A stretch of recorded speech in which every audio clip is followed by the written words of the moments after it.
All right, hey guys, welcome to another Warhammer stream. Playing Mortal Empires, and we're playing as the glorious Empire of Man, but playing the Hero Hammer, Magic version, which is a Balthasar Gelt. It felt like a bit of a sort of RPG experience. Is it a new update? Hey Dallas. There's no super new update. The latest new update is 6.0.5, I believe. 6.01 would be the next update. That's coming out on the 25th, I believe. So just under 2 weeks. And yeah, so we're going to play some Balthasar Gelt. Yeah, so Balthasar Gelt gets heaps of heroes, and I'm kind of looking forward to playing into that kind of, you know, network of heroes, protecting the Empire, fighting evil, you know, behind kind of both in the shadows, you know, with hero actions on the campaign map, and also just coming out and facing evil in battle fully, but instead of with armies, with just you know, coteries of wizards unleashing hell on the enemy. So yeah, so I thought I would get back into some Warhammer with some bit of an RPG light Warhammer experience with Balthasar Gelt. So Balthasar Gelt's got the Colleges of Magic mechanic, which is a really powerful, unique mechanic that he's got, which we'll get into in the campaign. He gets +5 Winds of Magic power reserve capacity for each wizard, lord, or hero in an army, for all armies. So basically, if he has like 20 wizards in an army, then that's an extra 100 Winds of Magic. His battle wizards all recruit +2 rank. Experience gain +25% for all spellcasters in his own army, plus you can get a tech upgrade. Winds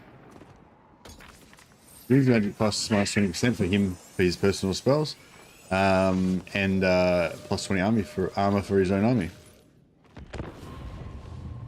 You're gonna migrate to the Empire? No, so I thought the title was clear on that. We're going to be both going back to the Empire, and we're going to be also holding the territory in Cathay. So we're going to be doing both Empire and Cathay start.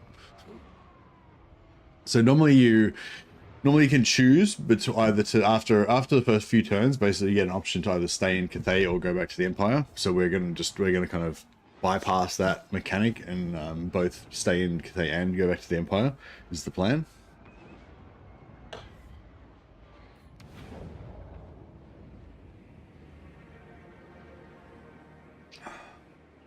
Might and magic are mine to command. Yes, they are. All right, so we start off with a captain hero, Imperious charge bonus and leadership. Not like my favorite trait, but it's a pretty cool, pretty thematic trait for a captain. Make him like a cavalry captain. Great. If that's what the Emperor commands, they'll be marching, all right. Do not waste my potential. Let's get into this first battle. Did you know the title? You just jumped straight in? Oh no, that's all right. It was a very topical question, and gave me it was yeah, no, it was good. Gave me the opportunity to, you know, add that into my little intro. What are you saying, Warhammer Freak? The false emperor, false universe. Hey, okay.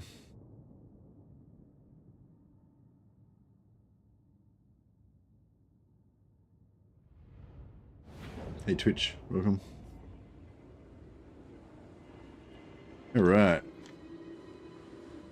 Doesn't really matter too much about this first battle, but I always like to just, you know, fight the first battle of the campaign on the manually, just to start the campaign off right.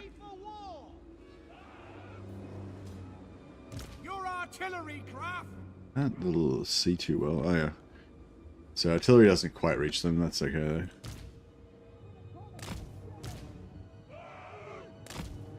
Crossbows ready, General.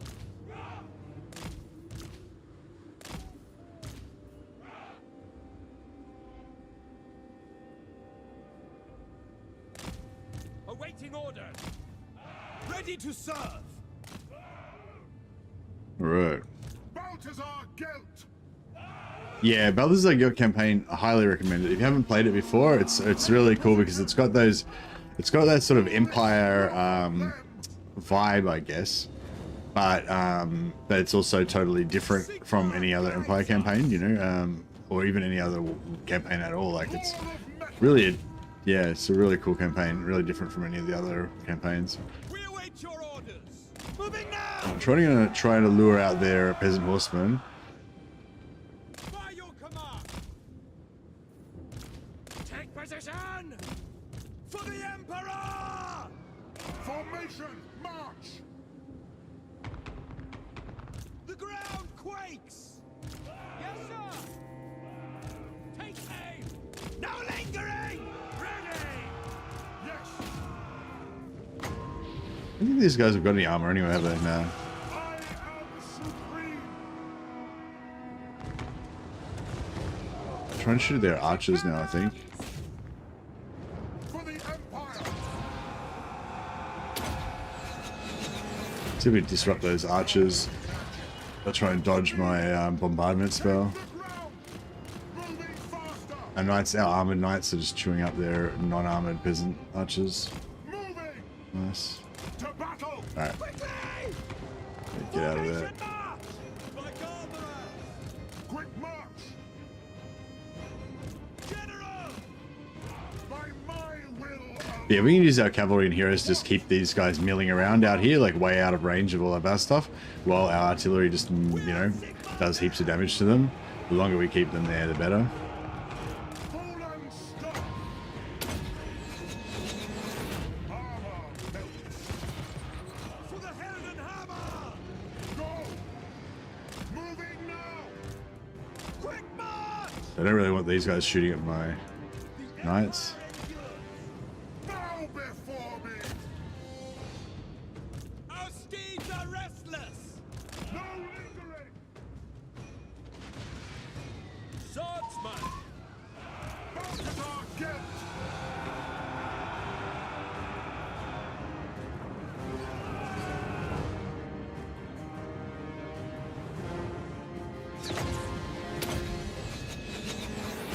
Feel I Take out those archers now. Soldiers of the Empire.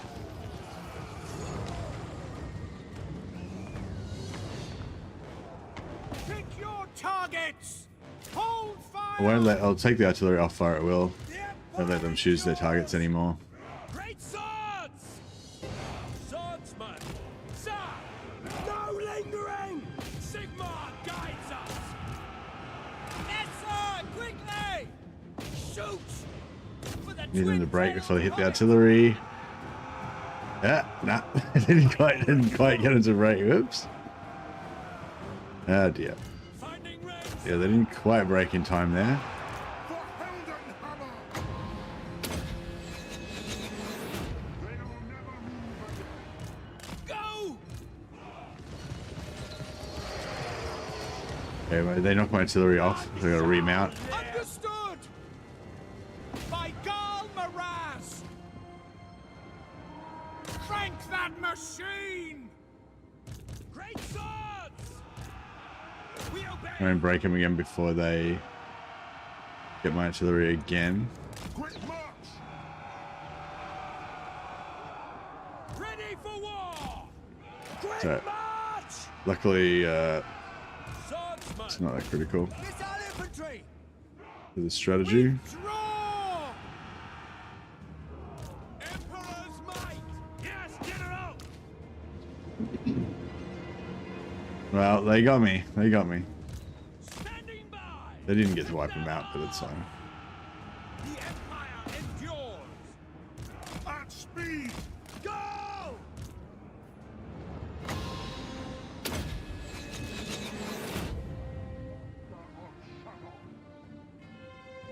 Let them march on our gun!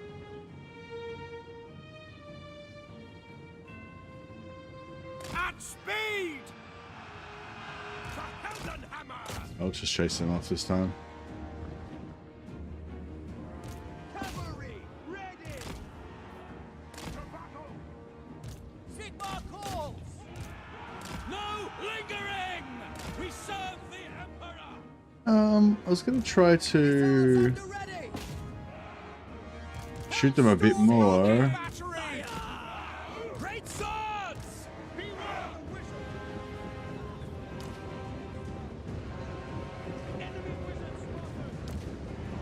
There we go. Sigmar guides us! We serve France! Sigmar Hall! Awaiting command! Try and kill their lord. Take that! For a little bit of extra money. I was thinking of starting a Gelt run myself, such a fun and crazy powerful faction. Yeah, and yeah, Gelt is really fun and can get really, really powerful later on, especially.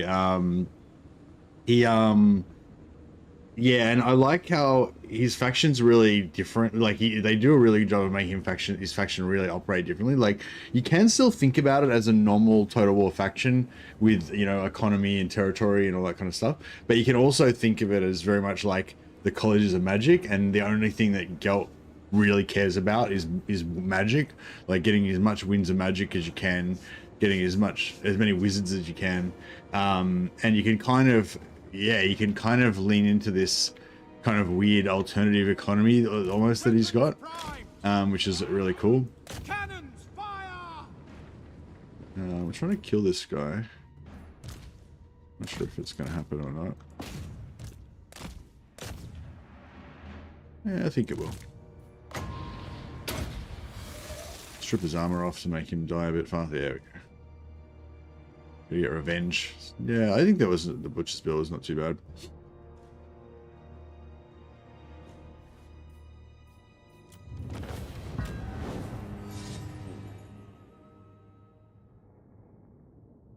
So yes, next time I would keep one of my infantry units a little bit closer to my artillery, and that would have gone off a little bit more smoothly. But that was actually pretty good. Eventually, we're going to get rid of all these units, but they're actually quite useful to have at the start. For about first 10 turns or so, these units are going to be really useful.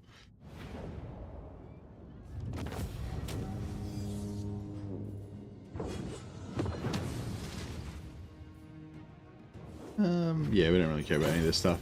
We'll take the replenishment. Fully heals our... Yeah, replenishment fully heals everything except for our captain. I am the Supreme Patriarch. So...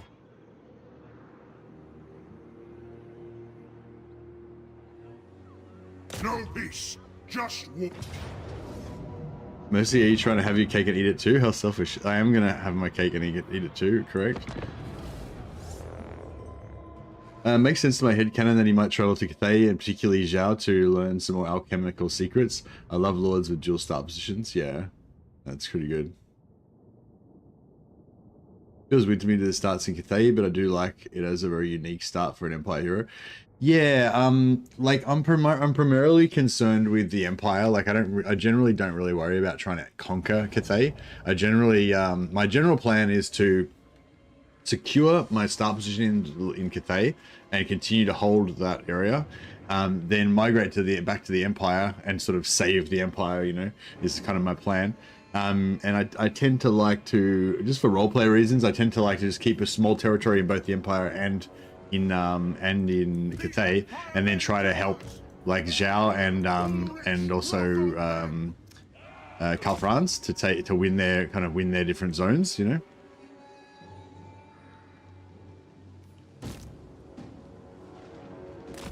Sigmar command! I'll do kind of the same thing-ish. Great swords! Ready for war! I don't have any cavalry this time, so we don't really have to worry, I guess. But we'll do essentially the same kind of thing. I might try and look after my Lord's hit points a little bit better this time. Pick targets! Missiles will fly! The ground quakes! Sigmar calls! Heading out! Roar! Fight them!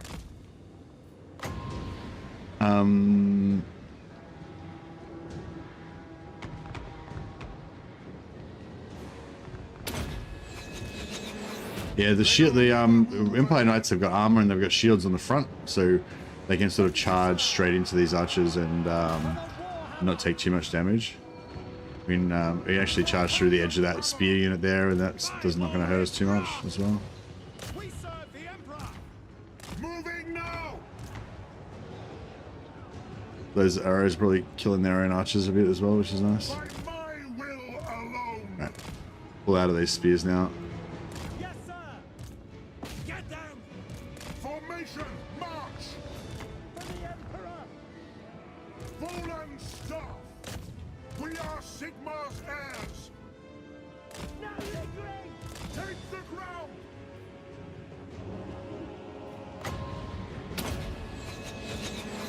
Armor met. Ready for war! Get in range of our archers. Crossbow ready, General. We are Sigma's heirs. There we go. Take position!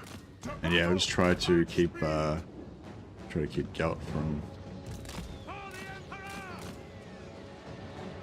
Try to keep our heroes taking too much damage, more damage this time. Sigma. Yes, sir. Quickly. The Empire endures! No lingering. Yes, General. Awaiting orders. Emperor's might. We keep tanking a little bit. Their armor's just tanking that damage a little bit. It's not bad, not too bad. I'll try to make him move so they don't keep shooting. Ah, that's alright. Crew together. Ready.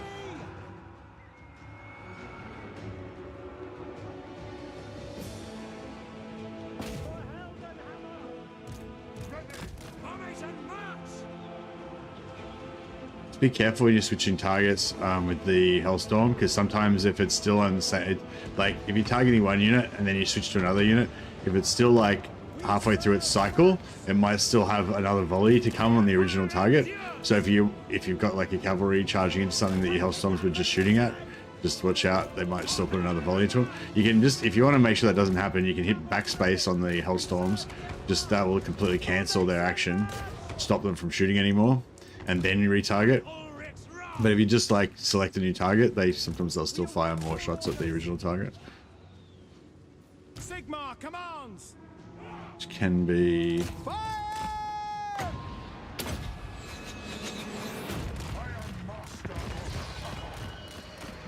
It's not such a huge problem with the Hellstorms, but with some other artillery, especially, like they can be really bad for that. Moving now. Yes, sir. Our orders. All right. Yeah, it didn't take too much damage, more damage on the heroes. It's good. Get a bit more experience on our units if we want. Everything's going to die because it's a settlement battle, so it doesn't matter too much, but we can get a couple more experience points on our knights.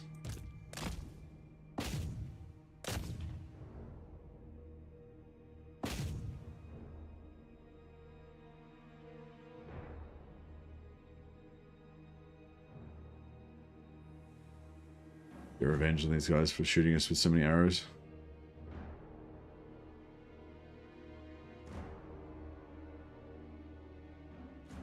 Is there a way to keep the landmark and settlement and move back to the Empire? Yeah, there is, yeah. That's what we're going to do in this one, Blind Woozy.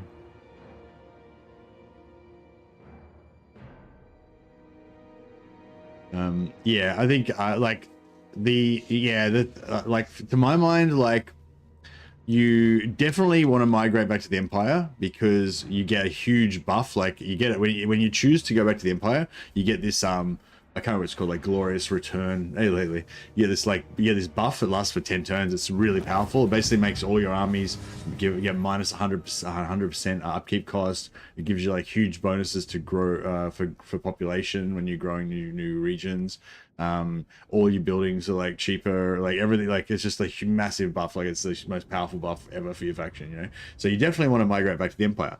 However, in Cathay, you start off with a landmark that essentially makes all your wizards do double damage, and you're a wizard faction that has millions of wizards, so it's the most powerful landmark you can possibly get, and you definitely don't want to lose that landmark. So in my mind, the best and only way to play Gelt is to keep both keep the landmark in Cathay and migrate back to the Empire as well, You don't necessarily have to actually migrate back to the Empire too, though. What you can do is kind of like migrate back to the Empire, but then just abandon the Empire and actually just stay in Cathay completely if you want to. But which I was considering. I was sort of like, last time I played Gelt, like I was sort of planning that next time I play Gelt, I'm gonna do the like stay in Cathay thing, but still trigger the buff. Still trigger the return home buff, but like cheese it and stay in Cathay. But yeah. So with these, out of these options, I always go for Temple of the Elemental Winds instantly upgraded to tier 2.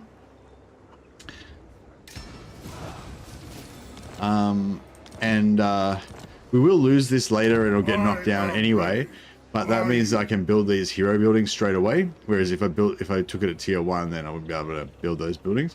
Now, how fast you start is based really strongly on what characters you get. If you get a Master Engineer with the Master Builder trait, then you can pop those buildings up like 1 turn faster, which makes a huge difference to the flow. But if you can't, then that's okay. We can get them noble. We should probably get as many nobles as we can anyway. Nobles are really good for this campaign as well. Once you get the buff, once you get the faction buff, that's sort of stacks with noble as well.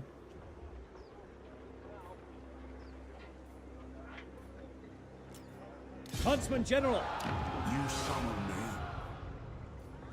me. Yeah, so it's like 2 turns to build these 2 buildings, but it would have been, you know, 1 turn for the engineer, I think, if we had gotten the, if we had been lucky enough to get the the thing. It is time.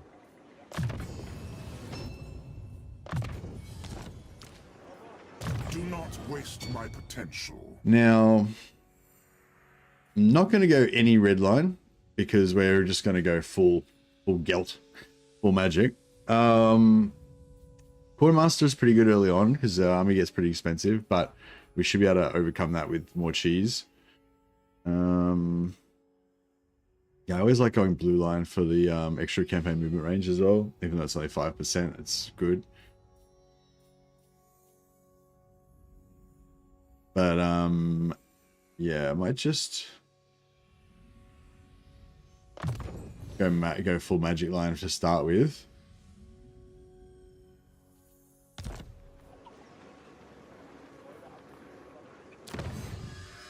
Tech tree. Okay, so yeah, so you get basically how they actually there's been an update to Gelt actually, which I haven't tested out yet, which is an important one.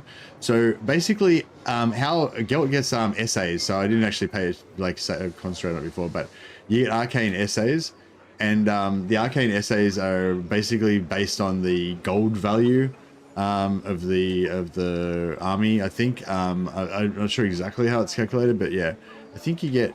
I'll have to look at my notes again, but yeah, I think you get like 1 essay for every 20 gold value or something like that of the army, roughly. So sort of something like that. But yeah, whatever the base. I'm not sure exactly how the base is calculated, but there's a base amount of essays that you're going to get from every battle that you fight, right? Excuse me.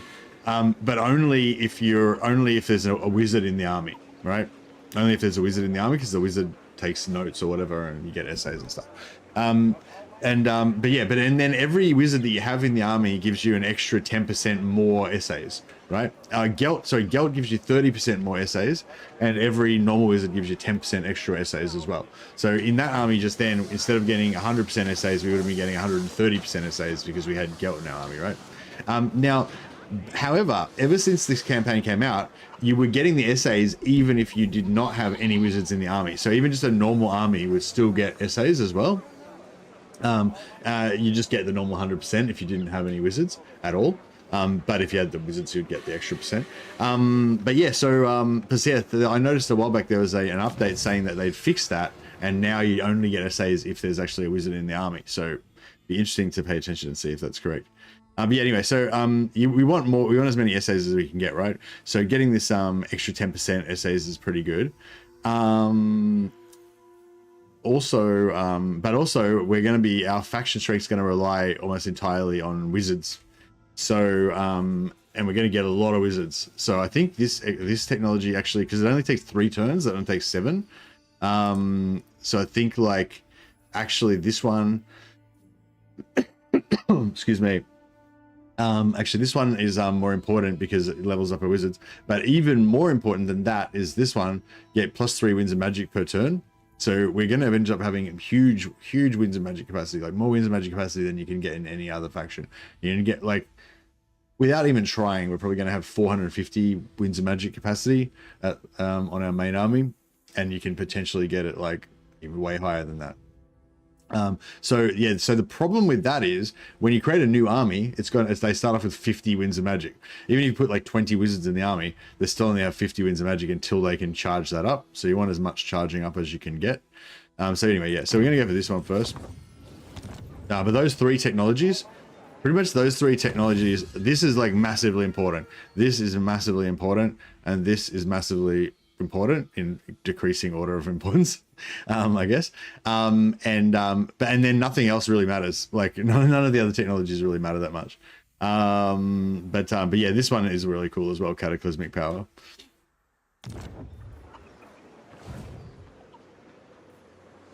What else is there to go over on turn 1? I think that's pretty much it. Oh yeah, and just we'll show the College of Wizards mechanic in a second. Now, I do want to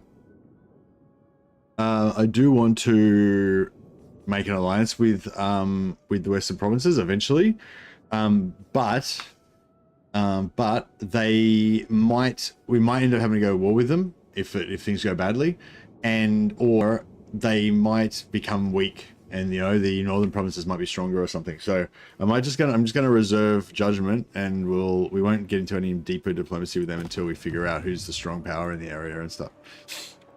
Okay, cool.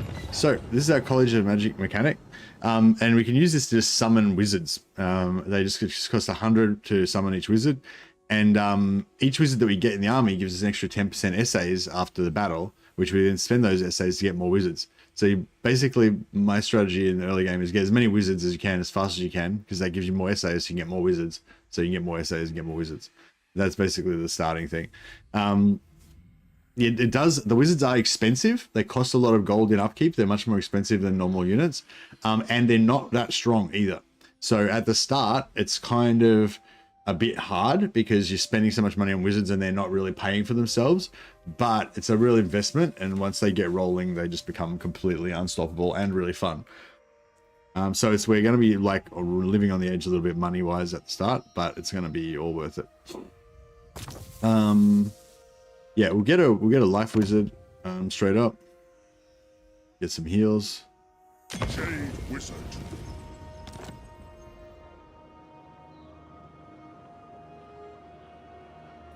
Yes, we're gonna, Arcane Stance gives you 15 extra wins per magic, but like for this turn, I can't go into Arcane's, I can't use Channeling Stance because I had to take the settlement. And like every turn in the first 5 or 6 turns, you're gonna be like, I would like to go in Channeling Stance, but I can't because I got to do this. I'd like to go in Channeling Stance, but I can't because I won't be able to reach the next settlement. But yeah, you should be looking every turn. You should be looking to try to get into Channeling Stance and get that extra little bit of magic if you can. Jade Wizard. But yeah, it's quite hard at the start.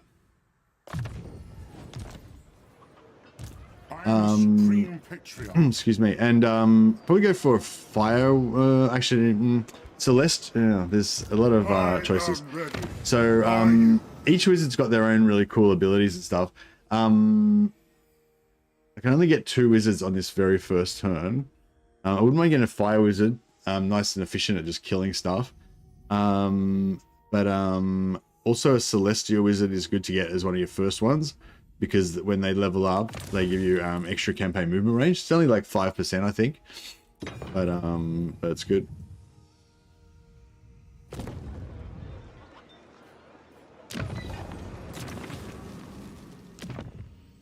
I await to advise.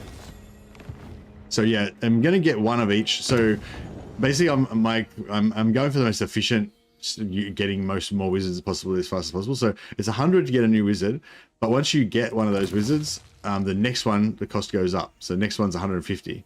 So yeah, so basically we're just going to get one of each wizard, just as cheap as possible, and then we'll get one of each at 150, and one of each at 200. You know, and as they go up, we'll just keep getting the cheapest option as we go. A powerful move. But yeah, this guy can eventually get guided by the stars, plus campaign movement range for the hero's army. So we'll grab that. And we're also trying to get everyone to get to the end here to Arcane Conduit as fast as possible, because we'll end up with heaps of Winds of Magic, but it'll all be in reserves, and you need to get it into your active pool as fast as possible.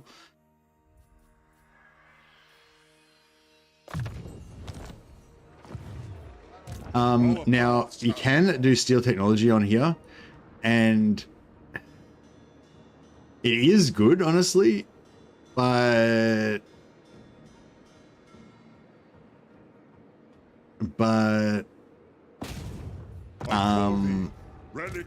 like ironic, like every time I do it, basically my wizard dies. He gets wounded on the first turn. Every time you try and steal technology on the first turn, you always, like Murphy's Law, you always get wounded, and it's just, I don't know, I can't deal with the risk of that happening. So we're not going to do that. We could recruit some units, but honestly, we don't really need to. Do not waste my potential. I don't know. You can get a couple of units, I suppose. Doesn't make much difference.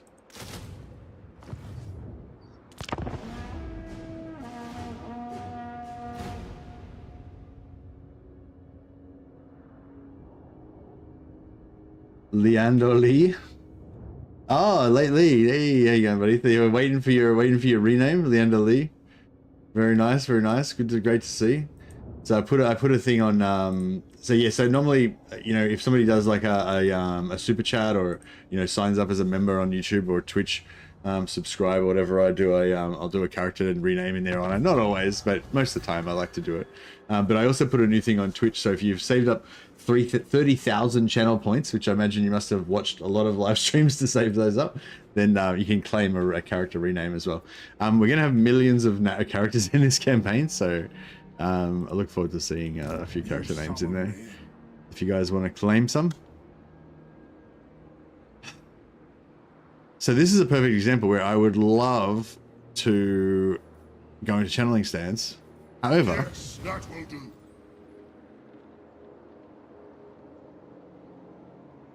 however, I'm not going to. We're born to hunt.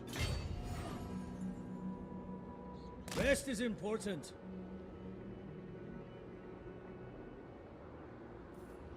Now, And yeah, basically I'm going to put him here. And I think, if I remember correctly, I think if I put Gelt there, and then I force march him to there, then he can just make it to initiate on this on turn 4. But I might be wrong. No, I can't really fully remember, but yeah, I think that's right. follow me. So yes, that means we don't get any replenishment this turn on this army, but that's, you know, that's fine. Yes.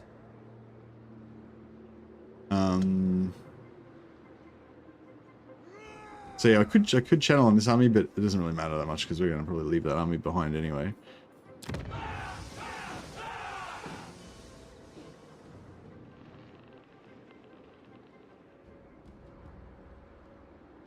Scout leader. Quicken your stride. Yeah, it doesn't really matter Covering because we're going to leave this army behind anyway. Foes to track.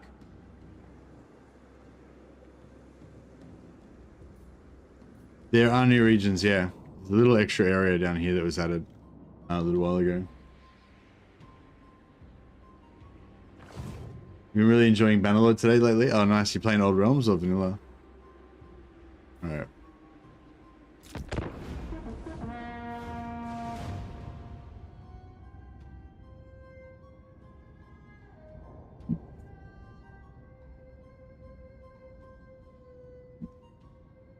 Base game, learning all the mechanics. Oh, very nice. Well, you can still pretty much do the same strategy that I normally do, you know, in the base game. Oh yeah, don't be any rush. Like the base game of Bannerlord's fantastic.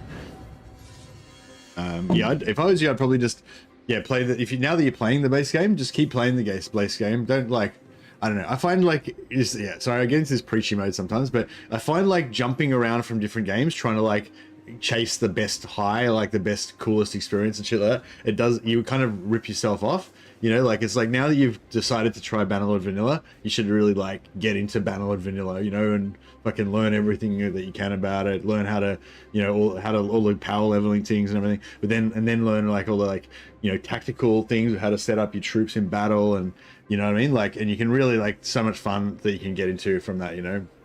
And then, you know, then once you're like, oh, I wouldn't mind something new, it's getting a little bit old or whatever, that's the perfect time to like hit old realms. That's my advice for you anyway. Don't be in too much of a rush to jump onto old realms, I reckon, now that you've gone into Bannerlord, into vanilla. But up to you. I think you're gonna have a great time no matter what. So yeah, I can't actually remember whether this, if we force march to there, I think we can hit that on turn 4, but I'm not 100% sure. If we can, then it's worth it. It's worth doing that to hit that on turn 4. If we can't, then the better move would be to attack this. So I could either attack this with Gelt, sack it, and then force march away with Gelt there and take it with the other army, or I can just not leave Gelt there to reinforce, so he doesn't waste any movement at all, and then, you know, then go that way.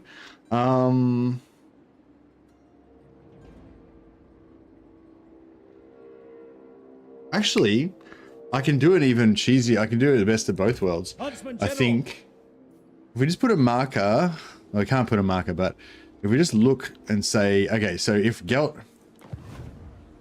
force marched right now, I'd be able to make it to there. I don't know if this is a good idea.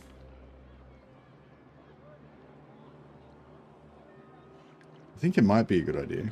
This might, I mean, it's, at the end of the, it's not going to stuff us up. Like, it's not, at the end of the day, it's not going to be, you know what I mean? It's not the end of the world. Is it home key to where's the home key? I don't even know where the home key is. Oh, there it is. Is it home key? Does that align you to north as well? Oh, yeah, cool.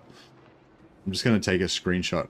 Okay, so that's where our movement would be up to.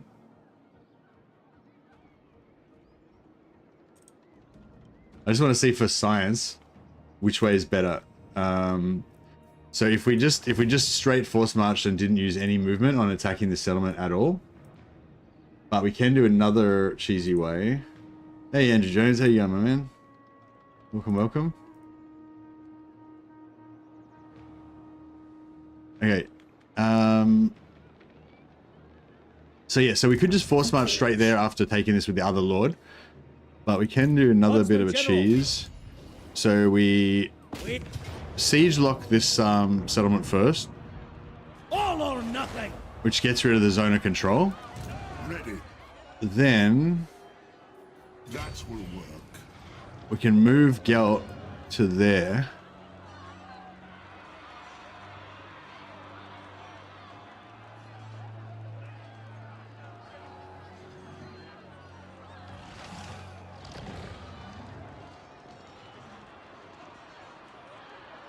Moving off.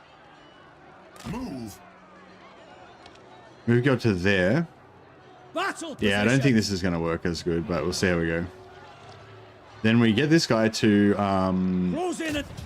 retreat, break the siege, Do not engage. and then we get Gelt to Patriarch. initiate the battle instead.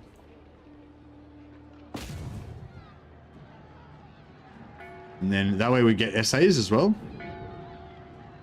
But it's if this works, it'll be worth. If we can still attack the settlement on turn, if we can attack the settlement on turn 4, this will be totally worth it. Or if we couldn't have made it on turn 4 anyway, then this is totally worth it. But if we're foregoing a turn worth of progression to get these extra essays, then I'd say it's not worth it. But we'll see how we go.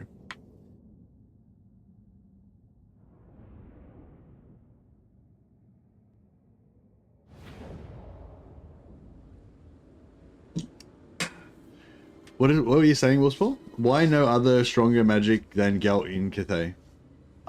Yeah, so another way of saying that, Wolfspaul, I would think would be when High Elves get their next update, should they give Teclis a similar sort of mechanic to what Gelt has, where he becomes like full wizard techless faction. And I would say yes. I would say they should give techless like the same. They should give techless like another version of the Gelt faction mechanic, because I think at the moment techless's faction doesn't really feel special. Like to me, techless feels like basically the same as Tyrion, except he's in a shit start position on the other side of the world. They should basically do the same thing with techless that they do with Balthasar Gelt. They should give him an option to return to Ulthuan, and they should give him like a full wizard mechanic similar to Gelt that makes his magic like just as awesome as Gelt's. Does that answer your question? That's what I reckon anyway. We are Sigmar's heirs! Obviously, that's just an off-the-cuff answer, not like I'm putting a huge amount of thought into it or anything, but yeah, basically, I think yes. If you disagree, you're instantly banned. Yes, well, yeah, that's right. Alright, we'll do the same thing as before, basically, mess with them with our front line, with our cav, and Sparta's the target! Dyrad calls. but yes, our wizard power is growing. The Empire. This battle doesn't matter. This battle doesn't really matter that much, but Ready to serve! Yes. Move up! At speed. Battle awaits. The ground quakes! Yes, sir, quickly! No I want to pull them forward a little bit just so they start getting into artillery range. I am life. Best wizard for this one's going to be the life wizard, because even though this spell is not that powerful, it slows enemies. So it makes it good in especially in combination with artillery, and also they don't dodge it. So Gelt's Searing Doom, unless the enemy unit is being tanked by one of your units and totally stationary, they'll dodge the Searing Doom, whereas they won't dodge the Awakening of the Wood. And the Awakening of the Wood does huge damage to not low armor units like this, so it's actually really good. Sigmar calls. Ready for war! For Heldenhammer! By my will alone. Channeling Gyra. Swiftly. Yeah, did that answer your question, Wolfswall? We are Sigmar's heirs! Moving now! Formation. March. For Heldenhammer! Hellstorm! We await your order! Don't actually want to go in there, I just wanted to fake them out. Let's guide that flow. With haste.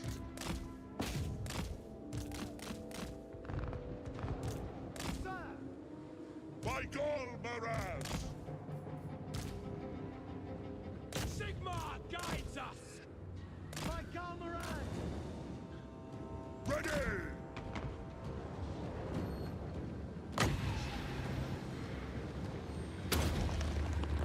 Double hit there. Let the woods awake. Very nice.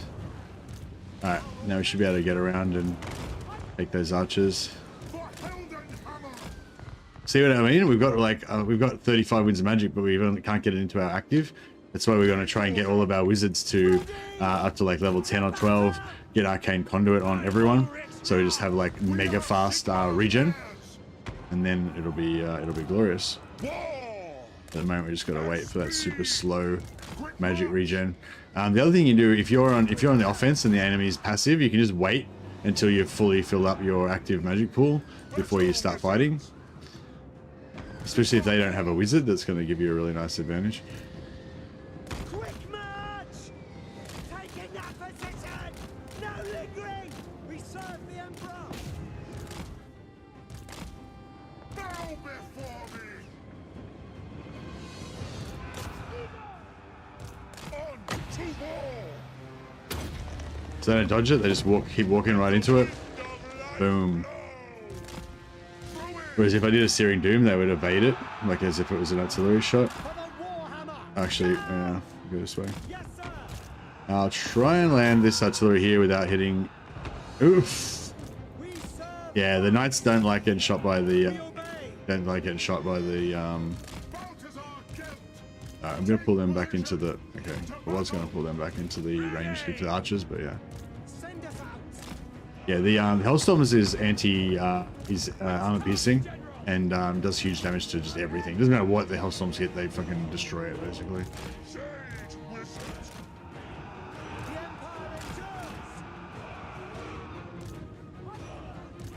It is done. For the Emperor! Ulrich's wrath on them. Yeah, anyway, I like that. These are fun little battles. I like just doing them all like tactically and stuff, you know. It's just, they're kind of easy, but they're kind of fun. But it's like, I don't know, it's just like an enjoyable little flex of your tactical muscles, I guess, you know, figuring out like, try to like do them nicely. Especially when you got a nice cavalry unit that you can mess around with the AI a little bit.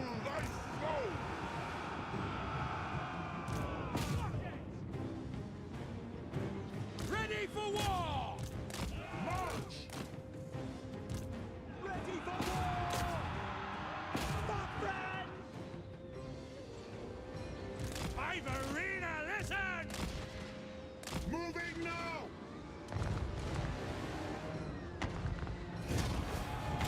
There we go. Yeah, we'll just get our Gelt and our wizard together here, and we can use the last of our winds of magic just to heal them up to full. So that damage we took on turn 1 doesn't matter because we can heal that up to full.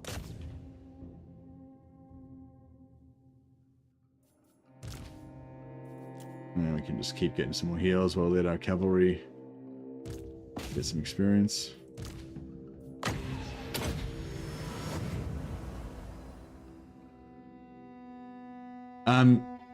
Yeah, Kislev is getting the big update in the next update, which I'm really looking forward to that because yeah, I don't really like Kislev that much. Like I mean I don't mind them, but they're not like one of my favorite factions. So I'm really looking forward to see if the new Kislev update makes them really cool. I don't know, maybe I'm not really getting it from the update, but I didn't really like the like I didn't really get like what was cool about the Stankier update, but yeah, I might just bring it up again because when the news, I didn't know that the update was coming out at that time, and I'd been awake for like fucking 24 hours straight streaming at the time, and so when the update dropped, I did respond to it, but it was like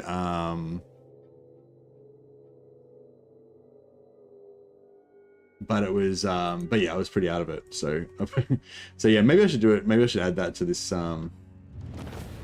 stream.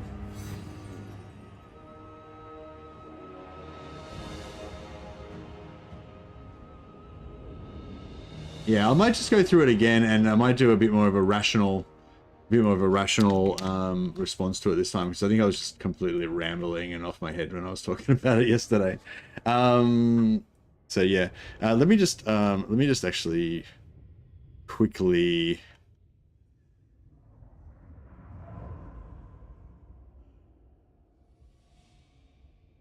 update the thumbnail.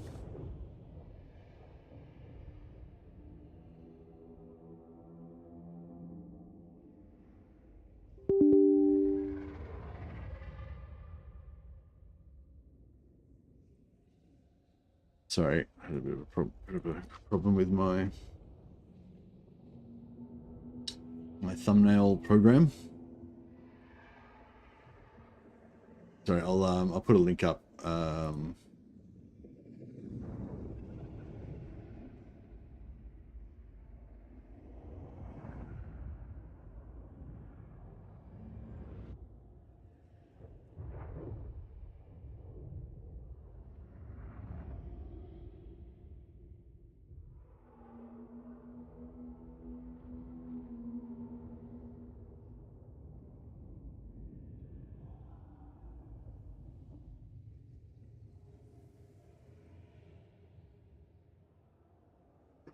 Sorry guys, one moment.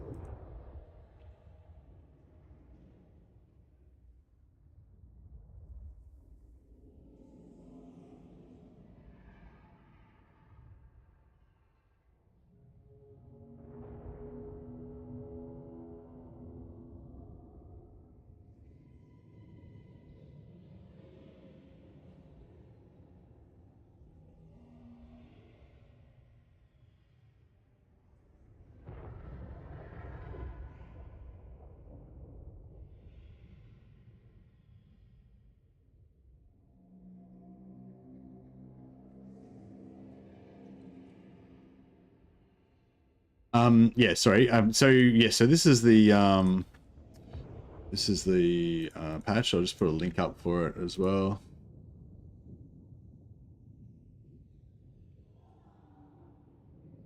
In the chat if you haven't seen it already.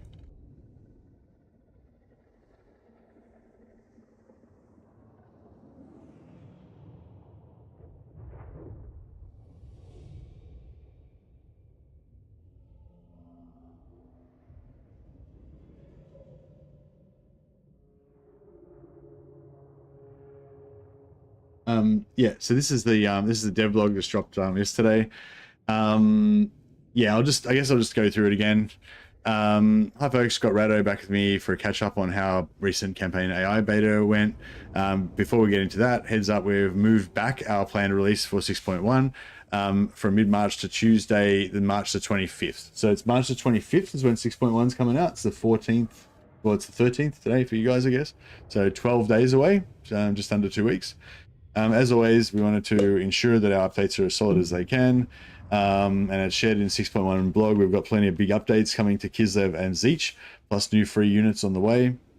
So as a follow-up to the 6.1 preview blog, we wanted to let you know that we heard your feedback around Mother Astankia's campaign starting position, and the team have added a new option for her campaign that allows you to return to Kislev if you wish to do so. So yeah, so this is an update basically similar to, you know, Malice Darkblade and Eltharion and stuff like that. Basically, you know, early in the campaign, you're gonna get a dilemma like this, and basically either you can stay in your normal start position in the new world, or you can return to Kislev, lose your starting fortress, and you get some sort of buff, the Daughter's Return, and all Kislev building chains will be unlocked. But yeah, so I don't know, this I'll be interested to see exactly how this actually works, but it sort of seemed a bit weird to me because, like, normally these start position things, they're kind of like you can either have this, which is like a bonus, you know, but it's got a negative to it or whatever, or you can have this that's kind of got a bonus but it's got a negative to it or whatever, you know what I mean? But I feel like it's like this one is like, it's basically like this one is stay here and get nothing. You get plus 20 spirit essence, which is like essentially nothing, right? Although maybe it's not nothing, because maybe that 20 spirit essence will allow you to unlock a technology, because this Mother Astankia has got certain technologies that are blocked behind spirit essence cost and stuff. You know, so maybe at that point in the time, maybe at that particular point in the campaign, getting that extra 20 spirit essence is like super valuable, whatever, but it doesn't seem very valuable to me. Like, you know, I would think you'd be able to get spirit essence pretty easily without this. But yeah, or you get to return to Kislev, you get the Daughter's Return, which I assume is a really good buff, but who knows, might be a really shit buff, who knows. And you get all Kislev building chains unlocked. So the whole kind of theme, I guess, of Astankia is that, you know, you don't get access to the ice witches, you don't get access to you know, the Tsar Guard, the Ice Guard, all of the like Katarin style ice witch kind of themed stuff, you know, you don't get with Astankia, because Astankia is like the, you know, the outsider, the kind of witch in the forest, kind of protecting Kislev from the shadows kind of thing, you know. So basically you can focus on different types of units, you know. And so yeah, so I thought this was quite interesting that basically you can either choose to play Mother Astankia, or you can choose to be like, fuck you, I don't want to play Mother Astankia, just get rid of all that shit and I just want to play normal Kislev, you know. But it's like, I don't know, it just seems weird to me, because like, if you want to just play normal Kislev, why don't you just play normal Kislev? I don't know. Anyway, I thought, yeah, I'm interested to see how that actually works out, because just initially to me, it just seems like, you know, you can either play Astankia or you can just cop out completely out of Astankia. Like, it just seems like that sort of seems how it's presenting to me, but I don't know. We'll see how it actually is. Okay, now this is about the campaign AI beta. Radoslav Borisov, principal technical designer, back in to talk to you about the recent beta test that we deployed to explore our solutions to the idle campaign AI issues. All right, well, first of all, let's just have a brief moment of applause for Radoslav and the team on the campaign AI beta. really nice beta. Didn't solve, you know, obviously didn't solve everything in one go. You know, obviously we want them to keep working on the campaign AI forever. We don't want them to ever like stop trying to improve it. It's not like it's all solved instantly or anything, but yeah, for me personally, I felt like there was noticeable improvement in some areas with the campaign AI beta, and also just the whole concept of running betas. Like, I just love the idea of them running a beta version. So I'm hoping that we just do this continuously from now on. So we always have like a live version of the game, and then we also have like a beta version where they're testing out some new idea that they're thinking about putting in.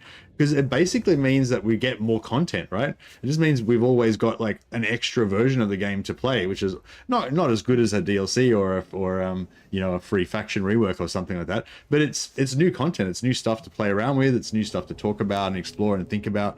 So yeah, so I, you know, as much as the beta is an opportunity for them to improve the game and for us to give feedback, I also just was really enjoying the beta as new content, new stuff to explore. It was fun.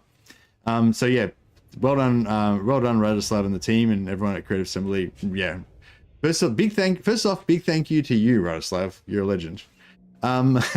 Anyway, thank you to all of you who downloaded the beta, and an even bigger thank you to those of you who dropped your thoughts and feedback into the survey, as well as reported the bugs that you ran into and joining the conversation on the forums.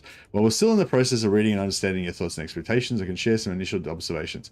More than 50,000 campaigns were started in the beta, with 65% of those continuing past the early game. So yeah, so I think for me personally, I went out of my way to play longer campaigns in the beta so I could see what was going to happen later on, because most of the stuff in the beta, you didn't really notice it until after turn 50, the campaign AI aggression and stuff like that. But once you get past turn 50, turn 80, turn 100, you would notice that the AI tends to form bigger empires, and its behavior is slightly different to what you normally expect, and it was quite interesting and cool.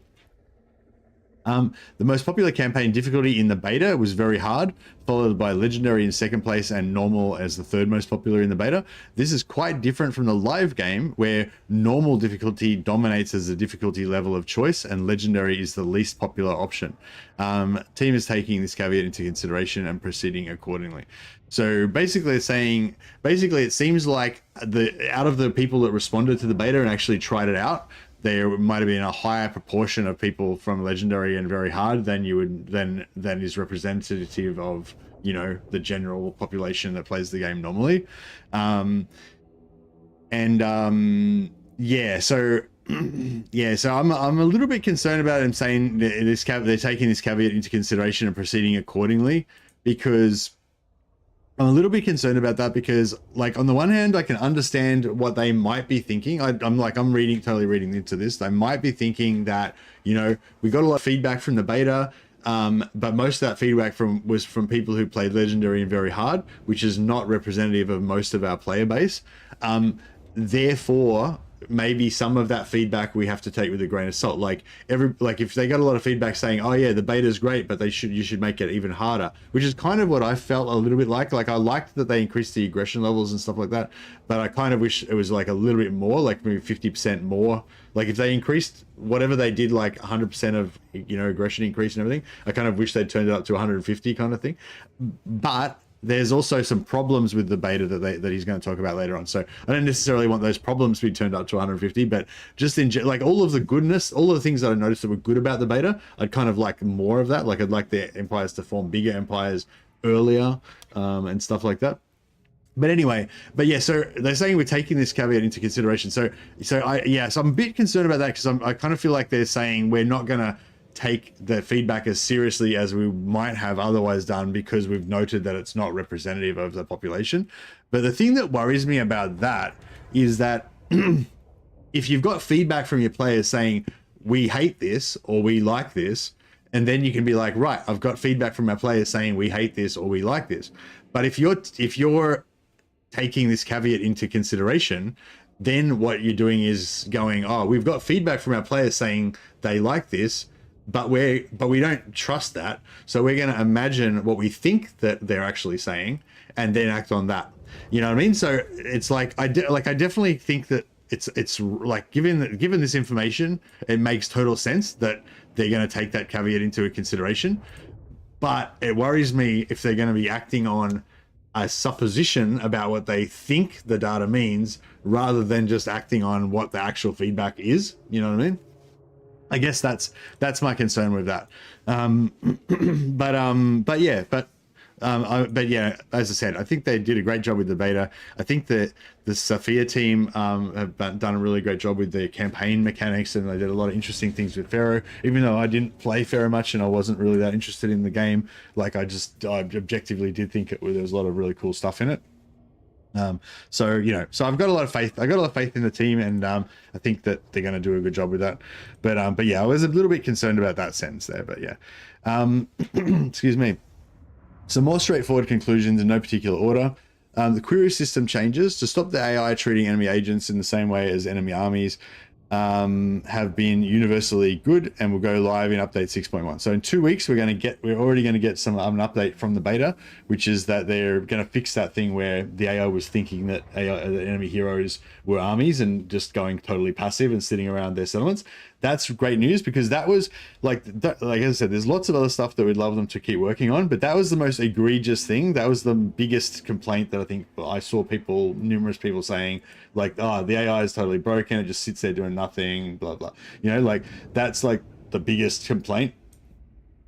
And that was I think that was basically fixed. Like in the beta, I did still see some examples of the AI being passive, but in the couple of two times that I saw it, it seemed explainable. Like in one example, Scrag had lost all of his territories. He only had one settlement left, and he had like all of his armies. Like he had like maybe like 1.5 or 2 stacks worth of troops split between about 5 armies that were all sitting on his capital. But I thought, well, he's about to get wiped out. It makes sense that he's defending his capital, So I think that is kind of fixed in the beta pretty much. But there might still be some times when they'll be passive, but not because of that problem, so that problem seems to be fixed. Now, aggression and faction potential changes will not be included in update 6.1. We saw a significant number of you express concerns about our second order effects, aka unintended consequences, which we will be addressing before these changes go live. One example of second order effect that worries us is how faction potential changes made minor factions significantly easier to defeat for major factions. This in turn caused elector factions to perish too early and be ineffective even when brought back. Yeah, so people did mention this to me as well in chat when I was playing the beta, and at the time I kind of wasn't really receptive to it. I was kind of more in the mindset of, no, I really like the beta, I want the beta, I want more beta, and I wasn't really hearing anything negative about it, and at that time when I was playing the beta, I was playing in a particular type of mindset of playing as well, as in I want to conquer a lot of territory. I want to interact with a lot of factions. I want to see what happens when I get big and I get into the late campaign, but that's actually quite different to the way I normally play. I quite often like to play quite small and turtley. I quite often like to have a lot of allies, potentially minor factions, particularly what he's talking about. If I'm playing as Karl Franz, I like to have all of those minor faction elector counts, keep them alive, try to shepherd them all into the future and, and stuff like that. So I think, although I didn't necessarily listen to those complaints that people were saying to me during the beta, now that I reflect on it, yeah, that is a problem.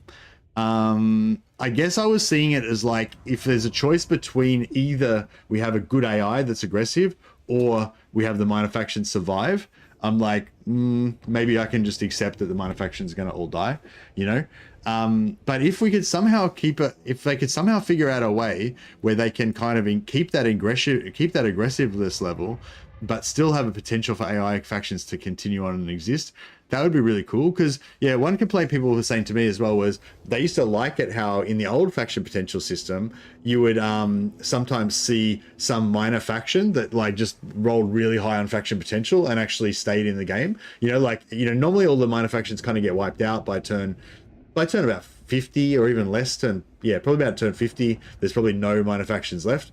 The campaign will start off with about 280 factions, I think, and then by turn 50 you'll be down to about 100 factions. In both the AI and in the normal live game, you'll be down to about 100 factions. All the minor factions will be wiped out, and that's not really any different in the live game. It's already like that in the live game as well. But yeah, they were seeing that it happens even earlier in the beta or whatever. But yeah, I think I didn't really think about this properly before, I think, but I think that would be, if they could address this somehow. So what's going on with that is basically what they did was they increased the faction. There's a faction potential roll, right? And at the start of the campaign, every faction gets a roll. And if it's a major faction like Malekith, Tyrion, Karl Franz, or whatever, then they sort of get a bonus. Like they tend to get a higher number with their faction potential roll. But it's sort of random within a range. But the major factions will be higher, the minor factions will be lower. So there was some overlap where a major faction might be able to be anywhere in here, and a minor faction might be able to be anywhere in here. So like 90% of the time, the minor faction is going to be lower, but there is, some area here where the minor faction could potentially be stronger than a major faction. And with the beta AI update, they sort of changed that a bit more like that. So there's like, basically no chance that the minor factions can win. But yeah, it'd be interesting if they could somehow change the way that all works so that I think it'd be cool if they could change it in such a way that they still keep the same thing. You want the major factions to be strong. Like, as much as it's kind of cool when some random minor faction survives into the end game, it's also fucking really weird and shit if Tyrion gets wiped out and fucking Illyria becomes the master of Ulthuan. It's like, what the fuck? Why is Tyrion dead? You know what I mean? It doesn't make any sense. So there's I think there's arguments on both sides of that, but it'd be cool if they could find some kind of clever sort of totally outside of the box kind of solution to that. Like maybe you could have minor factions that take on a personality where they don't want to confederate, but they become a really strong ally or something. So maybe Tyrion rolls really high on his faction potential, and then Illyria rolls high on their faction potential as well, but they don't beat Tyrion, but they eventually become allies or something. And then you have maybe there's a secondary mechanic where if a faction becomes an ally, a special ally, not just a normal ally, but there's a trigger that makes them become best friends, super ally or something. And then when that happens, the minor faction takes on the faction potential of the major faction. So then you basically have a system, you might have a thing where Tyrion takes over all of the other settlements on Ulthuan, but then he also keeps Illyria alive as an ally. But Illyria, instead of being just totally shit with a low faction potential, Illyria takes on Tyrion's super high faction potential as well. And then they go on fucking bro fisting and fighting against all enemies together from then on or something. So that way you could sort of get the best of both worlds. Maybe you could sort of see minor factions still surviving and playing an important part, but without supplanting more important factions that you feel should be surviving or something. But anyway, I don't know. Yeah, sorry, I'm going on. But yeah, that was an interesting thing. We heard from you that anti-player bias is something that you'd like us to spend some more time looking at. The team and I wholeheartedly agree. So addressing an issue of this nature is going to be a focus for us in beta 2.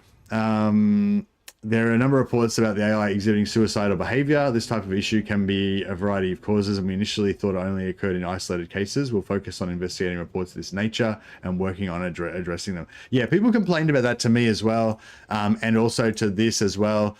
But yeah, for me, I didn't really notice anything, nothing like that impacted any of my campaigns negatively. But and again, I think I have a tendency to just kind of ignore or not really pay much attention to stuff that I haven't personally seen.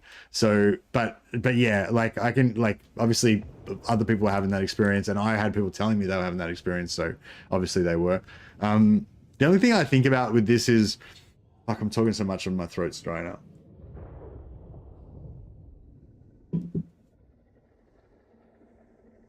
The only thing I think about with this is that I think we tend to see it as an either or sort of proposition.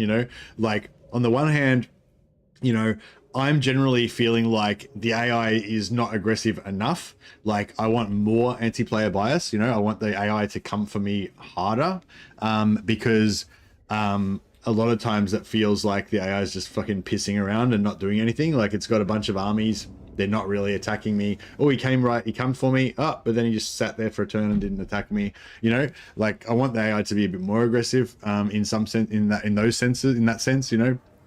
um, and you know, and maybe declare war on me a bit more often, and when they do declare war on me, actually move their enemies, move their units and attack me rather than not attacking me and stuff like that. But then at the same time, other people are complaining, oh, somebody declared war, a bunch of people declared war on me, and then they all like charge their armies all the way across the map to attack me, you know, and they didn't even defend their own borders, so they got wiped out by somebody next to them while they were attacking me and stuff. And like, so, you know what I mean? So there's like, there's good and bad about anti-player bias. And so I think like in the one sense, a lot of people like, I think in one sense, I think some people want more aggression from the AI, and like I sometimes worry that this like obsession with people like hating anti-player bias has led us to this point where now the AI is sort of like so passive it doesn't even fucking do anything, you know. So I guess so there's a part of me that's like, you know, we need to stop complaining about anti-player bias all the time because that's what's fucking up the campaign, you know, like, but then at the same time, you know, there definitely is a problem with anti-player bias, but yeah, I think the problem, I think the, you know, it's not an either or, like the way that I think about it sometimes of like, oh, either it's either more good aggression from the AI, or it's like less anti-player bias so that we don't get stupid things. Like it's not either or, you want both of those things, you know. You want like the AI to be attacking, you know, you and in an appropriate way that you expect, like that you want in your campaign, appropriately to the difficulty level that you're playing and everything, and you don't want it to be doing stupid suicidal stuff, but at the same time you don't want it to be like declaring war and then just not doing anything because it's too afraid to move because it's getting attacked by something, you know, like. So yeah, so I don't know, good luck with that, Radislav. It's fucking super complicated. Like I imagine it's just super fucking complicated, so many moving parts. I don't like, fuck, good luck. Good luck trying to fix that. I don't know how you would even fucking go about it, you know. But I think beta is the key, right? If they can just try shit out in a beta and it's a relatively safe space, then I think that's the only answer, you know. It's just amazing that they finally have now come to this point of having betas, because this is the only way to do it. Like you can't, you know what I mean? Like, especially something so complex like this, like you can't just figure it out. You just got to try shit out and see what happens, I reckon. And yeah, anti-player bias is fine as long as it isn't counterintuitive for the AI. That's a lot easier said than done. Yeah, that's it. But yeah, so I don't know.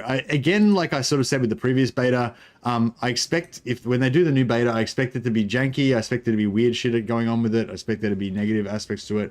But also, like, I'm super excited about it because it's the way forward, you know. I think that's, you know, I just think, like, I think just like this, like it's sort of like a pivotal moment in the turning point in the history of Warhammer 3. The fact that they decided to have beta 1, you know, a couple of weeks ago, like that decision to do that just has meant that the trajectory of this game, instead of being like, is just going to be, you know, like the game's just going to get better and better now because of this, just because of this decision to have betas now, you know.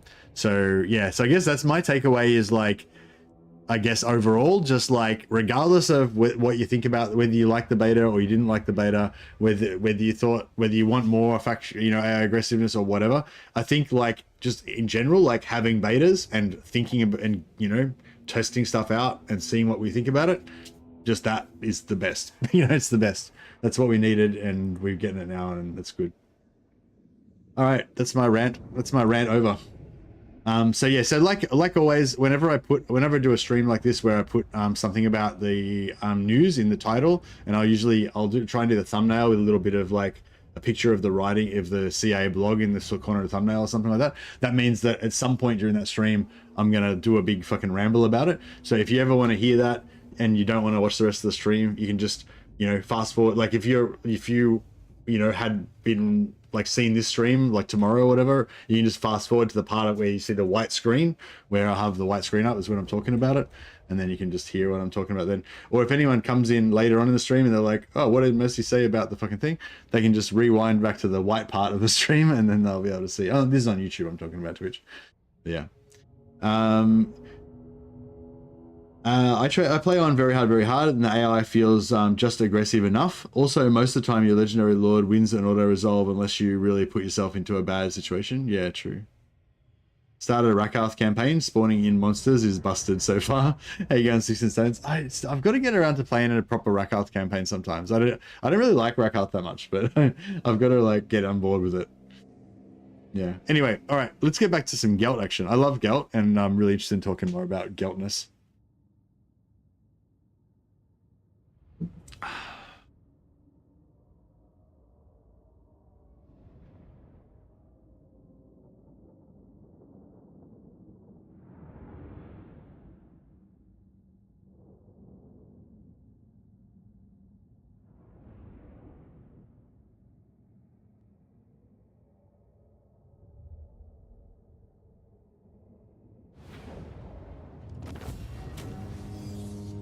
All right, now, yeah, so, excuse me, yeah, so, like I said, I don't really know exactly how it calculates, the base amount of essays that you get, but I think it's based on the gold value of the army, normally. However, because there's a settlement battle, maybe that changes it, but I don't think so. I think it's still based on the gold value of the army, but I'm not 100% sure. But anyway, yeah. So this 39 essays, basically what's going on here is we got 30% extra. Well, unless they changed it. So like I said, they did recently update it so that now you don't get, apparently you don't get essays if you don't have a wizard in your army. So we did have a wizard in our army, so we got essays. Now, as how it used to work before the update is, Gelt gives 30% extra essays, then each extra wizard gives another 10% extra essays. So we got 30, 40, 50% extra. And then if we had the technology, it'd be another 10% extra on top of that. So at the moment we're getting 50% extra essays, right? So this 39 that we got here is actually representative of 150% of whatever the base essays should have been, right? So we should have gotten like 27 essays or whatever.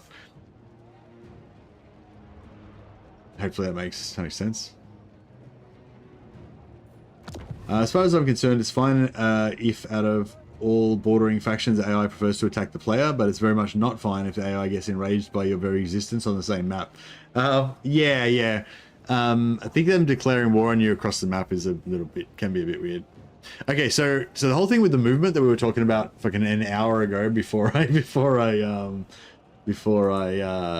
got back. Was we're going to sack it with Gelt, right? So hopefully he's going to go towards the next settlement and not vertically up the map. Okay, beautiful.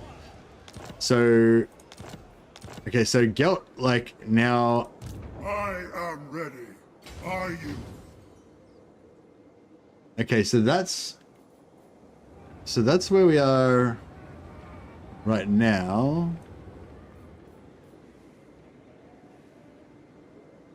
Mission accomplished. What?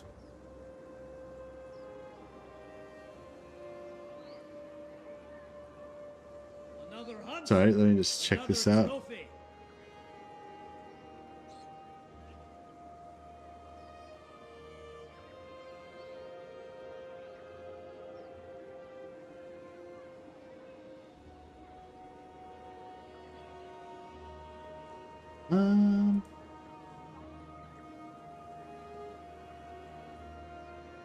I'm not sure if paint... No, paint doesn't work. Maybe I can probably just do it like this.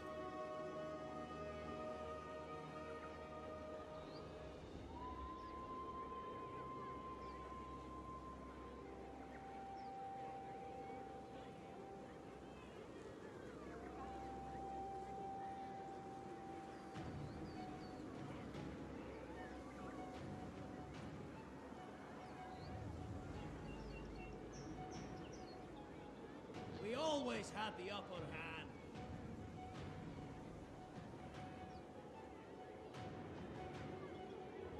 Okay, so... I don't know if that really works, but yeah, kind of. So... Yeah, I don't know if... So that screenshot on the right is where our movement would have been before. Supreme Patriarch. And yeah, I don't know, like it looks to me like it's exactly the same. So there's like, Let us begin. yeah, there's like this little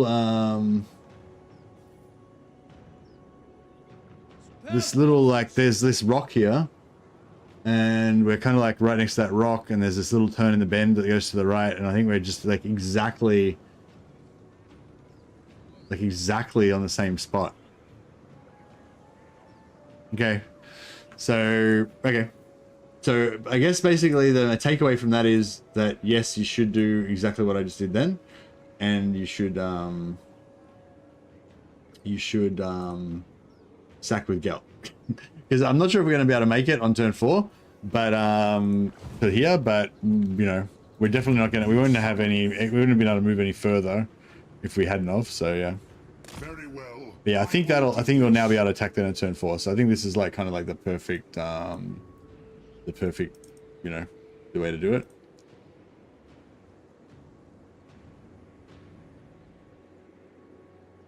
That's relying on the fact that you put Gelt in like exactly the right position, like exactly where I put him before I sieged the settlement, which was, I did it very carefully.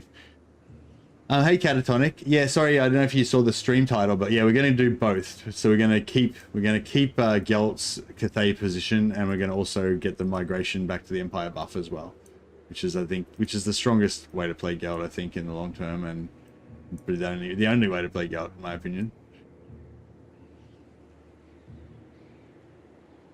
How you going, Catatonic, by the way? Welcome. Cool. So we're there, and then we've still got the movement with this guy, so he can take the settlement. Now we can recruit heroes here, but if we recruit the heroes here, then they're going to be, you know, they're going to be like one movement behind Gelt, like back here, and they're going to never catch up. So I'm just going to recruit them at Fu Hung next turn after I take the settlement. We did get enough essays just to get one more mage. So we'll recruit one more mage back here. They do, when you recruit a mage normally from a recruitment building, they don't start off with any movement, but when you recruit a mage through Gelt's mechanic, they start off with full movement, so they'll be able to like catch up a little bit. Yeah, I want some metal one fairly early as well, but getting an early fire wizard is pretty nice too. Ready to burn them.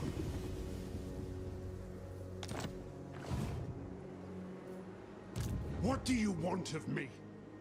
He can just make it into Gelt's army from there. Summon speed. It is Oh, time. that's perfect. And yeah, I would like to get scouting for the extra magic items, but the most important thing for me at the moment is to rush Arcane Conduit, so we'll just go straight to that. Hey, Lionheart, rating with a party of 105. Wow, that's huge. Thanks so much, Lionheart. Yeah, welcome everyone coming over from Lionheart stream. Yeah, really appreciate the raid, Lionheart. You're a legend, man. Thanks so much. Thanks so much for all the raids. I think this is like the 10th, I don't know, like the 5th time you've raided me, maybe even more. I don't know. You've raided me so many times. So you're awesome. Hope Gelt's going well. Yeah, we're very early in the campaign. I actually just did a walkthrough of the 6.1 dev blog with the beta dev blog stuff. So if anyone wants to watch that stuff, or watch me talk about all that stuff, then yeah, you can go and check out the YouTube version of the. Can you go back on Twitch stream? Like if you want to watch what happened in the stream like half an hour ago, can you go back on a Twitch stream? I'm not sure. Well, if you can't anyway, you can go and watch it on the YouTube channel. Basically I just read through and gave my thoughts about the update. If you're interested in knowing what's in the update, I've got a link there in the chat there to the dev blog, so you can read it for yourself. But yeah, basically I just spent the last half an hour. No, not on Twitch. Oh, okay. Well, yeah. Well, I just spent the last half an hour reading it and talking about it. So if you guys are interested in that, you can go and rewind. But yeah, what we're doing here is we're we're playing Gelt, and we're doing the best of both Gelts. So we're gonna keep the landmark. So Gelt gets a really powerful landmark in the Temple of Elemental Winds, which is this one here. But also, fairly early in the Gelt campaign, you get a dilemma where you can either choose to go back to the Empire, and you get a huge faction buff that makes your faction super powerful for 10 turns. Or you can stay in Cathay and you get this Temple of the Elemental Winds landmark. So in my mind, you cannot refuse to go back to the Empire because the faction buff that you get is so powerful. It's like super powerful, like you must take that. But also you cannot give up this landmark because it is the most powerful landmark that you can possibly get for Gelt. It gives you Temple Master of the Elemental Winds for battle wizards. So that means every army that has 8 battle wizards in it has basically doubles their magic, double power of all their damage spells, double all their buff spells, double debuff spells, double healing, and because Gelt's faction is completely based on magic, you've got to keep this. So yeah, so in my mind, the only way to play him is to do both. Get the migrate back to Empire buff and keep the landmark as well. So that's what we're gonna do. I would like to rush Final Transmutation. It's nice to get really cheap Searing Doomed, but I think I'm gonna rush Final Transmutation first, and then rush Arcane Conduit, and then come back. And my next point will be double Searing Doom. Glittering Robes is kind of alright, but yeah, whatever, it's fine. I just wanted to take a moment to say thank you for making so many videos on this game. It's a complicated game, and as a dad, I don't get to play as much as I'd like to enjoy it, and having someone that... yeah, no worries, Razdad. Thanks so much for the kind words. Appreciate it. Haven't played Gelt since his vacation. Oh man, you've got something to look forward to, Neurosis. Well, hopefully this campaign will inspire you to want to start a Gelt campaign. Gelt is really cool. If you really like, I felt like a bit of an RPG light kind of a campaign today. If you like heroes and like that sort of RPG aspect of Warhammer, then Gelt is the campaign for you. Yeah, I think that's all. I'm getting distracted now because I'm talking to all these people rating on Twitch, and I'm really trying to talk about the update and everything. Yeah, it's like later once you get to turn 20, like it's a lot more like casual. Like I find the campaign, you're just doing stuff. When the first like 5-10 turns, everything is like, I don't know. I feel like you want to do everything like perfect in the first few turns, because everything like the lattice of possibilities spread out from those first few turns, and the more perfect you do it, the better it is.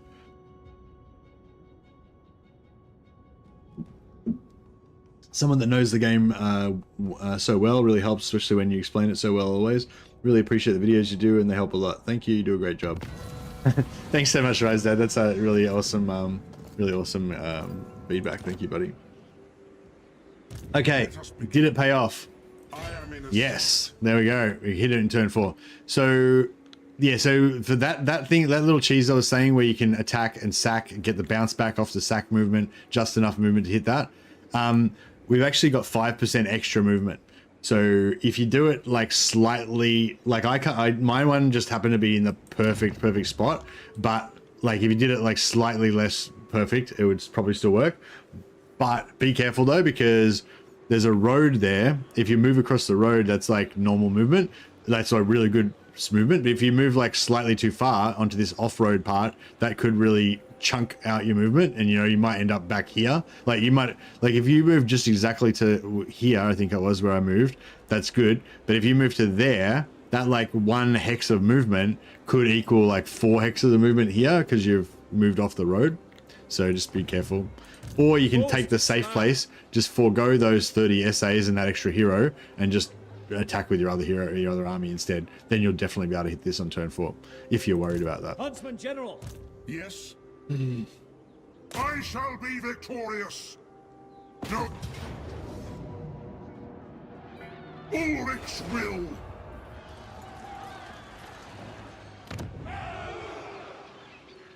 Oh yeah. Normally, I actually, would always say to loot and occupy either this settlement or this settlement, and then your public order will be at like -56 or something like that, and then you loot and occupy this settlement as well, and then you get a rebellion here next turn. So you want to make it so it's exactly next turn. That way you can clean up the rebellion, get some extra essays, and then move on. But in this time I didn't do it, but I'm sort of thinking it might actually work out being better because excuse me, Huntsman General. might actually end up being better because then we won't have that rebellion at all, and our public order will be easier to maintain here and stuff. But I don't know. I think it would be better to set the rebellion to get the extra essays. Huntsman General. You could get rid of this lord on the previous turn to save the upkeep, By the comet, but he might come in handy. Actually, before I do that, I am the supreme patriarch.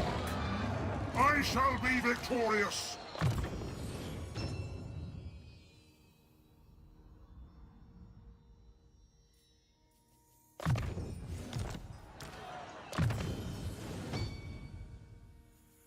so I really want those I want that cheap awakening of the woods, but again, we want to rush arcane as fast as we can. I just take life bloom, so while we're casting awakening, it's going to be slowly healing our guys. No peace, just So now instead of getting 50% extra essays, we're going to get 30%, 40, 50, 60% extra essays.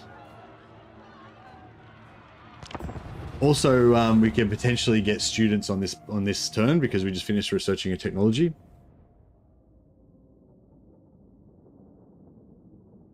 See you lately.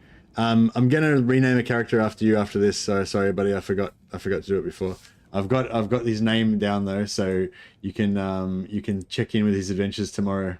Leander Lee. Which would you want to be fire, celestial, or life wizard, or what? Or you can be any wizard you want. I can save you until we've got another wizard.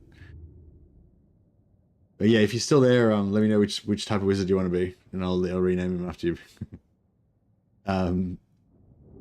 Yeah. So like, sorry for anyone who's joining later. So I normally, not always, but quite often I'll rename characters after people if they subscribe or if they do a super chat on YouTube or whatever. But also I recently put a thing on Twitch. So if you save up 30,000 channel points, then you get a rename of a character. So lately just got his 30,000 channel points. So thanks so much for watching so much lately. You're a legend. And thanks so much for just always saying hi as well. It's really nice. Like, pretty much almost every day lately turns up, says hi in chat, and it's always like, he's quite often he'll be like the only one on Twitch because I don't have that much of a Twitch following, and it's yeah, it's nice. I appreciate you. Let me be that life wizard. All right, you got it, buddy. The old graybeard, forest dwelling hermit lately, Leander Lee. A twitchy constant? He's a twitchy constant, yeah, indeed. Actually, we can I reckon we can even how do I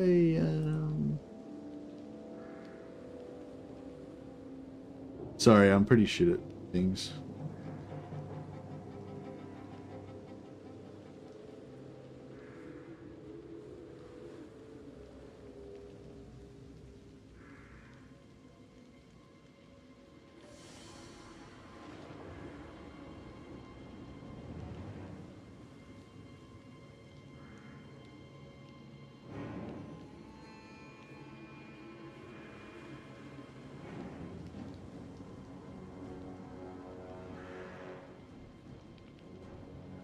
There you go, lately. You've been indoctrinated into service as a Twitch moderator.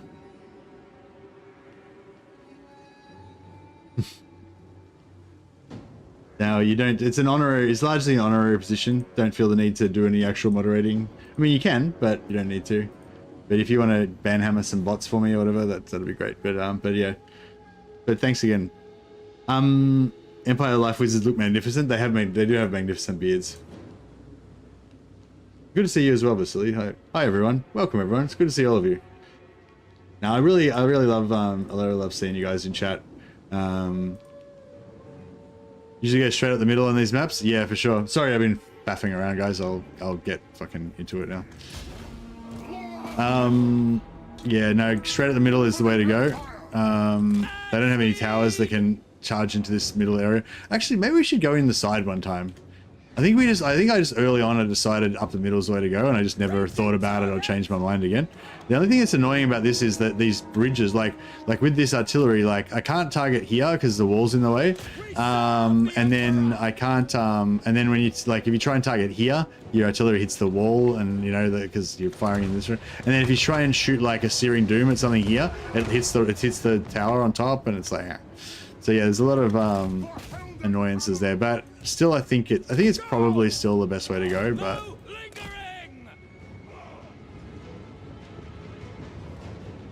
you hate the middle, you always go side. Yeah, really. Bot smashing can be fun. Indeed. Hellstorm! Form a ring of steel! We are Sigmar's Alright, now I gotta try and do some strategic, not strategic, but like some finesse-y. Charge! Fallen staff. Prepare for combat. Ah, fuck. Halt! Don't move, you piece of shit. Stay where you are. On our way! Yes, quickly! Alright, looks like we've disrupted their archers. At your service! See if we can get these guys to come down here. Yeah, we were talking about the AI kind of fire while moving bug that Legend did a video about the other day. I was sort of saying how I've definitely I actually commented on his video and I said, yeah, hey, thanks for making this video, because I like in retrospect I've had this happen to me heaps of times and I didn't know what the fuck was going on. One thing I noticed that especially is in sieges. I don't know if we'll do it now, but in this situation like this, you can see like there's units here that are clearly inside my range, but like sometimes with the fire at will bug, I think it's the same thing. They just won't shoot. Oh no, there we go. They're shooting. Oh no, they're shooting it. Yeah, they're shooting it. Yeah. But yeah, sometimes like I get in this sort of situation and my guys just won't shoot. And I noticed it a lot when the wall's there. But then if I manually target, then they will shoot. But then when you manually target, quite often they'll get blocked or whatever, and then they'll start trying to melee and run through the door and shit. So it's really annoying because you want to just put them in range and have them fire at will. But the fire at will bug stops them from firing at will sometimes, and then manually screws it up because then you have the problems of manual fire, which makes them run through the gate and stuff, and you know. So yeah, it is. There's other aspects to that annoying bug. Yes, sir, quickly! I used to go through the side, but then I took an arrow to the knee. I used to go side, but they tend to go middle. It's generally easier, but the bridges in the middle can make it annoying for targeting some spells. Yeah, sometimes, yeah. The AI is good at targeting where you can't get them, yeah. Cannon! For the Warhammer! There we go, that one's gonna land. We're in? We're in. Okay, so we're gonna tank a little bit with our wizards. They're gonna take a bit of damage and they're not really very tanky, but that's alright. They should still be able to get the job done. These guys are Jade Warriors, so our Awakening the Woods is not gonna be as effective on those guys.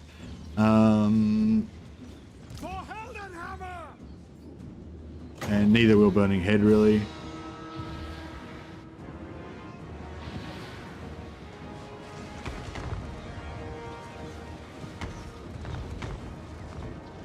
Hellstorm rocket battery!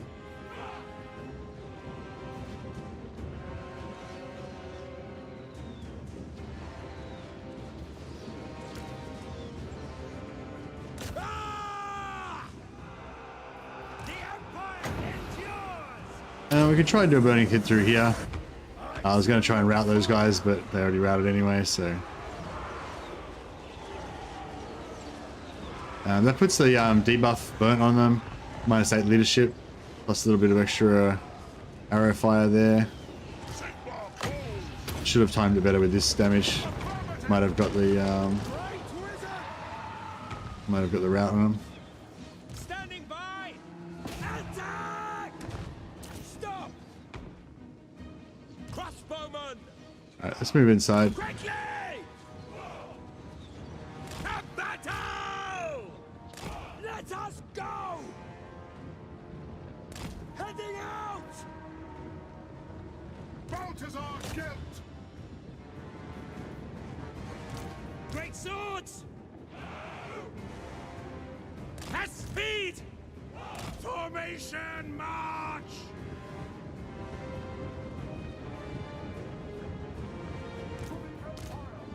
I don't know how knights can get in there and... Yeah, that was good. That was a really good entry through the gate. Hey, they went through pretty well. Quick march! Now! My God! So it says it's going to target up here, but Awakening comes up from the bottom, so that still works. But Searing Doom would get blocked. Breathe them in flame! But you can't target through the floor. But you can cast it. You can cast it through like under. Seething fire! Alright, get our knights back out of there just in case. Attack!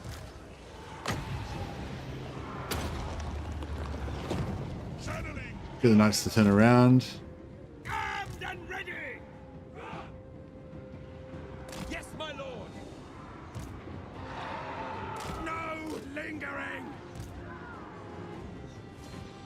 Charge! Throw in! What's it out there? Peasant archers? Yeah. Peasant archers will take really good damage from that. They should get wrecked. At speed!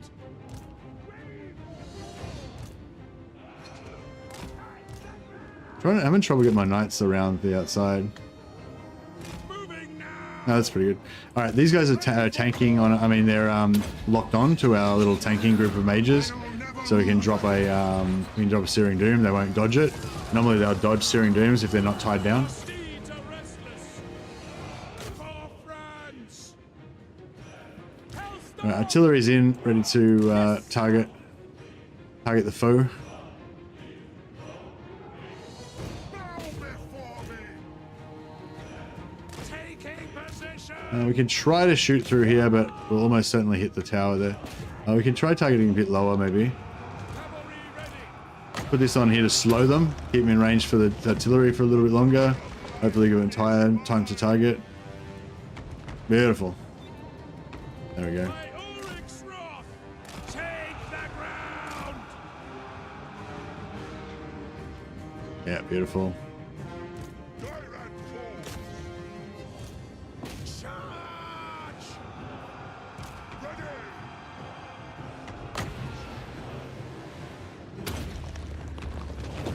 Let the monster awaken! Quick march!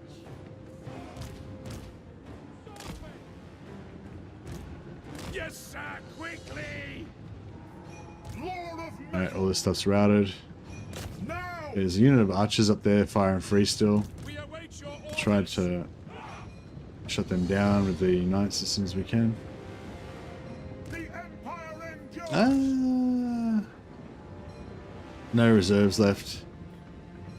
I sense convergence! Would have been nice to keep one heal. The Emperor!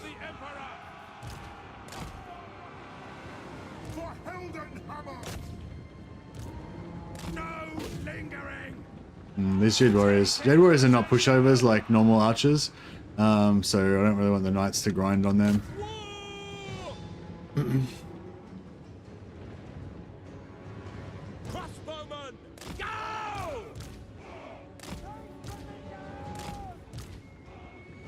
I've got the artillery off fire at will because yeah, Hellstorm rockets will mash your own dudes if you let them, Fight them!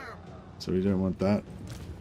If we can get these Jade Warriors to tank onto our little hero blob, which they should do, we can drop a Searing Doom on them and that'll be the end of them. Ready to serve! Let's get the knights to mop up without trying to engage with the Jade Warriors. By my will! Alright, I'm pretty sure they're locked on. Alright, that should get them done. We serve! We obey! Pretty good. Alright, now a Night Charge might do it. Battle! Sigma! For the Warhammer! Missiles at the ready! We serve France! Alright, Alright, let's get a charge in. Crossbowmen! The charge did not really land at all. Looks like we still got the charge bonus, maybe. No, we did not get the charge bonus. Ground quakes! Formation march! Right, let's get out of here so we can get recharged by these Jade Warriors. At speed! Quick march! Reynolds, aim! We're ready! To battle! Alright, let's try this charge again.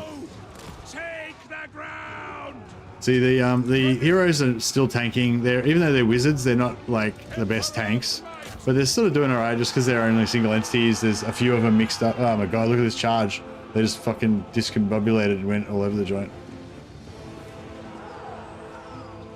Whatever. Let's get them out of there so they don't shoot our own. There you go.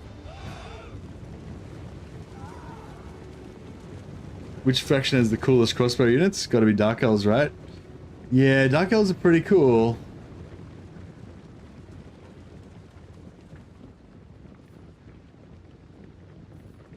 I do have a soft spot for Empire State Troops though. I just love the Empire State Troops, the crossbows, the handgunners, the you know, swordsmen, halberdiers. Not necessarily because they're in-game stats in the battlefield, but just like, you know, in the Warhammer world, I think they're cool.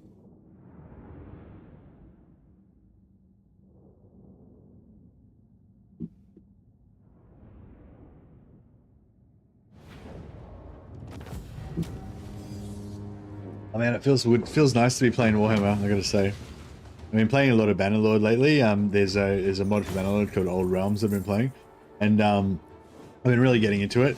But then, like, I don't know, just let's get back into Warhammer, and it's like, oh yeah, it feels good.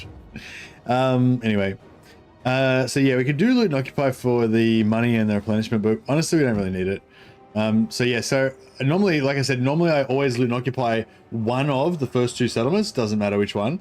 And then I loot and occupy this one, which forces a rebellion. It's exactly enough to force a rebellion next turn, and then we get like a free kill on the rebellion army. So I think that is actually the optimal way to do it. Just get that extra little bit of essays. But since we didn't do that, I'm just going to go all in on the keeping our public order up. Anyway, yeah, we do now, as a reward for this, taking this settlement, you get a choice of these three things. Like, yeah, don't take like 500 essays, right?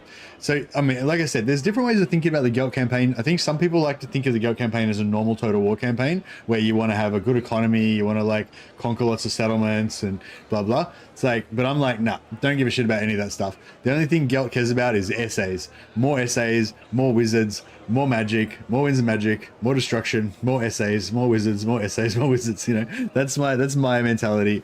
The essay economy is the only economy that matters to me. So yeah, 500 essays. Let's go.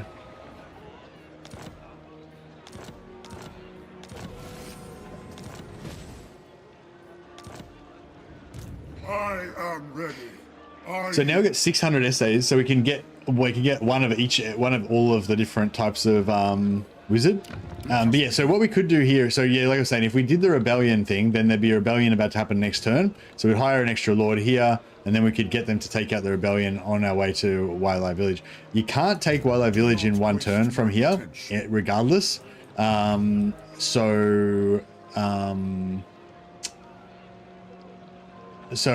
you may as well fight the rebellion, right? And then you fight the rebellion, and then you get to here and you take Wildlife Village on the next turn. Technically you can take Wildlife Village on the next turn. If you use the Celestial Wizard's special Celestial Scrying, instantly replenish the movement range of the target army with the Celestial Wizard. So that means so next turn, instead of like staying here, we could move here, then pop this, then take Wildlife Village. But that costs 375 essays, which is like almost 4 wizards. you know, and that's against the central tenet of more essays, more wizards, more essays, more wizards, right? So we ain't gonna waste no fucking essays on that shit. We'll just take the extra turn, and we'll get the wizards. If there was some critical reason we had to make it there by next turn, then sure. But yeah, I wouldn't waste the 375 essays on that. There's no material advantage of taking Wallow Village one turn earlier, in my opinion. But yeah. Let us begin.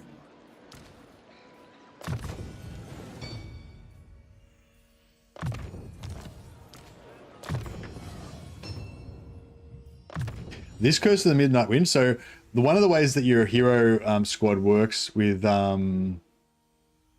hey, you got Bella. Thanks, man. Yeah, the Bretonian Chaos Knight series is so cool, isn't it?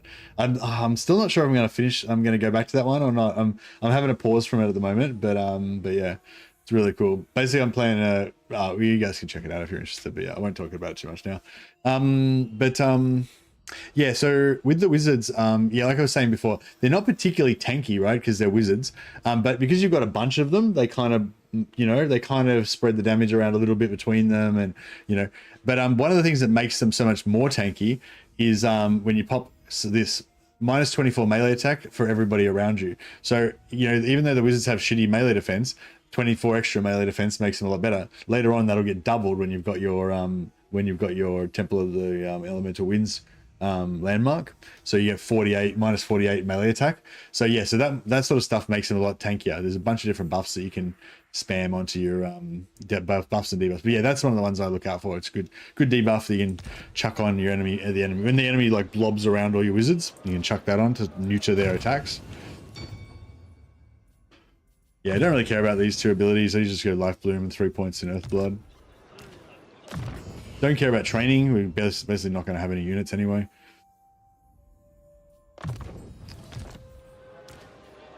I am ready. Are you? Glittering Robe is another one.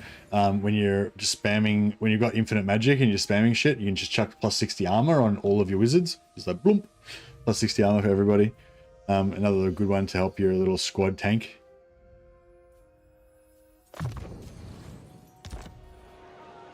Now, yeah, so as I said, we created our hero capacity there, so we can get those guys in now.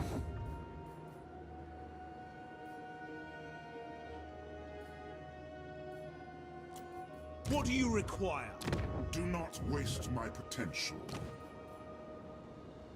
Yeah, I might go tough.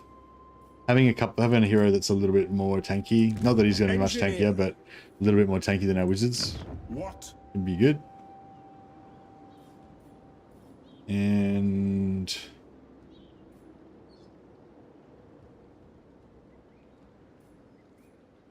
yeah, I might lean into the control thing and just keep the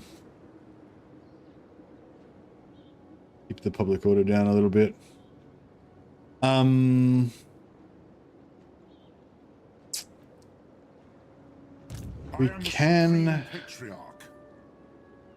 We can also recruit some more units. If we want, we could grab some artillery or something. Yeah, it's not really needed, but why not? And then of course we can recruit more wizards. I might, yeah. So this lord here is actually, we could have disbanded him on the previous turn. There's no reason to keep him. Huntsman General.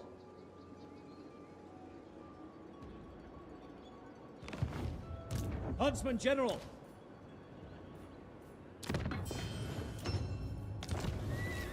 Let us begin.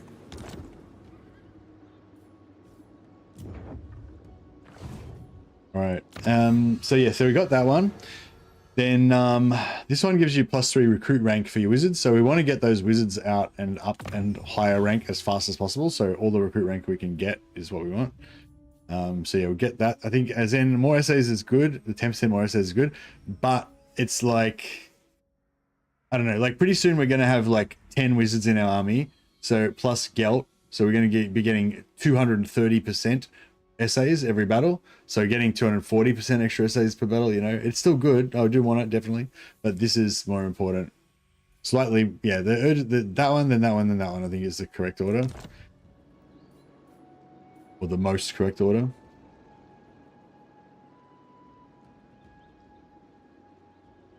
Hey, Paul Lamasson. Yeah, that's right. We're going to keep both, keep Cathay and go back to the Empire as well.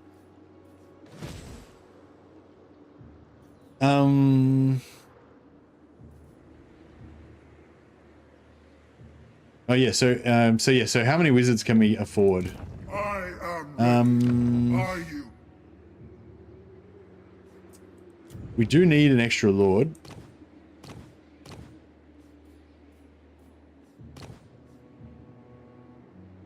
I love this lamb chops beard.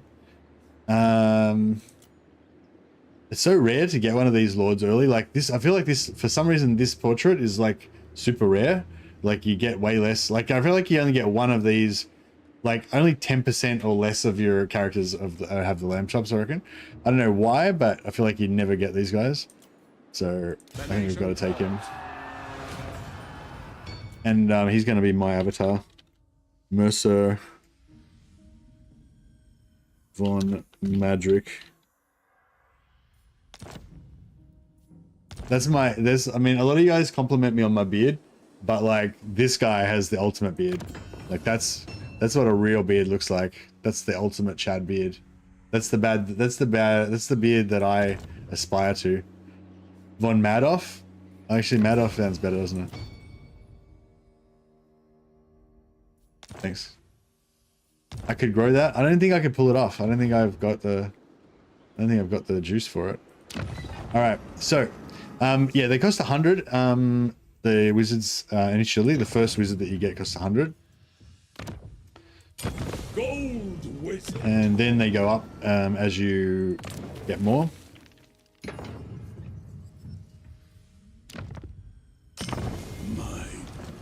So we're gonna be essentially going broke from this point on, because we're gonna have too many wizards. So it's gonna be just a bit of a knife's edge of how many wizards we can actually, like, we basically want to get like the maximum amount of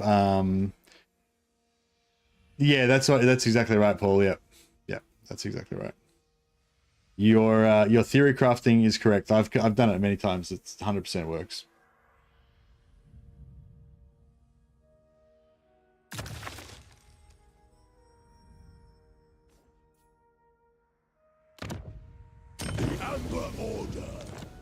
Good thing about these as well is they don't cost you any gold to recruit them. It's just essays. Mercy going broke playing Warhammer. I know, it's so weird, isn't it? Normally I'm so good with my economy. So,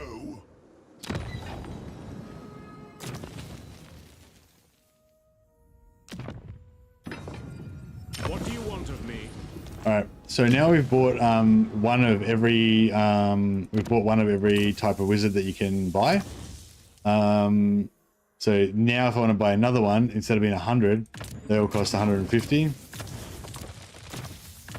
And the other cool thing about it is that each wizard, having a wizard of a given color in your army, gives you these special abilities. So there's this transmutation one that gives you money, but again, I pretty much never use that one. Like, you know what I mean? Like, unless I was absolutely had to go, I was going broke and I absolutely had to, or something like that. There's no way I would ever spend essays to get money, you know, not in the early campaign anyway. And yeah, Shyish form gives you damages all enemy armies within the same region as the target amethyst wizard. That sounds really cool, actually. Bright key. Oh yeah, you can use this to open a siege, to give you siege attacker. Which can be really useful, just to cause wall breaches when sieging. This one gives you an extra turn of movement. That one's the one that I would use probably, like, sometimes. It's only 150 and it just gives you sorry, it's 335, sorry. That gives you an extra turn of movement, but having an extra turn of movement at the right time is like really important. But again, in this early part of the game, I'm just trying to get as many wizards up as fast as I can, so I'm not going to waste points on that. Instantly heals the entire target army. It's cool. Like, these are all really cool. Like, Call of the Wild gives you a summon. Barrier of Light gives barrier to the entire army, 200 barrier. It's pretty cool. And unlocks Stalking Stance for the target army for 2 turns. So you get Ambush Attacker. So Stalking Stance like Skaven. Pretty cool. Anyway, so basically, if you've got one of each wizard, then you've got access to all of those special abilities. Like you can use any of them. All of them have cooldowns, so you can only use them like fairly rarely. But in the early game, like yeah. Anyway, and then also each different one has a legendary item that you can unlock. The Grey Wand. This purple one's really pretty cool. Gives you like infinite winds of magic.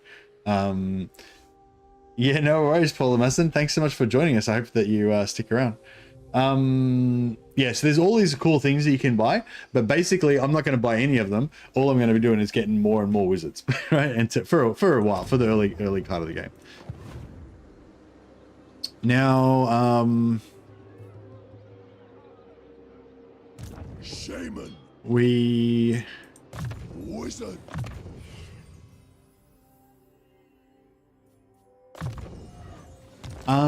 So we can either put them inside the, we can either move, so if we've got supply lines, 4%. So if we put them inside the army, they'll cost slightly more upkeep.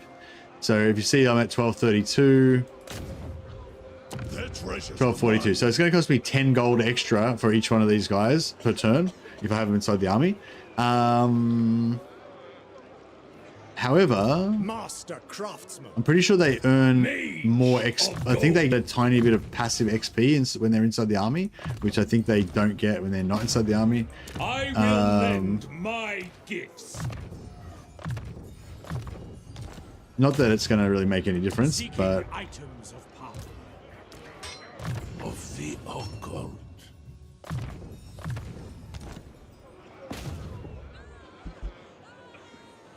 the mic is going crazy on YouTube.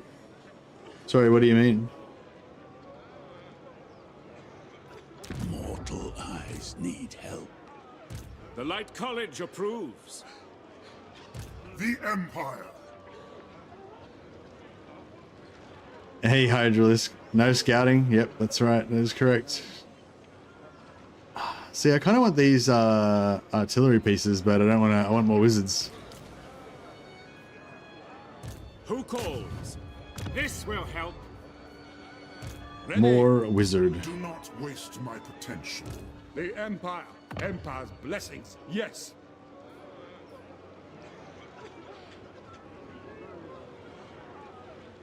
I might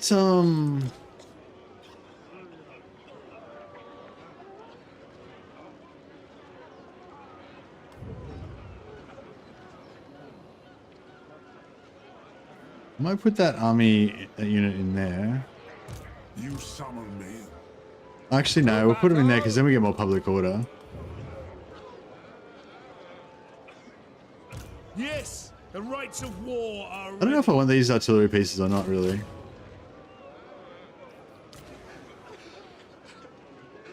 Yeah, I don't really want them, I don't think. In fact, I probably want to disband some of these units here. I don't know, we'll see how we go. I am ready. Are you? So yeah, so what you could do, if you wanted to, you could have one of these guys focus on scouting.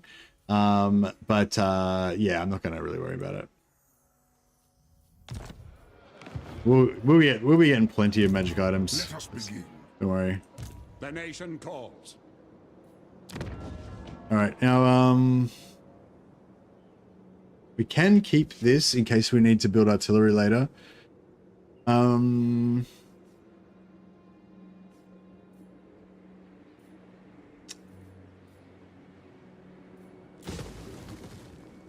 we shouldn't need to.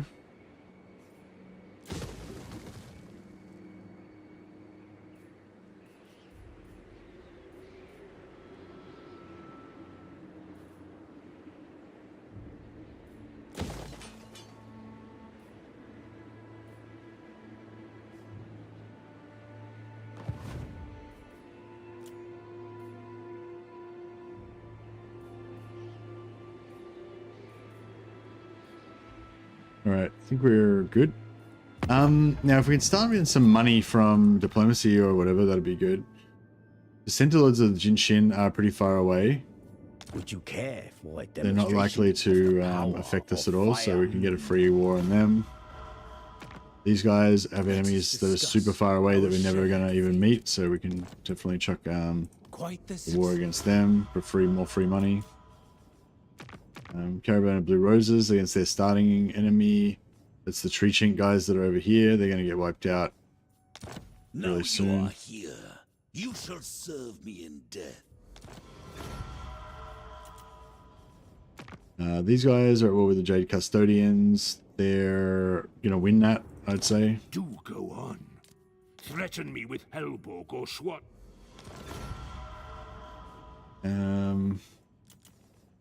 Yeah, that's all free money.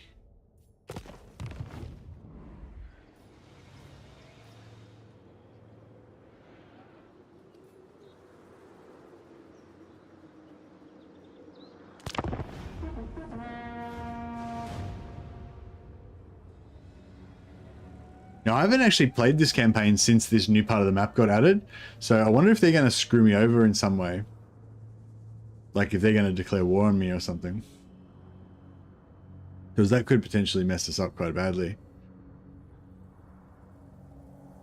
Gelt the Mercenary, Fire Sale, or Wars Must Go. Exactly.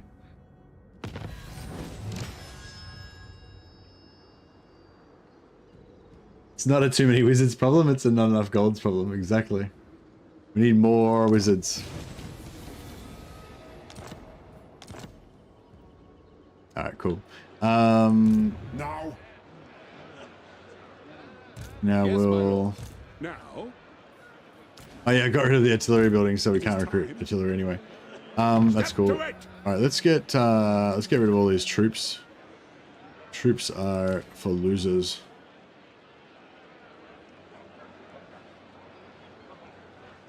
Might keep the cavalry just for now. Gifted Tinkerer, my calculations will ease our journey. Healing. Yes. Now, yeah, like I said before, like you're pretty much always I go where the winds howl. you're pretty much always wanting the winds of, wanting to get the winds of magic, but then you're also like not wanting to waste movement because you want to get onto the next thing, you know? who calls? This will bolster the nation. By Sigma's right.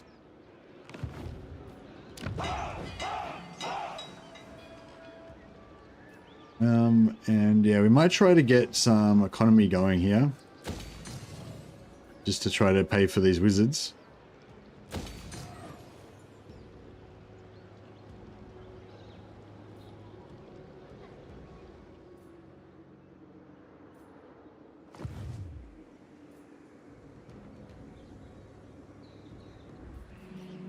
See if we can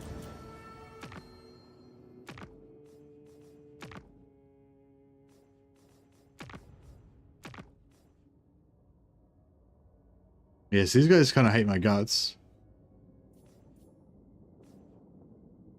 They like the fact that we're beating up their enemies. Say what you gotta say, Hughie, and then get out. Be good if they would declare war on the Burning Wind Nomads instead of us. By the comet. Did they go before?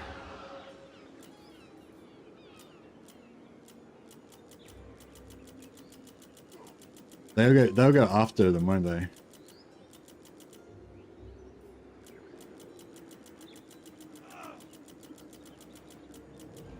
Yeah.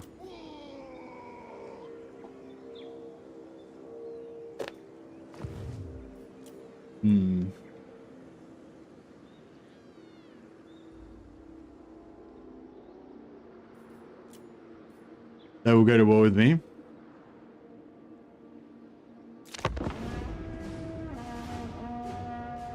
Yeah, I set a little ambush there. I was hoping these guys would come out and try and start some shit, but, you know.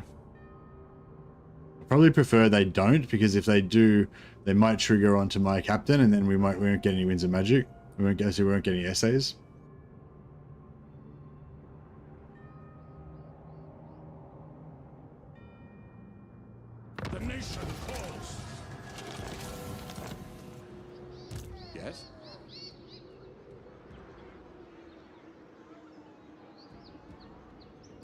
What? We might do the same thing that we did last time. Do not waste my potential.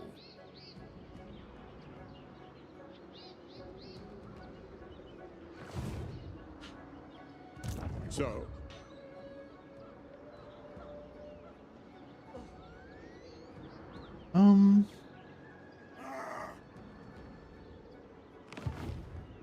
Ready.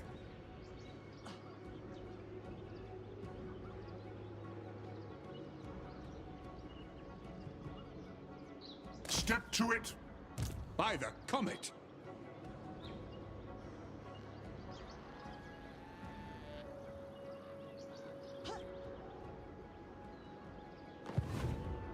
Who calls?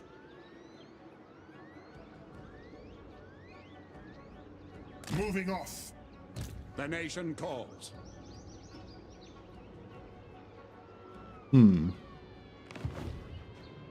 It is time. I'm trying to get clever here, but I don't think it's gonna work.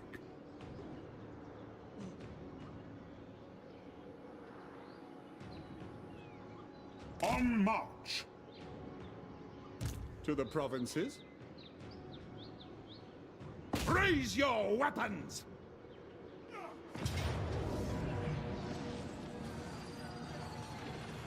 Ulrich's will! Now. Trying to like,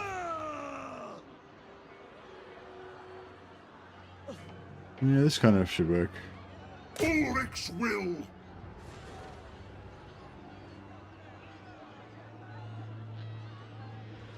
Yeah, so I'm gonna try and do the same thing. Gonna bounce him off that direction. It's not gonna really make any difference, but you know, Attack! gotta do what you gotta do.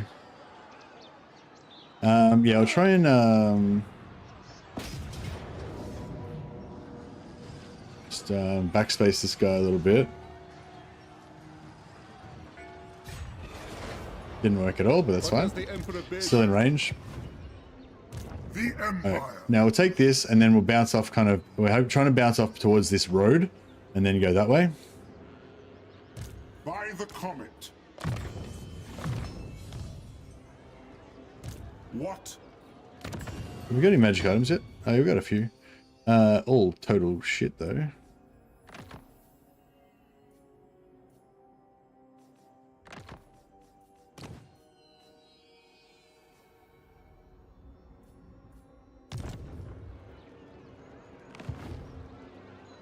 You summon me. So we'll attack with Gelt so he gets all the essays. And we're now getting 30, 40, 50, 60, 70, 80, 90, 100, 120. So now we're getting plus 120%. So 220% essays now.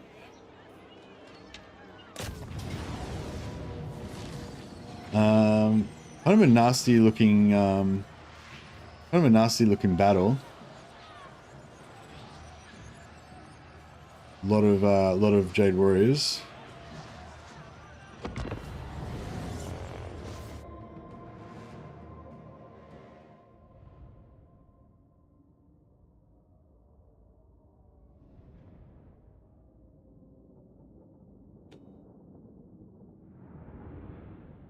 Hey, Sepish. Yeah, a lot of love thrown my way today. Thanks, guys. Appreciate it.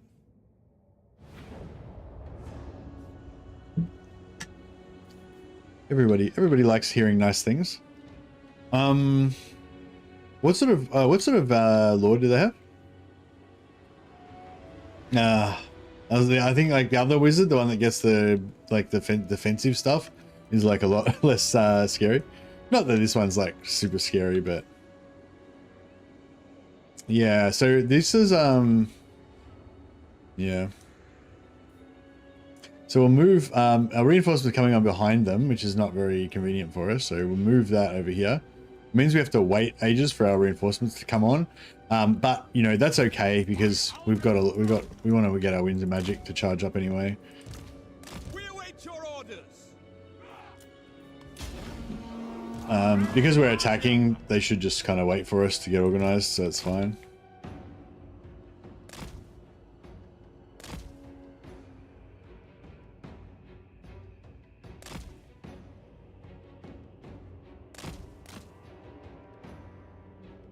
So yeah, what I'm hoping we can do is get most of their army to come in here. But you know, whether or not that's actually what happens is another thing entirely.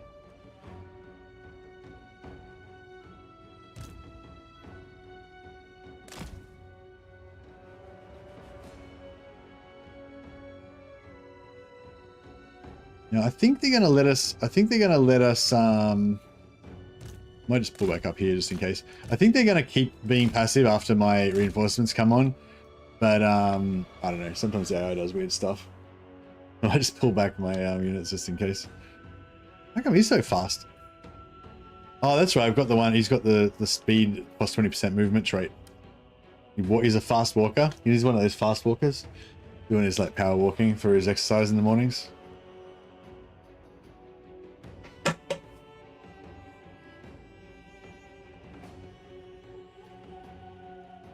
It's already time for the Wizard Doom stack. Well, yes and no. So it looks like a Wizard Doom stack, but it's just actually a bunch of crippled old men with no magic that are really shit. So this is what I was trying to say before. Like at the start of the campaign, it doesn't seem like a logical thing to do because the wizards are not very good. We don't have very much winds of magic, and you know they're very expensive. But that rapidly changes from that to being like going absolutely ballistic. Fucking ridiculous ballistic. So, you know, it's worth it. Got to farm those essays, that's right. See you, Sepish. But yeah, no, this is the beginnings of the Doom stack for sure.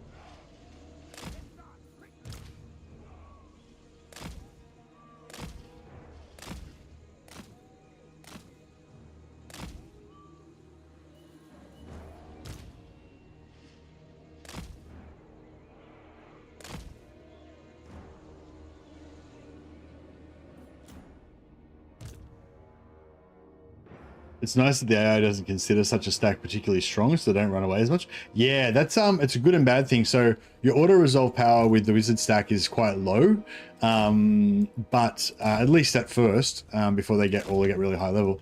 But yeah, so the AI doesn't consider them that threatening. They don't run away as much. But conversely, if you ever auto resolve with them, they'll just all take like huge amounts of damage. They generally don't die. Like you usually get away with one or two get away with one auto resolve. They won't all like die straight away.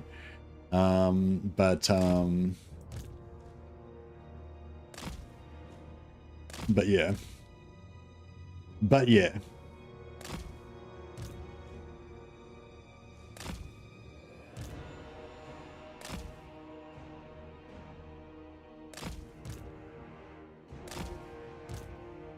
Okay.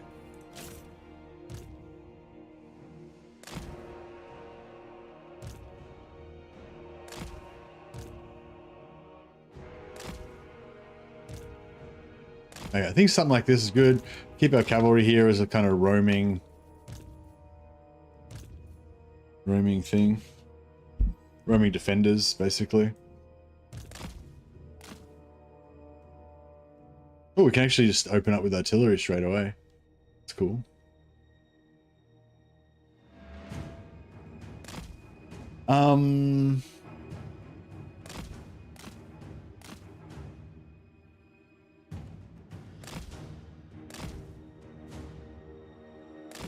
Yeah, so we want them to...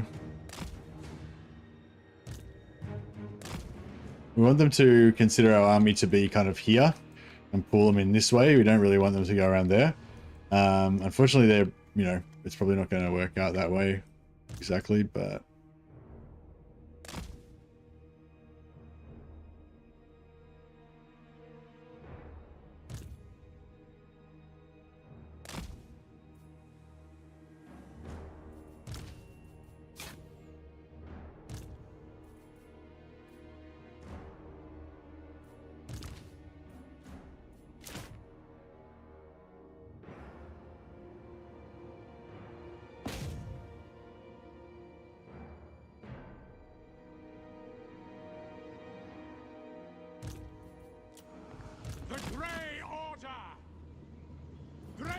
wizard! Forward! Now! Quickly! For the Emperor!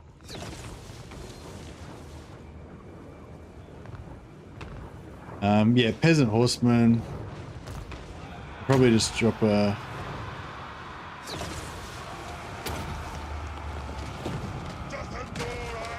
That'll just give us a little top up on our heals as well. Alright, here we go. Swordsman! We obey! By Ulrich's wrath! Ready for war! No lingering! Aldo calls! Okay, now we're going to try and pick up these guys here.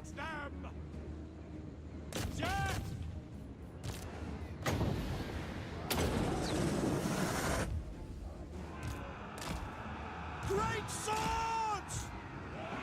The Empire endures! This is the problem. He's killing our artillery. They'll drop the artillery. Have the guys pull out. The ground! Conditions acceptable! Yeah, okay, we're trying to get these guys to blob up more. This is good against the low armor stuff, like the what do you call it? Yeah, the burning head is really what I want for this, so I'm going to save their winds magic for that. They're gone, beautiful. Standing by! Take the ground! For Heldenhammer! Hailstorm! We are Sigma's heirs! Some of these guys are about to lose their Battle wizards! lose their shit. Just chuck some passive heals down. Bit of that action. The winds glow hot! Alright, you guys can have a bit of this. Crossbows ready, General! No lingering! Swordsman! Sir! Charge! Alright, yeah, Gelt can drop some of these bad boys. And start being a bit more liberal with our Bernies.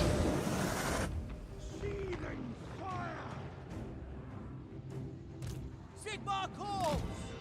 Sigmar guides us! Crossbowman! Bring it down! War! Smoke and mirrors! I don't really want to waste winds magic on healing, but a bit worried about this guy. I am a pyromancer! What?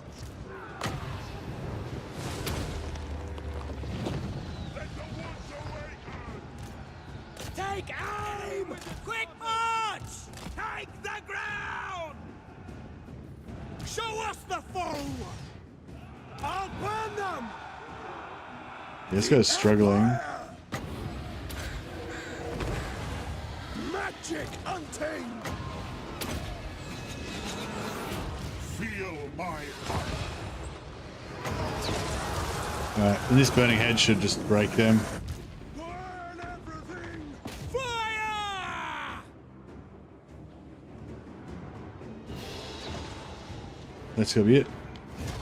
Okay, halt. So yeah, stop them from firing.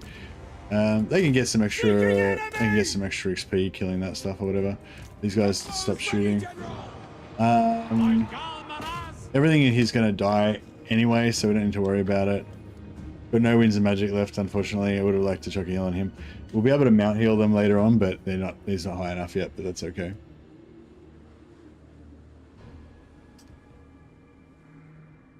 Hey, sticks and stones. The easiest way to do the loyalty cheese with the Dark Elves is to get 2 items of the same type. So 2 armors, 2 weapons, whatever, 2 armors of the same type. Have one of them on the lord that you're trying to raise the loyalty on one of them on another lord. And then go onto the lord you're trying to raise the loyalty on, and then select the armor from the other lord to equip it, which will automatically equip your armor onto the other lord. So, and yeah, so basically you get a chance to go up when you equip the armor, and then your armor goes on the other lord. Then you equip the other armor that's on the other lord again, you get another chance for your loyalty to go up, and your armor goes on the other lord. Then you equip that armor again. Do you know what I mean? So you have 2 the same, and you just keep equipping go onto the lord. You have to have the lord that you want to go up as the one that you've got selected on your screen, and you have to be equipping armor from another lord in the little side tab. You know, makes sense. Basically, just watch what I was doing in the stream and do the same thing.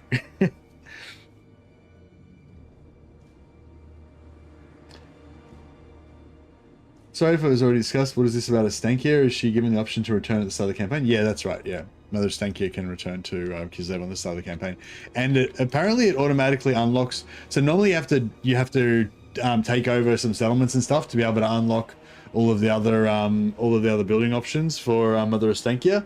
But the sort of negative thing about, apart from the fact that it's hard and it takes a while, well, not really hard, but it takes a while. The other problem with it is that you have to like kind of take over all the settlements belonging to the other factions or confederate them all. So normally I would confederate them all, and it's usually pretty easy to do that, or used to be.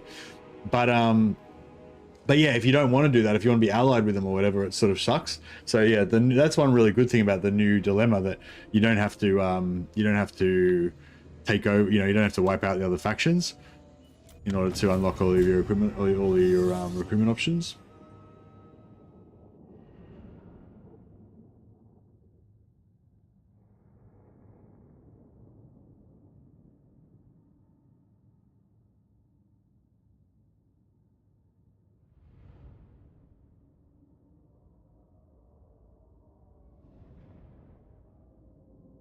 Yeah, that's right, Sticks and Stones. So if you select a lord and you remove an item, there's a chance their loyalty will go down. So basically don't ever remove an item from a lord. But if you go onto another lord and you select the item from the other lord to put it onto that lord, then the lord that loses the item doesn't lose loyalty. Only the one that gains it gains loyalty.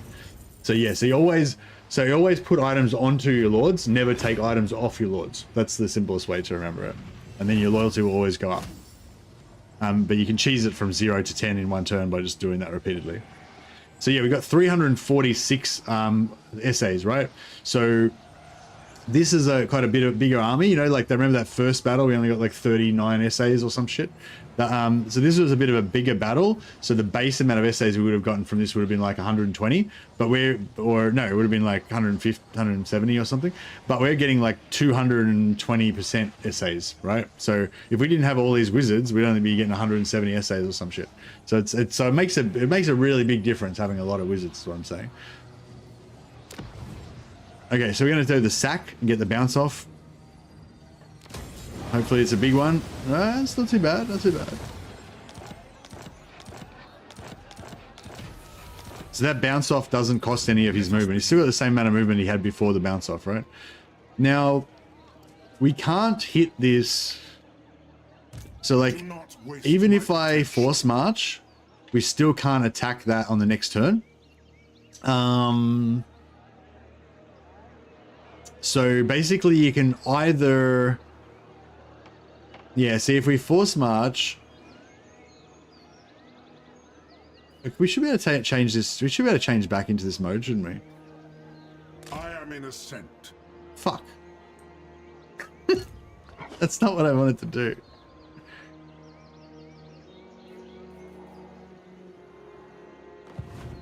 Yes. But yeah, so if we force march to there, I mean, we might be able to make it next turn.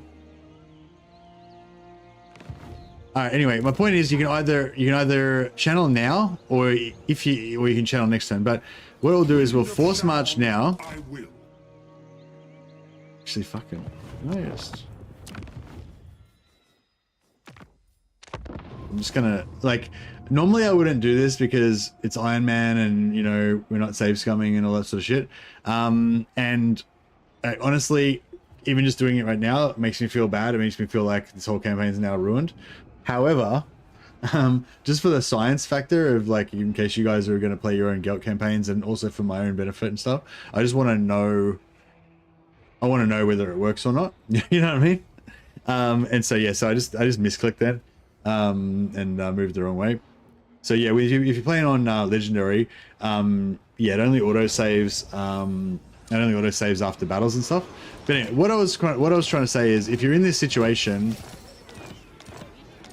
what I was going to say is, if we can't hit Bamboo Crossing next turn, then we may as well channel. We may as well channel, right? Like if I'm gonna if next turn I'm gonna make it to here, and then on the following turn I'm gonna attack Bamboo Crossing. Well, we may as well channel to get some more wins before we go there. But if we're gonna have that next turn that we aren't gonna make it there, we may as well channel on the next turn, right? So we're gonna force march this turn. Wind of Shaman, I will. And then, yeah, actually, it seems like it's almost exactly the same place as when I actually did the misclick. That's weird. Anyway, so yeah, so we're clearly not going to make it. So I could have channeled this turn, and then next turn, and then next turn channeled again, and then attack on the next turn. But yeah, I'm just going to channel once, but then we're going to have more movement to keep going. So yeah, that potentially that would have been a good time to actually channel. This will bolster the nation. Yes, my lord. The nation calls.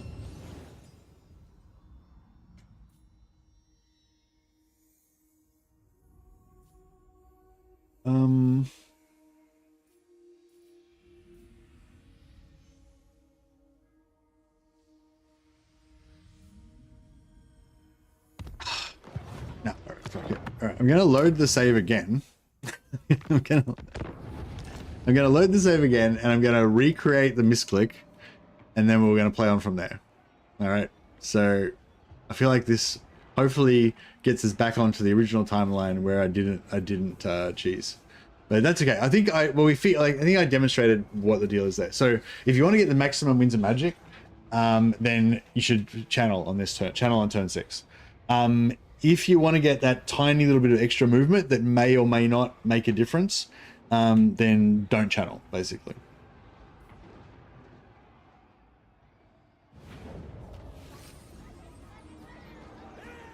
Ending from the start of the campaign in March stance is good too, just to unlock as fast as possible a +5 movement range. That's a really good call, actually, Mambo Zone. That's a really good call, actually. So what Mambo Zone is saying is that after you force marched, I think is it 5 times you have to force march Mambo Zone? Do you remember exactly how much it is?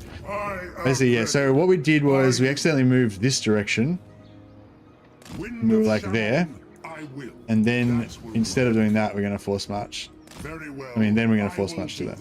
So yeah, so instead of doing that, you should just go stay in channeling stance, and you'd probably be in the exact same spot where I am now, but you're in channeling stance. Or you can just force march if you want to get the extra movement. It's something between 5 to 10, yeah. So basically, after you force marched a total of 5, 6, 7 times, you'll get a trait that gives you 5% extra campaign movement range all the time, whether you're in force march or not, for the rest of the campaign. Oh, not well, sorry, when you're not in force march, for the rest of the campaign. So so yeah, it's really good to basically do that as early as possible. Basically force march every turn for the first few turns until you get it. Yeah, I hadn't actually thought of that. We should have done it on that turn that we ended inside the settlement as well. We get cheaper burning head.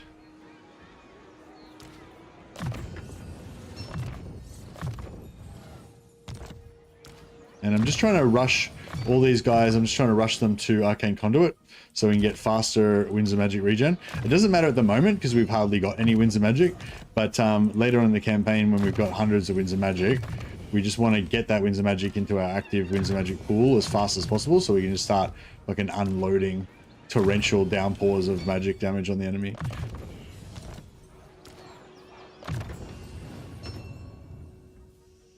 Fast protection, it does not it's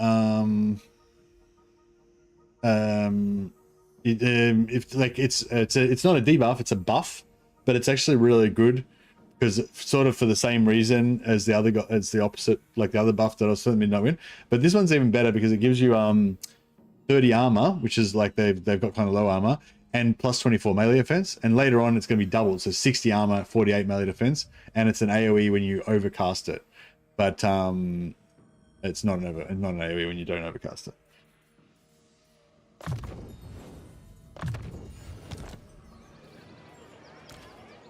This guy we want in the army. We don't really want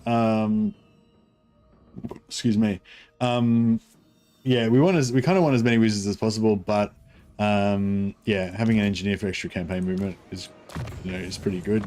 I'll sacrifice 10% SAs for one extra engineer. We don't really need the replenishment in this army, so you don't need the warrior priest. However, he does provide some extra buffs, which is pretty cool. Blast protection is an insanely good buff for squishy units. Yeah, I think that's true.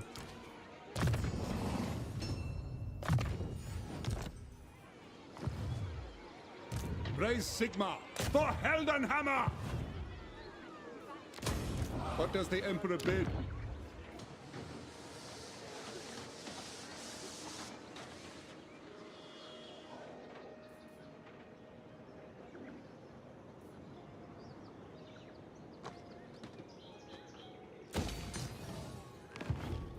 Get some extra stuff there. We're gonna probably hold this for about 14 turns, I would say. Yeah, no, we haven't got money to be spending on. We haven't got money to be spending on shit like that.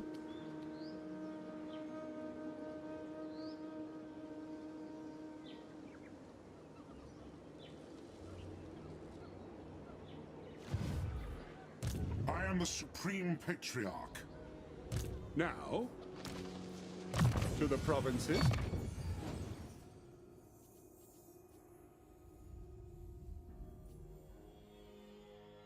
I kind of feel like we want to recruit an extra lord, but I kind of always feel like that, so might just sell some of these militia men. It gives another 300 gold.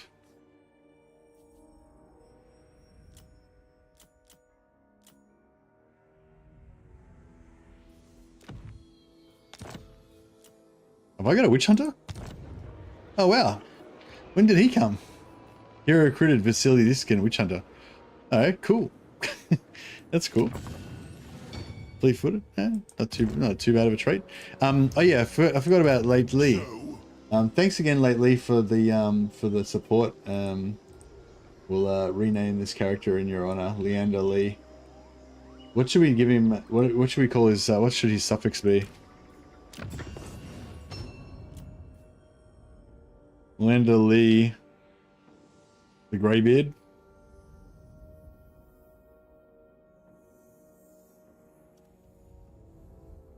The Great Beard. Leander Lee the Great Beard. He's got a magnificent beard, doesn't he? He is pretty much a magnificent figure of a man.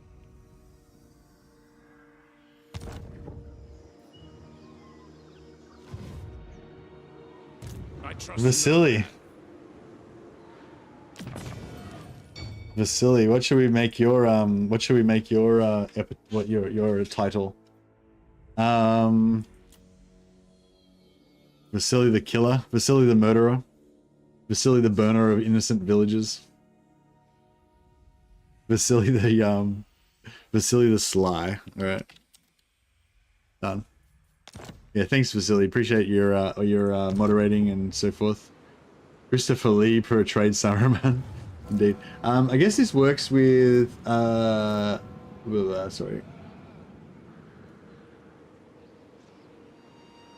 I guess this works with Estankia. I understand a lot of people were or are upset with her starting position. I know it might be blasphemy that I don't mind it. From a Slavic folklore, it kind of makes sense. And I like that they give the option to choose. So long as you choose to stay, you can still unlock the chain the original way. Yeah, yeah, no, I think it's, I think it's fine. I just sort of thought it seemed a little bit like, I don't know, like with Eltharion or like Malice Darkblade or something like that. I feel like there's like pros and cons of, the different options maybe. I don't know, maybe that doesn't really hold true, but like, yeah, whereas it sort of feels like from the options for Estankia, it's like, oh, one of them is play Mother Estankia normally, and another one is just unlock everything straight away for free. Like, it's your choice. It's like, which one should I choose? It just feels like, you know what I mean? Like, it feels like the go home and get everything for free option is just obviously heaps better. Okay, so we've got another 400 things, so we're obviously going to get more wizards. I like to have 2 healers, just because if one goes down, you've still got one left. I like to have double Gelt. I like to have Gelt plus at least one other metal wizard, so that you can have overcast and non-overcast final transmutation double stacked. That's quite cool. Having two spirit leeches, one overcast, one non-overcast as well, is pretty good.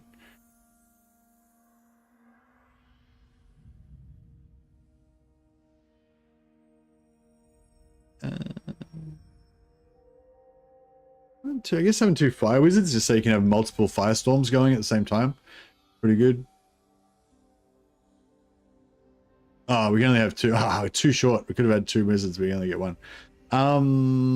That's right. I'll get another.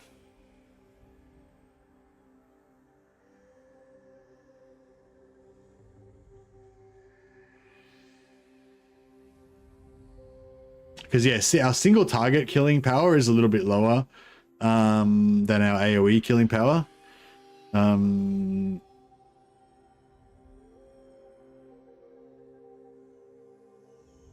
We've already got 2. No. Yeah, might get another fire wizard. What do you want of me? Gairan whispers, come forth. What do you want of me? Summon speed. Yes.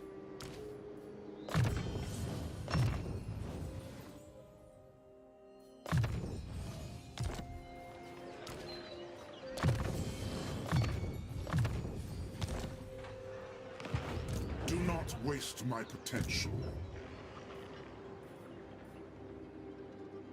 Praise Sigma.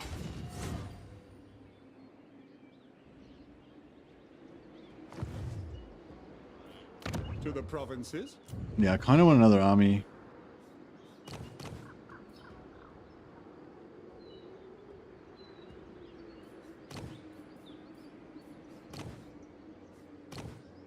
Now, normally Master Engineers provide the best value, I think, for early game generals, but we don't really have a problem with that because of our wizard power.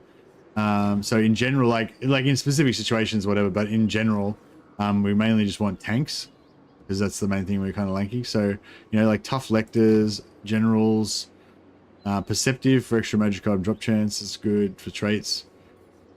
I don't feel like I want an extra lord here, but I don't know if I really do.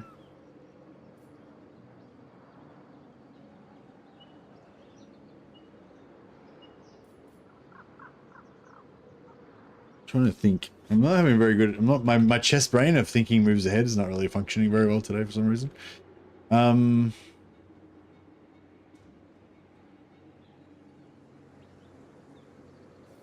I think I'll grab him just in case.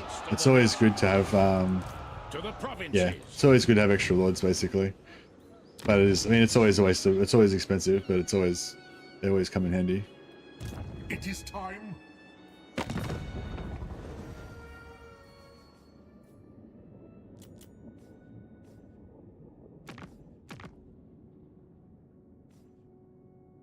Eastern River Lords. Eastern River Lords. Yeah, I think we can go to war with them.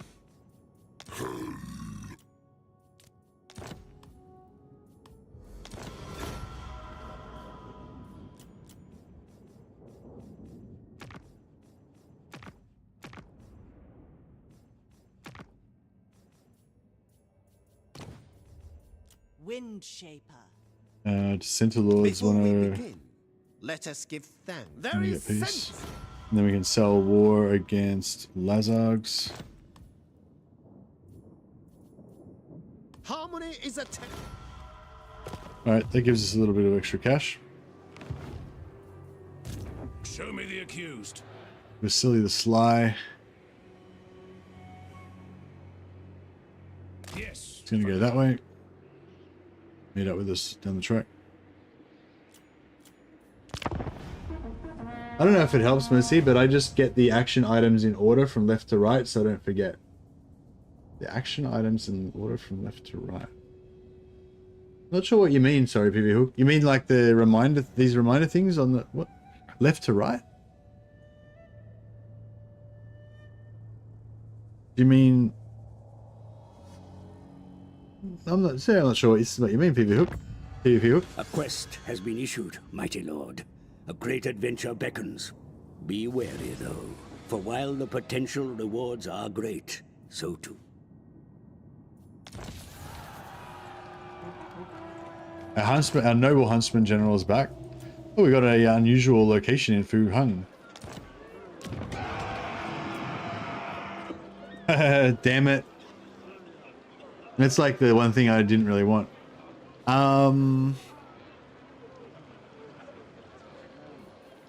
Spend 1,000. Yeah, so minus public order. Basically, what the public order here is going to stabilize. Or it was going to stabilize before it rebelled, but now it's like now it won't stabilize. It'll actually rebel because of that stupid thing. Where'd that army go? I assume he would have force marched back towards his home territory, but Yes. yeah, so we can't make it. I'm thinking like maybe if I had have not done that. Yeah, I don't know. Maybe if I had have not done that thing and I had a force march straight there, we would have made it, but I don't think so. I am in ascent. I shall be victorious. Okay, that's the army that was chilling back here before. It is time. Fine. What? To strengthen the Empire.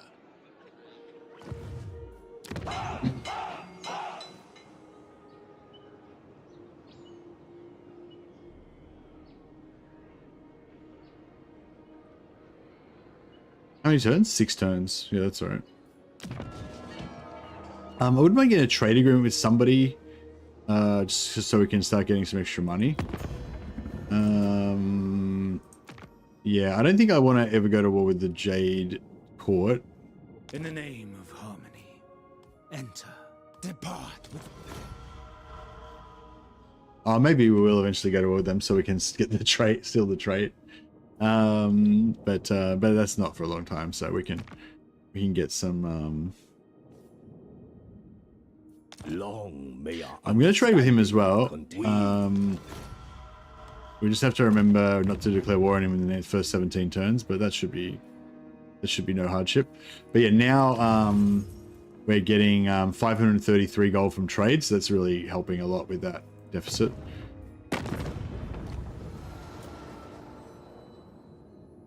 We could trade with these guys as well. How much trade have we got going on now? 90%, 90%. Okay. So if we trade with them, we're only going to get like a tiny bit of extra money. I think it'll be alright. Actually, I think it'll be alright because I think they're going to get killed. They're going to get wiped out soon anyway. Must be a joint effort.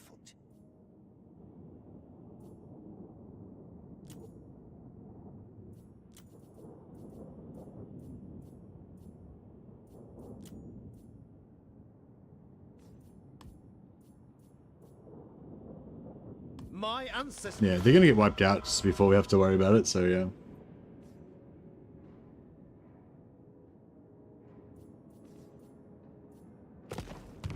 Last time I did this campaign, I gave Greasus all of Gorst's captured territory, only to have Goldtooth's AI stop functioning and Kugat steamrolled him.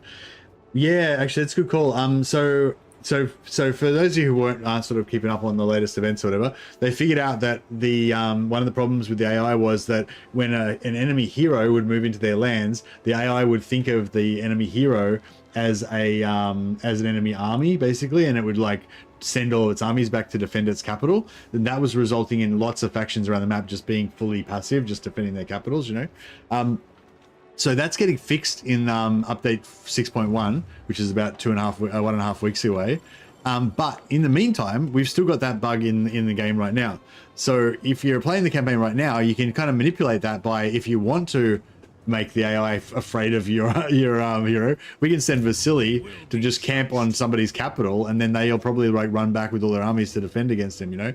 Or if one of your allies if that's happening to one of your allies, PvP hook, like you can send a bunch of your assassins in, go to Greasus's capital, kill all the enemy heroes around his capital, and then that should reactivate him again. So it'd be actually before that bug gets fixed in the next week and a half or whatever, it'd be really interesting if we could actually test that and see if we can, you know, work the system.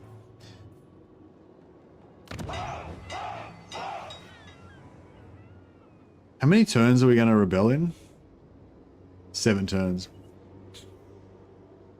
Yeah, no, we need to, I don't usually ever pay to destroy stuff, like, but in this case, we need to get rid of it.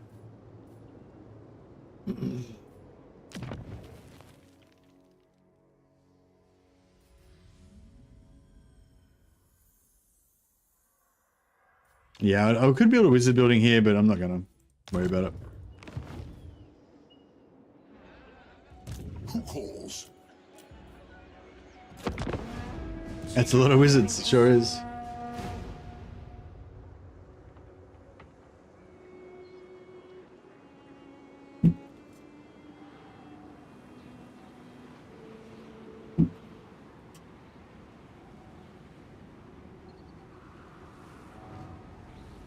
I watched a stream the other day where about 12 crisis armies of rats were sitting in one place because Zhao's alchemist was standing there selling them warpstone crack.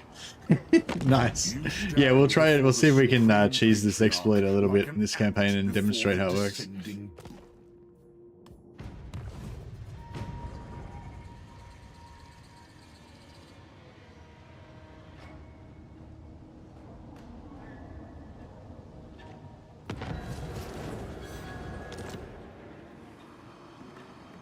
What?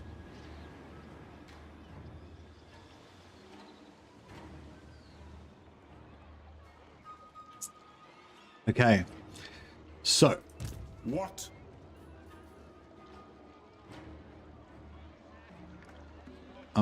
So we could move, we could kind of try and, so in this situation it's a little bit different, right? So we could try and do the same thing as we did before, like siege lock with this guy, move Gelt around this side, then unsiege, then have Gelt sack and bounce off. But it isn't really advantageous here because we'll waste so much movement walking around the settlement that we'll have hardly any movement back. And then the bounce off will kind of not really work because we're trying to go that way. So in this case, we're just going to straight up attack it with Gelt. And then, what do you call it? Just war. To strengthen the empire. Just, what am I trying to say? And then just hit the backspace on him. We march. Ready. By Sigma's right. Moving off? No, not until Hexenstag. Let us move. Not until Hexenstag? What's happening on Hexenstag? Yes, my lord. Yes, my lord. So yeah, anytime there's a weak army inside a settlement, it'll just, you know, it retreats off the map now. That's how it rolls.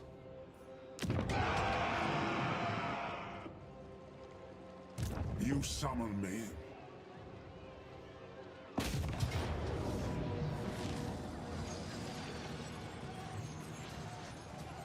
Actually, By the comet. I'm gonna try and backspace this one. So just put my camera this direction. Hopefully that'll work for us. Ulrich's will.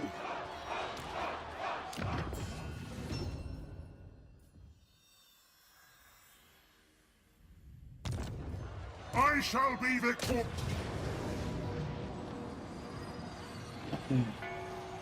Get some minus leadership. Actually, I'll put that on. We've got 3 lords, so we get 3 chances to get magic item drops. I want to say it's basically Halloween. Moslib goes nuts and lots of bad stuff happens. Oh, okay, nice.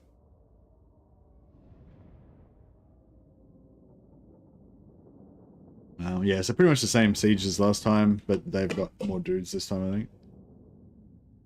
Actually, no, it's pretty much exactly the same as last time, isn't it?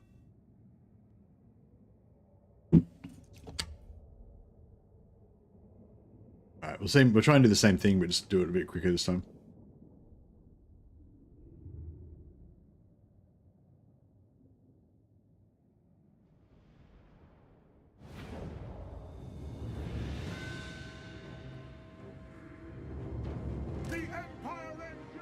Oh yeah, so what we were talking about before, so what do you call it? So, you know, if you force march early and every turn, basically in the early game, then you unlock the extra campaign movement faster, and then you get to use that, you know, every turn for the rest of the campaign. But the counter argument though is that if you channel early in the campaign and get your Winds of Magic up, then you then get to use that Winds of Magic every turn for the rest of the campaign. So, you know, so it's either whichever one you want to do first, I guess. They're both good. Ready for war. If you think you're not going to be able to win the battles in the early campaign, then the Winds of Magic's more important, because that Winds of Magic will win the battle for you. But if you're confident you'll win the battles even with hardly any Winds of Magic, then yeah, then you're good.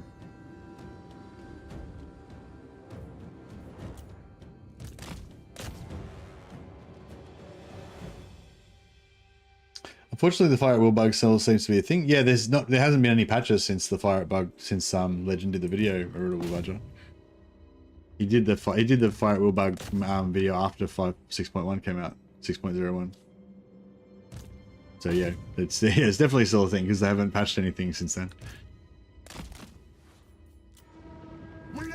All right, now we should be able to just do this one completely. We should be able to do this one just completely with magic, I think.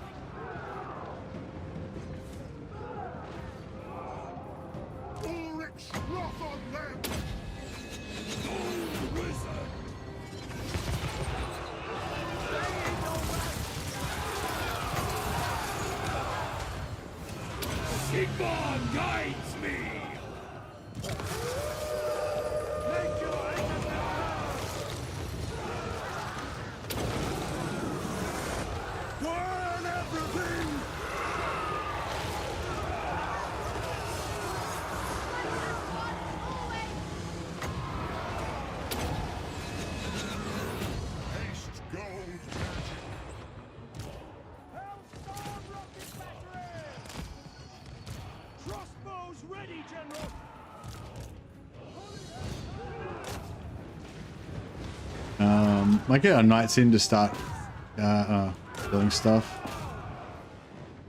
Oh, everything's pretty much fucked anyway.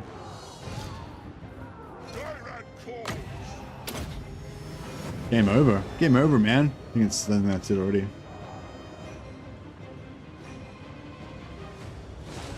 Since it comes up in voice lines, Albentag, aka Levy Day, is the second day of the week, and Marktag, Market Day, is the third day of the week. Third day of the 8-day week. Cool, thanks, Dixon Stones. Marktag.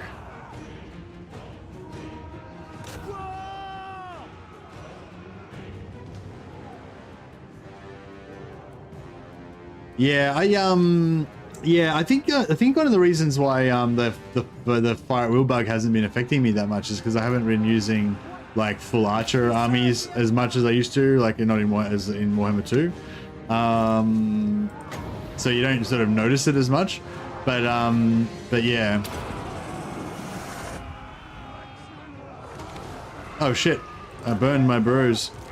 Quick, chuck a heal on them maybe or something. It's probably. Oh yeah, they're fine. Didn't lose any entities. Yeah, Burning Head's great. It doesn't really kill any entities. It just does massive health damage and debuffs their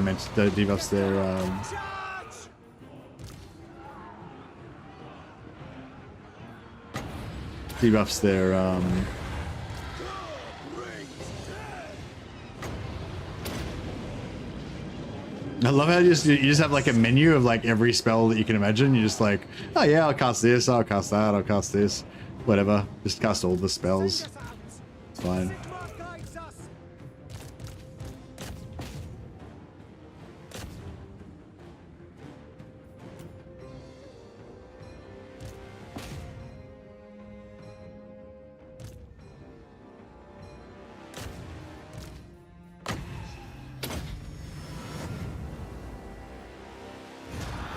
But yeah, now the Doomstack's starting to become operational. By Ulrich's wrath!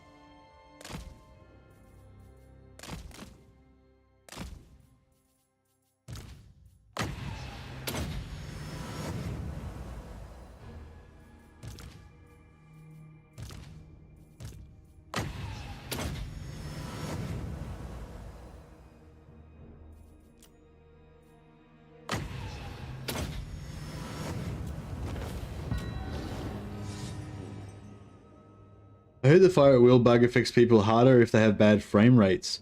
I guess it makes sense in my case since I didn't have that much trouble with it personally at this time, all this time. Oh, really? Wow, that's really yeah, I wouldn't have thought that would have affected it. That's really interesting if that's true. Sticks and Stones. What difficulty do you usually run your campaigns on? Hey, Salinador. I only ever play on Legendary very hard. So Legendary campaign, very hard battle difficulty, max AI, stat buffs. Yeah, I pretty much always played on that difficulty ever since the start of Warhammer, so I'm just used to it, I guess.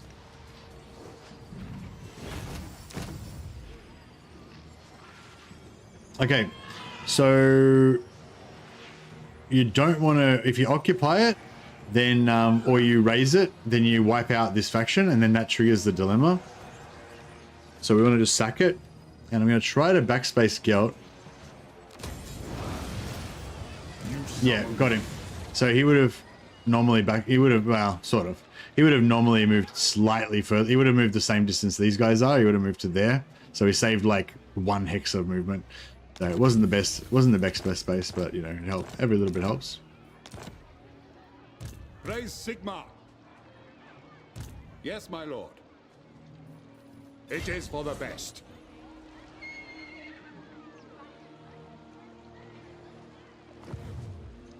Do not waste my potential.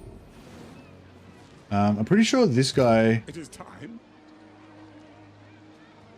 War calls. No. I don't know why I thought that was going to work, but yeah. I am the Supreme Patriarch. To strengthen the Empire.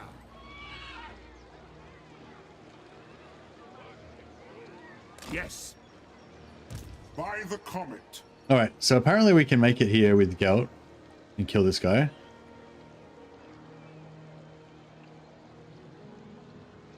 No peace, just war. I'm just worried the movement's going to get screwed up somehow. No, it worked. All right. We'll just make sure we actually kill him because then we get more gold, I'm pretty sure.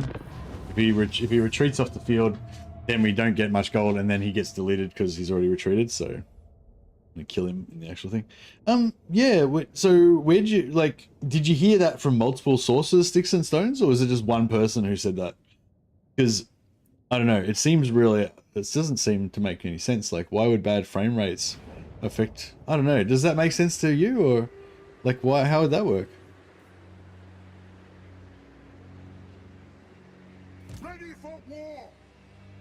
Like, was it confirmed by at least one other person, or is it just one person said that?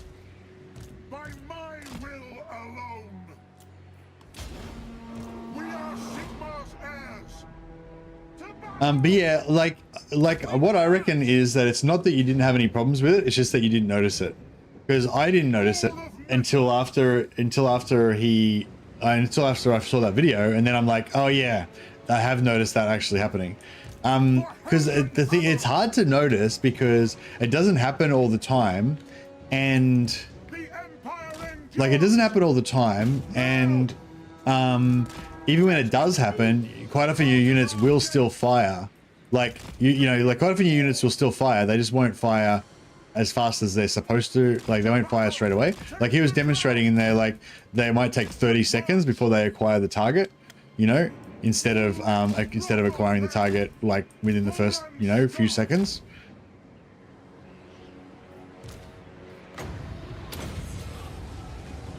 Curses of Shaiish. Ready for war. By forge and firearm. The engineer's like drilling this dude.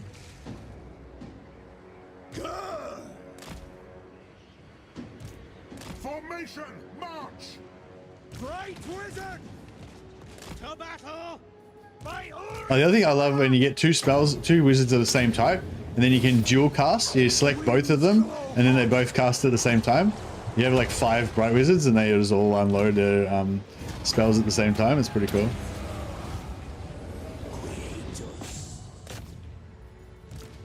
Kindle flame! Immediately! With certainty! Ha! Shaiish empowers.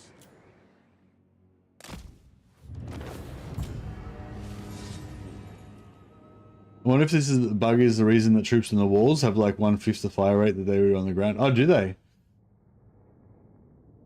Yeah, so that's the thing. A lot of times, like with stuff like that, I think I didn't notice it because a lot of times I notice it, but I don't really like it doesn't register mentally. Like to say I'm in a battle. I'm trying to. I've got like I've got a couple of bits of artillery, a few archers, and some infantry, kind of at the back. I've got a few heroes and a couple of units of cavalry, kind of deep in the enemy area. I'm microing the cavalry. Then a few units go towards my back line, so I'm trying to like micro that a little bit as well. Then I go back to my cavalry and whatever. Then I go back and I realize that my archers haven't shot them. So then I'm like, oh shit! So I retarget all my archers and stuff. Then I go back to my cavalry. Then I go back. You know, like, and you know, you don't really think about it. You're just like, oh, why isn't he firing? Oh, attack. Go next thing. You know, like if you don't use pausing, especially, like you're kind of just going around trying to quickly adjust everything, and so you just kind of you don't really think about it. You just be like, why isn't he firing? Attack. Next thing. You know. So I think that's kind of what was happening with me. Like I think I have been getting affected by it in various battles, but I just didn't register. You know. I am ready. Are you?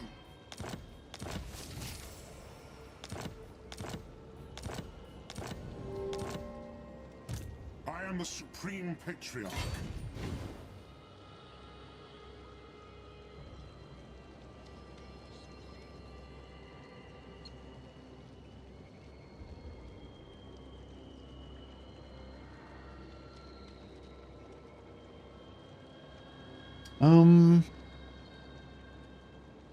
I think if we go that way, we will not be able to attack on the first. We'll be able to we won't be able to attack without respecking. So I think we'll go this way. Wind of Shaman, I will. And then we can either bring the army with us. I will marshal the men. Or we can leave it here What does the Emperor bid? to we can leave it here to siege. This will bolster the nation. To the provinces.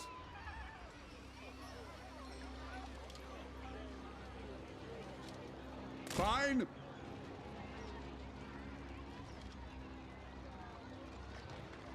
By Sigma's right. Yeah, I should have fucking not done that. Who calls?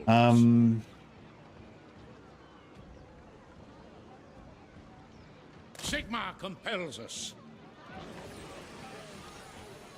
By Sigma's right. Onwards. I'll put him there. If they, I don't think they'll be able to attack me, but if they can, he can retreat. I'm not going to recruit any heroes because they'll be chasing. I'd rather just take over. Next time I take over a settlement, I'll just have the heroes come with us then.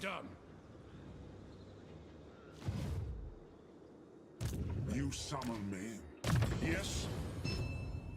And yeah, we're trying to rush Arcane Conduit.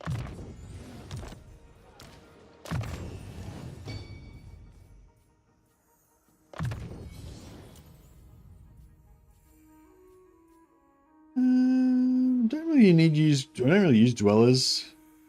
I'm just going to go for regrowth in case we need a big regrowth.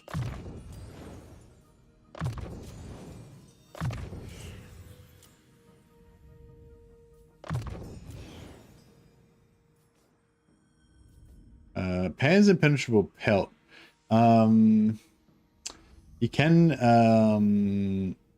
do an upgraded version, gives you 24 melee defense and 20% physical resistance. Physical resistance is a bit like, you know, it doesn't work against magical attacks, it doesn't work against magic damage. But, you know, especially when it's doubled, when you get your Temple of the Elemental Winds up, then you got like 40% physical resistance and 48 melee defense, so it's another cool buff so you can stack.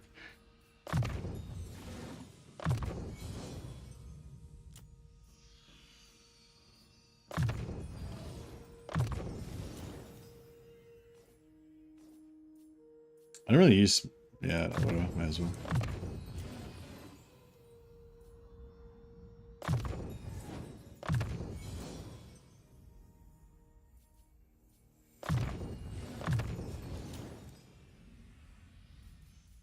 Increase movement. Yeah, the engineer is pretty good actually for sniping.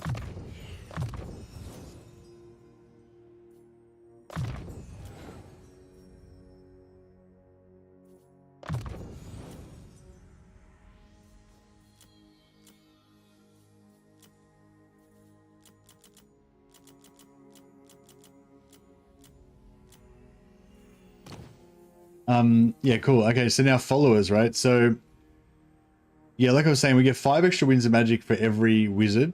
Plus we can spec into 5 extra magic from every wizard. You know, then we can spec into 5 extra magic from every wizard there. Then we can get an extra 5 wizard for every magic from every wizard there. All of them have this. So that's 15 winds of magic per wizard in your army. And then on top of that, every one of them can have a hedge wizard, so another 8. So that's 23 winds of magic per wizard, just automatic. These drop so often, you get hundreds of them. That's just automatic, 23 winds of magic per wizard. So you got 20 wizards in, you got 19 wizards in your army. It's, you know, 400 plus, you know, no problem, automatic, right? But then, and then there's also, you can get magical items that gives you extra winds of magic. You can get another follow-up apprentice wizard, it gives you even more winds of magic. They're quite rare though, you don't get that many of them. Yeah, anyway, so you end up with heaps of winds of magic. It's basically the long and the short of it.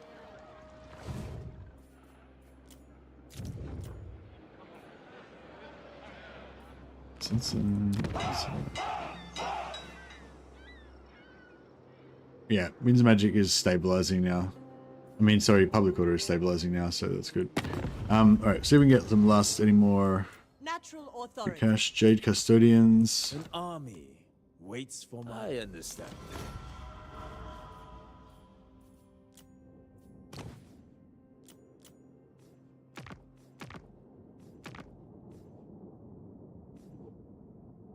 Clan Crizor.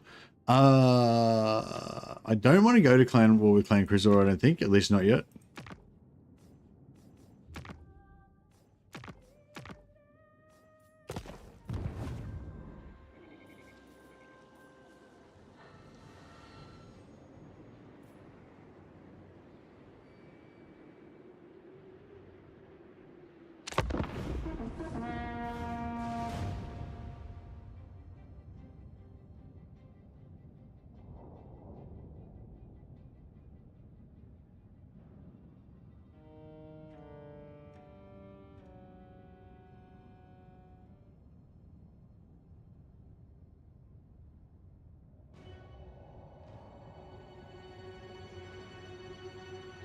I'm the only person I know that puts archers inside on the inside of enemy walls. On the inside of enemy walls. Oh, you mean when you... Yeah. Oh, yeah, I do that sometimes. Yeah, I like doing that sometimes. It's fun. Actually, yeah, I haven't really noticed they fire way slower. Yeah, I do that sometimes too.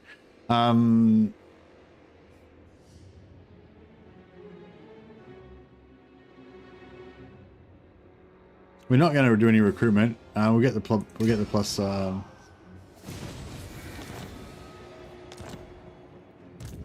the comet.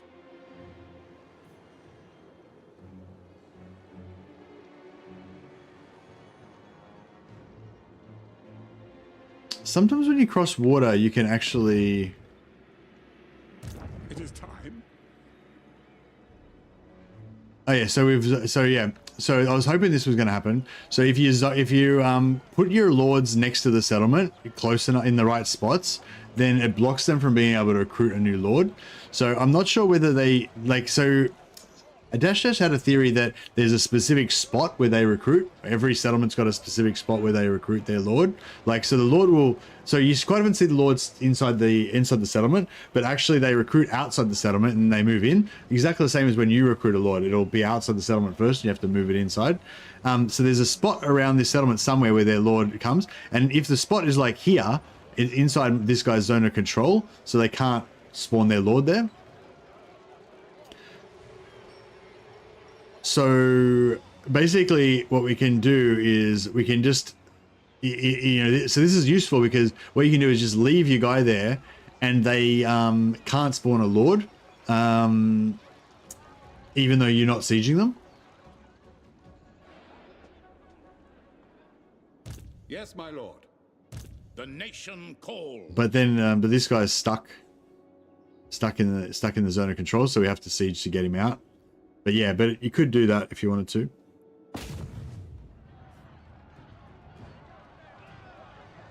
For Helden Hammer. Oh, we're gonna siege like this. How magnificent are these purple cloaks, by the way? The Empire. Pretty sexy. Okay, I want to just check this. So it says that we're gonna have 0 movement, right? We're just gonna move to the edge there, and that's it. This will bolster the nation. I guess that's, yeah, that's correct. Yeah, okay. Well, I didn't need to do that. Yeah, that's fine. I'm guessing it's the same with Gelt. It's not gonna help me. The nation. All right. Well, this could be a good chance to.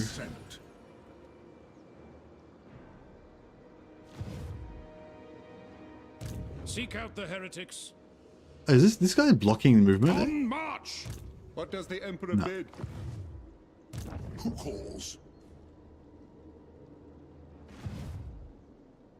Ready.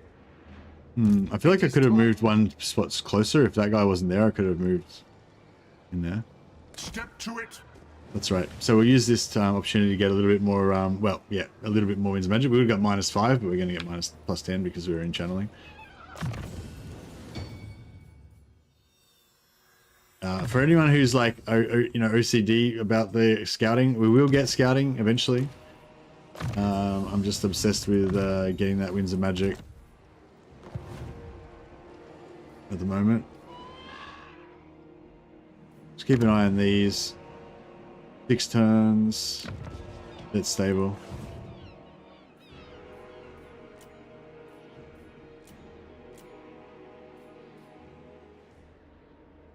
Alright, it's still good. Celestial answer. Eastern River Lords. The Eastern River Lords.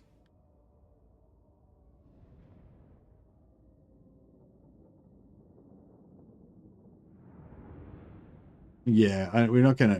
There, I think the Eastern River Lords are just over here, literally on the eastern. Yeah, they're not gonna interact with us, so we may as well pitch that with them. We make a Child of the Nine.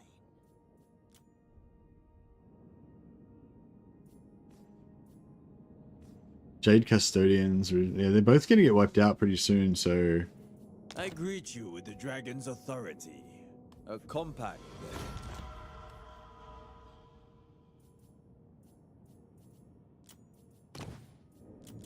Just trying to squeeze every little bit of.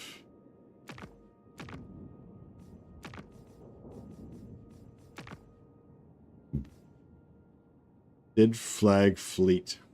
Dead Flag Fleet. Where's the Dead Flag Fleet? Are they... Oh, fuck, where are they? Are they... Yeah, does anyone remember where the Dead Flag Fleet are? Are they up here, or are they down here?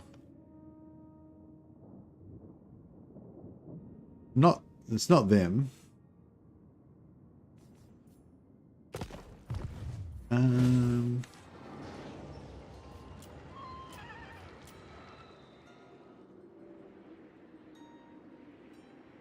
100, 12, 100.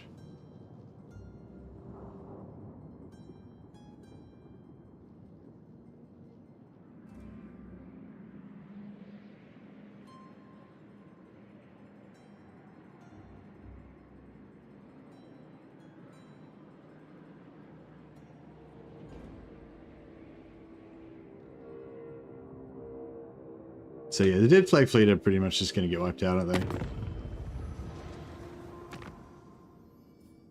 Be assured that you are on the side of the righteous. We make up.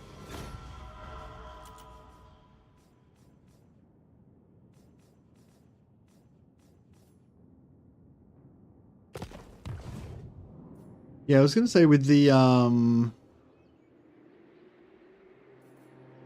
with them saying how they, you know, they weren't sure about the AI aggressiveness because it was killing off the minor factions too early, and even if you brought the minor factions back, they would be really weak and just die again straight away and stuff like that. I feel like it's kind of like that anyway, though. Like even in the vanilla, it's like that. Like, yeah, I didn't really notice. I didn't really notice the difference, but like, did you guys notice in the beta that the AI? Well, yeah, I guess not so much that the AI, you know, died more in the beta, but just that the AI dies just as much in the live anyway, right? I don't know. I feel like obviously it's slightly more. That's the thing. I feel like the beta isn't even that much. Like the beta like aggressiveness is just like, if that's the normal aggressiveness, the beta AI aggressiveness is like that much. It's like a tiny little bit more. So it's like over time, you know, it like just exponentially gets, you know, better. No, it's not really exponentially, but you know, like, you know what I mean? It feels like it's only like 5% more aggressive, but over like multiple turns, that adds up to a fair bit by turn 50 or whatever. Nah, miners last a lot longer in vanilla. During the beta, miners got slaughtered fast, at least for me. Okay, no, that's good feedback. Now, for war. So yeah, every time they siege, every time they push me away, I just come back and re-siege again. And that just keeps them kind of locked down there, hopefully forever. And hopefully it'll stop these guys from declaring war on me because they've got like a really weak enemy there. But the only problem is they might come and sit next to the settlement and then kind of block us out.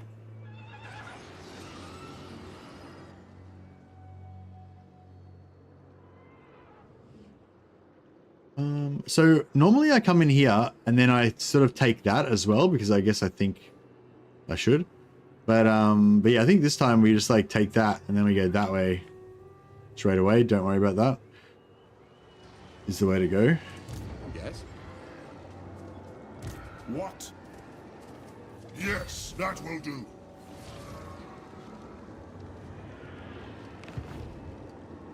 I trust no man. Do not waste my potential.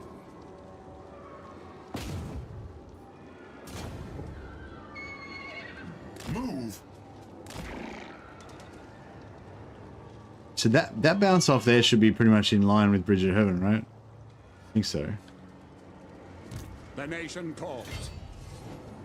Let us begin. How much movement has he got? 107. By the comet, my spyglass is of use. 107. Yeah, still the same. The Empire.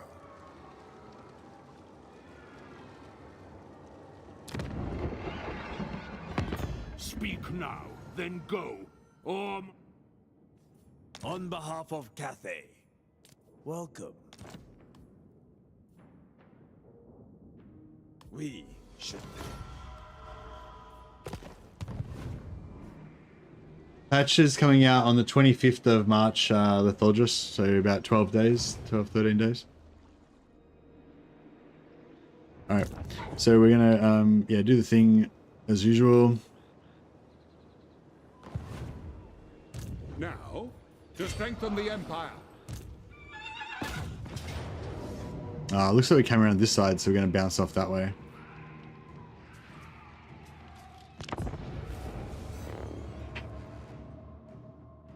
But yeah, so the main difference, but from the AI point of view with the patch, is that they're going to fix that thing where the AI reacts to heroes as if they're armies and goes defensive mode. But in the meantime, in the live game now, that's still in there. So basically, we can interact with that in terms of if we want the AI to go passive, we can move a bunch of heroes to their capital, and they probably will just go and move all their armies to defend.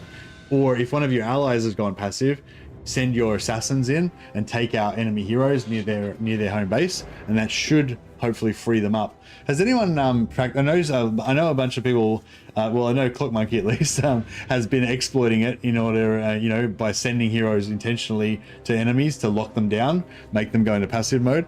But has anyone actually successfully done the opposite, like when they've had their AI ally go passive and they've gone and assassinated the heroes with their own heroes to free up the enemy AI? I mean, I assume that should work, but I was just wondering if anyone's actually tried it.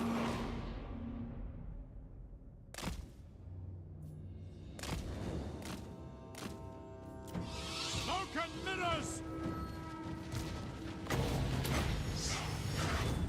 I foresee their deaths. Did I just miss them? For Galmaraz! Oh no, it landed. For Heldenhammer! I am master of Shadow. Ready to smite! We are Sigma's heirs! Throw it! Doth adore I invoke thee!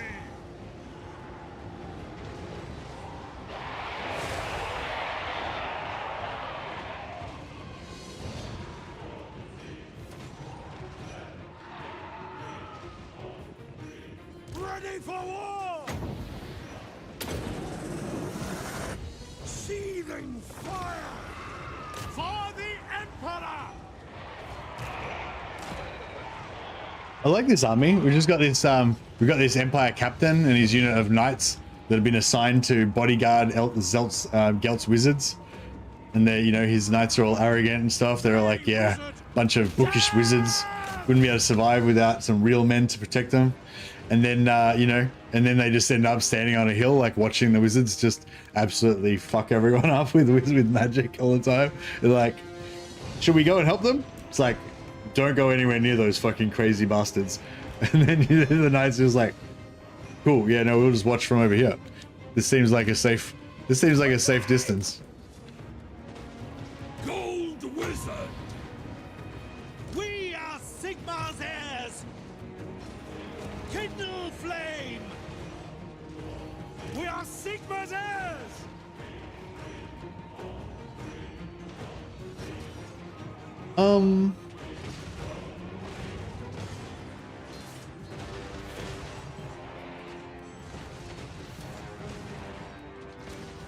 I want to burn them, but I feel like then I won't get enough time to heal afterwards. But we aren't gonna, yeah, we're never gonna get to heal afterwards anyway because, you know, it's just how it works.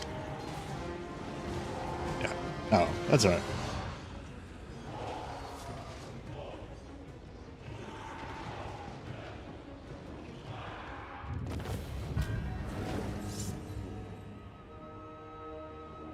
Firestorm's gonna be sweet. Peter Shades is gonna be sweet. Yeah, actually I like double fire wizard, double shadow wizard with Peter Shades and fire, double metal wizard I usually go as well. Just so that way I can do Gelt does overcast final transmutation, another wizard does normal final transmutation, and then as soon as Gelt's final transmutation wears off, the third wizard does another overcast final transmutation. And that's like at the same time as the firestorms and everything else. So that seems to be pretty effective. Overcast Golden Hounds is your favorite vortex. There you go. Yeah, Firestorm's pretty good. Okay, let's see which bounce back goes. We want to go that way. No, that's the wrong way, Gelt. I want to go that way. I intentionally went all the way around to here, but then when he attacked, instead of going from there and just attacking like that, he went zoop and like attacked from over here for some reason. It's like, what? How did that happen?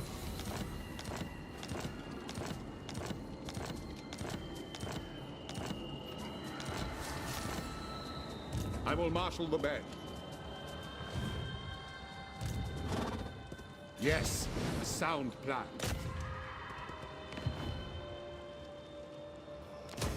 Praise Sigma.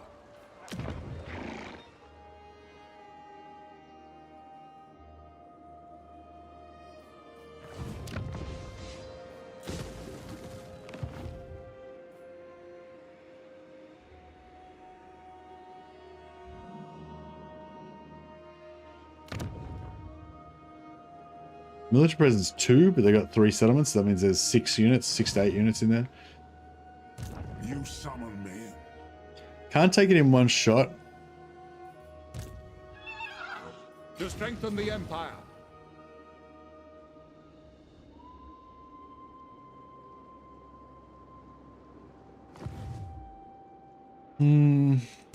Ready. I could force march right next to them, but yeah, I might take this opportunity to get another I am in bump in our Winds of Magic. Because yeah, like I was saying, like getting the force marches early is good, but getting that Winds of Magic up early as possible is really good as well. That will work. And like every, you know, once the Winds of Magic is up, like every turn after that is, you know, Provinces? is happy days. Yes, my lord.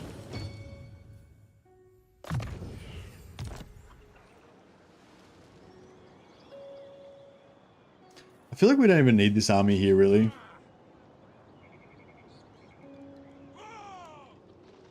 We don't really need it back here either, but...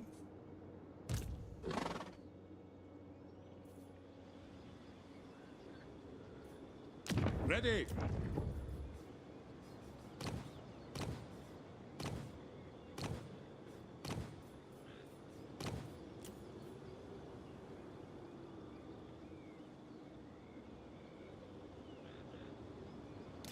Yes, a surefire plan. Huntsman General. Yeah, I'm going to hire another lord, and I'm going to use the other lord, I think, as Gelt's assistant, and bring that guy back to here.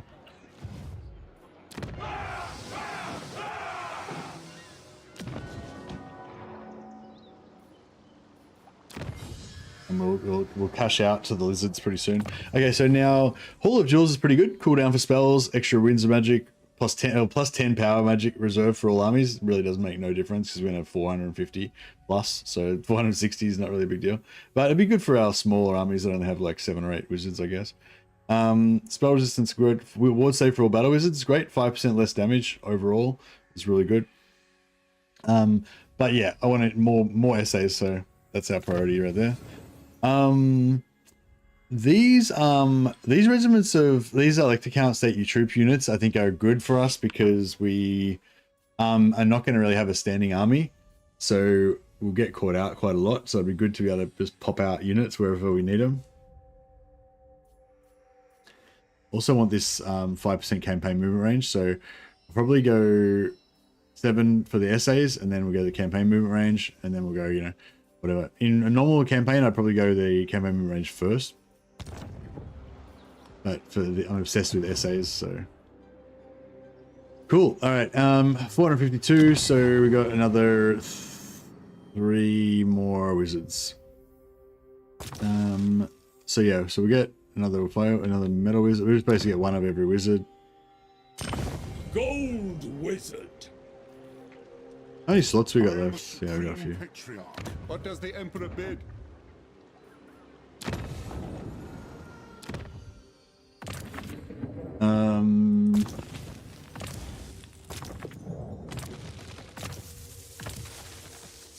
Grey Guardian.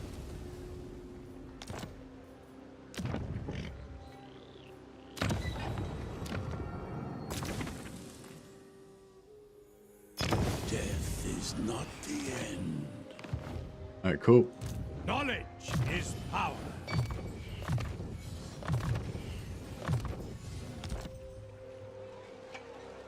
Prepare. These guys are coming out with the extra 3 levels now, which is cool.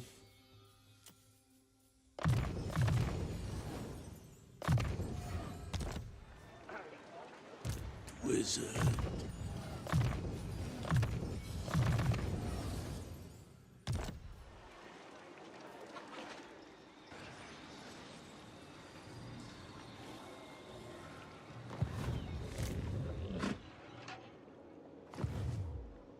Grave spell. Mortal eyes need help.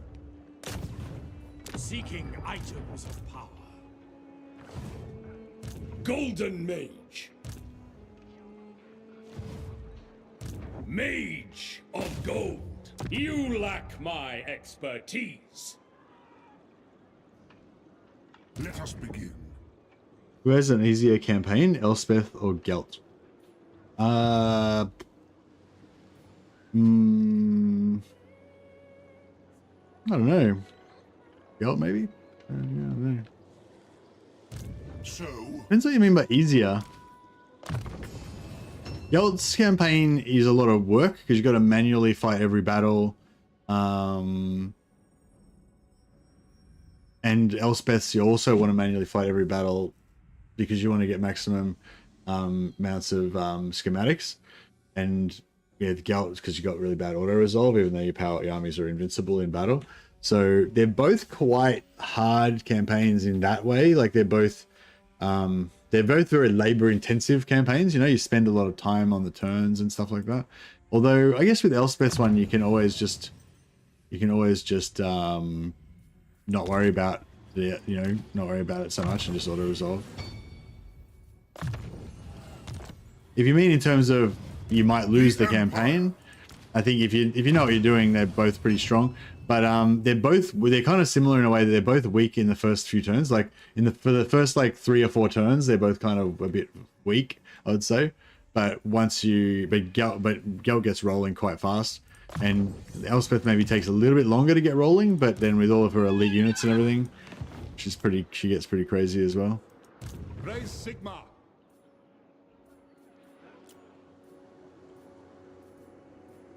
The Empire. By the comet.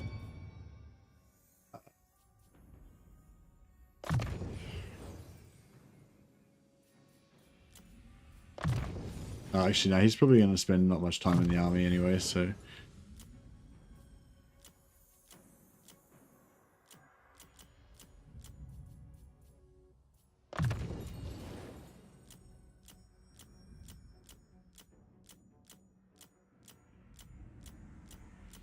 Oh, I thought we had like a bunch of dudes that needed to level up. Guess not.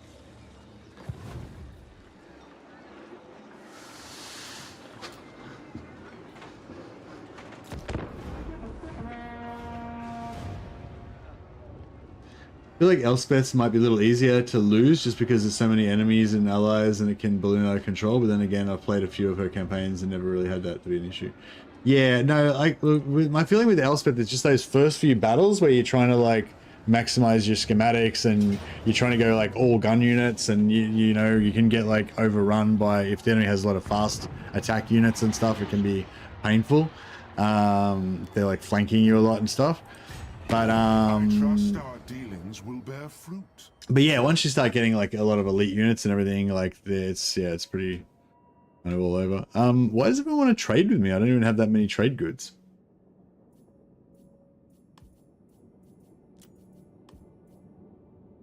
I mean, I don't know. I mean, they're going to be dead soon anyway, so... Unity, harmony. This doesn't really matter.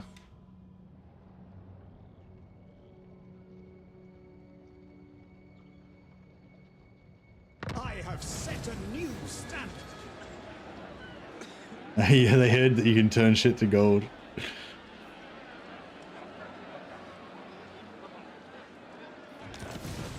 Bruckner. Yeah, I'm not going to worry about Bruckner just yet, I don't think. We'll be able to smash up the cavalry building and everything once we take over. Oh yeah, where should we put our base of operations? So I want to play Gelt as our as Karl Franz's best friend kind of thing.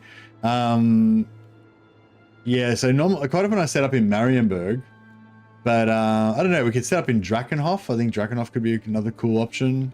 It's got to be like, I want it to be within like one or two turns movement of Reichland, like maximum.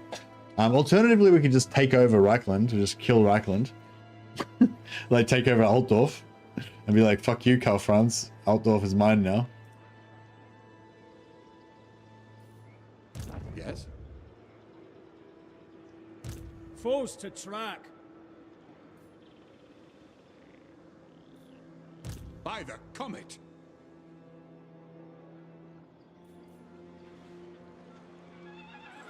Yes. Yes, that will do. By the comet.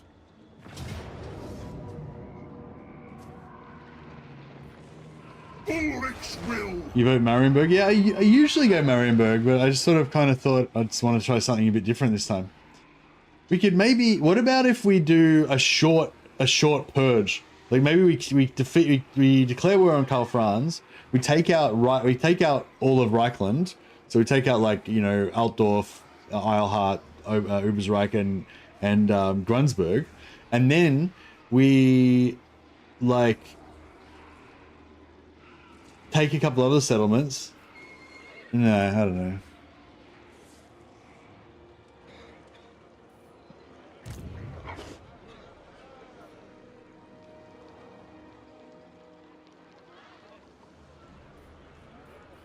This will bolster the nation.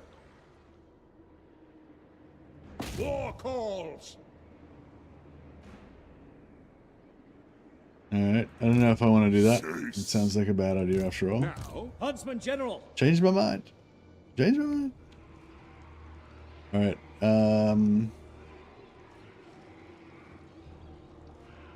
Lieutenant.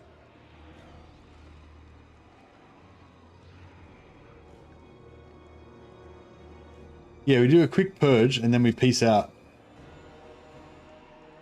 I like the setup with Vladwar's idea, or take back Faldorf. Oh yeah, we can take Faldorf. The only thing with Faldorf is it's a pretty shitty economic. I really want somewhere that's like makes heaps of cash. And yeah, I think Marienburg is the best probably for making cash. Reichland's like the second best. The absolute best actually would be Kugath's Islands here.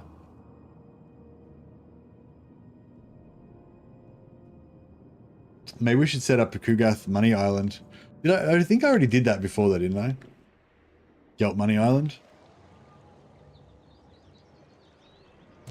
who calls? Do go on. The nation calls. No peace, just war. Alright, let's see if we can heal up. I voted Estalia because welcome to Estalia General. Nah, it's got to be close because we've only got 10 turns of our buff. So if we wanted to like maximize everything, like taking over Altdorf would probably be the way to go.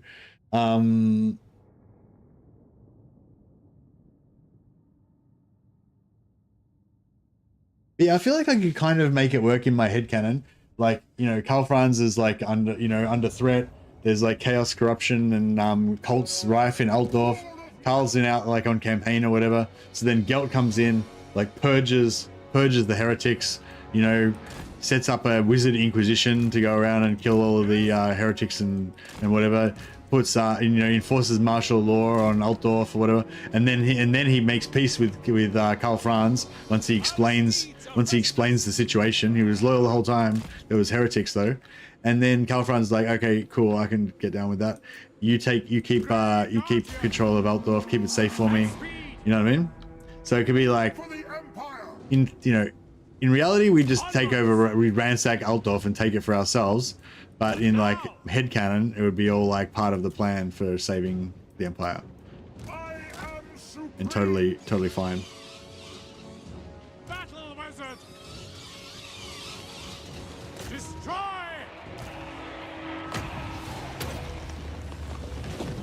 Let the wind of life blow! For the Emperor!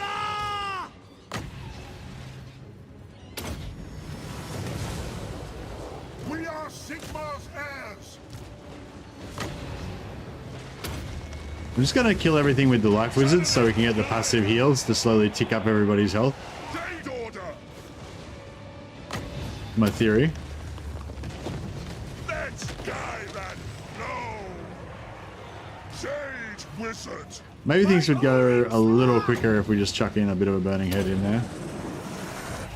Seething fire!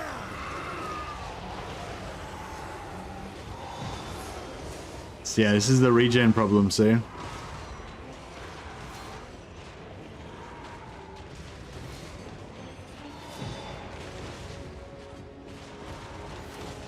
Nothing this week will compare to the 4-hour chicken table fight. Oh man, that was so insane. What?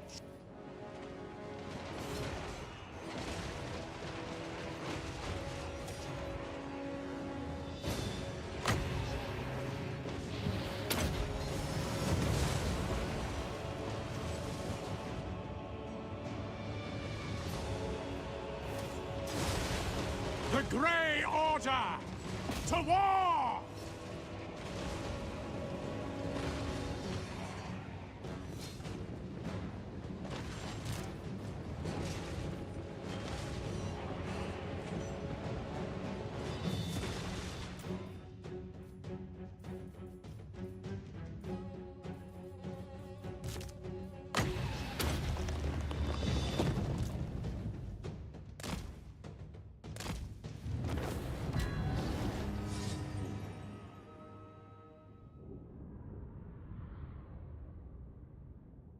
Anyone had stability issues? It crashes like every 5 minutes or so.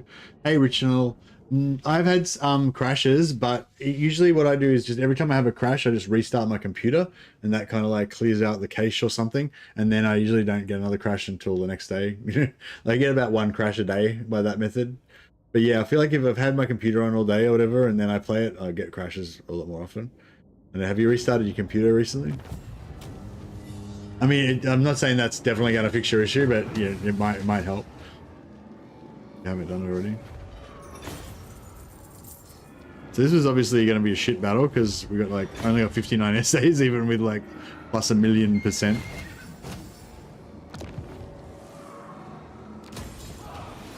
All right, now I want to take this settlement, but if I can use this guy, The land provides. to take it instead, that would be ideal. Huntsman General, quicken your stride. Advancing. Okay, now we should be able to...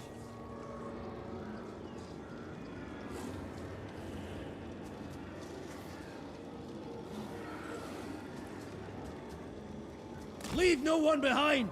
Hopefully we can replace him with another noble lord. Any noble lords? Nope. Alright, we'll go for a tough selector. Protector. And usually if you replace, then like that, you can Shields occupy. us. Ready to serve.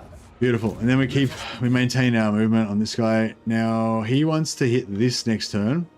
Let's see if he can do it with channel stance. He can. So we're going to channel, and we're still going to hit that next turn, so everyone's happy. Yes, that will do. We didn't get enough arcane essays for another mage, so that's all right. Now, yeah, another cheese you can do with this army, which is pretty useful, is the mount cheese. So basically, everyone who's got a mount, we can basically heal them up to full. So yeah, you just move them out of the settlement, dismount, remount, put him back in, Get training. and now he's got full health. All right. Only works if they've got a mount though. I probably don't really need to do it this turn because we're not going to be fighting for our life next turn.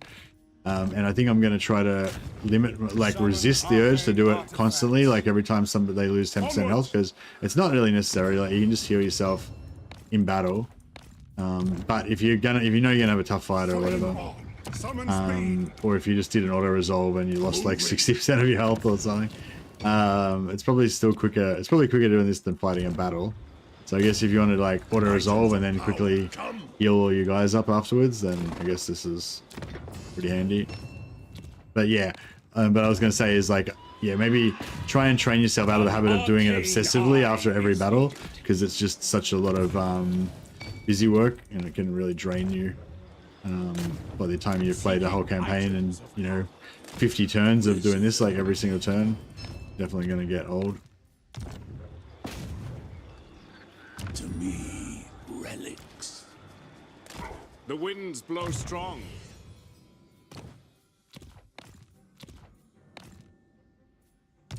Will you be streaming Total War Warhammer 40k when it comes out? This will help. Yeah, why wouldn't I? Surveying the terrain. Engineer.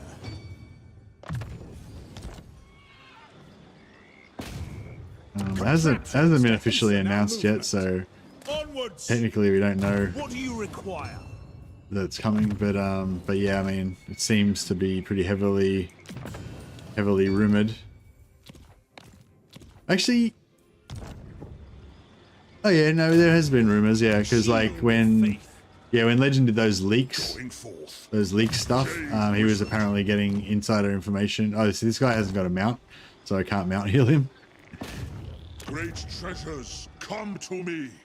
No mount. Yeah, that's all right. The rest of the guys don't have any mounts, so we can't mount heal them, but that's okay. By the comet. Wonder if it'll sell better than the fantasy one. Yeah, I don't know. I think it will. I think it initially will. But whether it's yeah, I think the initial sales of, if they do Total War 40k, I think the initial sales of the base game will be the most craziest.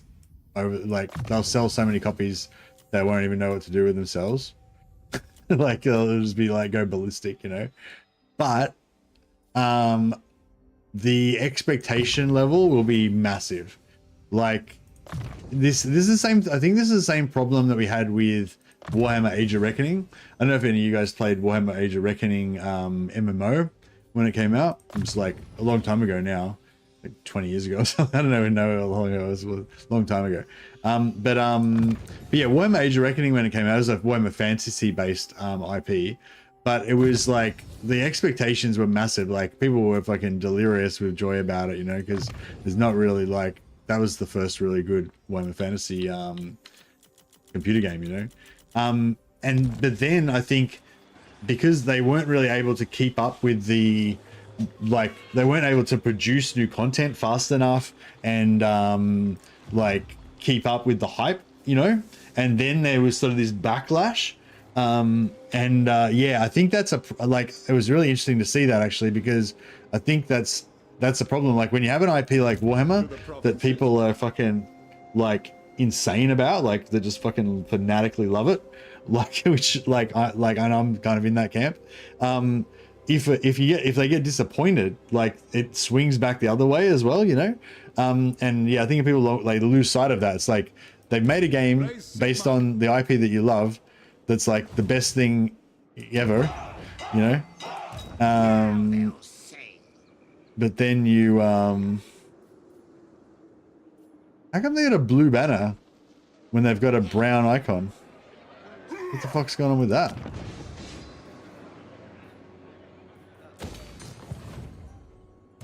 I'll have your soul.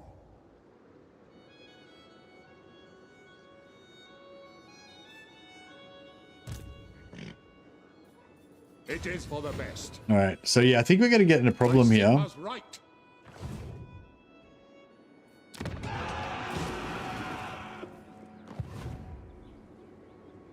All right, I'm gonna sell Wilo Village to the Lizard Men, and then that will open it up so that I can sell them Shilong, and they have like heaps of cash. That's pretty cool. Oh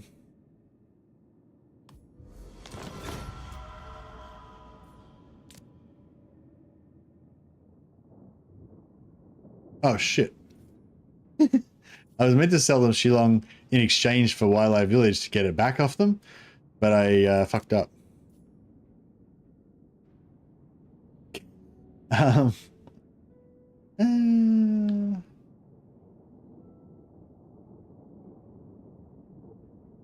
Oh no, it looks like we can't get it back anyway. That's all right. That's cool.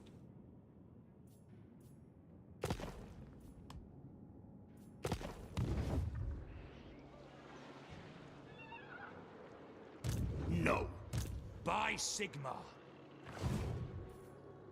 Ever vigilant. Yeah, he can't make it there in Force March anyway, so he might be able to make it into reinforcement range just to get magic item drop chance. Orders? I live to serve the Emperor. Maybe.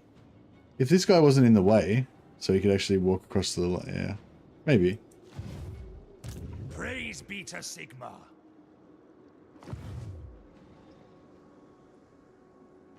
What does the Emperor bid?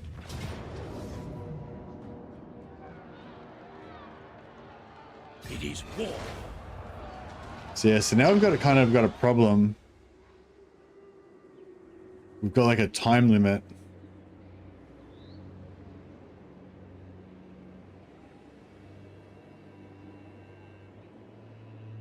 potentially we've got a time limit on this. Attack!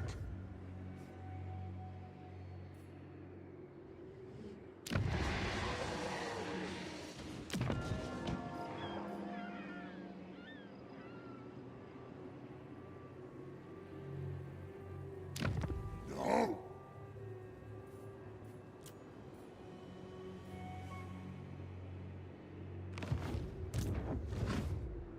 The Empire.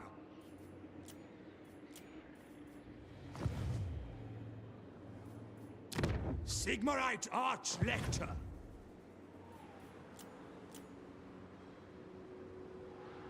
Hmm.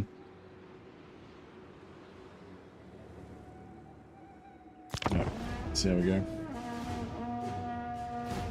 So yeah, if I wonder what will happen if the AI kills, if the AI kills the if the AI kills the Burning Sun nomads, that might like destroy my campaign entirely.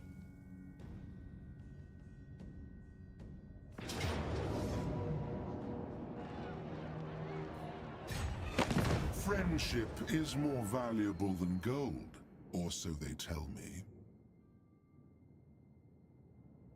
Naval battles, spaceship battle. Oh man, fuck! Imagine if they added back in like fleet battles, in like, and they used like they should go into a partnership with the guys that made Battlefleet Gothic, and use that as the basis. That'd be my dream game actually, if because Battlefleet Gothic's got really good ship battles, but the Battlefleet Gothic strategic map layer is really like lame compared to Total War. Like it just doesn't have the depth to it, you know. I don't think you need to have like a super deep strategy layer like some other like really complex map strategy games, but you need to have like a decent level of complexity to make the battles like make you care about the battles. Yeah, Battlefleet Gothic just didn't have it, but if they could get the Battlefleet Gothic ship battles, that'd be sweet.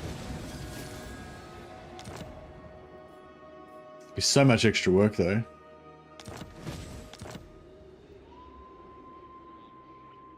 So? It is time.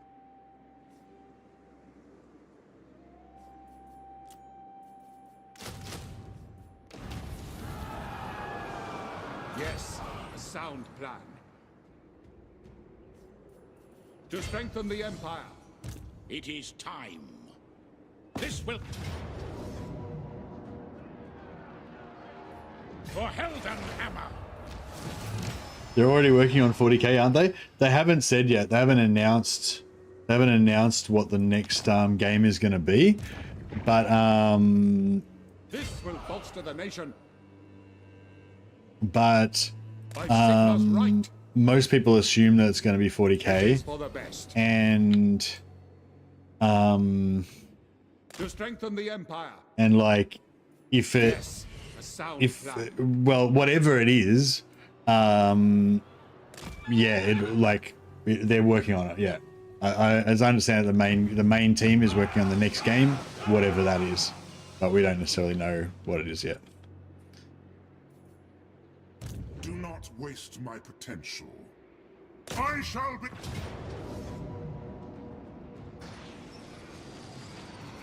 I am the Supreme Patriarch. Historical title as well, I assume? Nah, I don't reckon.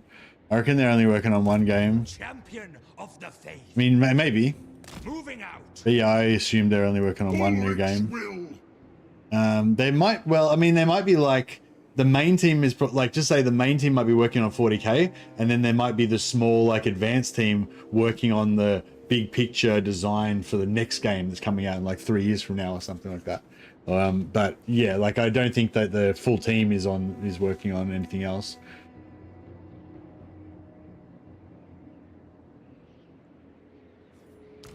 It'd be cool if they had urban warfare kind of similar to Company of Heroes and stuff, where you can like occupy buildings and set up machine guns in like a building and stuff like that.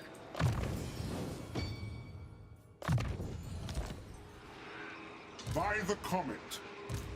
So yeah, so we're gonna have to occupy with Gelt. We can't do the sack thing this time. No peace. Just war. Yeah, we can actually do an auto resolve on this, just to like demonstrate. See, it's like pretty bad. Like, you know, if we had fought it manually, we would have taken probably no damage, pretty much.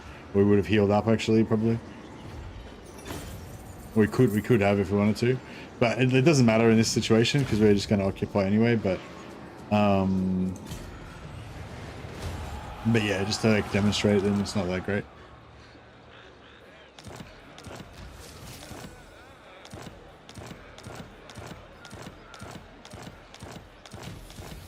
Well, the next game they're working on might not be 40k. Like, it might be a historical title, I don't know. But I don't think they're working on both historical and another...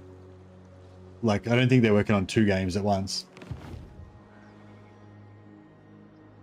And I wouldn't want them to anyway. I would want them to, you know, like, whatever I don't mind if the next game's historical or it's 40k, but you want it to be, like, the best game they can possibly make. You don't want it to be, like, half-assing some 2 games, you know?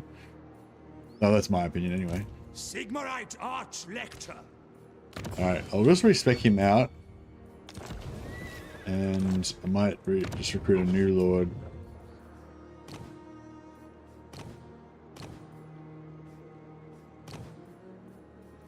Yeah, I'm not really into engineer. Oh, I suppose we could get a steam tank with a bunch of wizards. Would be kind of cool. I'll get a perceptive lord just for the magic item drop chance. Are you? Yeah, we'll just go through and up these guys up a bit.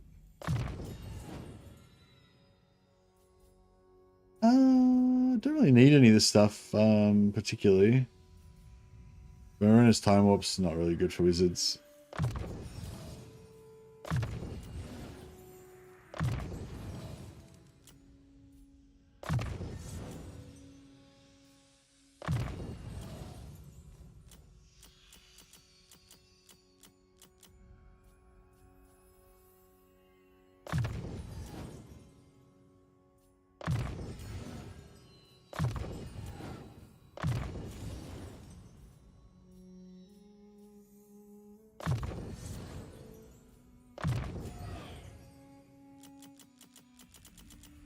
Cool. 149, like one short of the essays that we need to get another wizard.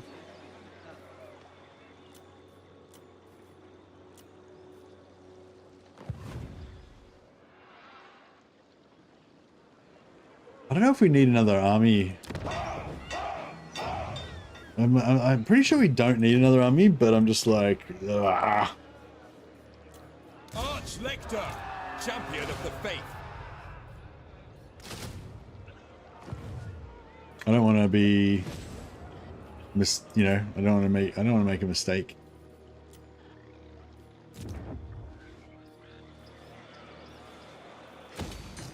Oh yeah, we sell Bridge of Heaven now. Lizardmen.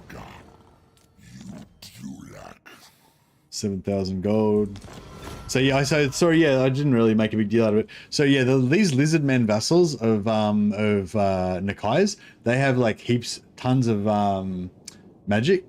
Sorry, tons of money. And so they can be your bank basically. So you just take over a lot of settlements and just sell them all to those guys, and that'll just be your bank.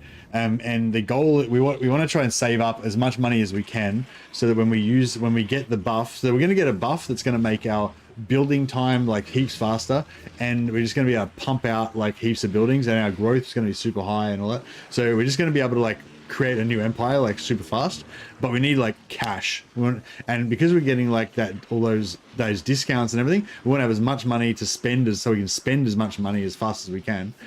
So yeah, so basically we're trying to save up cash now. So yeah, so what I was trying to say, the problem of us running out of money because we've got too many wizards, that's over now. We just have to make it to the part where we start selling shit to the lizards, but now we need to get more money. First time viewer, you look like Mouse Sack in the Witcher series on Netflix. Mouse Sack. What's Mouse Sack? Is that a character? I don't know if I know that one. Sorry, pre-owned Stu.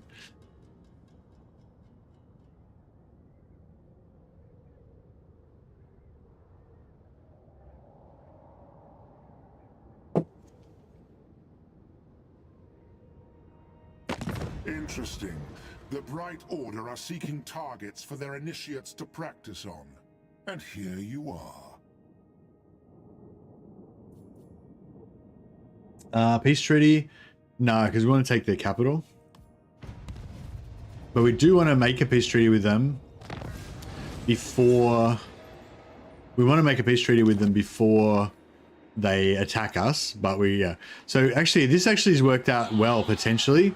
As long as these guys don't declare war on me. If they declare war on me, then we just get instantly fucked. Because this army will smash us. But if we can get this done before they declare war on us, then we can just use their army to help with the auto-resolve. So they're basically going to be our allies in this particular endeavor. Protector of the weak.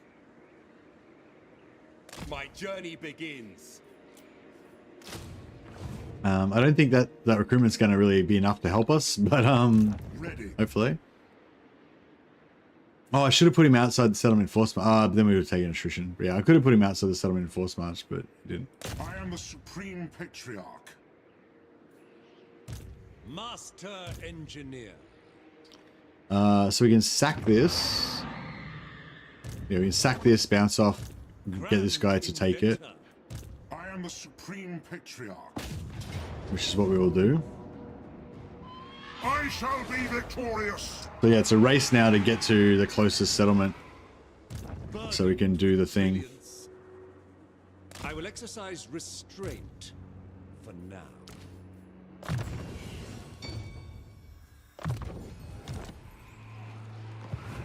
Ulrich's will. Is there any more magic items yet? Helmet Discord. Oh yeah, now we're talking.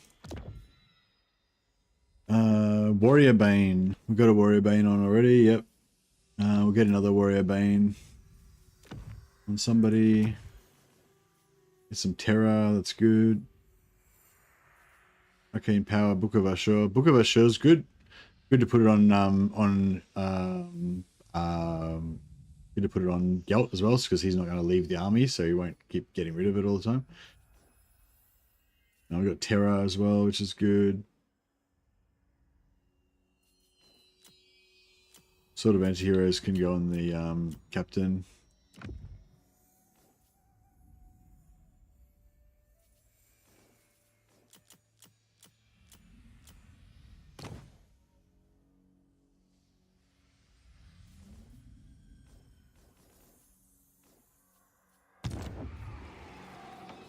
Did you play Pharaoh 3 Kingdoms? No, I played a little. I mean, I tried them out, but I didn't like play them much. No, I don't have any. Like I've done like one stream of each, or 1 or 2 streams of each one. You know.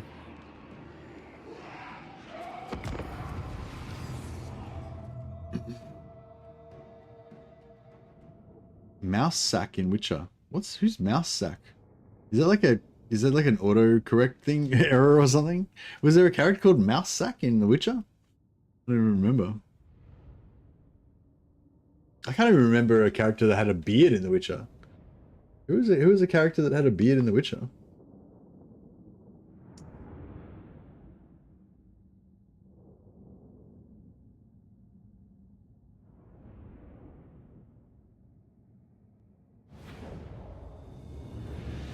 I'm Googling it.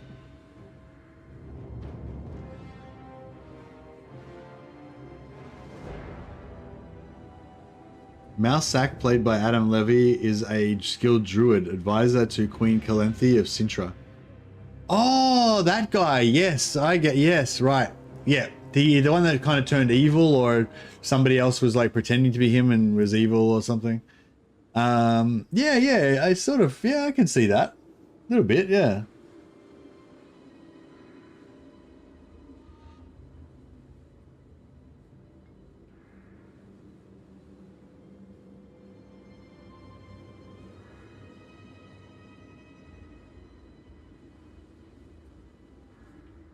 Where's a bigger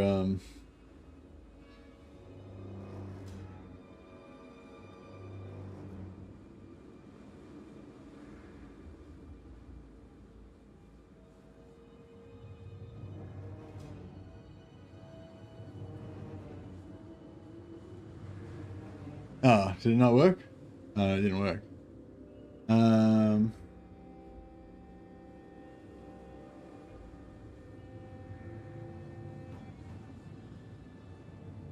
Oh, why is it not working? That's weird.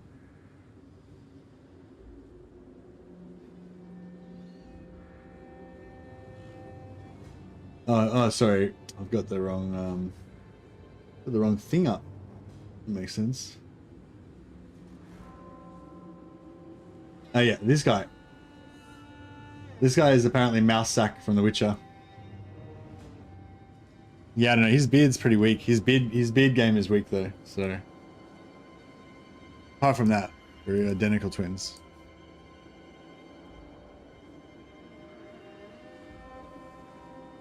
Yeah, series mage teacher. Yeah, no, I knew who you went once they explained.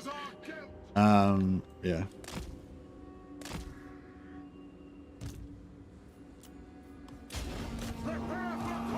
Yeah, I'll take that. He's a good looking man. Men of the Empire, I am no warrior priest blessed with the gift of making grand speeches. For the good of the Empire, fight! Bring me victory! We are Sigmar's heirs!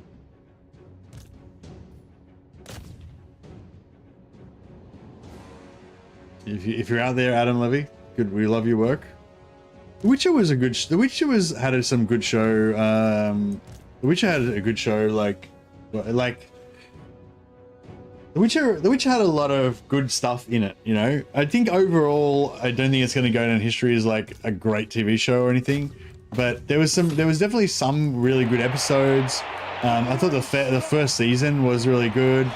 I thought Henry Cavill did a great job of being Geralt.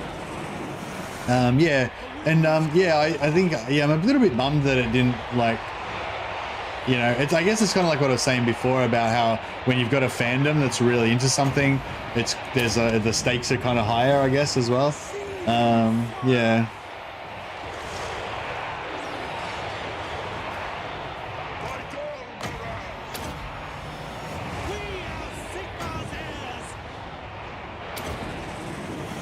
How good is this firestorm? Just fucking destroying everything.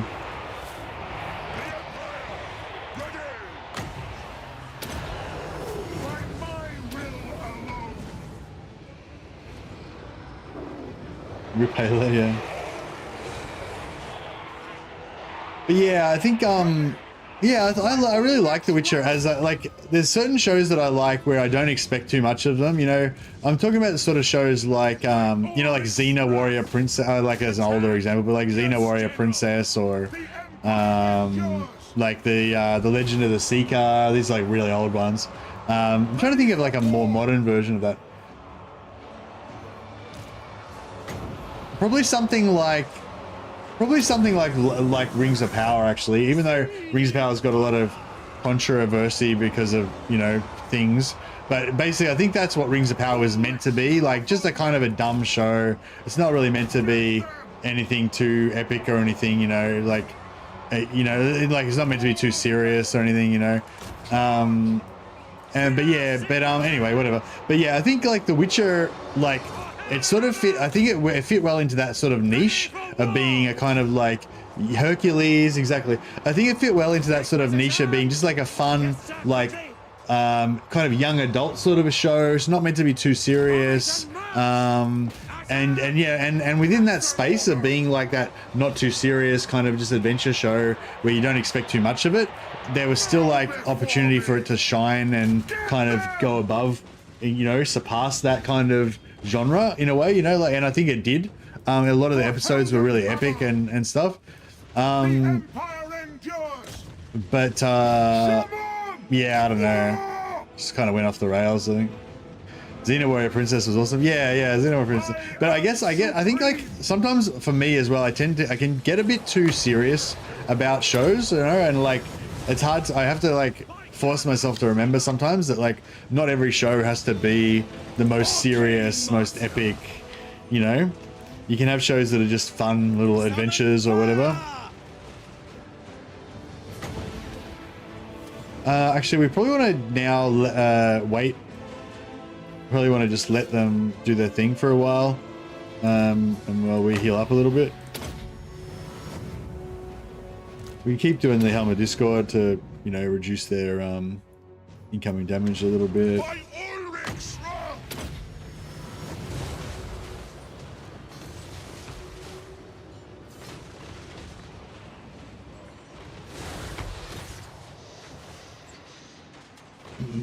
War!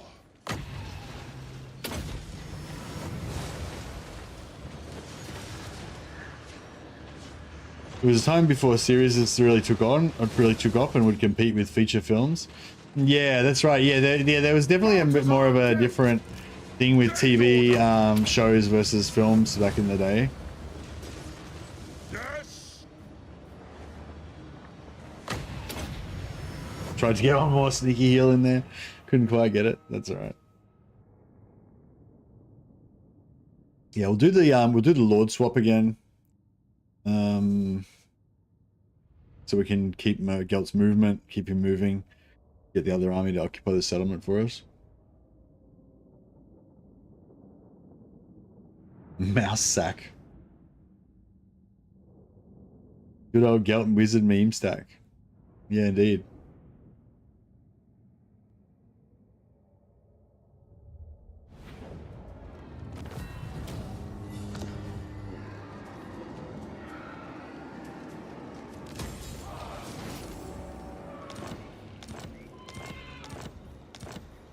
How's our capacity going? Oh yeah, we're fine. So we're up to 100. See, we're up to 150 winds of magic now. So we've now got more than 50% more than the maximum amount of winds of magic that you can normally have, but our capacity is growing. Like, no matter how fast we get more winds of magic, our capacity for winds of magic is growing faster. So it's like we're just always going to be at half winds of magic because our capacity is just going to keep growing up fire. Yeah? And not eventually we'll catch up, but it'll be a while because at the moment it's going to keep growing so much. Forge ahead. I will continue my studies there. I've calculated the best route. Compelled by good sense. We'll replace him with a new lord. Monster Tracker. I like Monster Tracker. It's got the 5% extra campaign movement range. Can be useful. Praise be to Sigma. Faith shields us. Your word is my command. Alrighty. And yeah, now we're in a bit of a rush to try to get to the Moorgate. So yeah, it's like 1, 2, 3 attack on the 4th turn. So 13, 14, 15, turn 16, we can take it.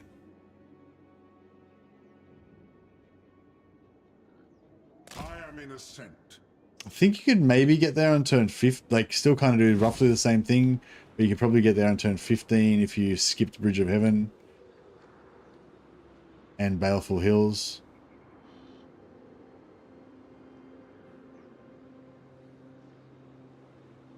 So yeah, it's like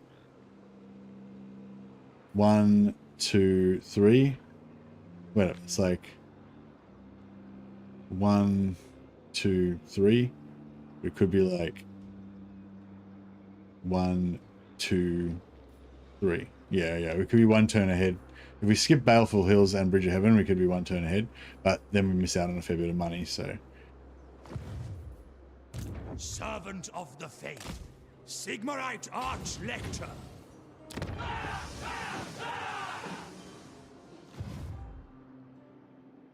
Protector of the weak.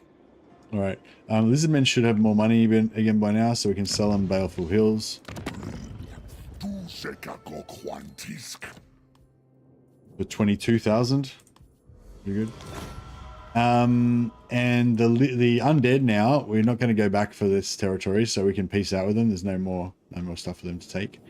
So I assume they'll still want that peace treaty. Speak now, then go. Another 19. Or my zombies will pull out 2,000. your tongues.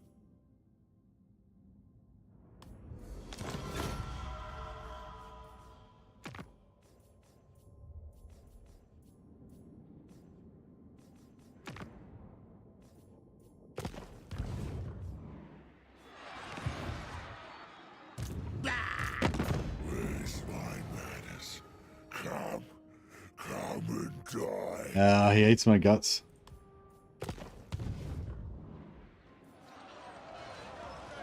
To the provinces. It is for the best. True servant of Sigmar. Yeah, I'm a bit worried about that situation over there. It's developing. All right, we get one more wizard.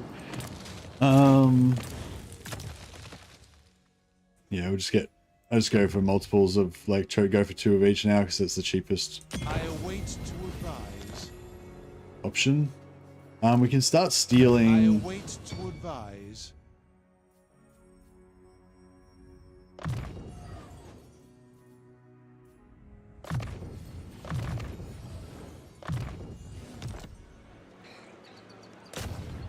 Step to it. What? The Empire.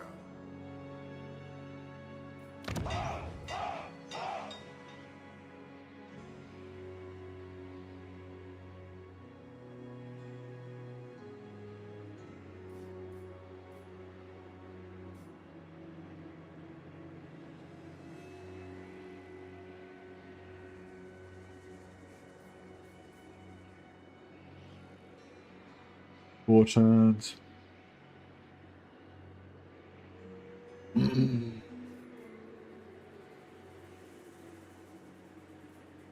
What does the Emperor bid?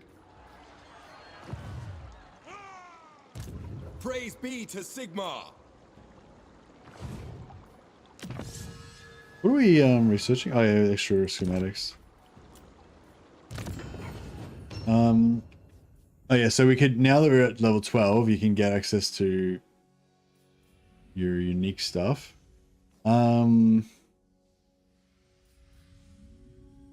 Temporary gives 15 armor to everyone in the blob, which is really good. Don't care about that. Don't care about that. Don't care about that. +2 recruit rank for all wizards. Yeah, we need that.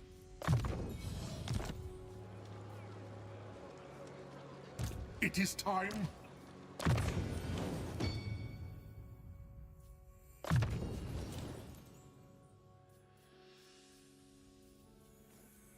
I'll go for block army. Now elite map hero.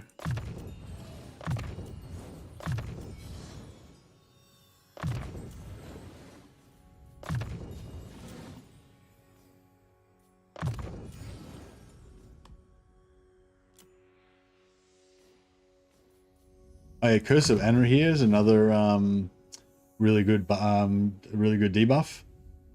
Minus 24 melee attack turns into minus 48, and also reduce their melee defense, so your shitty wizards can hit them in melee.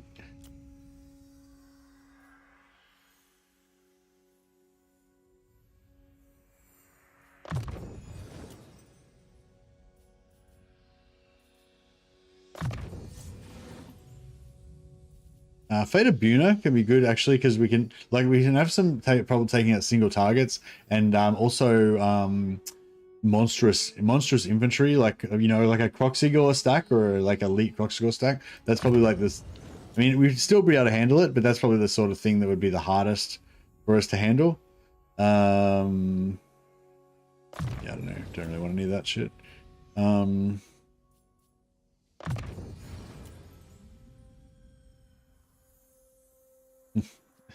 There you go, Spanner.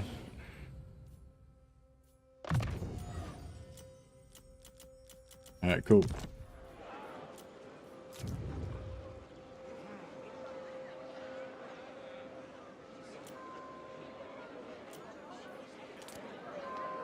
Rebellion here. What's the garrison like? Champion of the faith. Awaiting orders. Do you reckon they'll be able to take it on the turn that they spawn?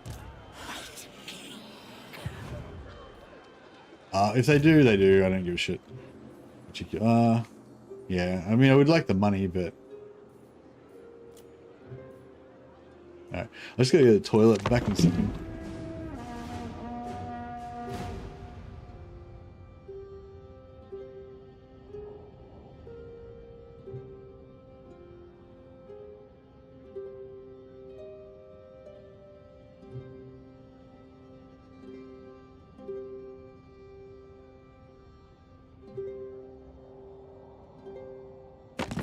Interesting. The Bright Order are seeking targets for their initiates to practice on. And here you are.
I got lost some weight.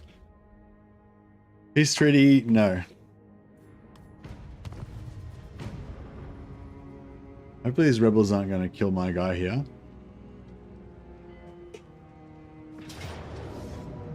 But a resolve for the win.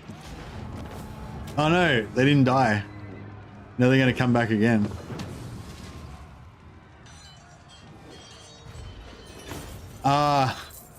You know how they fixed that bug so that you don't get because whenever you fight a battle with a wizard in the army, you get essays, but there was a bug where you get the essays even if you don't have a wizard in the army, but they fixed that bug.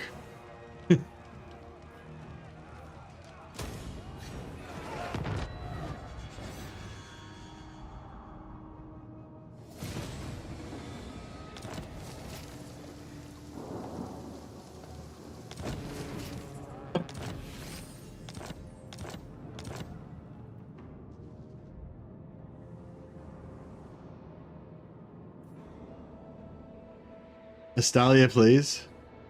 All right, well, all right, maybe we should do a poll. So Astalia is too far away. Sorry, so yeah, we can't do Astalia. I think Drakenhof is pretty far away, but that's viable. And it's a really good settlement, so it'd be a decent settlement to do it in. Yeah, Reichland. I think Reichland, Marienburg, and Drakenhof are the three obvious ones.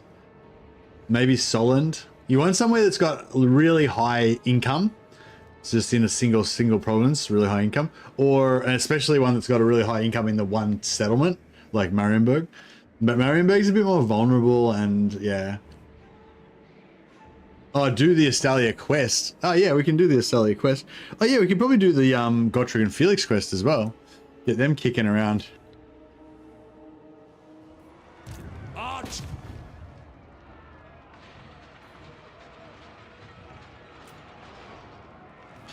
We can just replace this lord.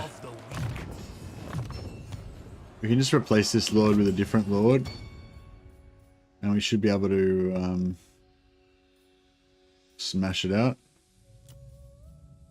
I will marshal the men.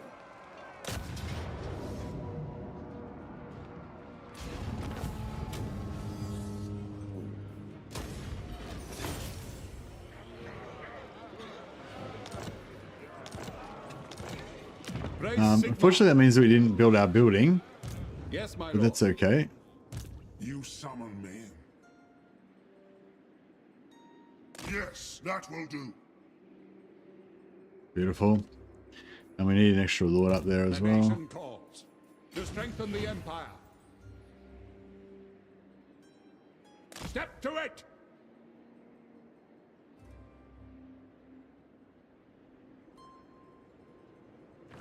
Knightstrix and Murderix, adventure in Cathay. How many turns Into 8 turns, yeah, 8 turns is cool. We're going to be gone in like 3 turns, so it's fine.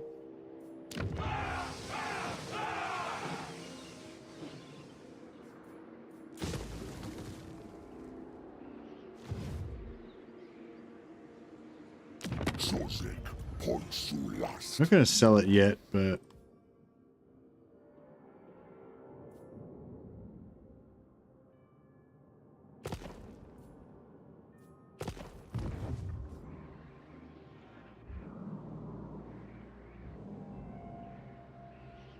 would a Luminarch Doomstack be viable?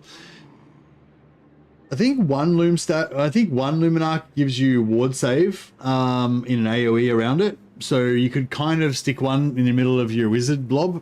But it could get shot to death a little bit.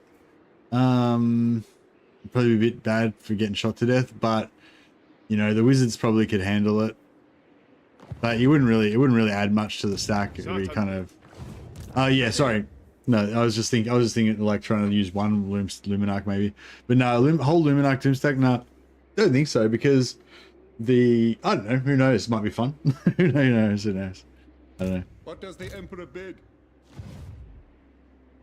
Yeah, maybe a bunch of Luminarchs with a bunch of like engineer heroes or something, and I will marshal the if the ward save from them stacked, that'd be pretty cool, but yeah. Yeah, see, I don't really need this army here, because either we're going to be able to take it, no problem, and this guy's going to help us, or this guy's going to wreck us, and it's going to be really bad. All right, say what you gotta say, Hughie, and then get out.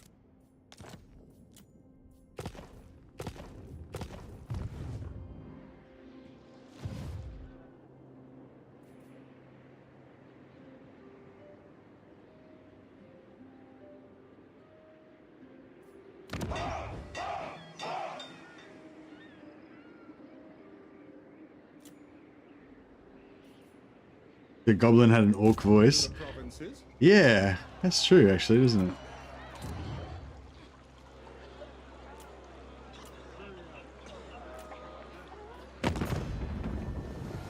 All right. These guys want to get peace with us. How much settlements? I've only got one settlement left, so get a peace out before they die. Alright, who else we got to go to war with? Goldtooth. Going to war with Gelt, with Gorst. I don't think we want to mess with Gorst. Carrion and Blue Roses are at war with Kugath. We could go to war with Kugath, but just in case he comes out on top.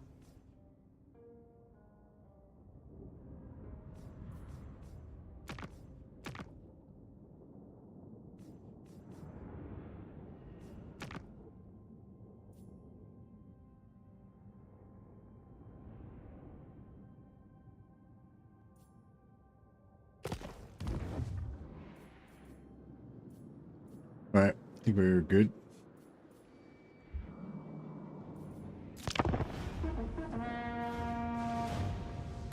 What brings you here to disturb my work?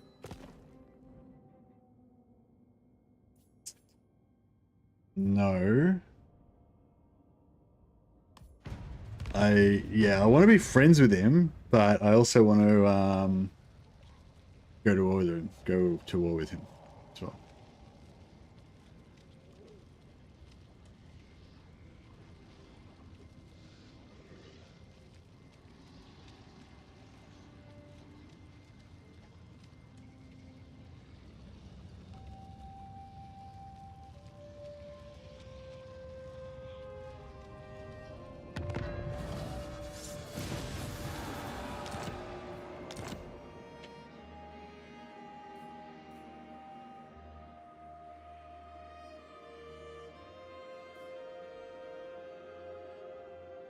Who calls?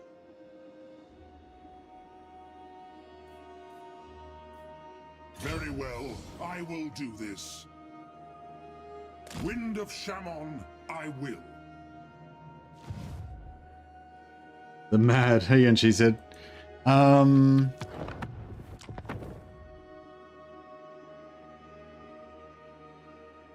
right, so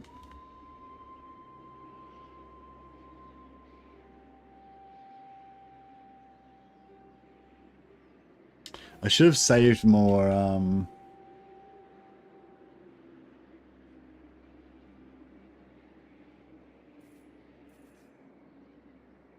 So, yes, a sound plan.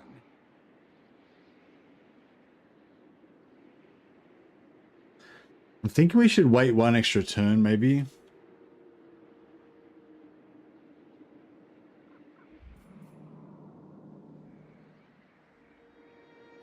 Sigmarite Archlector. I serve the Heldenhammer.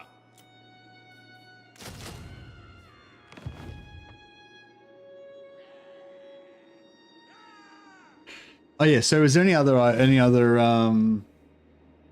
options? Where should we set up our new empire? In Altdorf? Marienburg?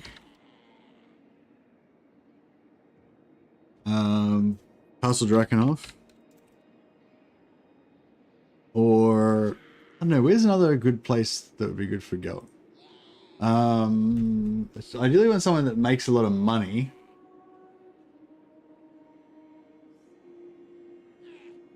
Is there anywhere else that's got a good landmark or that makes a lot of money? Oh, we could go like Mount Gumbad or something, but that's pretty far away from the Empire, so I don't think that really works. I think for me it's just out of Marienburg, Castle Drakenhof, or Altdorf.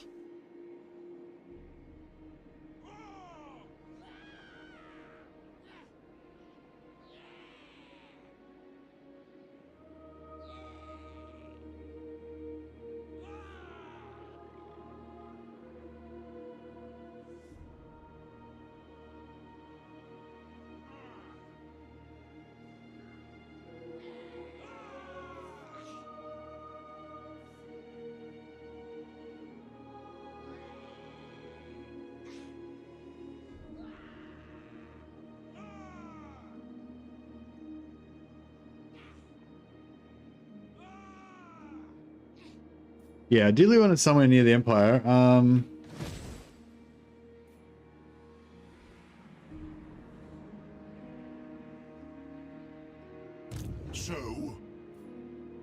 So I'm thinking we leave.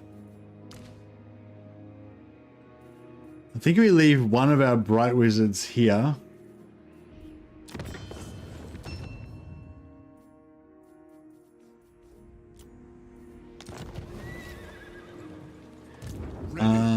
And one of our healers.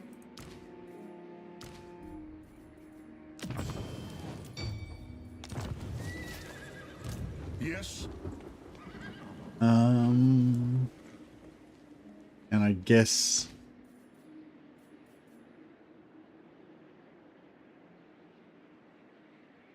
maybe one of our celestial wizards.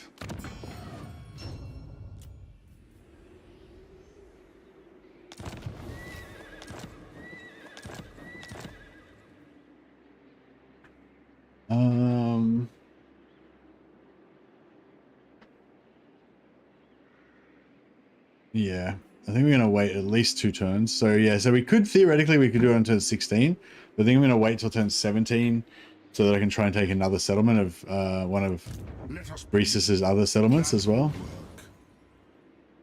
I am in ascent. So I'll try and like take this and take maybe that as well or something. And then sell one of them back to him for peace.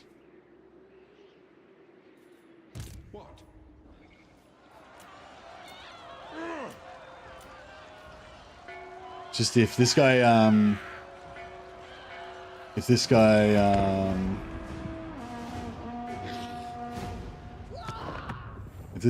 messes me up,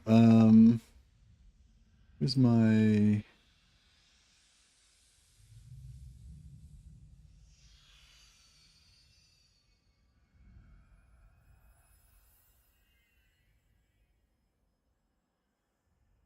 I'm just making a note there. Go settle your new empire on Ulthuan. Suck it, Tyrion, Gelt, Teclis.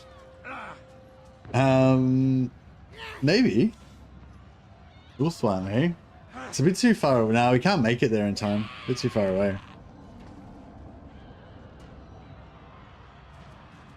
How's Carl doing? Do we have agents in the old world? Oh, that's a good point, actually. We should send some agents to meet Wolfheart and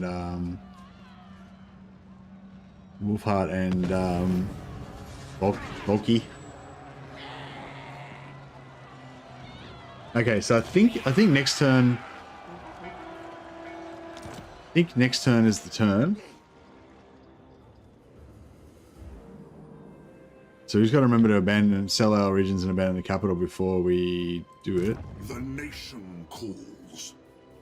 Very well, I will do this. Yes?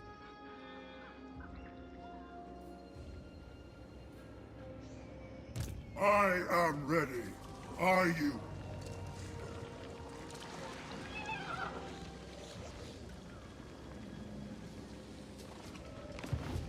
Okay, well, move this guy up here. Empire. We march. Who calls? To battle. Now. Let me move him out there. On march. And then that should be easily enough to take... Oh. No. Fuck. I thought... Oh, shit. I thought we were, like, in range for some reason. Alright, well, whatever. Whatever. Oh.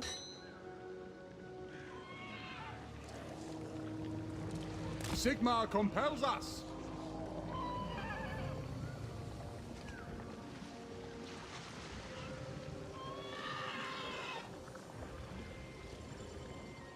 Moving off.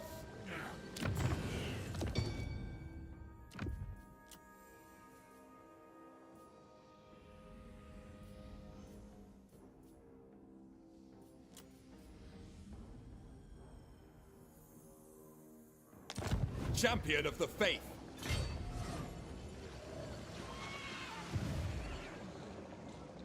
I am the supreme patriot. Very useful.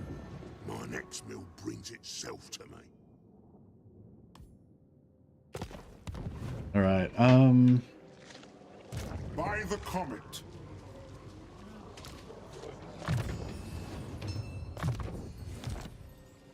Do not waste my potential. Get Gorse to pay me to go to war with him. Leave me. I have better things to think about than your petty desires. Oh, and we get a non-aggression with Gorse as well. That's good. Although...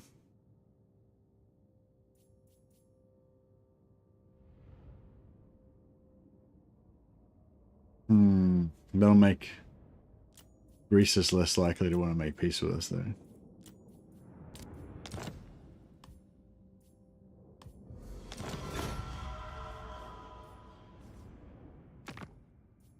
Yeah, Greasus is a bit pissed off with us now. Yeah, I wish I had have... Probably should have waited till next turn and been, like, more ready, but that's alright.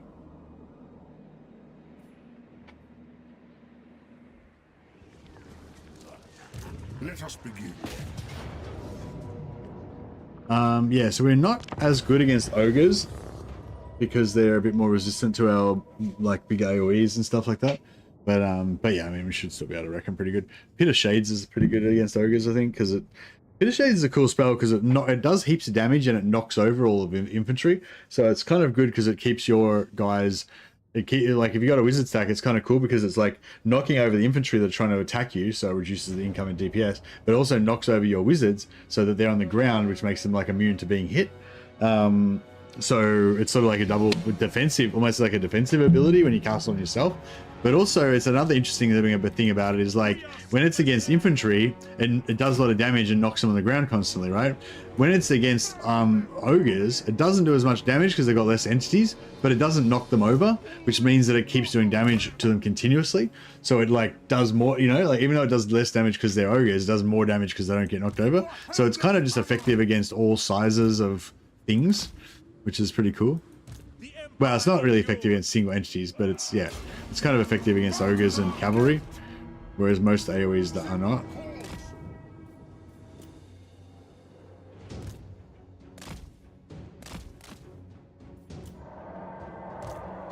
Get them!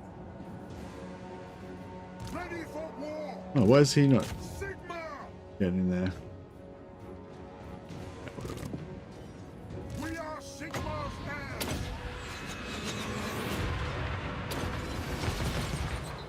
They'll never move again! Ready! Battle protocols!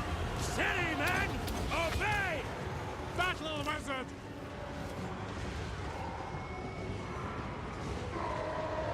Bit of terror. By my will alone!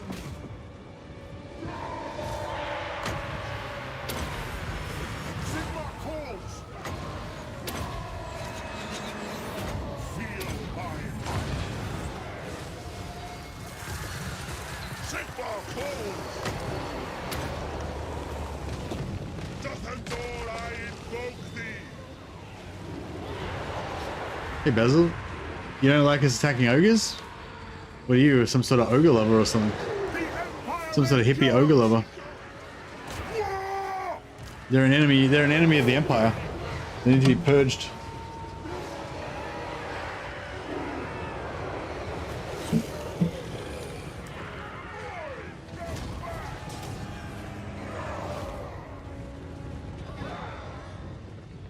I am supreme! Cowards! I am a pyromancer! What happened to, oh my, fucking this guy. Master craftsman. Your engineer, you gotta watch out for your engineer, he shoots your heroes in the back. I am life!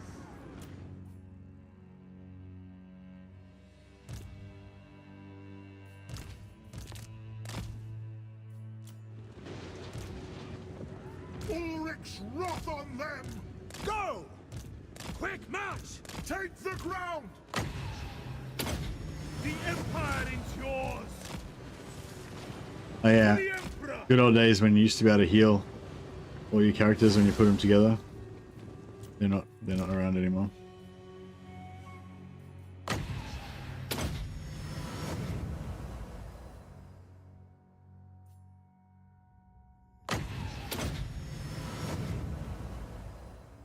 And that's everybody topped up. If I'm buying the trilogy, would there be any point in playing Warhammer 2 first? No. Nah, Warhammer 3 is got everything added into it, including all the units and heroes and armies and everything from Warhammer 2 and stuff. You could maybe so there's a storyline campaign in Warhammer 2 that's not in Warhammer 3. So if you really wanted to play the story or whatever, you could go back and play those later on. But they're like kind of a bit of a downgrade. Like you don't have you can't recruit allied units, and like all the extra features got added in Warhammer 3 you won't have access to, but yeah, so yeah, like I just get straight into Warhammer 3 and just go straight to the I probably go straight to the Immortal Empires campaign as well, which is the big map that I'm playing right now. But yeah, there's no continuity between the three games or anything like that. There's like the grand campaign where you have like all the factions, the big map, all the armies and everything. With Warhammer 2, it's called if you just have Warhammer 2 and you don't have Warhammer 3, it's called Mortal Empires, but it's only 2/3 of the map. But if you have Warhammer 3, then you get the full big map, and it's called Immortal Empires, the campaign that you want to play. But yeah, both of them have storyline campaigns, but yeah, then I don't think they're very good. They're whatever. They're okay, I guess. They're not really that good. But if you have a phase where you really want to go through all the stories or whatever, then yeah, I'd probably get straight into the grand campaign first. I don't know. Hopefully that answers your question.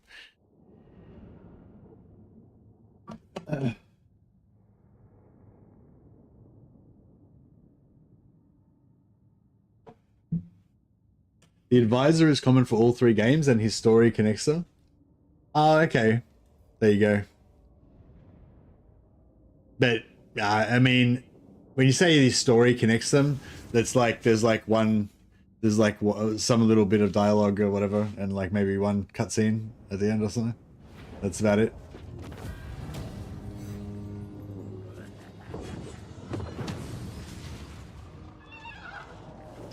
Like, it doesn't really, yeah, like, I think, like, that, like, saying that his story connects them, it's not, it might give you the impression that there's some kind of continuity of, like, storyline or something, but there isn't really. Like, I'm not saying that you're wrong, but I'm just saying, like, if somebody else is coming into the game, like, thinking, oh, I have to see the story of the first part before I get the second part or something, it's like, nah, there's no story.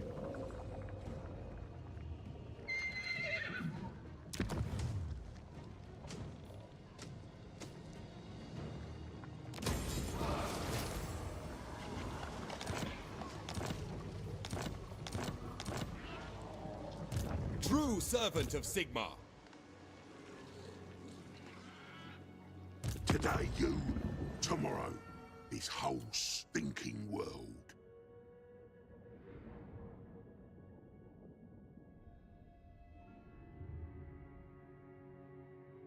You probably just get the whole story from watching cutscenes on YouTube. There is no story. There's no story, Joshua. Fuck. What are you guys talking about? What Ishalafel said, what Ishalafi said is correct. The advisor's kind of little story does kind of go through the 3 of them, but that's not like, it's not like the narrative of the game or anything, like, you know what I mean? It's like, it's just like a little like fucking unrelated side thing, basically.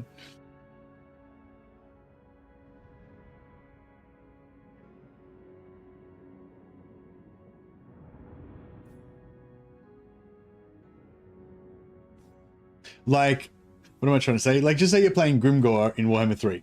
Like, you don't need to have watched the previous, like, you don't have to watch the little cutscene at the start of Warhammer 1 to, like, you know what I mean? Like, there's a cutscene at the start of Warhammer 1 where the advisor just says, oh, can I be advisor? And then Grimgor's like, rah. And then he's like, oh, but, you know, it might be good if you did this. Or whatever. That's like, that's it. And then, like, at the end, there's, like, a little bit. But like, it's nothing, there's, what am I trying to say? It's a fucking war game. There's no storyline, bro. Like, there's no storyline.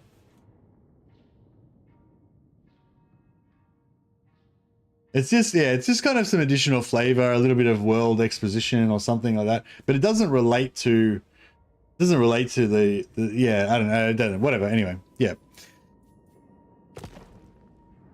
But yeah, no, you don't need to play any of the previous games.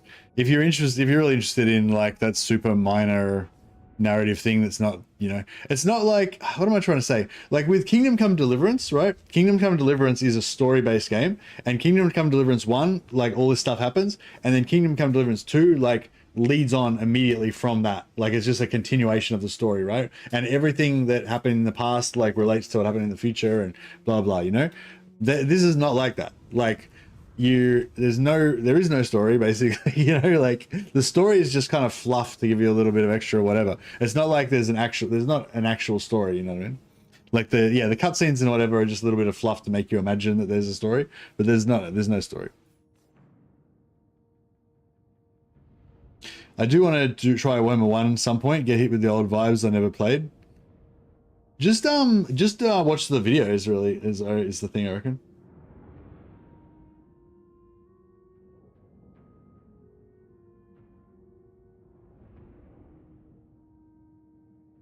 My question was actually less about the story and more about specific campaign features, maps, or getting overwhelmed by the scope of the big map in Warhammer 3. Usually it's hard to go back due to quality of life, blah, blah, blah. Yeah, I don't think you really get overwhelmed by the big map, like, because you don't need to engage with it. You know what I mean? Like every campaign's got its own little theater. Like just say you're like, I started off here, right? When I first start the campaign, the only part I care about is this. like as far as I'm concerned, no other factions exist. I've only got one enemy. He's here. He's got 2 settlements, or he's got 3 settlements. I take his 3 settlements. Like that's it. There's no, you know, you don't care about the site, the world, or whatever. You know, and then you get here and you're like, oh, there's a couple more settlements. There's a couple guys here. Okay, we've got like 3 or 4 dudes to deal with. Wonder what I'm going to do here. I'm going to do that.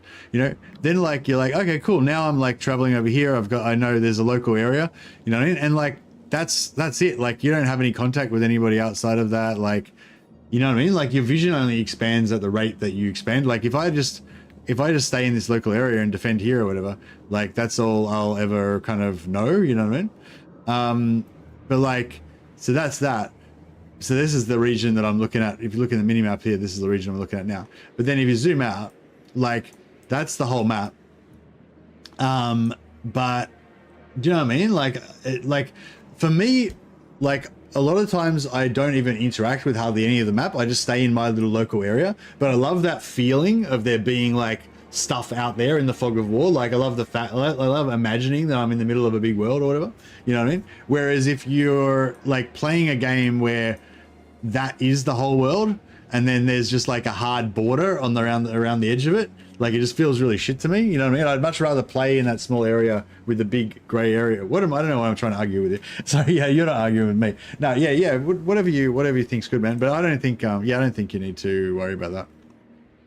Like, because if you play Warhammer 2 or Warhammer 1, you're essentially playing a different game with slightly different rules, and everything's like a little bit weird and shit. So you know what I mean? So you kind of like learn. It's like, I don't know, it's weird. It's like, you know, you're going to go back and learn some older weird version of the game that's then been improved on and changed and stuff like that, you know? So I feel like it'd be a bit weird, but yeah, up to you, man. Up to you. But yeah, I reiterate, my answer would be no. You don't need to go back and play the early ones.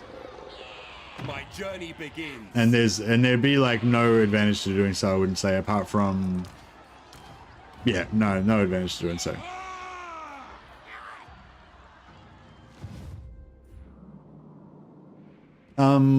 Cool. All right, so yeah, I think fucked out here.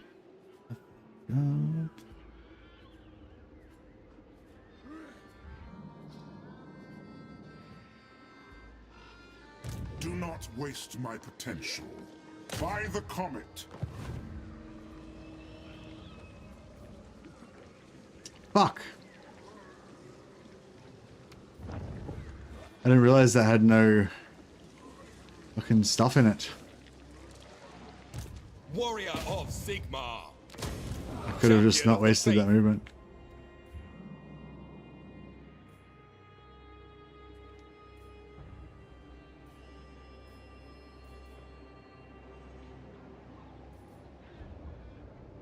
What?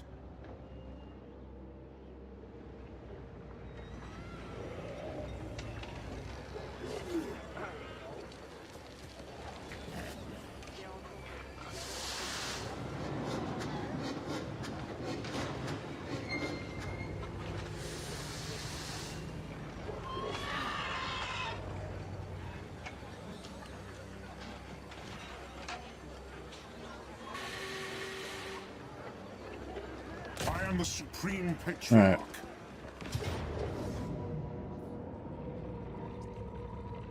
You only need Warhammer 1 and 2 for the race packs? Yeah, basically Warhammer 1 and 2 are basically like DLCs for Warhammer 3 now. You don't need to actually install them or anything, you just buy them, and then it just tells you that you've got, and then you just install Warhammer 3 and you've got all the extra races and stuff. Now I assume that schematics is based, I assume that schematics is like, not schematics, essays. I assume that essays is like XP, where it's based on the amount that you kill. So if we let them escape, we don't get the essays, but I'm not 100% sure on that.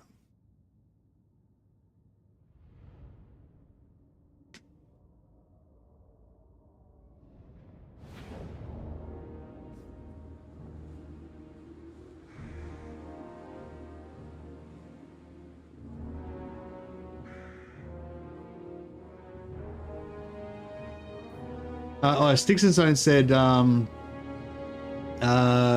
the only way to play the mini campaigns that were in 1. So that's something. So yeah, Warhammer 1's got 2 mini campaigns, one for Beastmen and one for Wood Elves. The Beastmen one was really, really shit. The Wood Elf one is kind of cool, but I feel like you're better off playing Warhammer. If you want that Wood Elf experience from Warhammer 1, I reckon, like in the mini campaign, sorry, I reckon you're better off playing in Old World. Same thing as what I was talking about before. Because like what I liked about the Wood Elf mini campaign in Warhammer 1 was that there was just an expanded version of Athel Loren, so a giant big forest with like heaps of settlements inside it, and then like a little periphery of Bretonia and whatever invaders on the outside. But like if you actually go to that edge, there's that hard edge there again, you know. Whereas if you play on like Old World map, basically you can have this giant Athel Loren with a whole world of forest or whatever, but then outside of that there's like fucking a whole world out there as well. But you don't actually have to go out and interact with the whole world. You can just still stay in your little forest, but it still have that, you know. Anyway, yeah, I want to play Wood Elves Old World again sometime soon. I think I screwed up by playing Sisters. It didn't really give me the experience that I wanted. Alright, I'm gonna stay here, and I want to try and kill these ogres. Like I was saying, I think we need to maybe we need to wipe them to get the saves. Ulrich's wrath on them.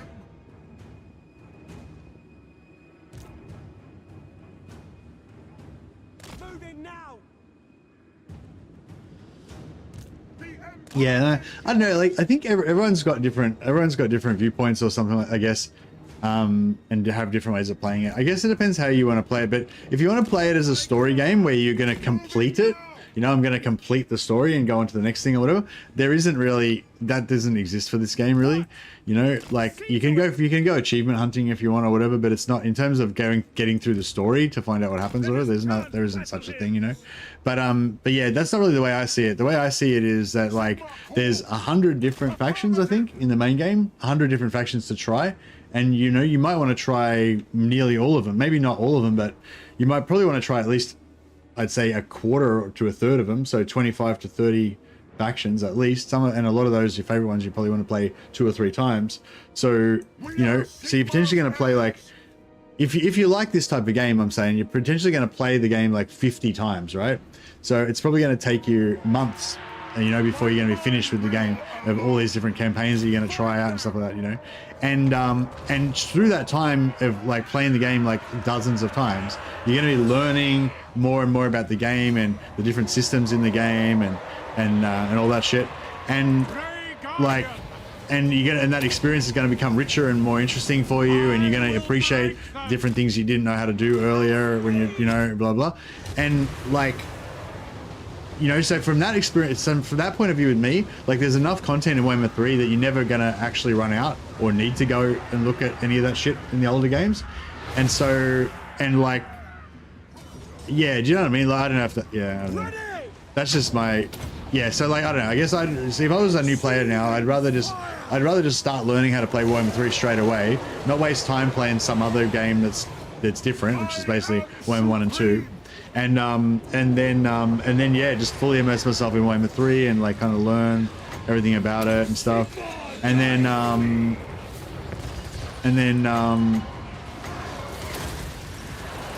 yeah, if one day in the future after like a few years you eventually like kind of have played every faction in Warhammer 3 and you're kind of completely bored with everything, then, you know, maybe go back and play, you know, Warhammer 2 or whatever, but even then I wouldn't bother. That's pretty much my attitude. Mercy is a hero stack player and Gelt's mechanics make it overly good. Oh, sorry, is our army full of heroes a legit tactic or a cheese one? A legit tactic or a cheese one? Legit tactic or a cheese one? I don't know. I don't understand the terms that you're using. Sorry, Ishla.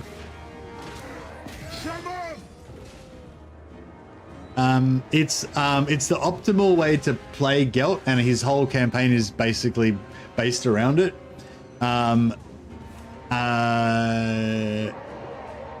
So, you know, well, it's an optimal way to play Gelt depending on what your, you know, what your vibe is. You can play without hero stacking, but it's like, it's kind of like his whole thing of what he's about, so, you know. But Gelt's, it's probably more like Gelt's whole faction is cheesy. But I don't know, I don't really see it as cheese because it's like, it's more like, what am I trying to say? Like, Warhammer is not like a hardcore strategy game. Like, it's not a... It's like Warhammer is like a theme park. You know, it's not like a hardcore strategy challenging super hard game, you know what I mean? It's a sweaty game. It's a game where you have heaps of fucking cool shit and you're just blowing shit up and like having fun. You know, like that's basically what the game is like, you know. And so Gelt's faction is about having fun and blowing shit up with lots of wizards. So that's what you do. But you can play it. You could play Gelt's faction with like no wizards or whatever if you wanted to, but it'd be a bit weird. Like, why would you just play a faction that doesn't focus on wizards, you know? Maybe we should do that actually. Gelt no wizards campaign.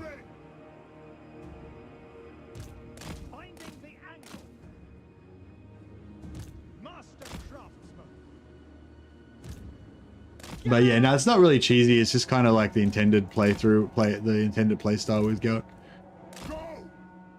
I think a lot of people would consider Hero Hammer style Warhammer to be bit cheesy, especially people who really appreciate like, especially people who are really into multiplayer, where you can't do that because you have hero caps. Yeah, that's right. We're going to use Gelt. But yeah, I don't know. I feel like it doesn't really like the whole idea of cheesiness doesn't really even apply to this game. I feel like it's just, yeah, it's just a fun game. You just do whatever you want, you know. Judgment is coming. The Empire. Battle awaits.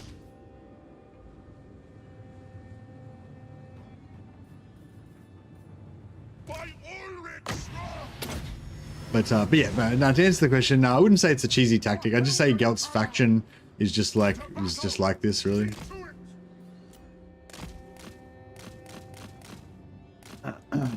But yeah, no, in my mind, yeah, I mean, it's just a personal preference. Whatever you think is cheese, I don't know. I don't really care. But yeah, that's not really the interesting question for me. The interesting question for me is whether it's optimal or not. So I think that's the interesting question. So I think there's like one viewpoint that would say that it's not optimal because it's not very cost efficient. Like it costs a lot of gold to run this stack, and it's you could probably get the job done with less wizards. But you get well, we're getting fucked up here. But you get more schematics the more wizards that you have. So there's a certain like it is costly, and you could win with less wizards, but you get more resources the more wizards you have, and there's only a limited number of battles that you're going to be in, and also they kind of need to band together for like protection at the start. Why are we getting terror out of it? Oh, by this fucker. Yeah, so this is where they break down. Really, really strong single entities like this will fuck them right up. Balthasar Gelt. Ulrich's wrath on them. Take position. We need to get out and regen our health, regen our winds of magic. Sorry. We can deal with this. It's just that we only have 4 winds of magic. If we can't cast spells, we can deal with it with different spells. But if we can't cast any spells because we've got no winds of magic, then it's not gonna work. But yeah, so like I was saying, like for me, the interesting question is not whether or not it's cheesy. Like, who gives a fuck? Whatever you think is cheesy is, you know, is cheesy. But for me, the interesting question is how many wizards is the optimal amount of wizards to have in your army? You know, so some people might say that you should just have like 1 wizard in every army so that you can get schematics, get essays. Sorry, you're not supposed to be able to get essays unless you got wizards in your army, but it's bugged I think at the moment, so you do anyway. So yeah, you could say like you should just build like massive amounts of crap stacks of like Empire archers or whatever, like the cheapest unit you can make. Just spam the map with as many of them as you can, and then just have like 1 wizard in each stack so that you can get schematics. Whereas somebody else might say the best thing to do is have 8 wizards in every army. That way you've got 1 of every type of wizard, which means that you can potentially use Gelt's special abilities, but you and also 8 wizards is enough that everyone has maximum spell mastery, spell intensity. And then, and also you'd be having plus 80% more essays because you've got 8 wizards. You know, or like I'm doing here, you might want to just have as many wizards as you can possibly have, so you get more schematics that way. Yes, General. Battle protocols. Moving faster. But yeah, so from me, my point of view, I think it's good early, like it's good to go do exactly what I've done here, which is get a full stack as fast as you can initially, and then maybe break them up. Or what I usually do is I don't really go for maximum efficiency, but like what I'll do is I'll kind of keep a main stack that's got 10 plus wizards in it, and then I'll sort of train the wizards in that stack. So I'll have like, I'll keep my like veteran wizards in there. And then until they've got the 3 different skills that give them extra winds of magic, and the, oh no, I don't think we're going to get all the, yeah, and I'll basically like train them up, and then as they get trained up, I'll like split off groups of wizards to make a new stack with like 3 or 4 wizards, like 3 or 4 wizards like minimum to make like a battle effective stack, 3 or 4 wizards plus some units, you know, or like a minimum of 8 wizards to be the start of a new Wizard Doom stack, but it won't be very strong at first until it gets like if you're gonna have a full stack, then you don't need any units. If you're only gonna have 8, I'd probably have some other units with it until it is not abusing the bugs, broken mechanics, and it's not cheese. Need to give Gelt a chance next time. Yeah, I don't know, man. There's like cheese, and then there's exploits, and then there's cheating, straight out cheating. It's like, I don't know. It depends what your definition is, but for me, it's like exploits. Like yeah, I don't know. Exploits or yeah, it just depends on your definition. Yeah, I don't know. I don't really care. Whatever you think. Yeah. But yeah, for me, I don't really give a shit what other people think too much about it. It's more, for me, it's more about my experience. Like sometimes if you play a faction and you kind of cheese too much to the point where it's just too easy and like boring because you're not even having to make any decisions or anything, and you know, then you're sort of robbing yourself of fun, you know, and on the opposite spectrum of that, sometimes you might intentionally handicap yourself with some sort of house rules to make the game a bit more challenging or interesting or whatever. Where's my knights? I need to get them off killing stuff.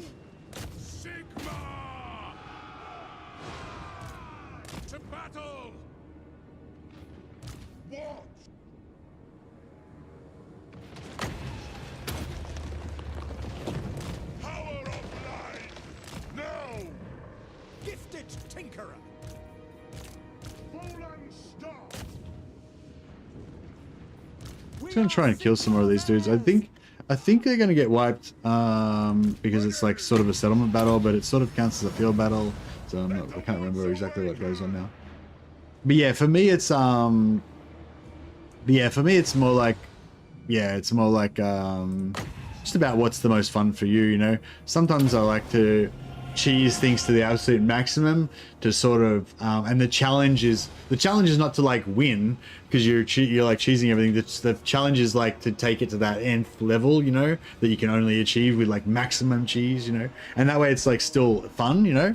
Whereas if all you're trying to do is like get the short campaign victory or whatever, and you're just like cheesing it so hard, like it's not, you know, it's not going to be. If you want the short campaign victory to be challenging, then you might want to like limit yourself in what you're trying to do, what you're trying to use. But yeah, anyway, you guys get what I'm saying. The Empire endures.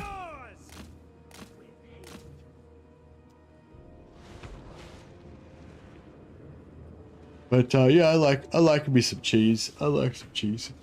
Sometimes I like to play with restrictions or challenge campaigns, but yeah, a lot of times I'm just maybe just you know, playing it the way it's intended to be played. Just have fun. Do whatever.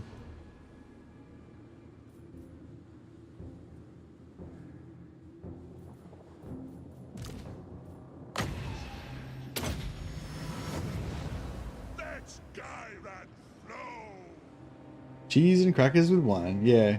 Yeah, it's not like... I'm trying to think of something that's like really hardcore, like... I don't know, like, I haven't actually played it, but what's that? Hearts of Iron or something like that? You know, is that like a really pretty hardcore, serious simulation type game? I don't know. It's just, I feel like Warhammer's just not that type of game, you know what I mean? It's just a theme park with fucking big monsters and explosions and shit, you know? It's just a fun game, you know?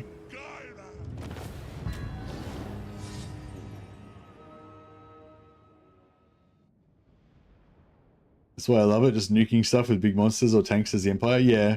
Although I gotta admit, I do love that first couple of turns when you play as the Empire and all you've got is like a couple of units of infantry and some mortars and your glorious Reichsguard knights, like one unit of Reichsguard knights, and just like microing your little dudes. You don't have any magic or anything. Yeah, like that first like one turn with the Empire when you don't have any wizard spells yet. That's like probably my favorite part of the L campaign. Although I do love the Empire, the Reichland campaign, but yeah.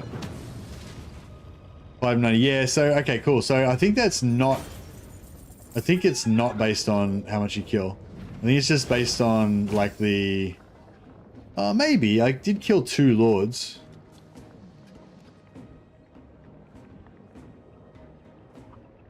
So yeah, so the camp here is going to get completely wiped out. All these guys are going to get wiped out. But you can see, as far as the battle calculations concerned, I didn't kill those guys. So I don't get any experience for them. I don't get any gold for them. These guys are not killed, right? Even though as soon as I exit this, they're going to get deleted. And obviously I didn't kill these guys either. But in terms of the essays, I'm pretty sure the essays is like, oh, I don't know, maybe, because it's really hard to tell because. Like, see, we still got 2,000 gold and 2,800 experience just because we killed the 2 lords, which is probably the most expensive, valuable part. So maybe the essays is just based on kills as well.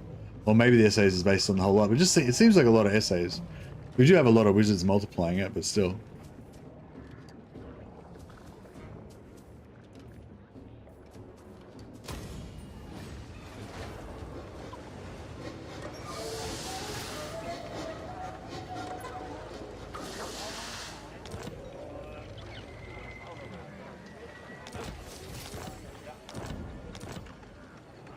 You summon me.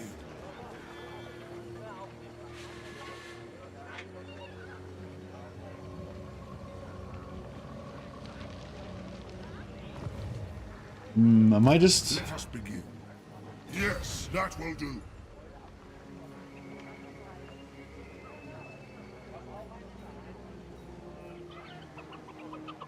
Onwards. It is best to move. Very well, I will do this. I'm going to leave the ambush. True servant of Sigmar. I'm going to leave him there.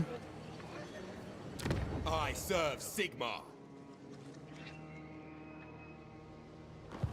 You know, I'm gonna devour you, right?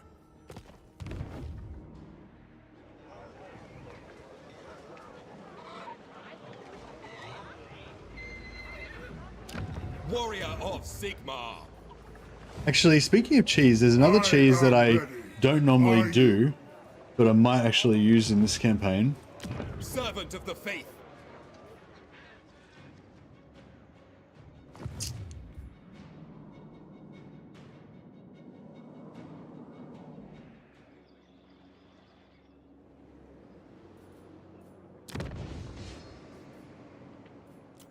Forgot to build the barracks. Crap.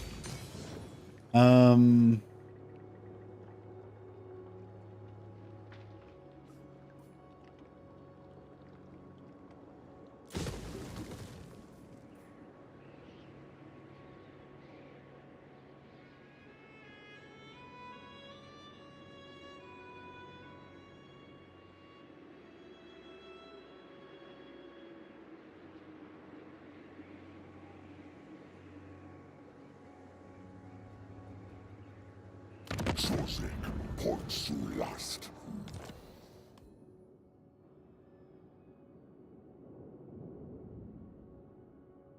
So we get 38,000 from Shangwu.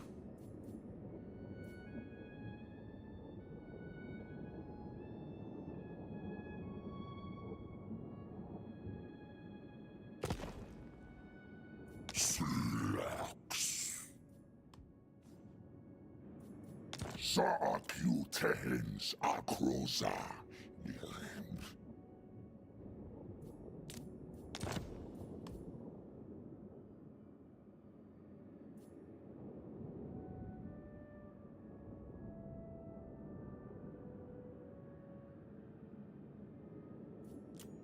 All right, who else could we sell it to? We could sell it to him.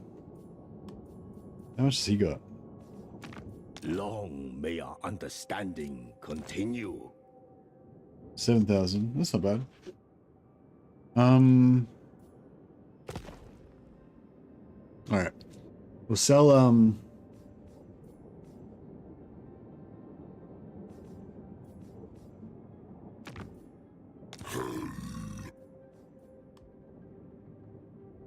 yeah, so we'll sell out. We're going to sell out before we go. So we'll sell Shang Wu. So we sell Fu Hung, the lizard men. Give me 35,000 for it. And then we sell Village of the Tiger Men, which I should have built a barracks in there, which would have given me basically all their all their money or whatever. But I did not, alas.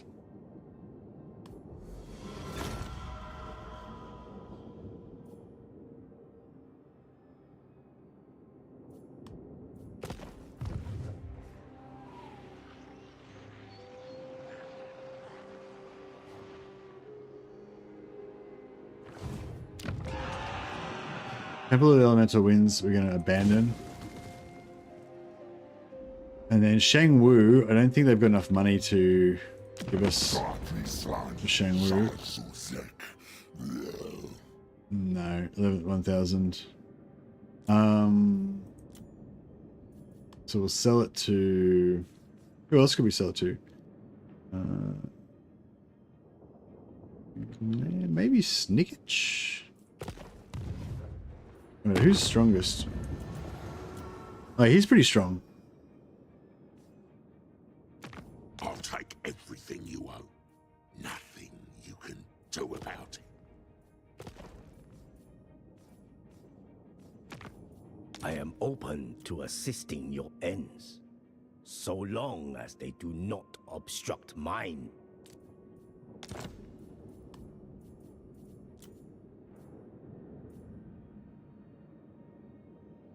Oh, what's that? What's that? It's Qiang. We can't buy Qiang off him. Fuck. We get Hangyu Port? No.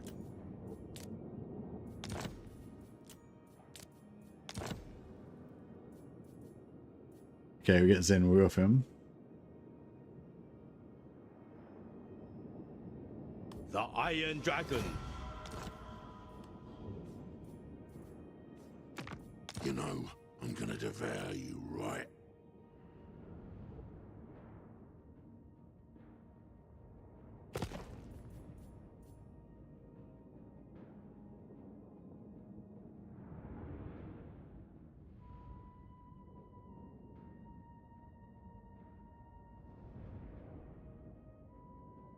Anyone else we can sell stuff to?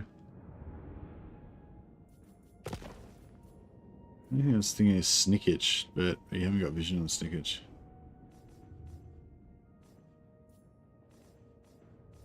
Alright, selling his own region back again. The Lord of the Jade Swan gladly receives you.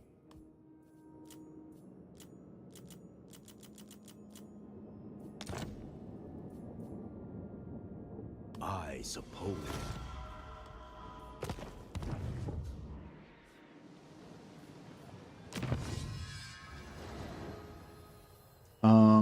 Which one's the one that gives us the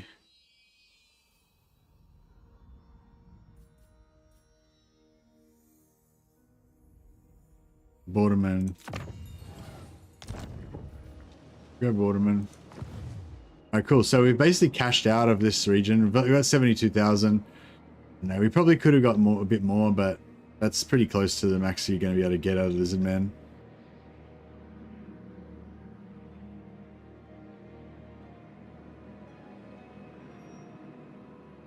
Oh, I could have waited till next turn and sold Shang Wu to the Lizard Man.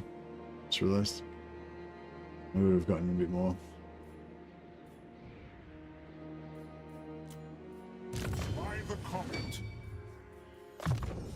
Right. Yeah, so what, basically once we do the dilemma, which we're going to do next turn, we're going to lose all of our settlements in Cathay, but we won't lose settlements that are not in Cathay. So this settlement's just over the border, it's in the Ogre lands, not in Cathay, right?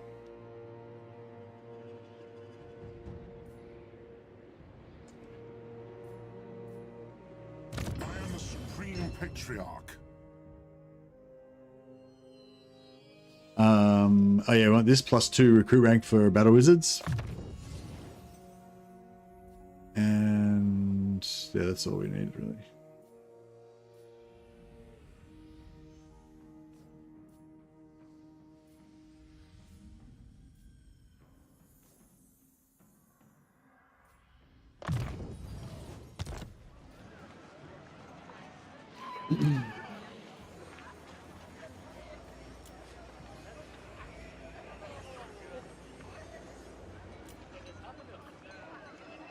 All right, I think we're good. So yeah, so the ogres are going to declare war, are going to attack us probably over the end turn. I've set up an ambush so we can potentially mess them up.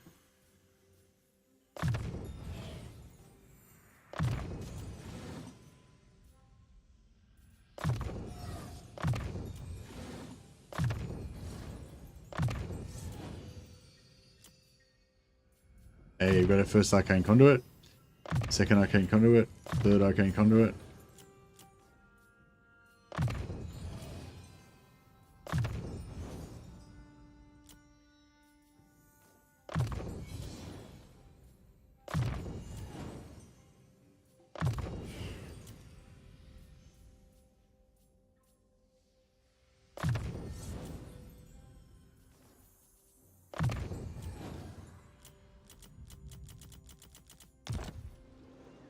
Alright, so this is the big turn.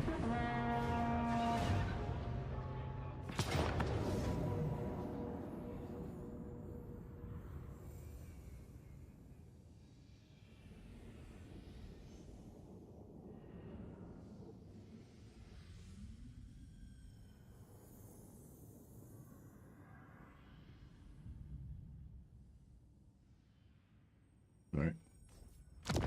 All right, they fell for our ambush, so we can get a few more schematics. I mean essays.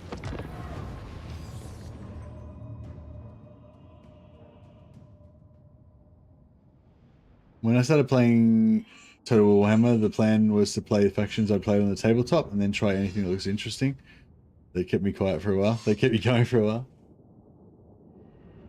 Did they fix the AI economy where like they can bug out if you take all their money and then take the 1 gold, it will stop stall them? I don't know, I never heard of that. Cookie Wisp, sorry.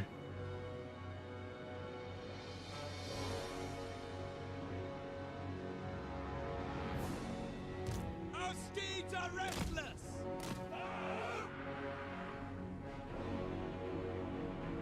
I take factions money all the time. Not just the 1 gold, but like I put the 1 gold up to 2,000 and then do that over multiple times in a turn.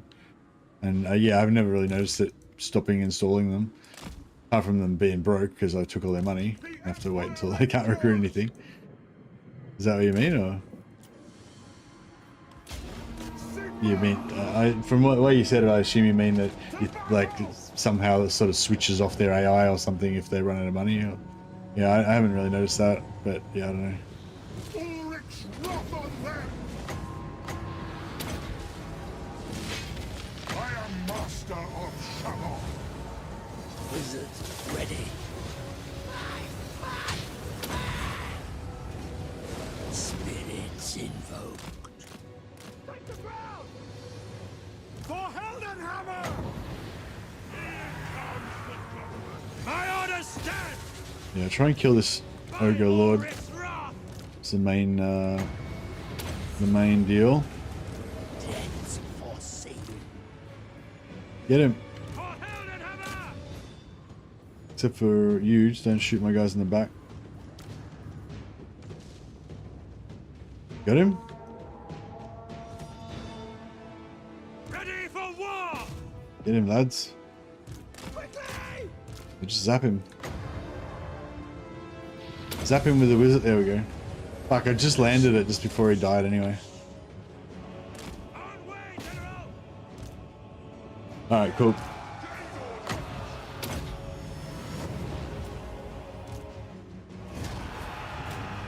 It'd be really cool if we could peace out with Greases, but I can't see it happening.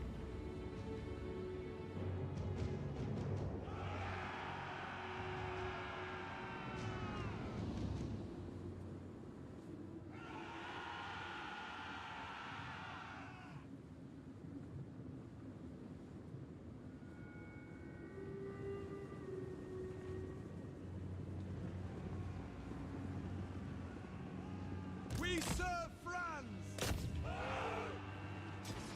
The Empire endures!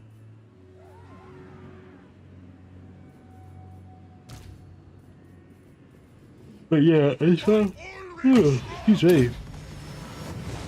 Yeah, I find it's quite easy to keep. It's quite easy to win with Gelt's Mega Doom stack. Like if you have 20 wizards, like you're pretty much unstoppable, and you've got tools because you've got all the different laws of magic. You've kind of got spells and tools to deal with like every different situation, and it's really fun. It's actually really fun to just fucking crazily annihilate units, armies with your thing. But I feel like the challenge comes into it when you try to expand beyond that. Like I was saying before, like do you have another wizard with like 4 armies and some four wizards and some units? Do you have like 8 wizards, so you can get the extra? Do you start making a second 20 stack? Like what's the, you know what I mean? Like what's the optimal thing? Like you can definitely go for just 20 stacks of wizards all everywhere, but you know, I don't know if that's the most efficient. Might be the most fun though. You can only have a maximum of 100 wizards though, so yeah, you know, you gotta like, you have like 20 in one, and then 10 stacks of 8.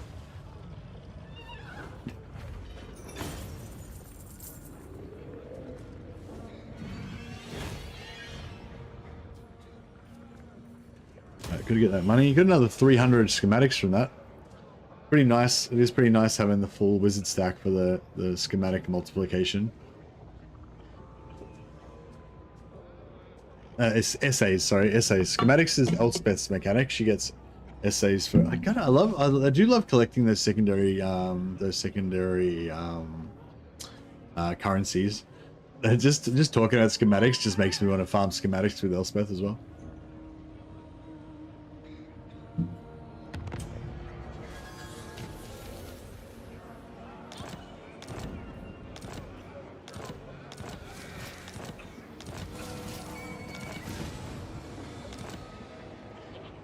Okay, now I'll take everything you want. I really want to make peace with Greasus.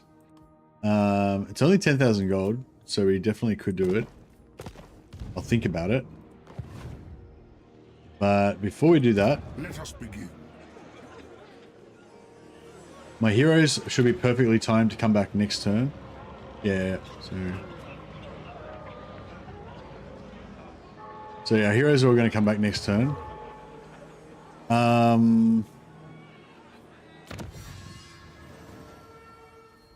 Yeah, we've got our Riders of the Empire. We'll go back and research our arcane essays again. Got 3 Hydras in one turn. Oh, nice. Hydras are fun. Protector of the weak. Praise be to Sigmar. All right, I think it's time to do the thing. The time has come. All right, so turn 17. I think you could do it on turn 16, but I think turn 17 is a good turn to do it on. To strengthen the Empire. I live to serve the Emperor. Raise your weapons! True servant of Sigmar. I go where I'm needed. I will marshal the men. Arch-Lector! Yes, my lord. All right, so this guy's going to take this settlement. And And then we're gonna lose all our stuff, and yep, that's cool. It's cool, good. Okay, so we take this settlement. And I'm gonna get decisive victory. We're gonna have our green skin allies helping us out. And oh, we didn't get any essays that time. That's funny. So we still got essays. Still got essays that other time when we did. Yeah, that's weird. So you get. So you don't get essays if you don't have a wizard, except for that other time when we got a few essays for some reason. So it is kind of fixed. Okay, so now normally you would occupy this potentially, but then after we get the dilemma, Xiaoming is going to take all of our settlements in Cathay. So if you occupy it, it just goes to Xiaoming, which we don't really want because we might want to take it back for ourselves. So I'm gonna we're gonna raise it.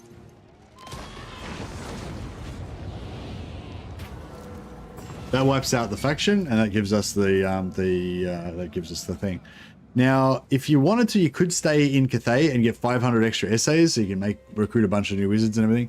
But you fuck that. What you want to do is this: Triumphant Homecoming. Now you get 30% extra campaign movement range for all of your armies. You get minus 100% upkeep for all of your armies. So because we've got supply lines plus 12% or whatever, we'll still have to pay a little bit. But basically, all our armies are going to be basically almost practically free, super cheap. We're immune to regionless attrition, so it doesn't matter if we've got no settlements, we don't take attrition. Construction time for all buildings is reduced by 50%, but with a couple of noble heroes and noble lords, we can reduce that to 0%, like to 1 turn for everything. But the really big thing is this: population surplus 1 for newly captured settlements. So as soon as you take a settlement, it automatically gets 1 population, so you can put it up to tier 2. But you can actually cheese that to just get like infinite population, so you can just pump everything up. So you can build tier 2 in 1 turn, then build tier 3 in 1 turn, then 4 in 1 turn, then 5 in 1 turn. So you can go from nothing to rank 5 in 5 turns. So that's what we'll be doing. So return the land. That's the one we're going to go for. Return the land. Return the no land because we raised everything and didn't leave anything for him, and we get 25,000 free gold as well.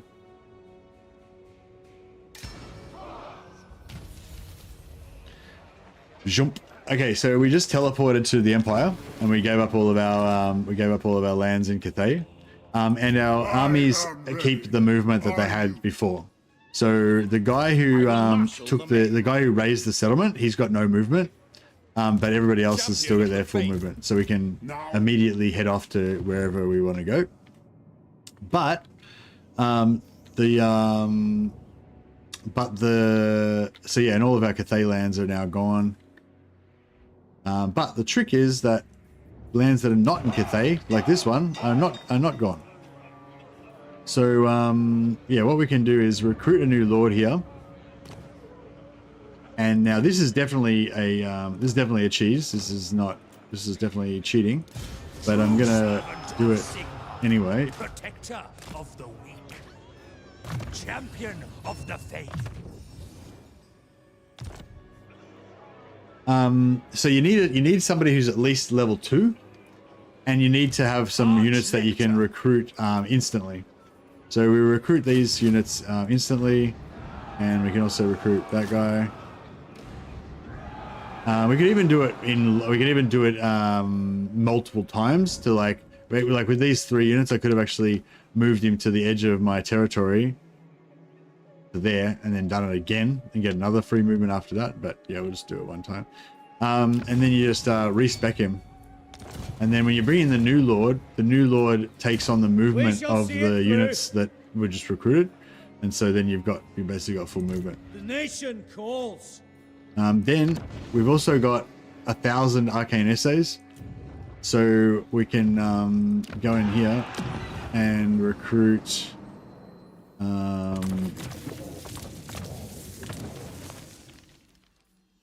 all the wizards.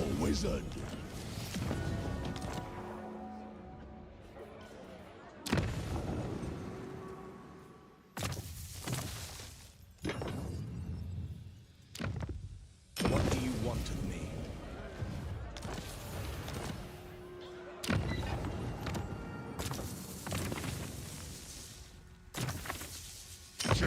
wizard.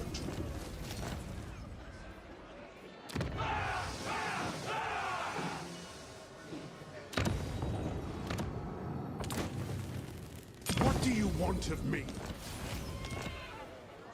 I don't know how many wizards we actually need. It's probably, you know, that's probably fine.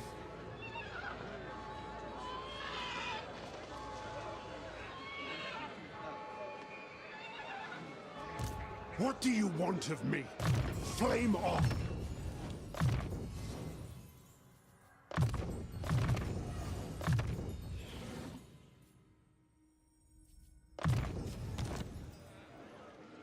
Jade magic is yours to command.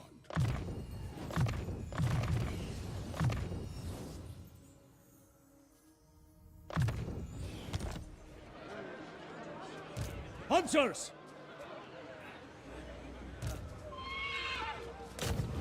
Come forth. Yes, the red wind blows. My power is theirs.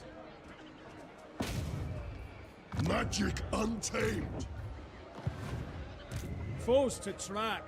I feel like that's enough to get started with. Get a move on! You're burned out.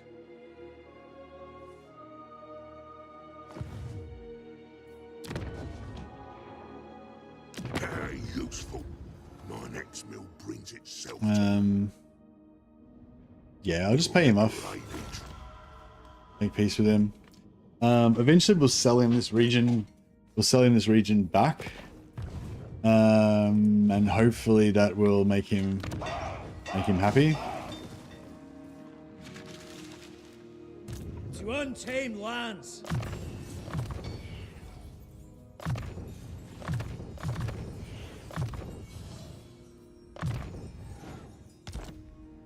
Huntsman General. Yeah, so every single wizard should have a hedge wizard follower.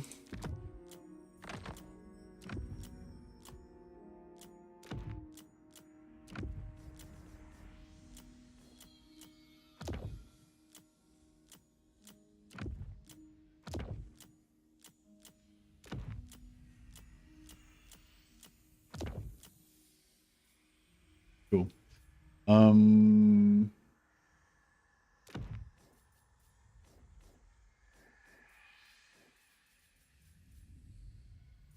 Yeah, cool. Okay, so yeah, so that's underway. So we're gonna basically march back down here and take over Temple of the Elemental Winds. But the key is we've got to get there before he takes it. So he doesn't have any armies. He doesn't have any armies closer than us. Like his closest army is in Hanyu Port. So he might go like there, but then we'll go there, then he'll go there, we'll go there, and then he'll go there, and then we'll take it. Hopefully. Oh,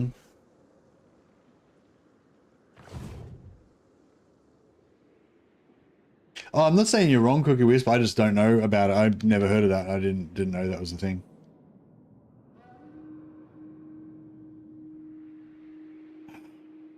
Carl Franz, eh? Greetings. All you survey are loyal to me, so I advise. Strength rank 26.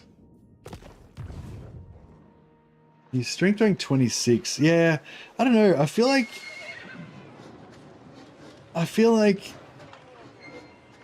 we should just take Altdorf. I know the vote says Marienburg, but I feel like I'm digging my idea that I'm digging my idea about the heretics and stuff. It's got 8 settlements here. So my theory is that there's heretics that have taken over Altdorf, and it's up to us to like retake Altdorf, you know. Oh, you know what we could do?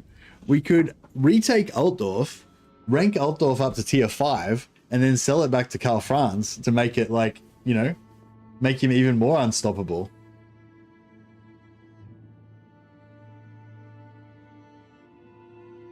Altdorf's the easiest to bring to tier 5, yeah. We have to take the throne, there's no choice. Yeah, no. I don't know, yeah. It's a hard one.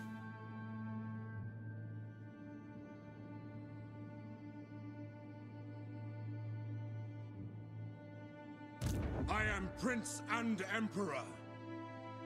Randomly think we should go take Estalia for the memes. That is a good point. I will hear what you have to say.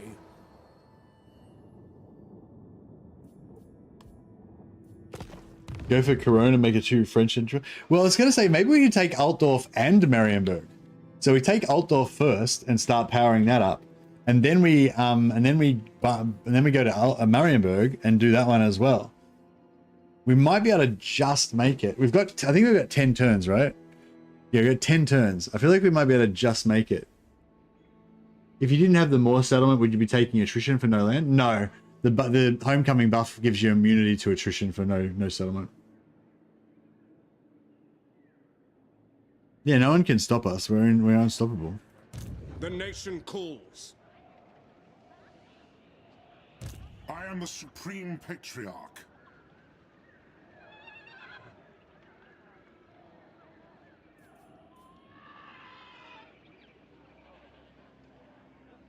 Now,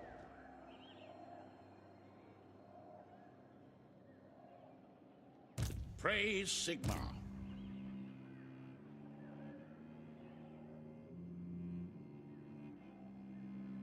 Sigmarite Archlector. this will bolster the nation. Wait, where's Grimberg? Where's the...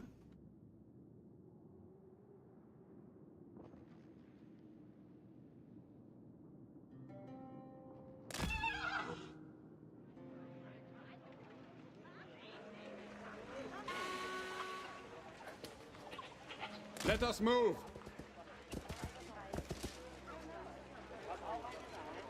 I'm gonna send my agents to investigate. They will be judged. Yes, there seems to be heresy in Ubersreich. Just as we suspected. Ubersreich rife with heresy. Here to serve. What about Praise be to Sigmar. By the comet. what about Grunberg? My suspicion is that it's going to be rife with heresy. What orders? That's just the feeling that I'm getting. On march. Ready to serve. Going forth.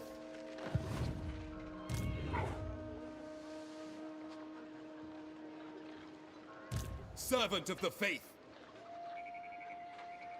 Do not waste my potential.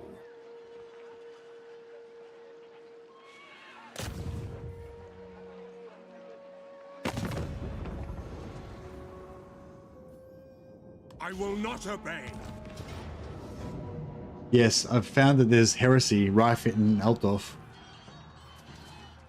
Karl Franz is away and his lands have been taken over. You know, surely our enemies will send word to Franz that we're attacking the Empire, but that's just to cover their tracks. Because we're really helping the Empire by excising the cancer that's rife at the heart of the Empire. I don't know. Should we build up Altdorf and then give it to Karl Franz? I feel like that would be the nice thing to do. But then it's also very expensive and costly, and you know, a pain in the ass. We could just keep it for ourselves, and it'd be such a cozy location.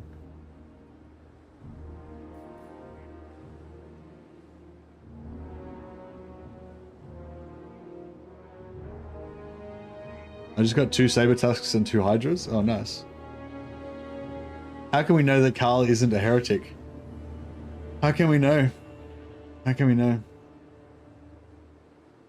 I mean, the only real way to know is through hard questioning, you know, torture, the rack. I mean, it feels wrong to put the Emperor on the rack, but I mean, we have to be sure. He could be the changeling. For the Empire.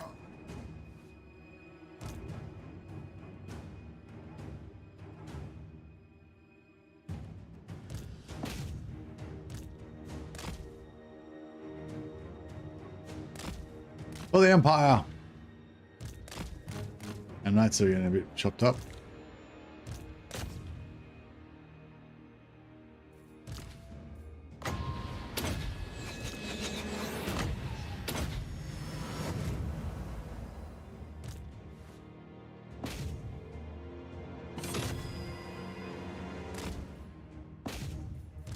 Yeah, I think we can say the Doomstack's officially happening now.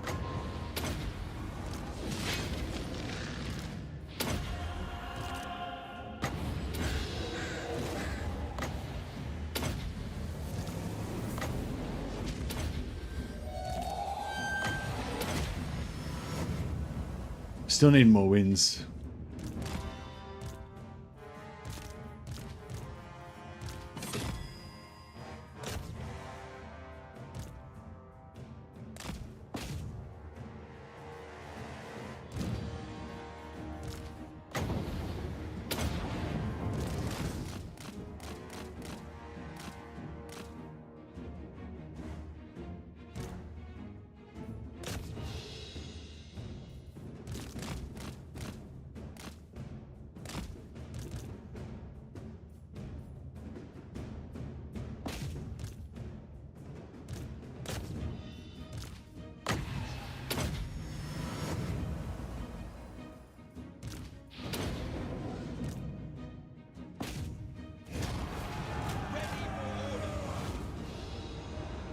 Right.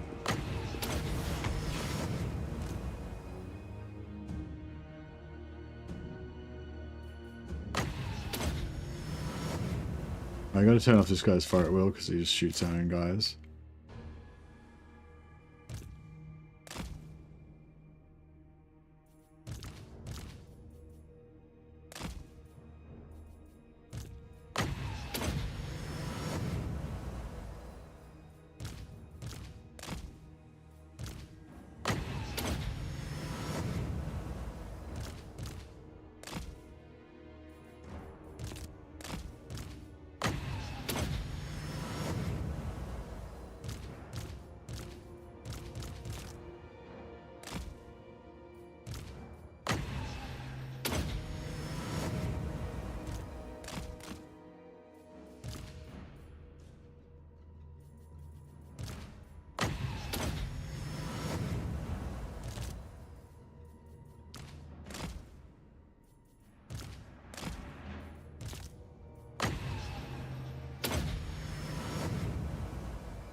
Cool, I think our work here is done.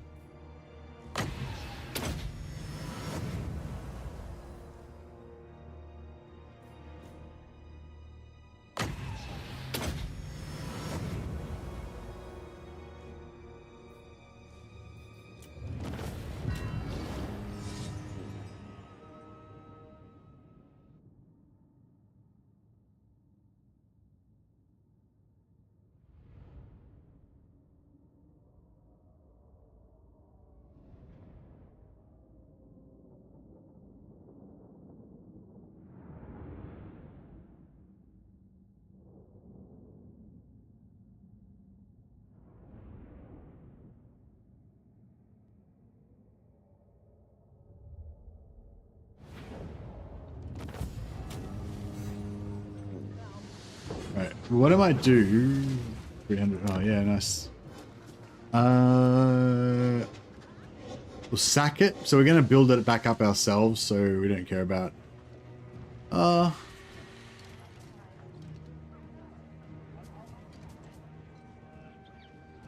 Yeah, it probably would have been better to... not sack it, but... Oh well. It is what it is. It was only level 3 anyway. So I live to serve the Emperor. Servant of the faith.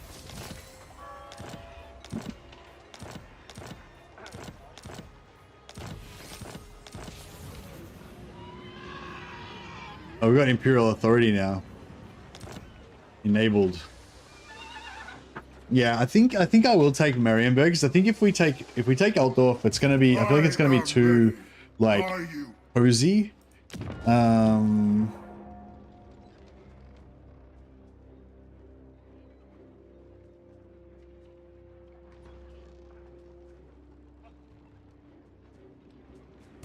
champion of the faith. Cast evil out!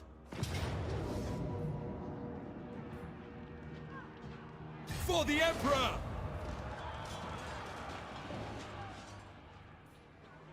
I serve Sigmar.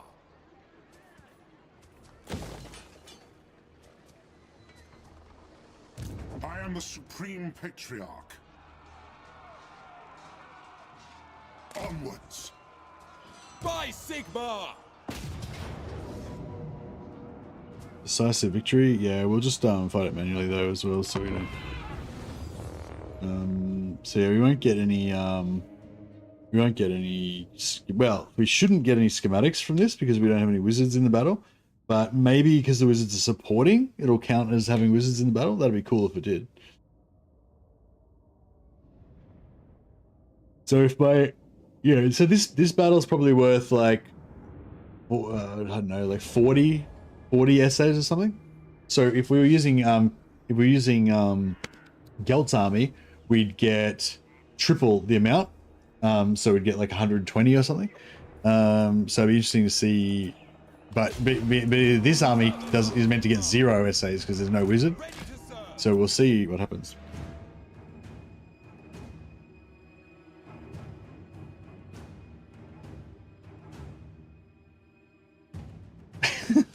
What are you saying, Landar?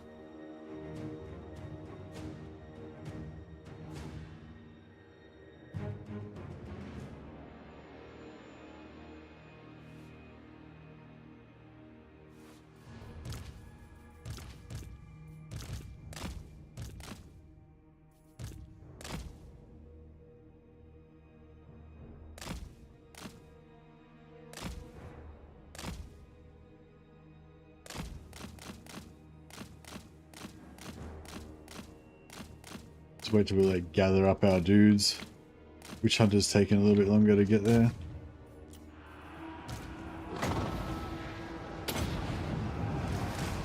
The winds glow hot. By Galmoraz! Bending reality to my will. Seething fire.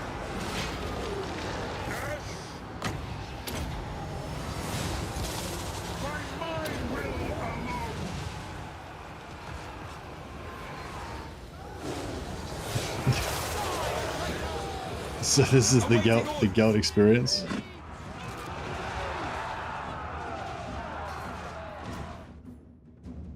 Yeah, I need a second life wizard as well.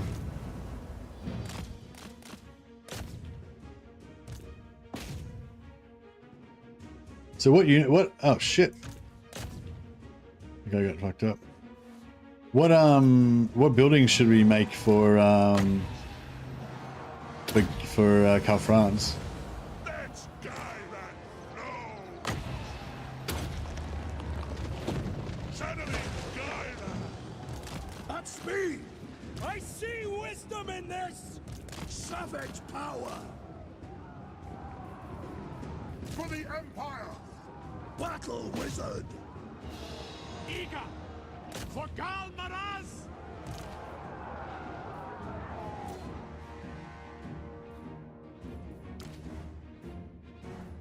Oh shit! I used up all my wins.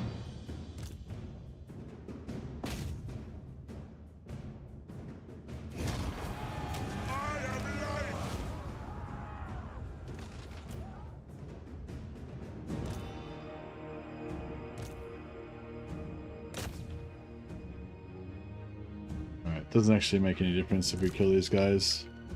Pretty sure. I kind of like having this one unit of knights as our little bodyguard.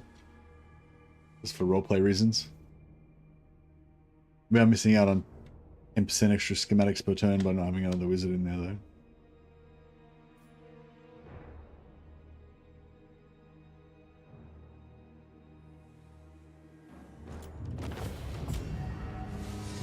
Alright, let's see what happens. I think it'd be cool if you have wizards in the second army, if you'd still get schematics, but you don't get the bonus percent for how many wizards have you got. That way it's, you know, but yeah. But yeah, if you get no schematics, that's cool too, I guess.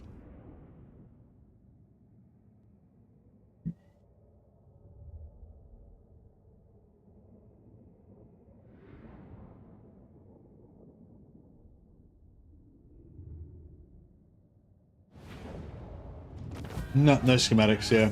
So if the main army's if the main army has no wizards and it's a settlement battle, then you get no schematics. But I'm pretty sure I got schematics in a previous battle when I had no wizards in my main army, so yeah.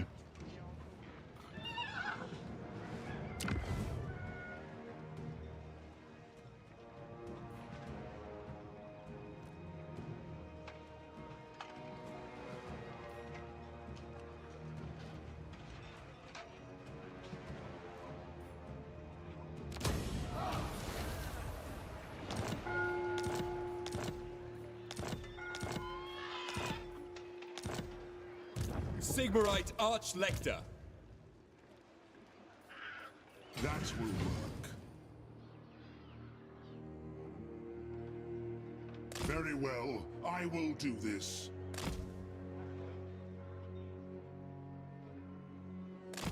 No, really? Am I not going to make it there? What does the Emperor bid? Yes, a sound plan. Oh, they got walls there. Fuck off. That sucks.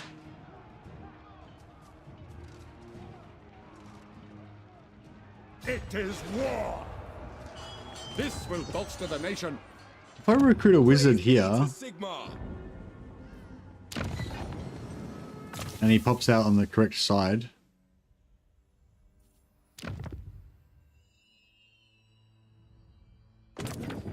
Oh, I can't do another bright wizard this turn. Fuck. Sucks. They recruited someone the other place. You only recruit 10 wizards per turn. 8 wizards per turn.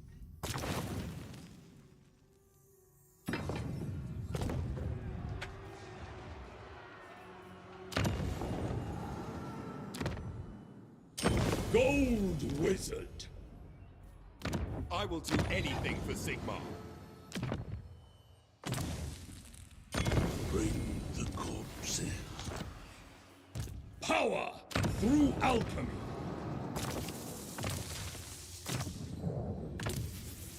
I await to advise.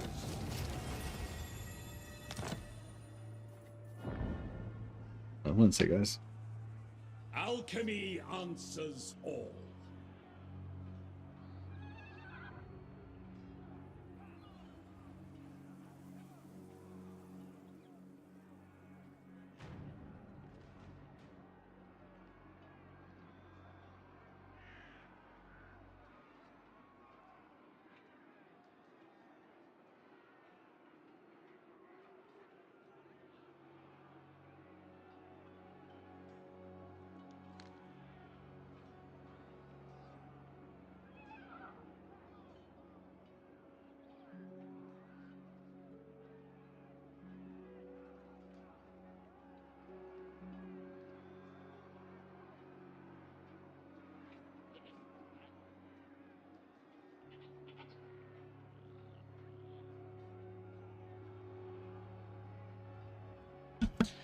Sorry, guys. I'm back.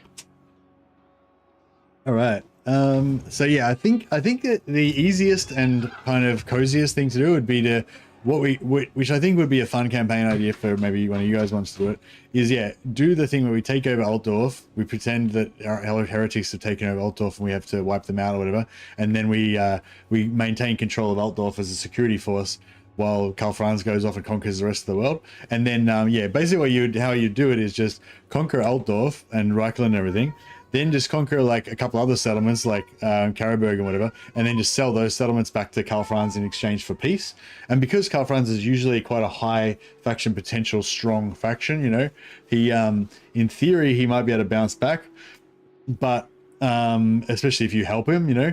And then you could basically have the heart of the empire being Balthasar Gelt surrounded by Karl Franz, basically, and you could have like and I think that would be, you know, I think I'd like that, because that way I could have like my kind of safe little area in the middle, and then I could just kind of help Karl Franz conquer stuff, you know, and send my heroes and agents around everywhere, like messing with people and stuff, kind of almost like a Zeech campaign, you know, but you just use all your wizard like abilities and stuff on things, which I think would be pretty cool. But yeah, but I think in this particular one, we're going to go even a step forward, further than that. We're going to, because we've cheesed it pretty hard until this point, right? So we've got 100,000 gold. We've got all this good stuff.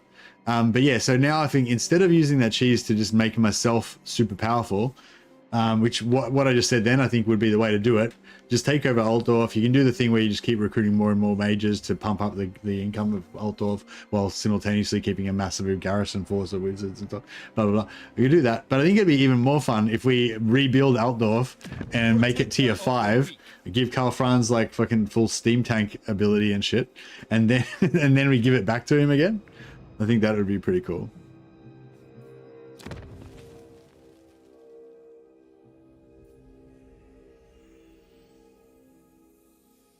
+4, I don't know, it's like +4 recruit rank for battle wizards though. It's pretty good.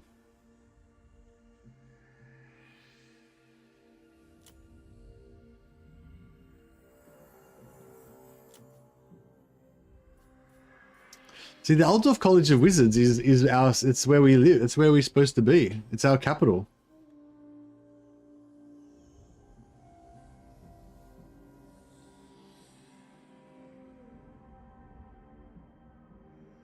Angry mewing, yeah.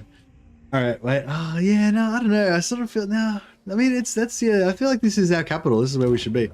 But if we're gonna be here, like, where's Karl Franz gonna live? He could have a holiday house in Karaberg, perhaps.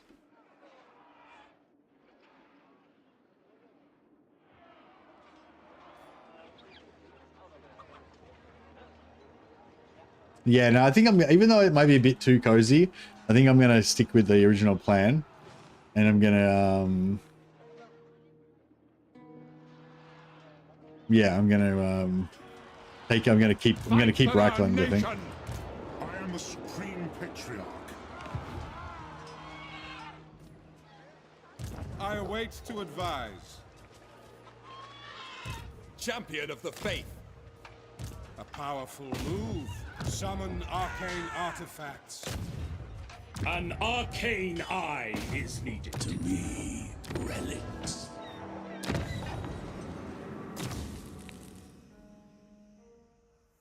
Oh, we don't have any more. Don't have any more schematic. Don't have any more essays, so we can't recruit anymore. Okay. True servant of Sigmar.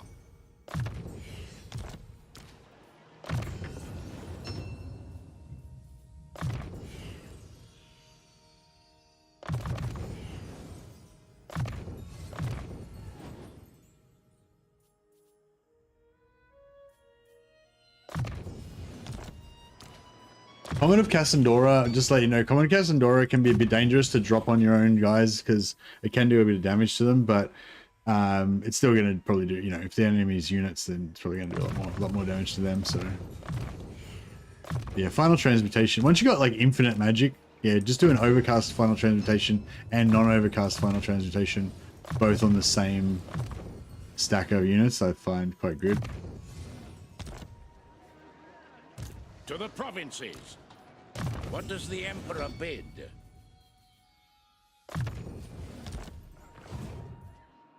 So? Praise be to Sigmar.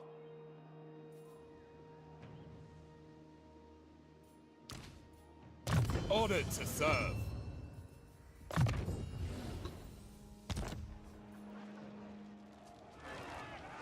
For Heldenhammer!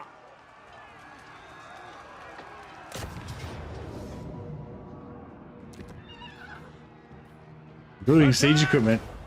I don't remember the last time I built siege equipment. It was a while ago. You summon me. Protector of the weak. Ever vigilant. Alright, so we're making 2,000 gold per turn.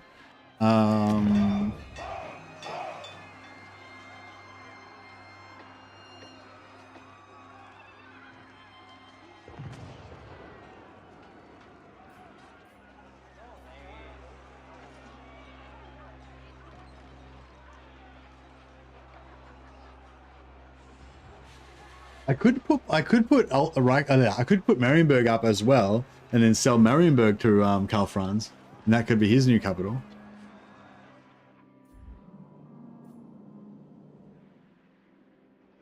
Maybe.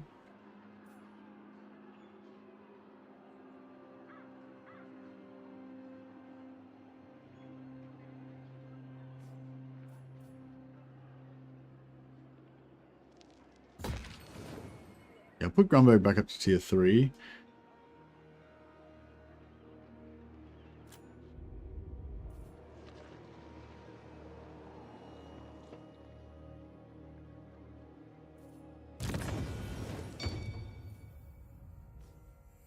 Alright, Gelt. What are we doing with Gelt? We need Arcane Conduit, primarily. And give him Hold the Line. Oh, what's this one? Vasily the Sly. Block Army, Assassinate. Amethyst Wizard.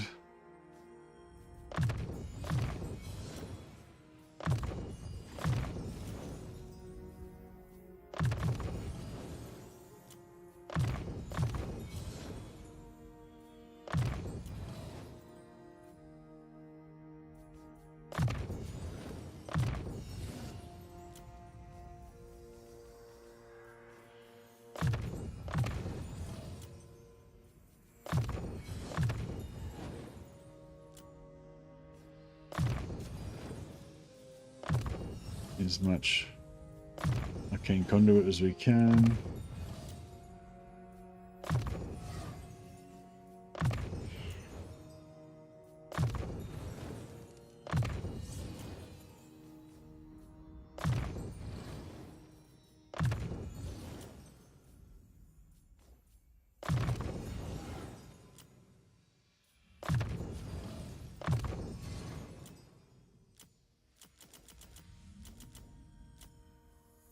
Okay, these are new wizards. I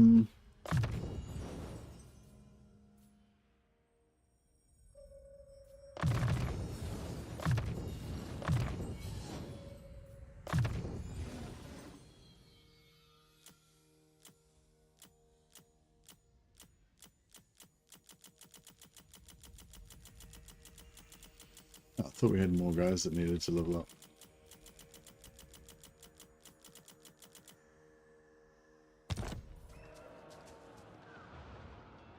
Okay. So, sorry for the poll. I betrayed the poll. Most people said Marienburg, but unfortunately we didn't go for that Marienburg. We're gonna keep Reichland for ourselves. Sorry, Cuffrans. But we found heretics there, so you know. So now I guess I could just keep Altdorf and give him back the rest of Reichland, but I feel like that would be weird and break up our province.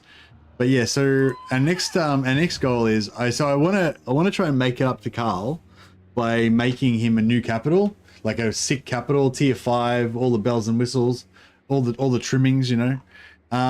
So where so the next question is like, where should we do that?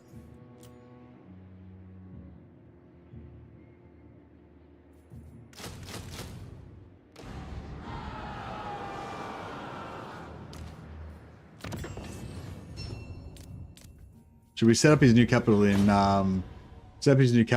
Altdorf? Should we set him up in like Brass Keep? I mean, not Altdorf, Marienburg, Brass Keep. I feel like Marienburg is the best one because it's going to give him the most economic boost, and like, you know, we've been trying to conquer Marienburg for a while, so.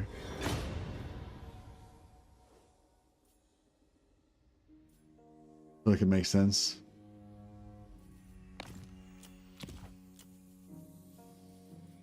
Get rid of these 2 green swords. New weapon instead. Yeah, that's pretty good.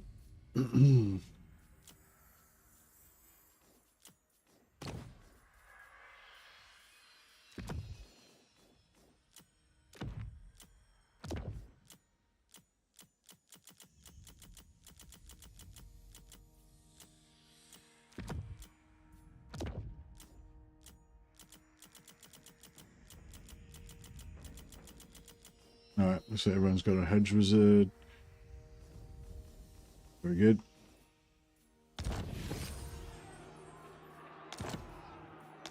Everyone should get campaigner soon because we're so far away from our capital. So that'll be good. Champion of the faith. I live to serve the Emperor.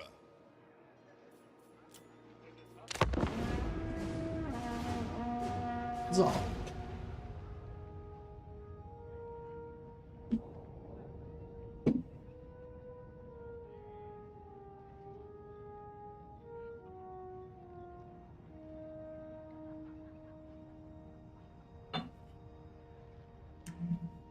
Okay. He's going to try and block us at Isleheart.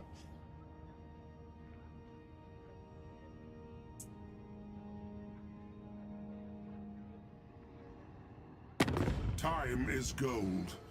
Let us not waste either in idle chatter.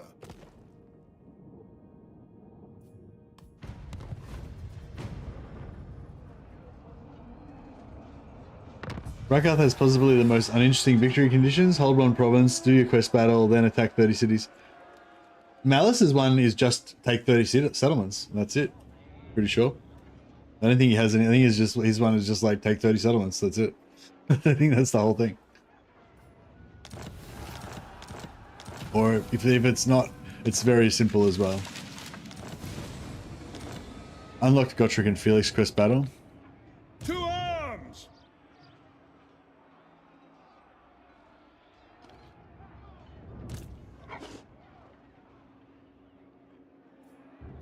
True servant of Sigmar. Alright. So yeah, so Reichland currently has no growth, no population, but we need one population to get Altdorf up. So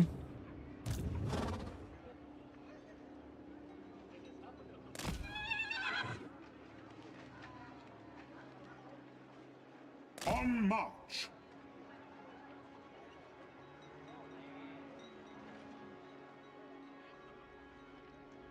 Into battle!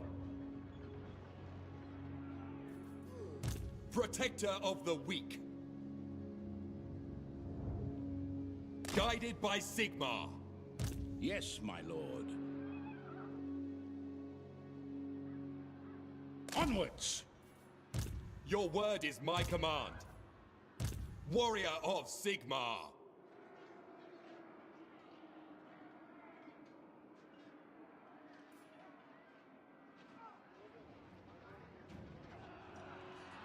War calls! I will marshal the men. We march! Praise be to Sigmar. alright, so we're gonna get no schematics again because we're not using. Do not waste my potential. It is time.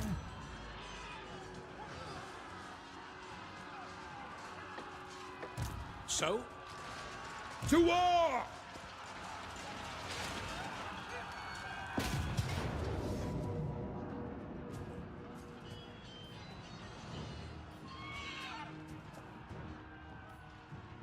Raise your weapons! Okay, wait up. Now, if we bounce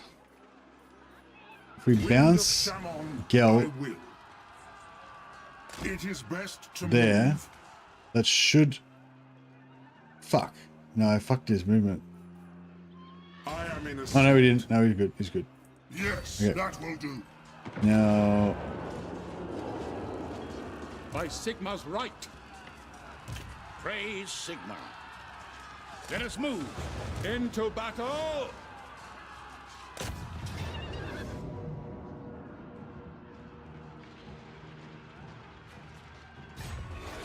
fuck. Oh, we made it. We made it. Beautiful. Okay, I didn't. Yeah, so I gotta try and maintain that movement there.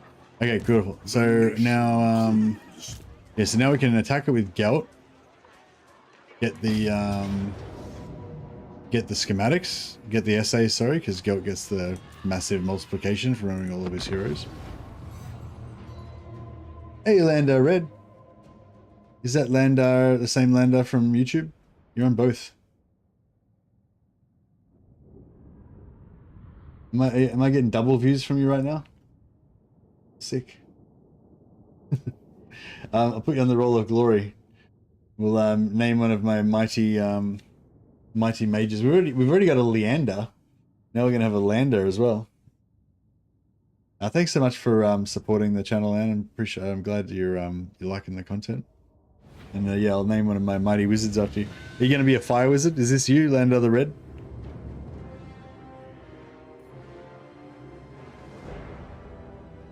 For the Empire!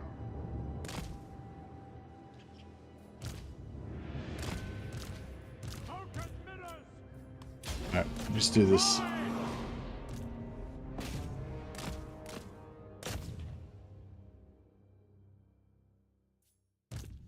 Yeah, YouTube can be a bit weird sometimes. Flame on! Alright, that's you. It's kind of good knocking the door down with these guys because it gives time for your Winds of Magic to... But yeah, see the Arcane Conduits? Plus 40%, plus 40%. So we're getting 1 recharge per 1 second. I think it actually can go above 1 per 1 second, but it just doesn't display. But I'm not 100% sure on that.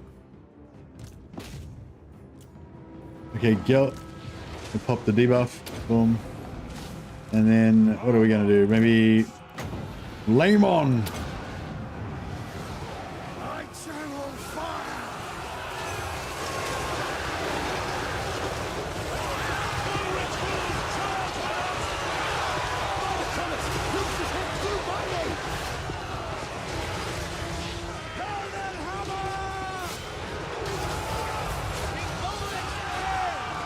Wizard of the Order! Gold Wizard! The Empire endures! Keep your heads down, I should have overcast. Yeah, I fucked up. I was meant to overcast one of those, but I failed to do so. The Empire to war! Shaiishan powers. Death comes. Spirits invoked. Arcane Master!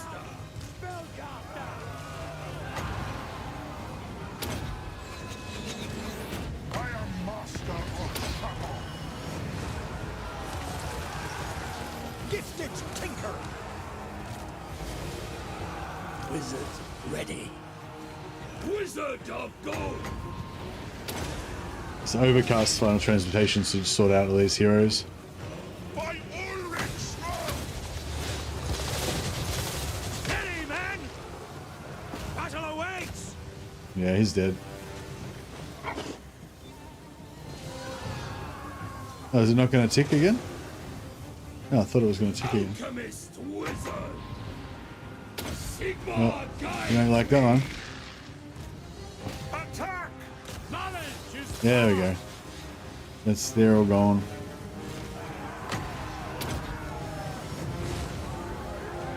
Is it not going to tick again? What's going on with these ticks? Wizard of death. Ready for war!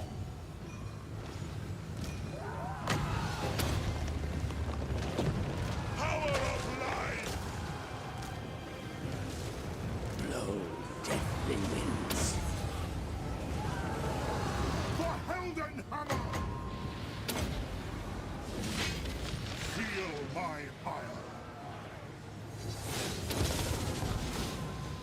Haste gold magic! Charge!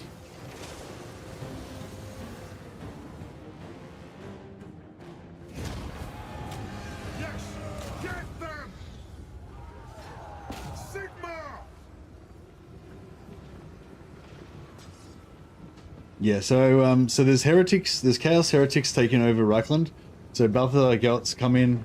He's gonna institute martial law and rule Reichland from the College of Wizards in Karl Franz's name though. But then but we'll have to build Karl a new seat of power somewhere, perhaps in Marienburg.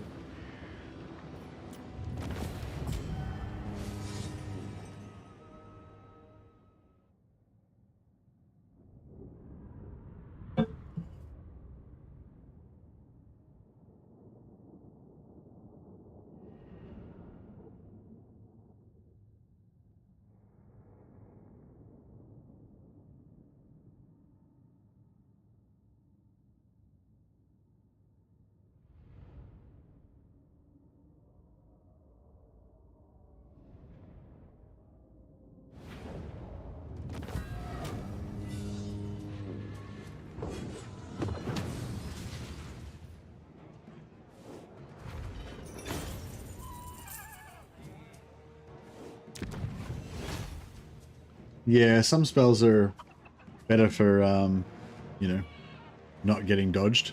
All right, so we're sacked with this and we're going to bounce off with Gelt. Then we're going to occupy... Champion of the faith. Occupy this guy. To strengthen the Empire. Yes, my lord. What does the Emperor bid? Onwards! What orders? I will marshal the men. This guy's going to take Alha. War calls. Emperor, there's Emperor Karl Franz. By some weird confusion. Well, we're fighting the heretics, and then somehow Karl Franz gets mixed up in the battle. There's a lot of confusion. We didn't know who was who. There's a bit of a blue on blue action, and long story short, Karl Franz's bodyguard gets killed, and Karl Franz is wounded. Praise Sigma. Completely accidentally. Protector of the weak. Attack! We had no idea he was there. How could we know? Absolutely not. Into battle!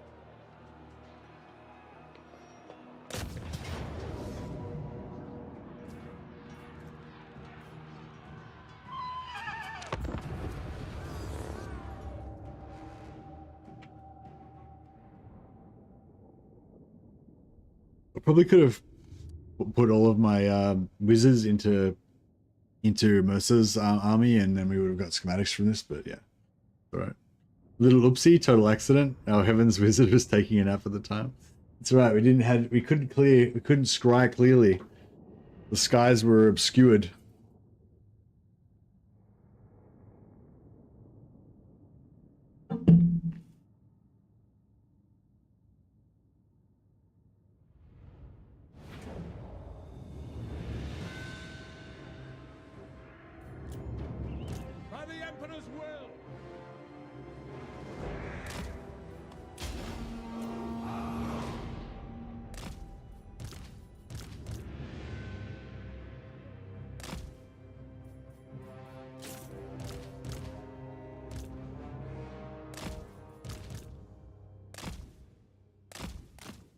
%95% sure it's not the real Karl Franz, it's the changeling. Yeah, well, that's what we think at this time, at this moment. But you know, he's got Death Singer. Oh, nice.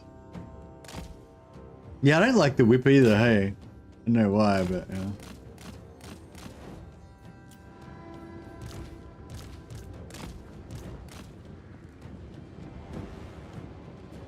Take the ground!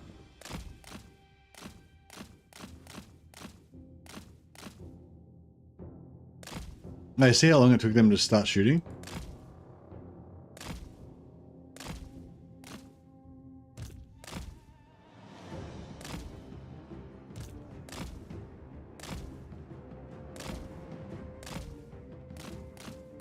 Oh, bit of friendly fire from arrows. Watch out for that.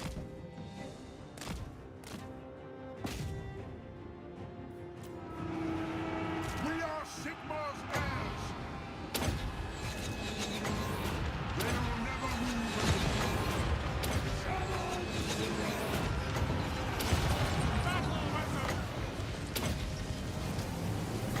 I will melt their tiny minds. The winds grow hot. Ready for war!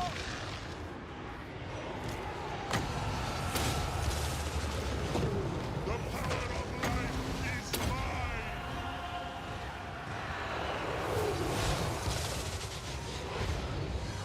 The Helden Hammer! I just like burned through all my winds of magic. Actually, fuck. We might actually run out of winds. We might actually need to. The Empire endures! Caster of shades. Wither and die.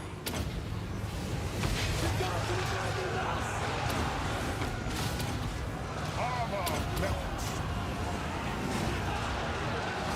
By Ulrich's wrath!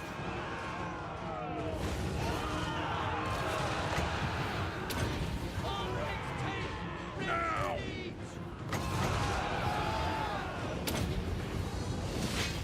I am master of Shamon. All right, we're completely out of everything now. Sigma guides us. Reynolds, aim. We're ready. Sigma guides us. For the Warhammer. Very well. Did we get him? No, I didn't quite get him. It's problematic. Don't give them an inch. For Heldenhammer!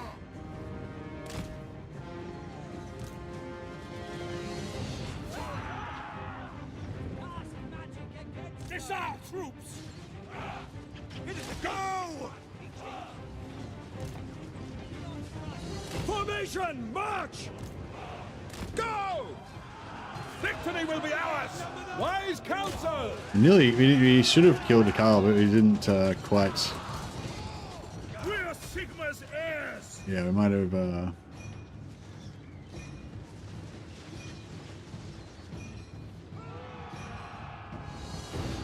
Swordsmen! No lingering! We are Sigma's heirs! War! Moving now!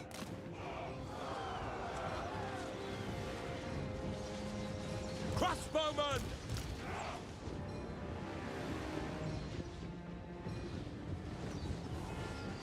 At speed! To battle! Sigma calls! That's an order! You can't take out. Arcane Master! Amethyst Wizard. Battle Wizard!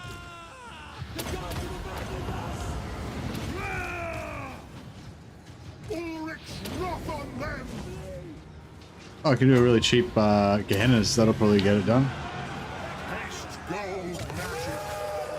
Yeah, I know. A Pit of Shades now would be really good. The Gehennas should sort it out though. Look at that. It's just fucking destroying everything. That was 4 wins of magic.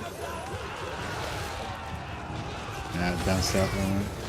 Yeah, that was. They got it. That pretty much got it done. Conditions acceptable! Taking position! To battle! We are ready! We serve the Emperor! Armed and ready! Sorcery! No lingering! I command here! Attack! Still trying to kill Karl Franz. He's not really taking any damage. What's the goal for this playthrough? We're gonna first we've got to get rid of the heresy out of Altdorf, and then rebuild the tower of the not the Tower of Sorcery. That's the wrong game. Rebuild the colleges of magic, and then we're gonna put in martial law and take control of the empire. Take control of Reichland in the Emperor's name. And have we won or what? What's happening? What's the major malfunction? Oh, Caribou Greatswords. Ready for war! For Heldenhammer! Ready for battle! Battle awaits! I speak, you act! Sigma! The Empire endures! On my command! For the Empire!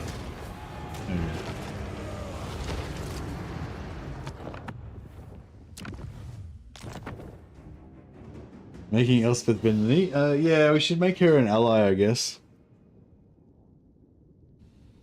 They all get spells, yeah, that's right.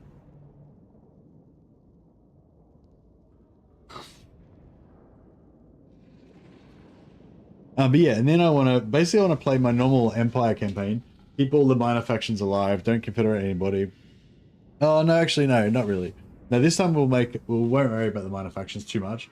I'm not going to wipe them out intentionally, but yeah, the goal is probably to get Karl Franz to unite the Empire, like everything except for Reichland, which Gelt will still administer for him. You know, like Reichland, like Karl Franz is still the Emperor, but you know the precincts of Reichland are just going to be under the What did I just do? Did I just cancel a what? Sorry, I think I just cancelled the battle or something. I just did like, no, what did I do? It's just, yeah, must be getting tired, like doing clicking random shit. Luckily that wasn't a hard battle. Yeah, what did I even click then? And how did I get here?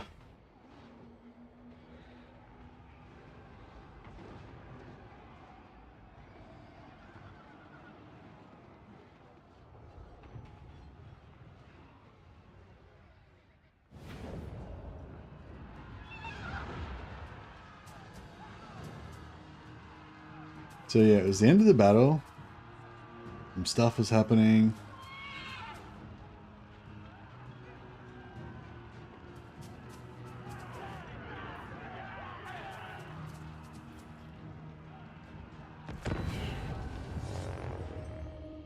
Victory. End battle. Oh yeah, I just clicked exit to main menu. Wow. Okay, cool. That explains it.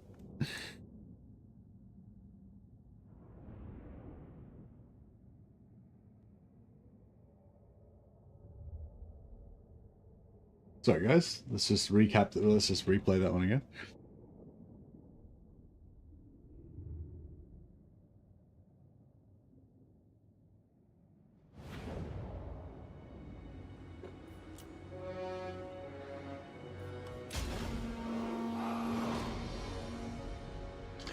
Random question, what's the deal with Ulrich? I get that he's an Empire Lord, but I don't know anything about him. Now, Ulrich's not a Lord, he's a god. Ulrich is the original, like, god of Sigmar and the Empire. Then so yeah, apparently Sigmar actually worshipped Ulrich initially. But then Sigmar became his own god kind of thing. After he unified the Empire and all that. Yeah, Ulrich's the old god of the Empire, god of war, god of the axe, god of the axe and the hammer, god of winter. Yeah, he's kind of a god of like manliness and axing people in the face.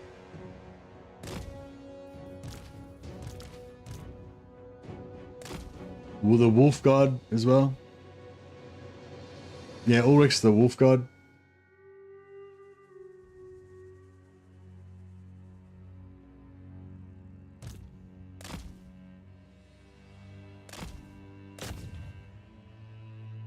God of war, doggos, and winter. More like Ursun for Kislev, you know, kind of. Sigma calls. Yeah, Ulrich's cool though. Ulrich's a bit more like, I don't know, I think Sigmar and Sigmarite worship, you know, you think of warrior priests, it's all about being like kind of holy. It's kind of like a bit more like Catholicism style, you know, like it's like the holy light of Sigmar and the heavens and all that sort of shit. Like Ulrich is like one of the old gods, a bit darker, you know. It's not really about like this nobility and shit like the Sigmarite religion has. It's more about, you know, the strong crush the weak and that kind of stuff. Like I think like one of the prayers is called "Crush the Weak," like literally.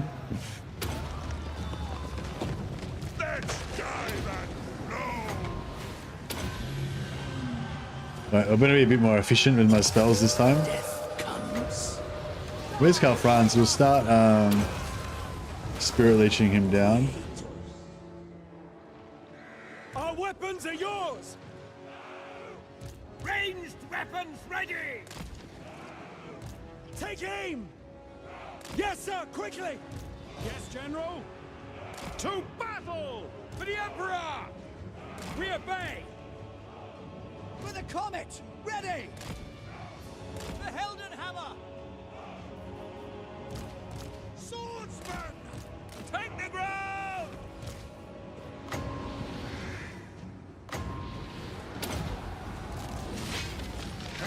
Gold magic. Fallen star. They'll never move again. Wither and die.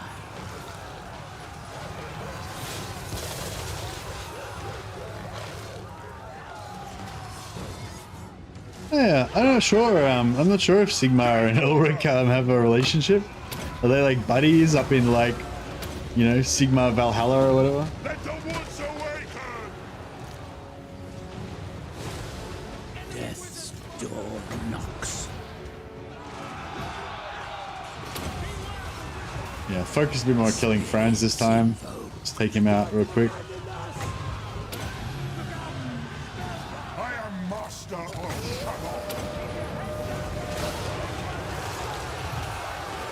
By Ulrich's wrath!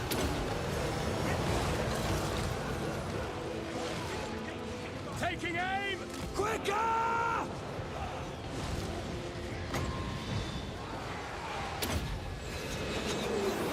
Feel my heart. No!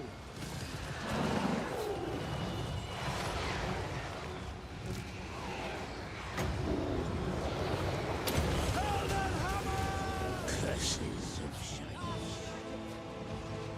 We are Sigmar's heirs! Attack!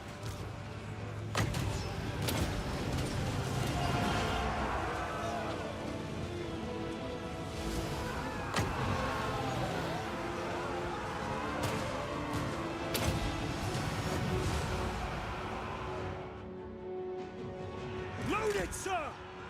We obey! Ready for war! No lingering!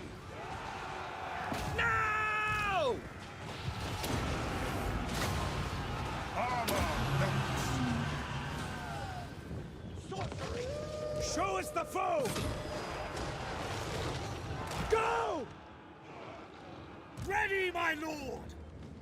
Sigmar guides us! Missiles ready! Formation! March! Yes, my lord! That's an order! By Gol Maraz! Alright, we can probably heal up there. Ready for war! Battle awaits!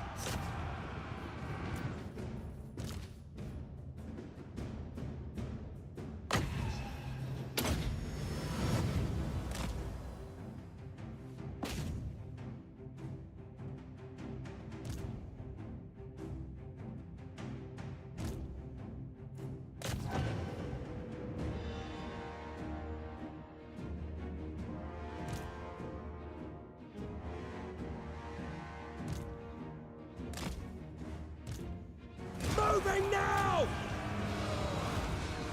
Sage wizard! Alright, cool. End battle. Not return to menu.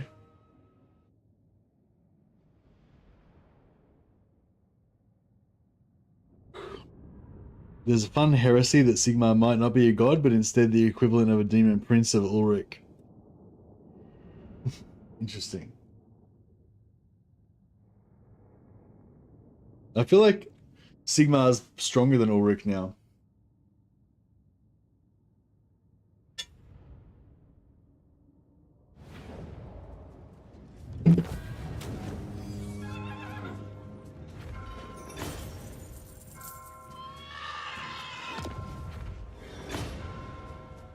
We'll sack this because we want to keep reoccupying this for the cheese.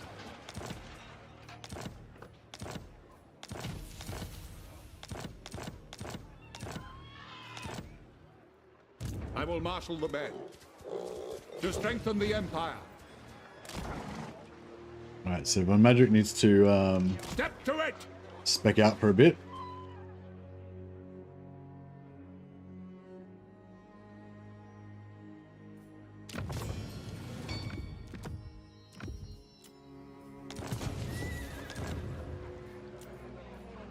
Master Engineer.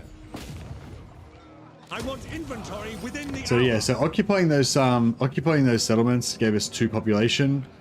that we can. We got 2 population for conquering the first 2 settlements, which we spent on upgrading Grunberg to tier 3, and then we got 2 population again for occupying the second 2 settlements.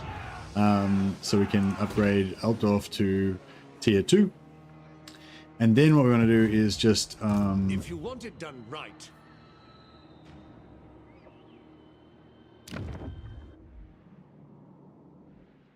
Then what we want to do is just... My inventions serve the Empire. Wind of Shammon, I will. reoccupy these settlements every turn to keep pumping up population. So we're going to just abandon Uberswijk. Just go abandon, and we're going to abandon Eilhart. So abandon, and then next turn we'll build them back again, and occupy them again. That'll give us 2 more populations, so let's go up to 3, and then we'll just need 2 population to put that up. So then we'll abandon them again, and so on and so forth. Over 100,000 on turn 18. Yeah, well, we did the return to Reichland thing. We could sacrifice this one as well, but I feel like we may as well just build it up.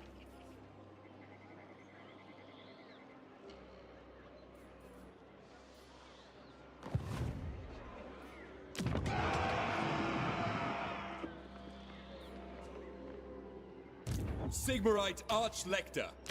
We'll just see what. So we got a noble there. We got a Imperious, and we got a Determined. Right. So we kind of want as many noble heroes as we can get. Protector of the weak. Why talk to you, the Grand Theogenist? I think we're going to find heretics in Karaberg as well. Praise be to Sigmar. It seems rife. That's the vibe I'm getting from Karaberg. Rifeness of heresy. Praise Sigmar. I will do anything for Sigmar. A fool's action. All right. Says we're not going to win, but we've got magic on our side, so it should be all right. Has he got regeneration? Yep. Fuck. Oh, he's doing small. He's not got his mount. He's only rank 1.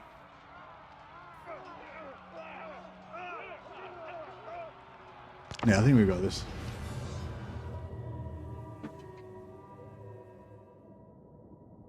Yeah, I've got a YouTube channel as well, Creature in a Bell Tower. So if you're curious about skipping back through the stream to find out, what happened along the way or whatever, you're welcome to check out the YouTube channel, and you can see it on. You can go back on there. But yeah, basically just you get 25,000 gold for taking the dilemma to go back to the Empire. Plus we sold, plus the Lizard Men had about 50,000 gold that we sold all our regions in Cathay before we transferred. Because otherwise, if you just take the dilemma and then you go back to the Empire, all of your settlements in Cathay just go to Jiaming. So we just sold them all first and then took the thing. So I got all the money for selling the settlements. So I think that's the way to go.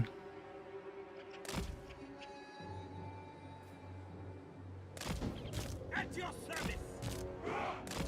Gold Wizard.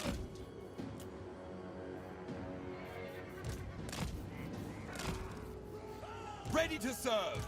Hearts will stop. Awaiting your command. Caster of Shaiish.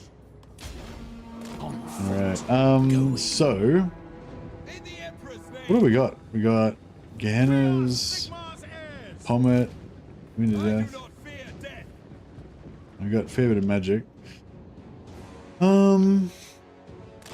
Yeah, and I think we're gonna have to. Death comes swift. I think we're gonna have to try to blob a little bit. Otherwise, we aren't gonna be able to do enough damage.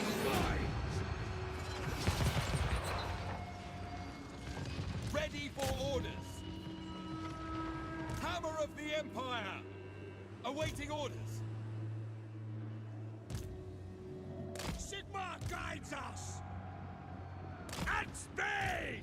Form a ring of steel! Wizard of the Order! Arch-Lector!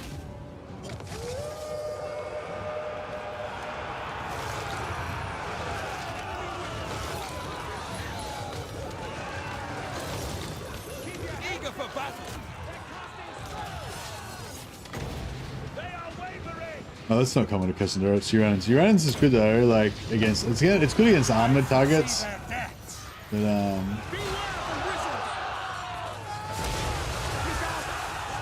so a few dudes got just deleted. Like none of them got back up. You know, normally when you have an explosion, they get knocked over and they get back up. None of those dudes got backed up. They're just like dead. So it's kind of alright in that way.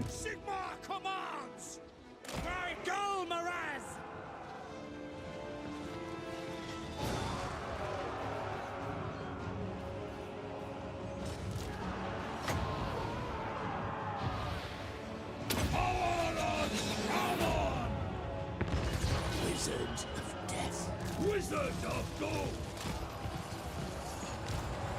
By Ulrich's Wrath! Heldenhammer! Gold Wizard! Moving! By Ulrich's Wrath! Okay, it's happening. Alchemist Wizard! Enemy wizard spotted! The Empire endures! Gold Wizard! Arcane Master! Fight with us, not against! A path! Gold Wizard! Executing! Setting off! Gold rules all! Grave danger! Take the ground! Without delay! Immediately! This guy's getting effed up. Now! With speed! At once! Quick march! Formation! March! Advancing! Brace yourselves! Spearmen! Feel sublimation!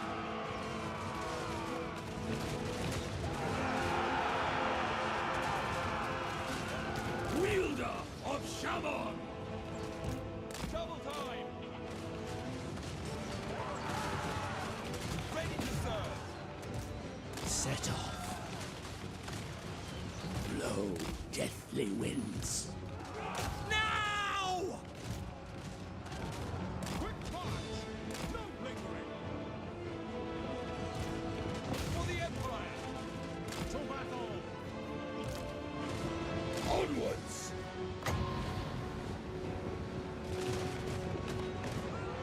Our weapons are yours! Take the ground! Missile troops! Alright. Let's see if we can get this done. Go! Sigmar calls! It is done! Spearmen! Charge! No lingering! For the Warhammer! In range! Formation! March! Moving now! Hand gunners! For the twin-tailed comet! Spearmen! Yeah, I think the handgun's the only thing that can really handle this guy. By Ulrich's Wrath! Caster of Shaish! Reynolds aim! We're ready! Wizard ready!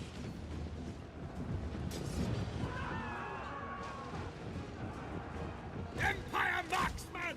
Wizard of Death! There it goes. Curses of Shaish! Cool. We got him. We got him, boys.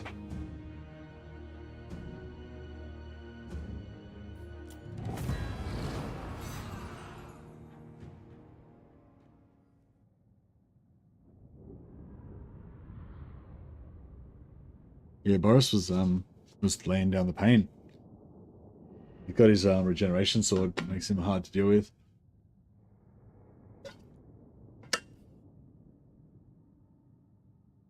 But yeah, we got it. We got there. Seems like the non-firing bug is happening a lot more. Yeah, it seemed like it was happening a bit then, didn't it?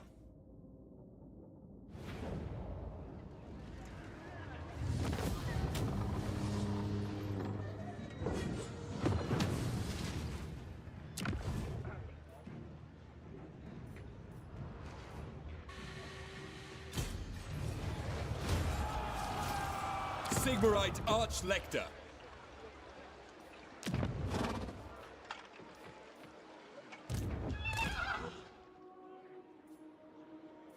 Alright, so we've taken over all of Reichland. That's all we want. So we'll talk to Karl Franz, explain the situation. Look, Franz, there was heretics. You know, it wasn't nothing personal.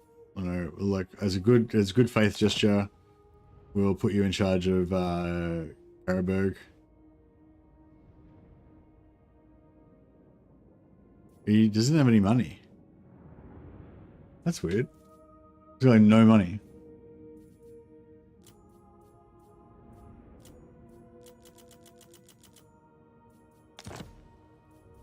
So be it. So be it. Well, we're gonna have to tax him some extra money. It's part of the rebuilding effort. It's pretty important. Pretty important that we rebuild the empire after all the heresy and so forth.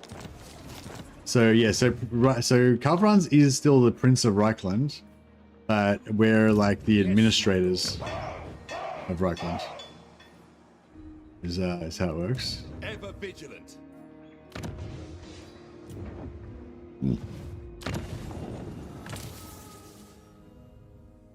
All right, so we'll build we'll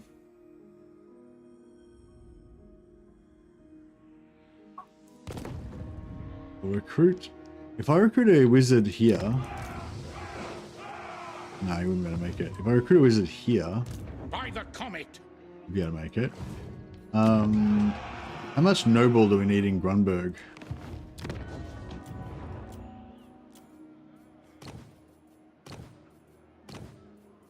No nobles. Yeah, so we need a heap of nobles in Altdorf to be able to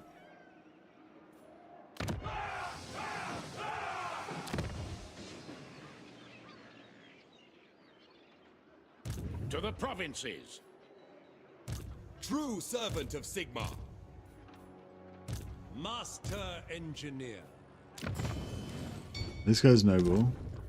So he It is quite thrilling to be out in the field after all this time. he can get back to Your word Grunberg. is my command. Cool, that gets it down to 1 turn. And what else do we need in Grunberg? We could build... We want engineers, or... I guess we want engineers. We don't really need warrior priests that much. We mainly need engineers. Grunberg... yeah, just engineers, I think, yeah.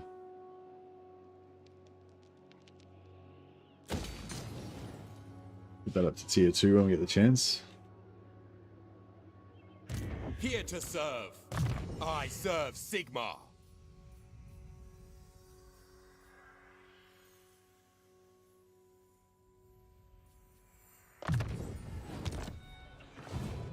I will do anything for Sigmar. Yeah, and then he'll go back to Altdorf to give them extra...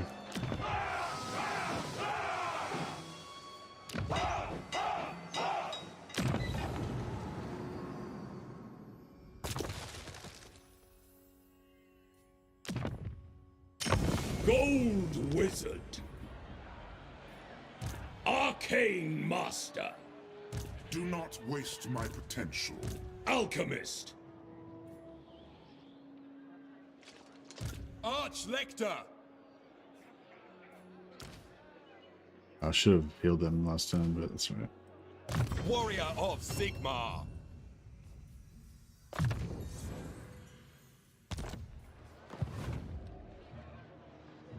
Prepare. Okay, Yes. you can get back to Altdorf. Okay, cool, yeah. So if we recruit him here, if we get any nobles, we can send him back to Altdorf.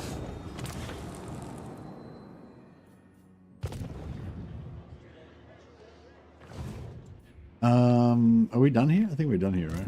So many ideas. Wizard of the Eagle.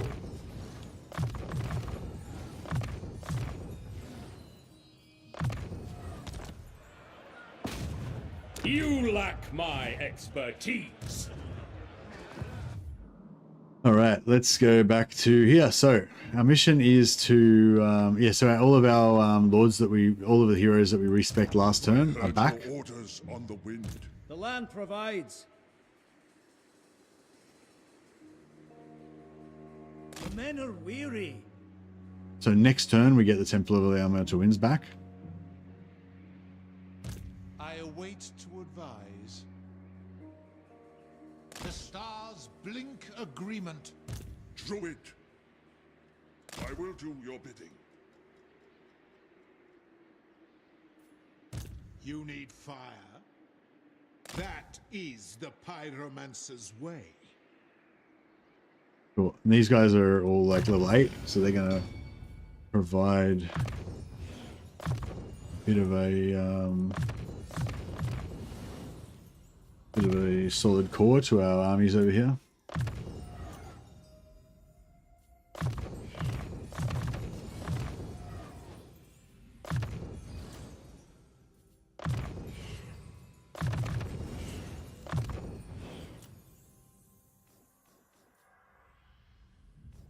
Okay, Gelt's good there, good there.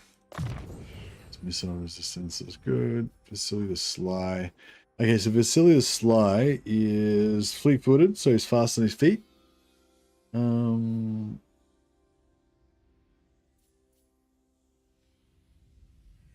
Speed plus 10%. Get him up even more. 44 speed. 44 speed stalk. He needs like a weapon that gives him extra range. And then, oh yeah, snipe weapon that gives him extra range. That'd be cool. Oh, it does give him snipe. Okay, cool. So you just need extra range on his weapons. But yeah, corruption reduced enable flame attacks with additional 35% chance, success chance. Yeah, I think we're going to make him a full map hero, so we'll go for that.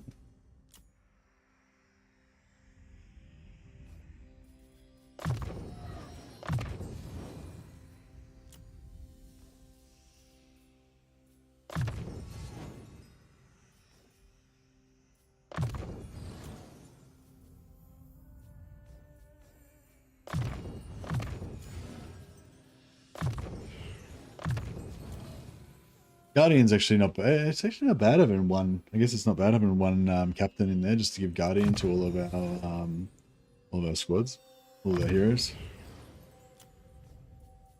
Okay, we've got our plus 5% campaign movement range now.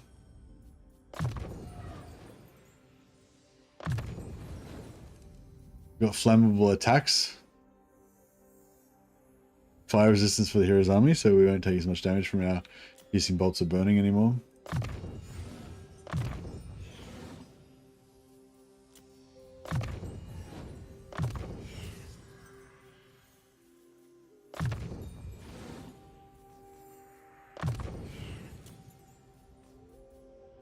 Make sure we got conduit first.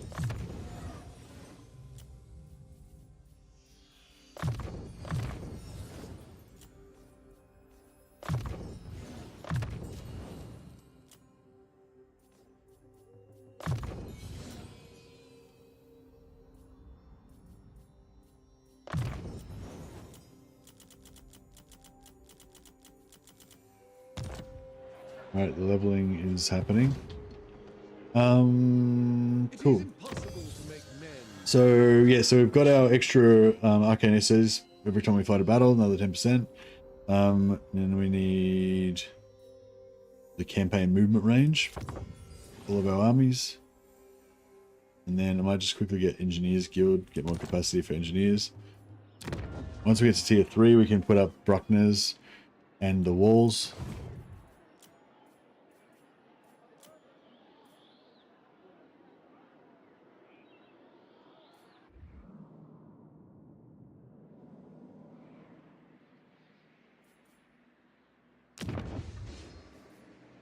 Yeah, we want to sell this to Greasus as soon as possible. I just got to take as soon as I take elemental winds, I won't need this won't be my capital anymore. Then I can sell it back to Greasus. Hopefully, make friends with him.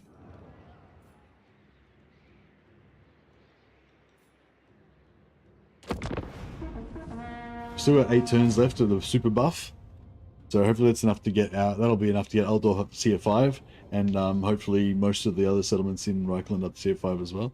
And then also we'll hopefully get Marienburg up to tier 5, and then we can give that to Karl Franz. That's the plan. Gonna mean we're gonna have to fight a war with Kemmler, but you know.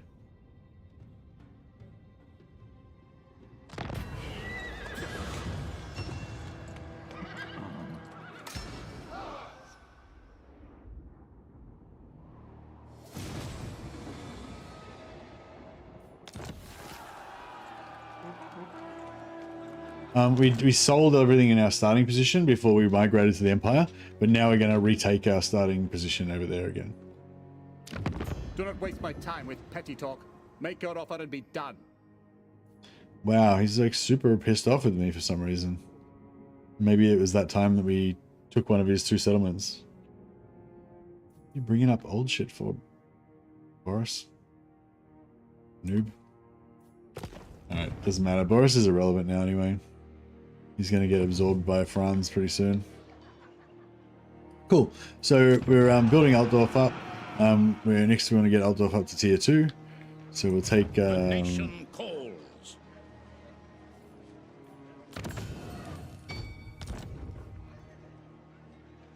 Onwards. Reoccupy this. Who calls? That gives us another population. So up to population 2 now. Grand inventor. And I should have recruited an extra lord here. Work to do. So I forgot. In search of answers. Invention is my gift. I will continue my studies there.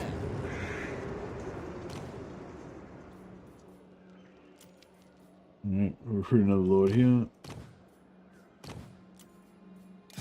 Sigmarite Archlector. And yeah, we're just going to abandon both these settlements all over again. I will marshal the men. What does the Emperor bid?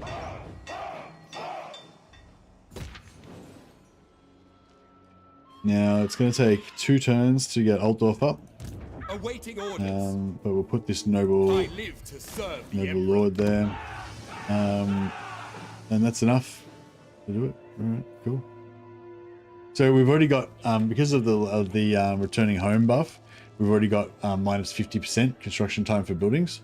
So that every noble lord gives you another 25%, so that makes it minus 75%. So basically just need like 1 noble.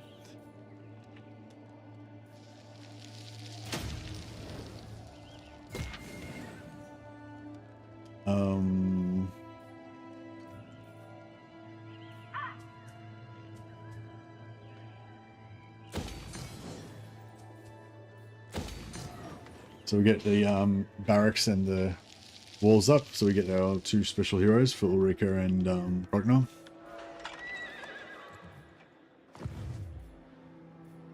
Yeah, so that's all underway. Now, Karl Franz is going to have to take... Yeah, fucking screwed up by that, doing that. orders. We kind of need to leave the noble hero behind. Probably our most important guy though, isn't it?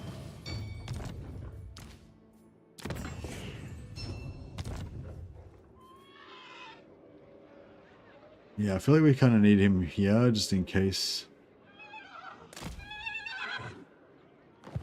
Just in case. Champion of the faith. Praise be to Sigmar.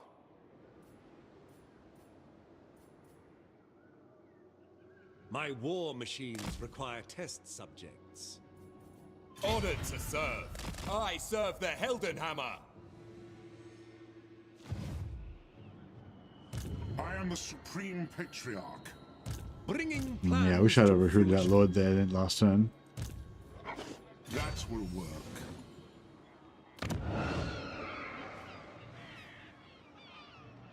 Say what you must, but know you play. Yeah, we need to try and scam as much money off everybody as we can as well. So we basically got, yeah, like I was saying before, we've got 50% reduced construction time, and we've got super population growth at the moment. So we need to get as much money as we can so we can spend that money while we've got this buff, you know. And we also want to recruit, have as many armies as we can so that they're conquering as much stuff for us, because armies make money, but armies also cost money. But at the moment we've got a minus 100% upkeep cost for all of our armies. So, you know, the more armies you can have when this buff pops, the more potential conquering and money making that you can do, you know. By the comet. No peace, just war.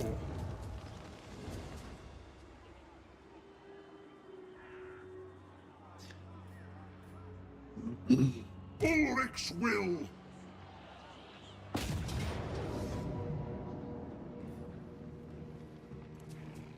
Alright, in here and do this.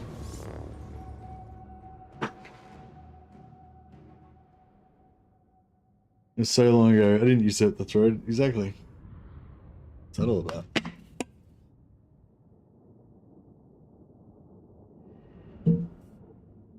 We were freeing the Imperial people from the yoke of heretics. Don't worry, the insurrection's been put down, order's been restored. We're doing the rebuilding effort to get, you know, Altdorf back up to its former glory. Where you know, while we do that, we're going to quickly build a super awesome summer palace for Karl Franz in Marienburg. It's going to be even better than the one they had before.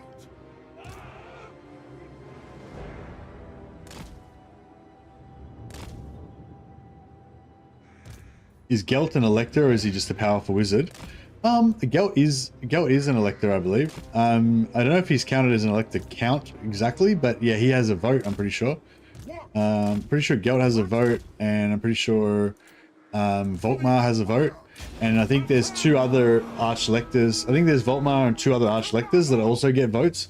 So basically the Sigmar priesthood essentially gets 3 votes because they get Volkmar plus 2 other archlectors, and I assume that the archlectors vote the same way Volkmar tells them to, but that may not be the case. Then there's then the Arl Ulrich gets a vote, the head of the priests of Ulrich. So I'm not sure if they're called electors, but I guess they're called electors because they get a vote to elect. Yeah, Ulrich gets a vote, Sigmar gets 3 votes. I think Stirland gets a vote and the Moot gets a vote, but because the Moot is kind of under protection of the Prince of Stirland, I think the Stirland elector actually gets 2 votes because of that. I'm not sure exactly how it works, but yeah. And I think that's pretty much it. I think everyone else just gets 1 vote. I don't know, maybe does anyone else? Yeah, does anyone know any? Yeah, if that's right. Sure, we could just Google it. Do a quick little research.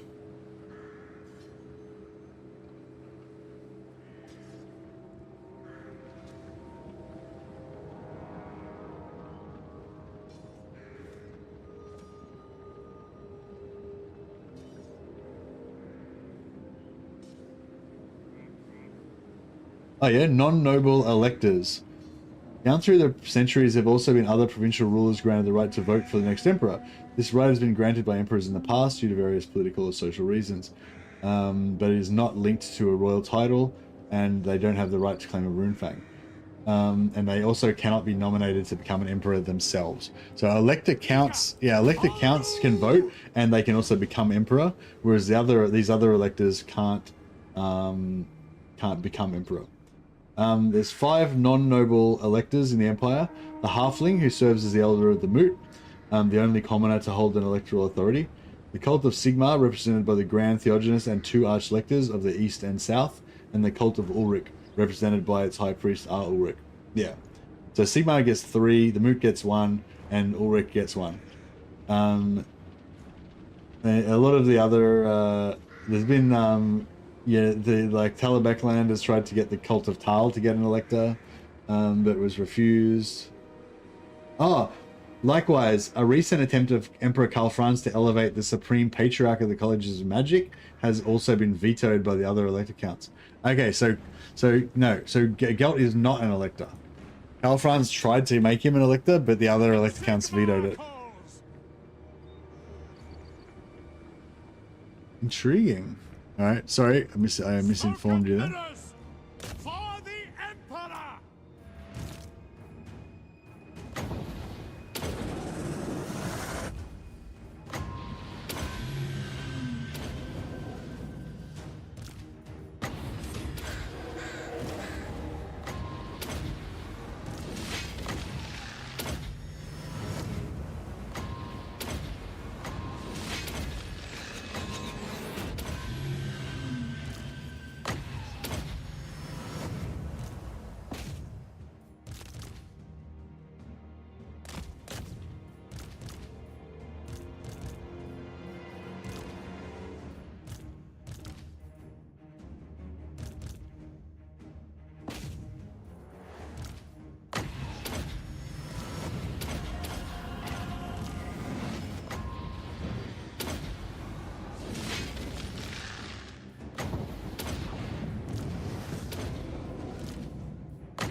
Yes? Wreathe them in flame!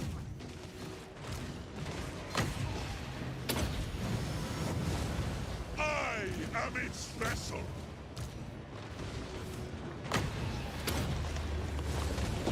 The power of life is mine. Yeah, Flamestorm's pretty good.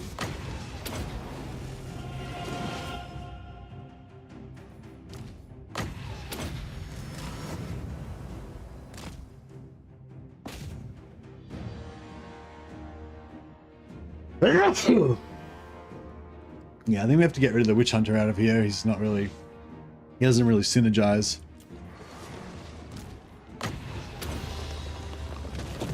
Let the woods awaken. I am master of Shadow. On my command! The Empire endures! Kindle flame! We are Sigma's heirs! Now! What? That's an order! Shaman!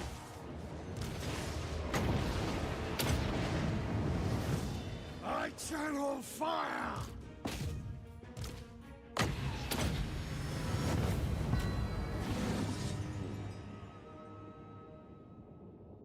Can we get a Fate of Una? I want to know what it does at max power. We haven't got max power yet. We've got to retake, not till next turn after next. We've got to retake our, well, actually, we have a couple of turns. We've got to retake a thing and get it up to tier 2, tier 3 again.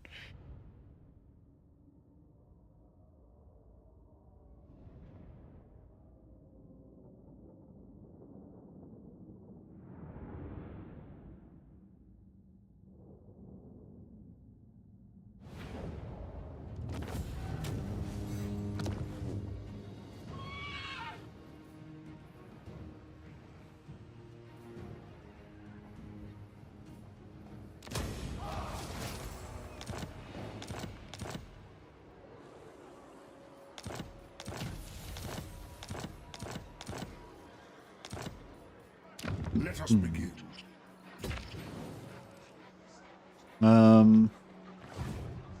You summon me. I haven't got enough noble. I haven't got enough nobles. Champion of the faith.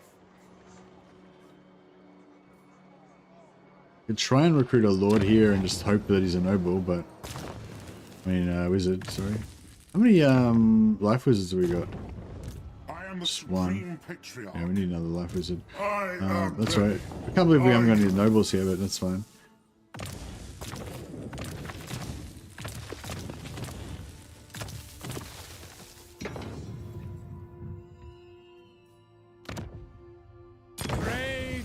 him. Noble. You. Piece of shit.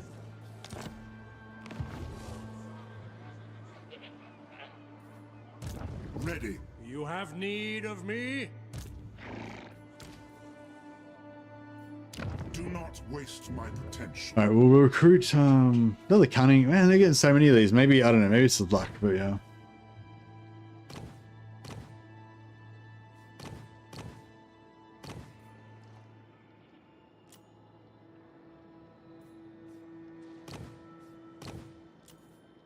The Empire!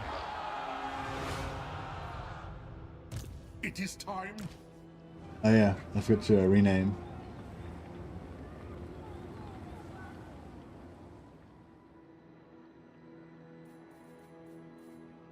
Henceforth, he shall be known as Landar.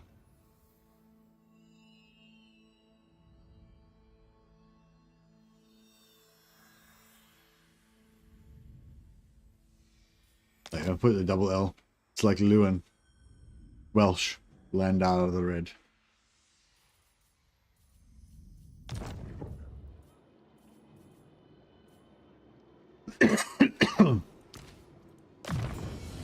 Give him a helmet discord as well.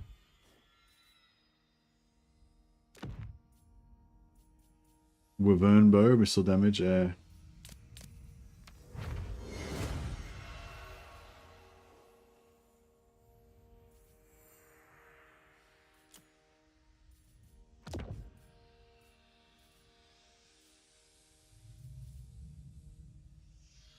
Vince's blades is okay, but yeah, I think we'll get rid of it. Ranger's quiver, unending volley. Alright, we're gonna have that give that to our engineer. That's pretty cool. The engineer can just cruise around executing people.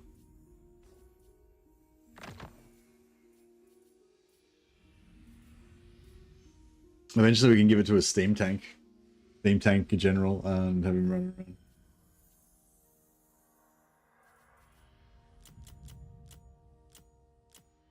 There he is. Landau the Red. What a Chad. Give him some sick relics. Just that it, like, some of them are shit items, but it's not really about what they do, it's just about the pimpness. Just having some bling, you know. Tossing some legendary items around. From the mists.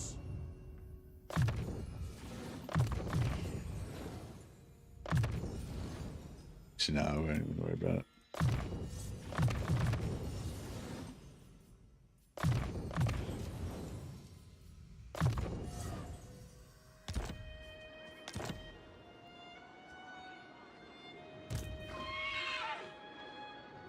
You found me.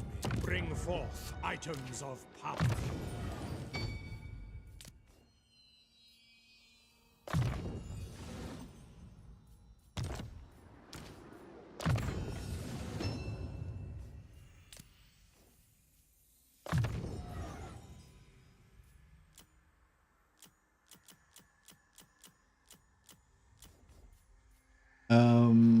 Yeah, it doesn't really matter too much what he gets now, as long as he's got his, oh shit, I was gonna say, as long as he's got increased mobility maxed out, that's the only thing he really needs. He needs to get Soulfire.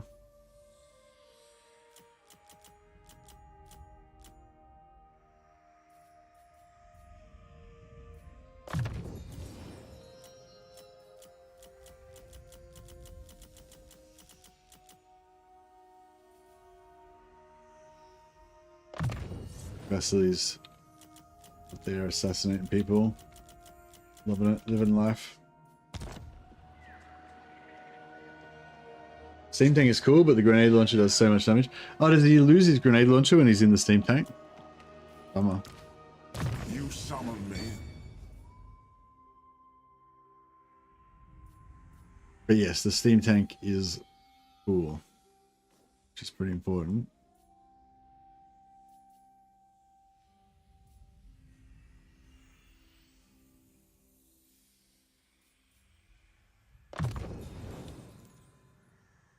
There you go, Trooper.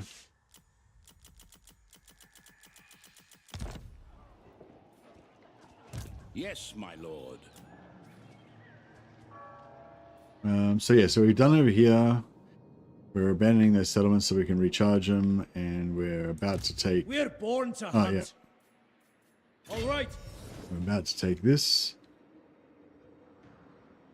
We're there. Recolonize. Scouts. Zoom. Fall in, We'll man. rebuild that. Zoom.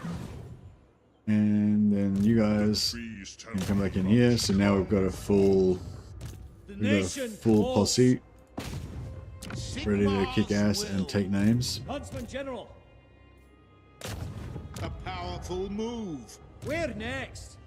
The men are keen. We've got a sort of fleet-footed on the steam tank's got to be good. Master engineer.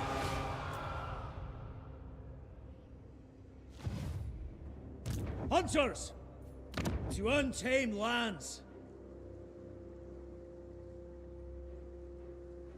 He shoots grenades off the top on top of the regular steam tank shots. Oh, nice. Oh, cool. So now that we've taken back our capital, we don't need the Moorgate anymore, so we can sell this to Greasus. Unless we want to screw somebody else over or something. No, that's cool. Alright, so he's a little bit pissy with me because of that war we started with him. But that's all in the past now. We're gonna be allies from now on. That's how you play tribute. Great. We're all friends again now. And so you now want to build up. I want to build up Greasus and or Xiaoming, whichever one's going to be the strongest. Naturally. So Xiaoming, you didn't like. I mean, Greasus doesn't really like Xiaoming previously, but he does like him now because they've got treaties. Oh, they've got treaties with each other. Okay, cool. So they've already got treaties with each other, and they're heading towards liking each other. And he and Xiaoming, same thing. They're both, yeah, okay, cool. This is working out really well. So we can be friends with both of them. We can be the triumvirate of sweet factions. Fire and metal. He's got trade with them. Yeah, cool. So we've got a trade alliance. We're all trading with each other.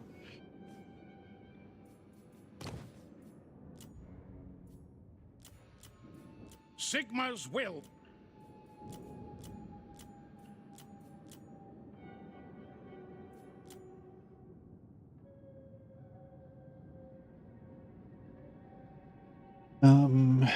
And yeah, I think we won't go to war with any other Empire factions now that we've excised the Do not waste my time with petty talk. and Make we've your offer excised right. the Chaos Corruption. Greetings on behalf of the Empire.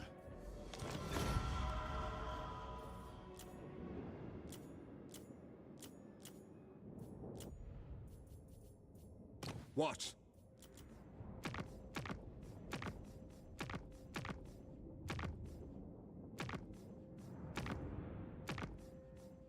Amethyst.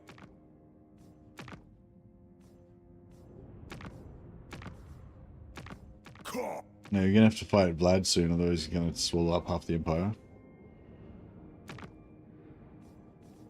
What's Corone looking like? Resettlements, yeah, Corone's not very strong. Oh, here we go. Jade Court is at war with a bunch of dudes. Bordello and No measure of you. Bobbin. Depart.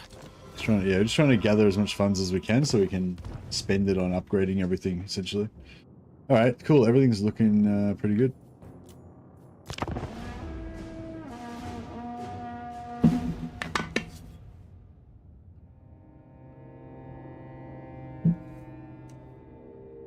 Yeah, so next mission is to build a summer palace for Karl Franz in Marienburg.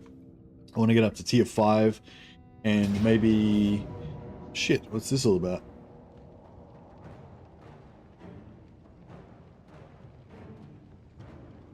Did he... Poor man's lightning strike me in Marienburg? Is that where this is? Marienburg. It is Marienburg, yeah. That's cool. That's fine. No problem.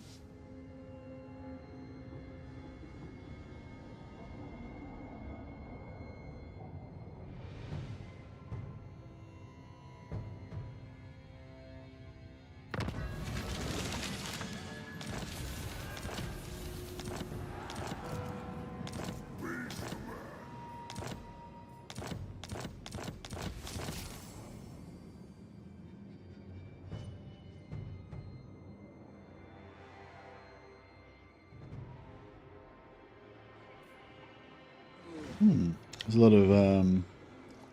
lot of stuff going on here. Praise Sigmar.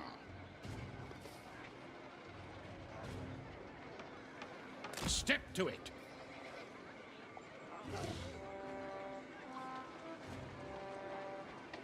Raise your weapons. Okay. I've so many ideas and so little time.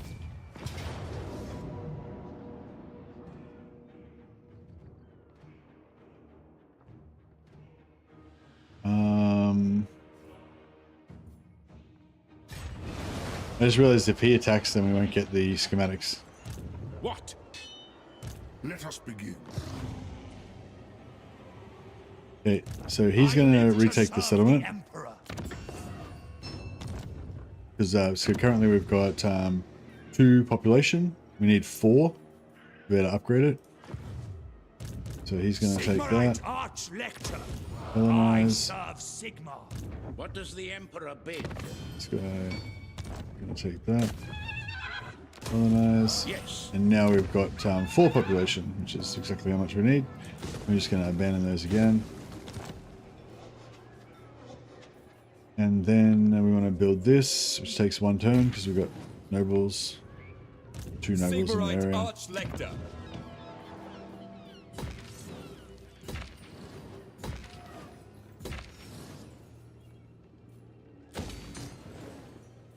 And we want to get the wizard tower up ASAP. Then we can start replacing our shit wizards with noble wizards. We can also recruit another engineer. What orders?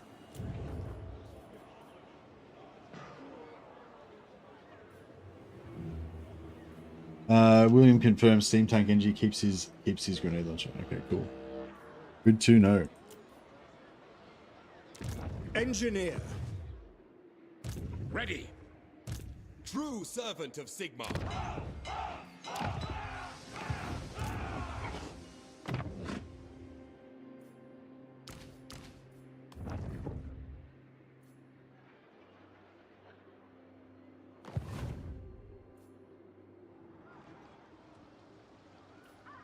Master engineer.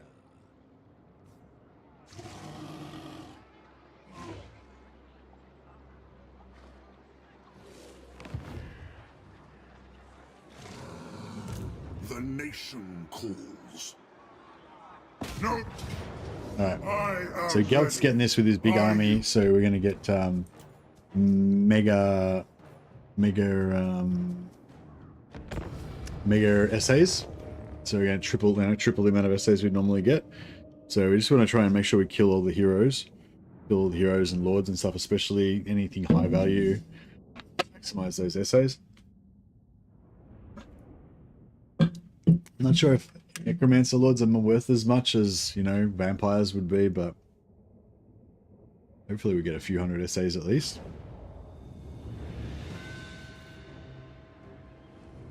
Ready for war. I'm going to take everybody off their Pegasuses later on because it's kind of cool to have maybe one, like maybe have maybe have just the captain on the Pegasus so he can be landed and hanging out with them if he needs to, but then he can go on, you know. But I think the Pegasus is, I'm not sure, but I kind of assume like the Pegasus have a slightly larger, slightly larger footprint than the normal horses. So they'll, you know, take more damage basically. So yeah, we don't really want that. Quick march. Empire endures. Actually, I'm gonna put him over here and leave him out of it. Balthasar Gelt. War!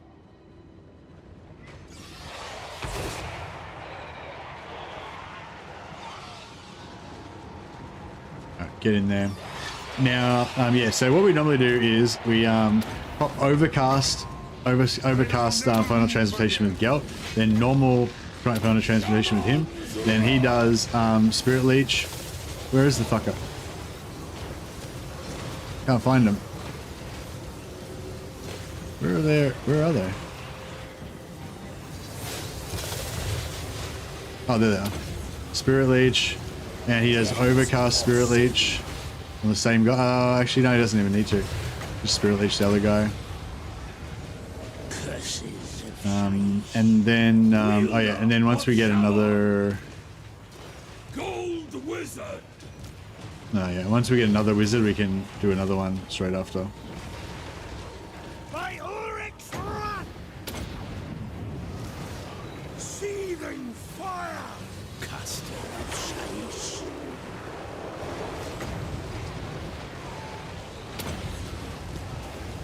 Quietus. Wizard of the Order. Sigmar guides me. War of metal. So that should be Overcast on them now. And that's not Overcast. Feel my ire. There's their reinforcements. There's my reinforcements.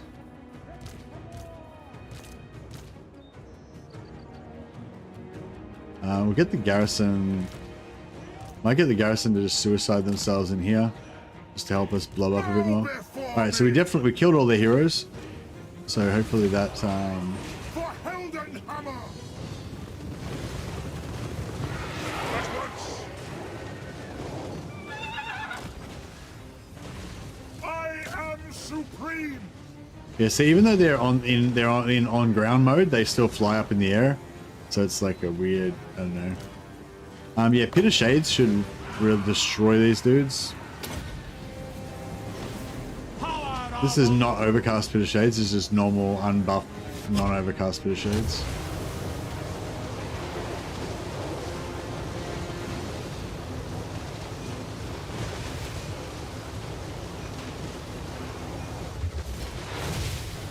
Yeah, Overcast would have killed them, but yeah, they got chunked pretty hard. Ready for war! The winds glow hot.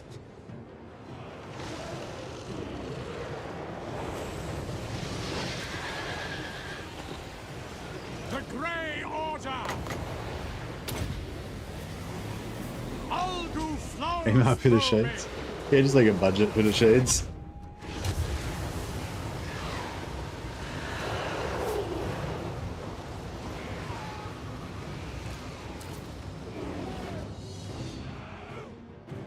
Take the ground! Volan staff.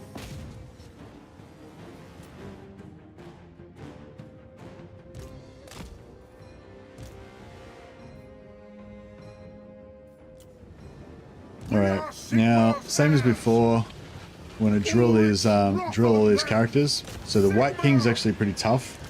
But we'll get a Spirit Leech on him. We'll get an Overcast Final Transmutation. And we'll get a non-Overcast Final Transmutation, which stacks. Feel my might. And we'll get do another Spirit Leech. And that, yeah, the White King should be going down pretty hard. Really? We are Sigma's heirs! Learn everything! Charge! Forged for battle! Gold Wizard! That's it, 9 wins of magic left. Alright, well we better make it count then, I guess. Yes. Ah. Could have got one more heal in, but that's too slow. Okay, so I feel like we killed everything, so hopefully that means we get lots of schematics. Well, I mean, lots of essays. There was that other lord there, Strigoi Lord. Do the minus leadership spells stack too? The overcast and non-overcast. I don't. If it adds an area of effect, I can't. It was a long time ago now. I can't really remember. I think I did a video about it actually, didn't I? Maybe go back and watch the video. But yeah, I think it was like if it. I think if it adds an AOE, I think something didn't stack. So the ones that like add a, the ones that I think maybe the ones that add AOE don't stack. Not sure, not 100% sure, but like yeah, you know how there's like some like I don't know, like the beast magic one that gives you the armor or whatever. It's single target if it's single target buff, but if you like the light one, you know what I mean, just a spell like a buff or whatever that affects a single target, be overcast that affects a group. I think maybe they don't stack.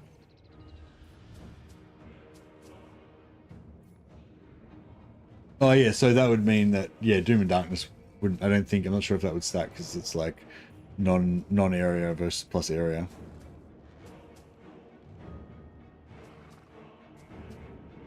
But yeah, if there's like, so if you think about it like this, it's like, just say there's an ability that does an AoE that does damage, right? And then there's an overcast version that does twice as much damage. They're two different effects, right? One of them, if you're affected by one of those effects, then you take 5 damage. If you're affected by the other one, you take 10 damage. You know, like they're two different effects with two different names. Even if they've got the same name, like in like your bar, they have two different names in the game code because one does double the damage of the other one. You know what I mean? But I'm not sure if it works like that with the AoE versus single target. I think it might just be the same effect, but just AoE. But I'm not 100% sure.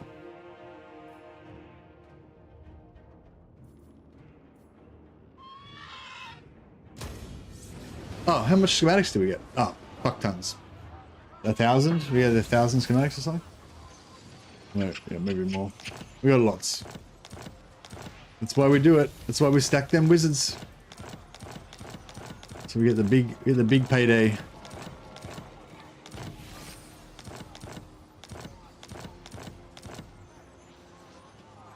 All right. I am the Supreme Patriarch.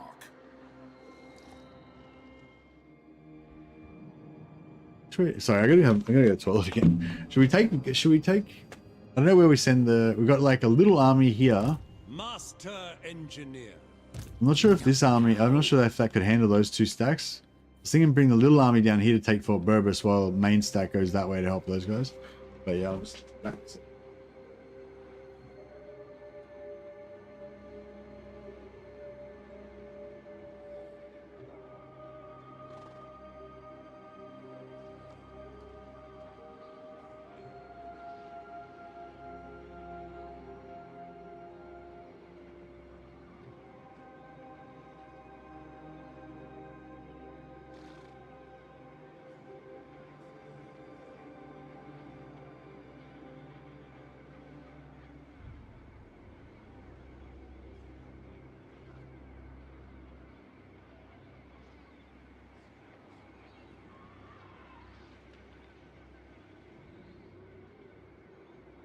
So, did they fix the fire at will bug? No, there hasn't been any updates since then.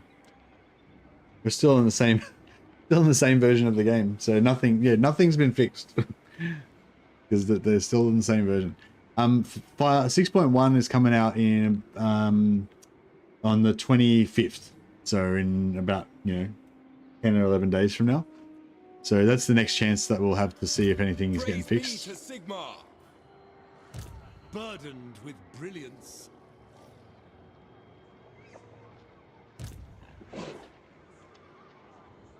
Pioneer of progress. Expert in innovation. That will work. All right. Yeah, I think we take Gelt this way. Do not waste my potential. Very well, I'll move. I am in ascent. true servant of Sigmar.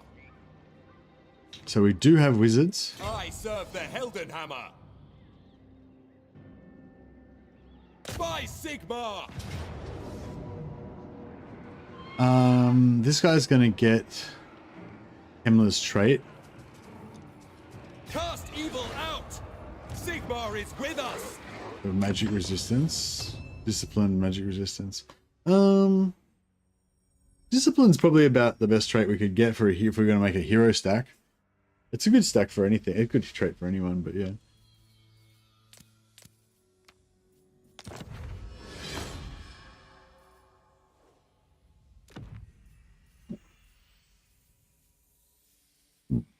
Excuse me. I'll get rid of these forest cloaks. They're pretty crap. Other trickster's shards, nice to have on somebody. Reduces magic resistance to everybody to the AOE. The Empire. Might put this on one of our other wizards.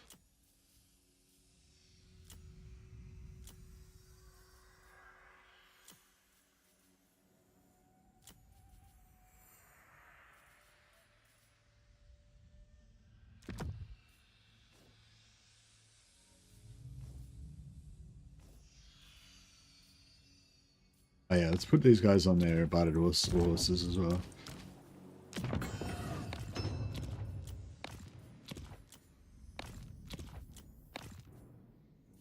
Yeah, just put everyone on horses. Just makes it easier to manage them, because the main thing you need is just for them all to stay together. So if one of them kind of pops out by themselves, because they're all individually a bit weak, then they're you know, more likely to get isolated. Like if the enemy's got flyers like Vargulfs or whatever, and one of my wizards like pops out and starts flying around, then you know, he's more likely to get messed up.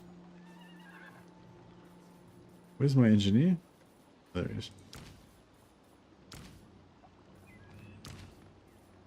Cool.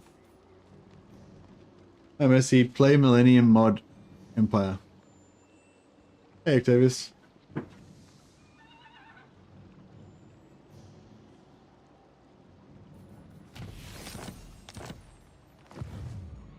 All right. Faith shields us. I don't know what that is, sorry buddy, so no comment. Purge the her. Alright, let's do this.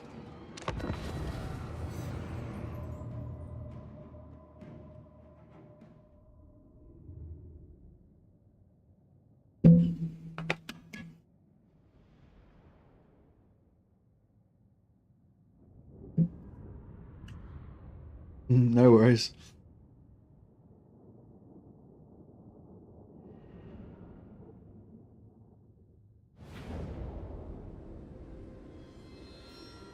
For the Emperor!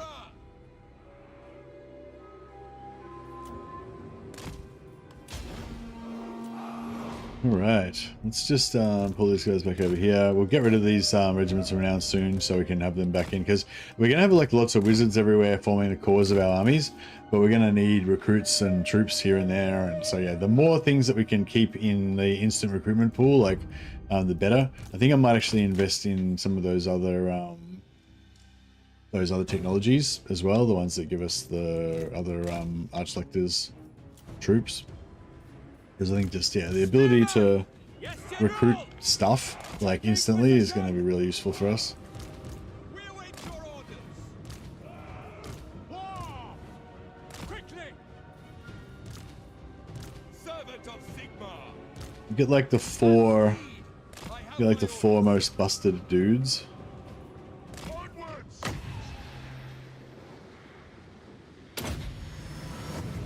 Check some heals on them. Wizard of gold. Wizard ready. Forward!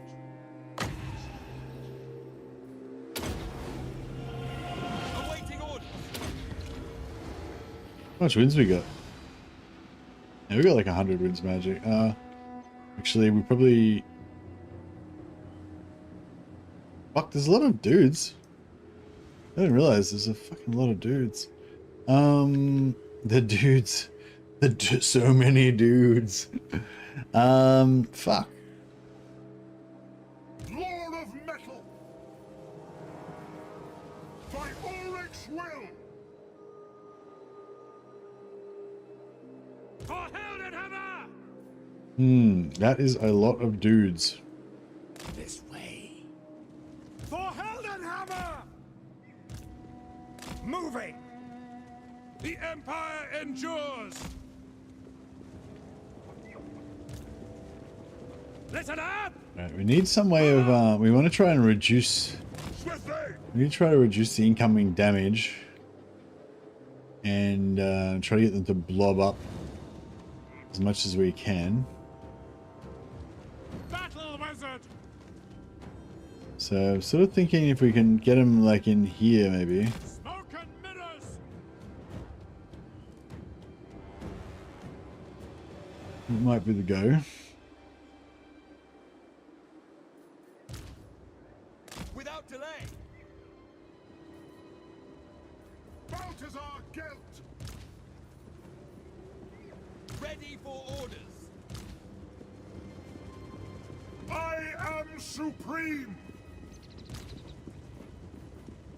Grave danger.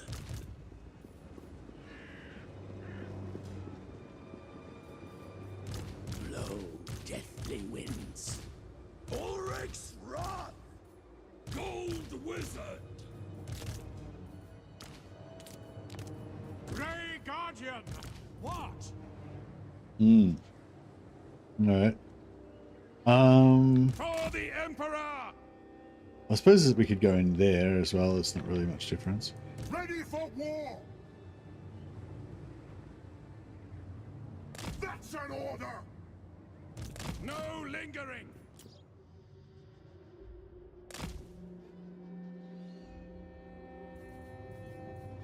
Where's the engineer? There it is. Actually, no, I'll put him back in here.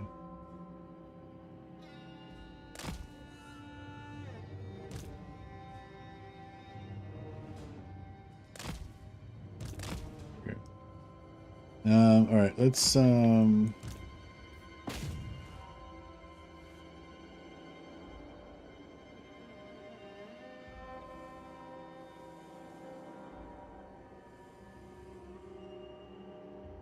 she come her in the face a couple times.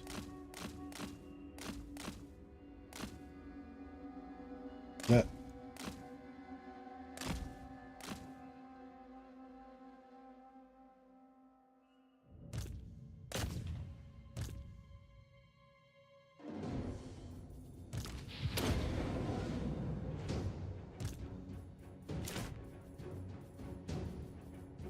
Where's that witch hunter?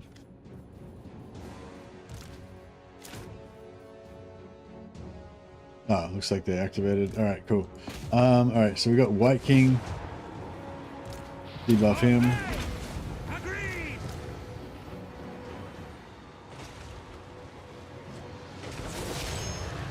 Yeah, I don't know how much damage we can really do to him. It's pretty tough.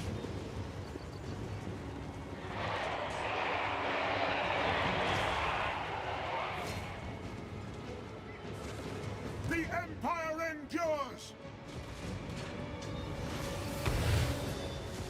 Beating the shit out of us. Bow before me!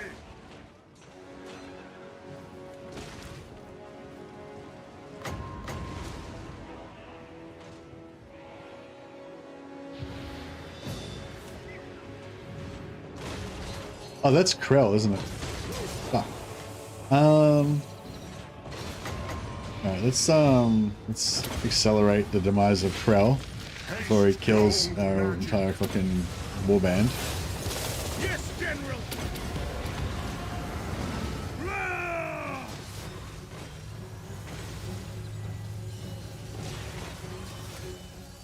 By my will alone!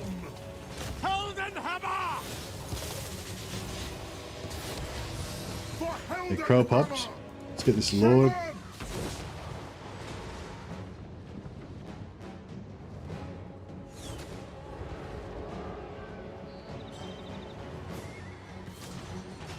Death comes.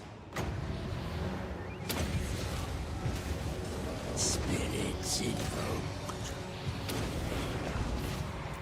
Armor melts. See if we can melee down this guy. Sage wizard. Channeling Gyra.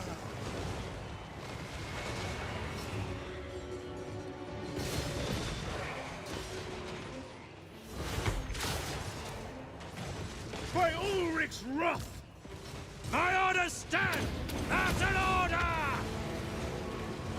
Here's June, so you go. Leech him. Alright, land out of the red. Let's do your thing.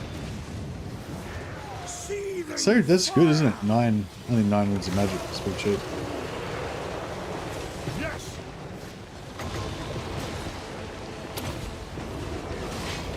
I am master of Shamon. Wither and die.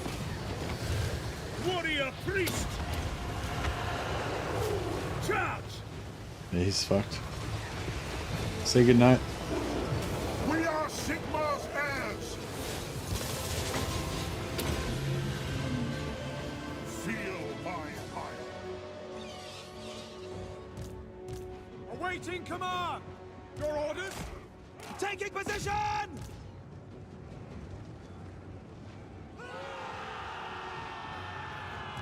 For Heldenhammer!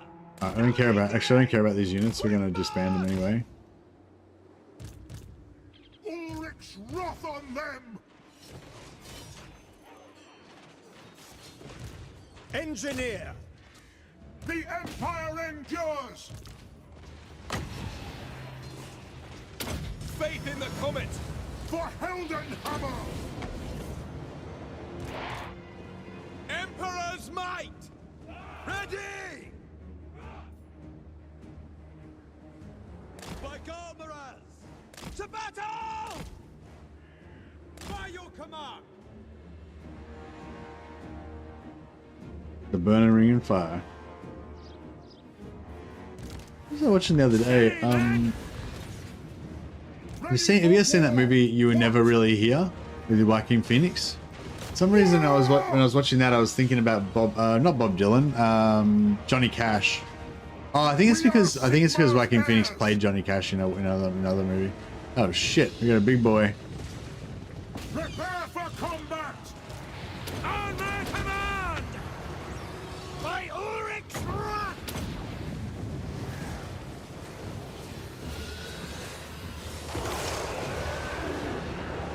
We only got 20 wins of magic left.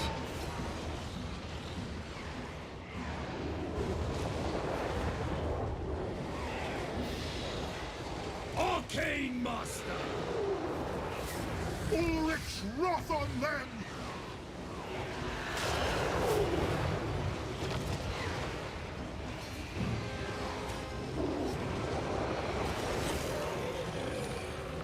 By Ulrich's wrath.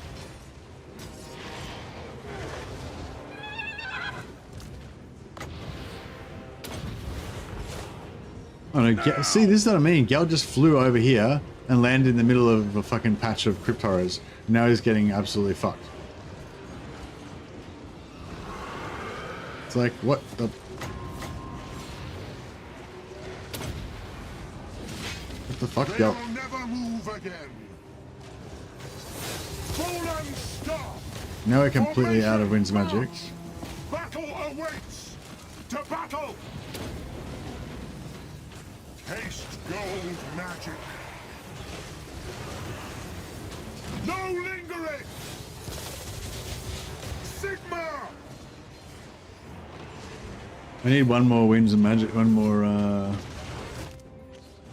Loaded, sir! Moving now! Jade order.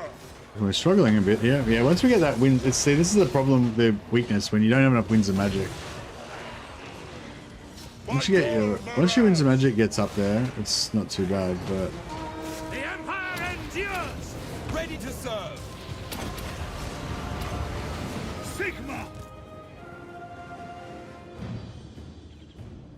Quickly!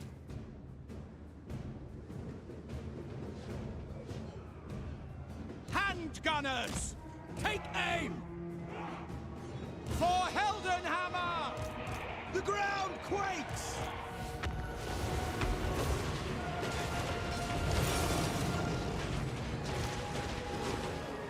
Balthasar Gelt! Grave danger. The Empire endures! Pass the bow! Blow deathly winds. Heldenhammer! The Empire! Archlector!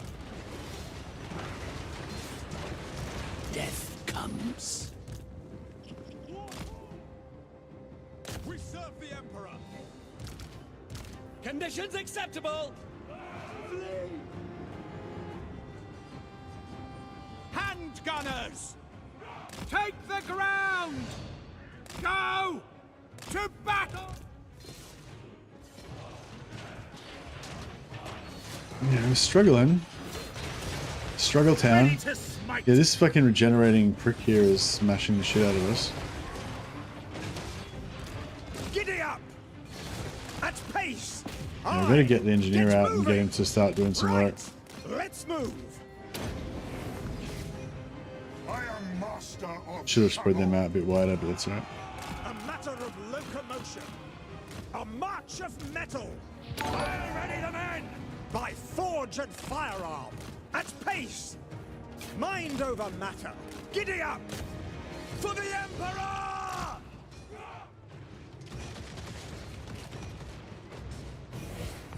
Lord of Metal! Our steeds are restless! At speed!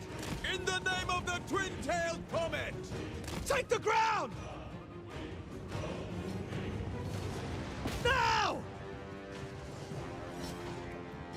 Forged for battle. We have our target.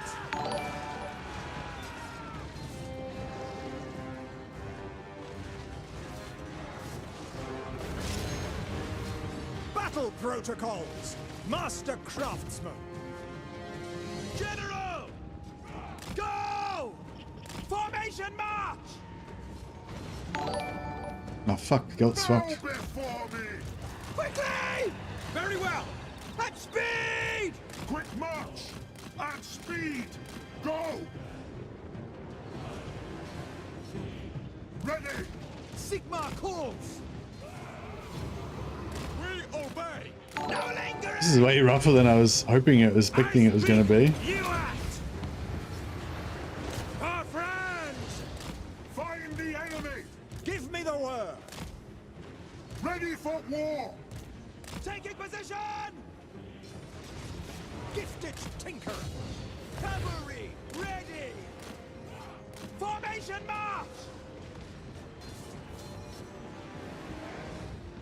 For France! Battle awaits! I'll get rid of this corpse cart. Take position! On way! Gotta keep these debuffs on that, especially on this big boy. Armor Gotta keep him debuffed. We are Sigma's heirs! Yeah! We are Sigma's heirs! For Heldenhammer! Got the corpse cart? They will pay! Get them! Amethyst wizard. Grave danger.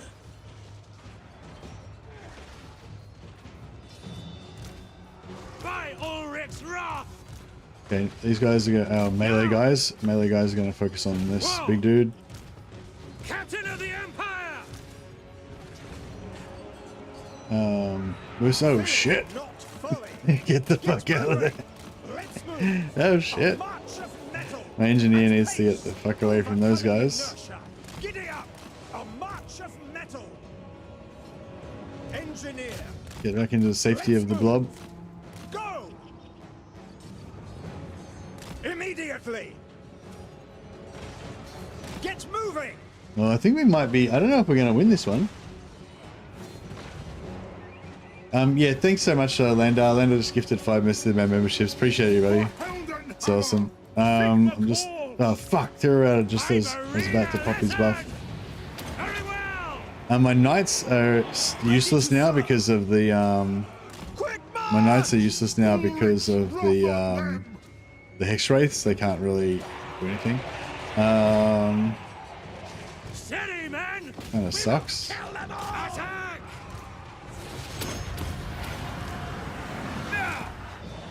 Yeah, we don't have any like Mortis engine effect or anything, so kind of bad news. Moving faster! By forge and firearm! At pace! Giddy up! A march of metal! Standing by! Take position! Moving now! I order stand! C to X! Battle protocols! Get moving! At pace! With purpose!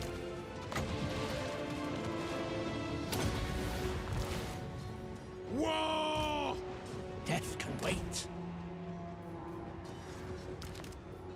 Oh, he's terrorized. Hopefully he doesn't die.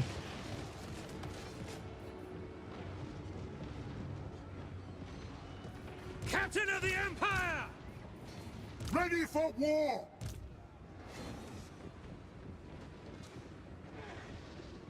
Knights terrorized. The Empire endures! No, we're getting it down. Ah, let's skip. It's still fucking people up. By my will alone! Ready for war! Handgunners!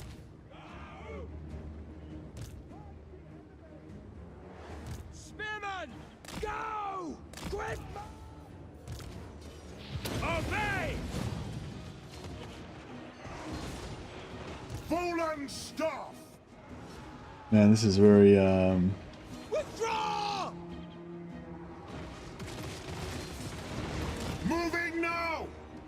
To battle! At speed! Master craftsman! At them! Sigma calls! I'll ready the men! Now! oh fuck. Let's move! Gifted tinkerer! Vanquish! Yeah, sweet. I'm killing him. I can start trying to swoop.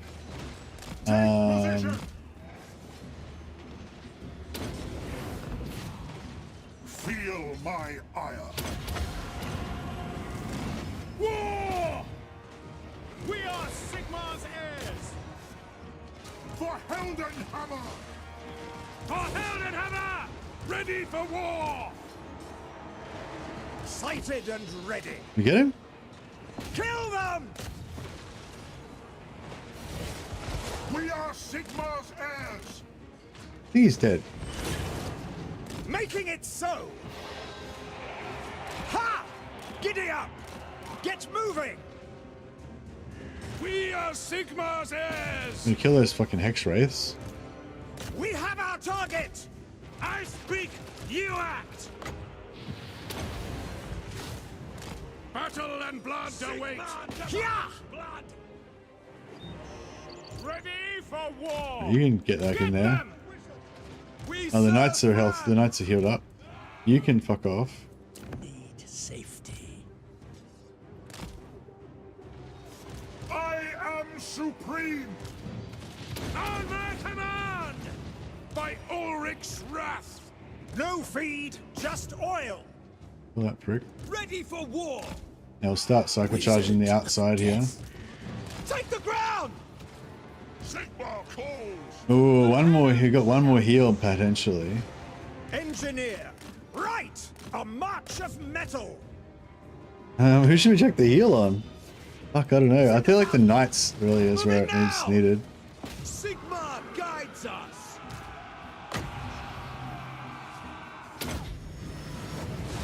Ulrich's wrath on them! That's an order! Oh, I tear out it just as I was about to fucking buff the knights. That's fucked. Spearmen!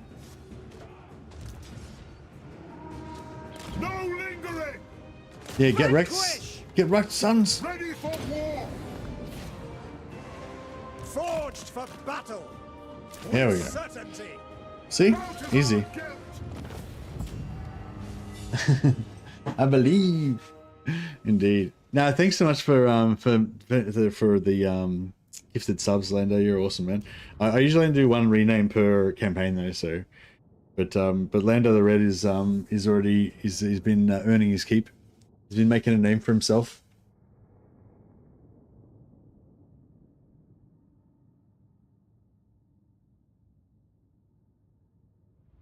You could gift a rename to somebody else if you want.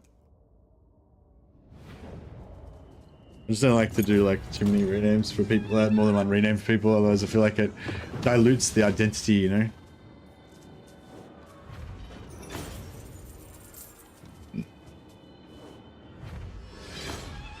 You can only have but one avatar. All right. Yeah, occupy.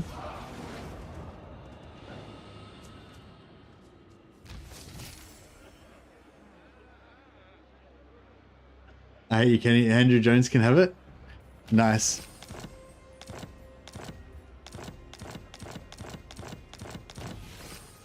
All the followers, all the heroes getting stuff. So yeah, so this is probably an example of. I am ready. Are you? Oh, yeah, that's right. This is probably an example of when I would use the mount heal potentially. Oh, actually, no, we probably don't really need to. Oh, I might this time. I take everything back, Lando. You're a beautiful person. Nice. I hate you. Kenny's name on YouTube is Andrew Jones, so I usually name him thusly. You shall be. Do you want to be an engineer or a warrior priest, Andrew Jones, or a wizard of some kind? Or you can choose. You can be any type of wizard except for a fire wizard, and any type or a warrior priest or an engineer. Now, priest? Alright. let us begin.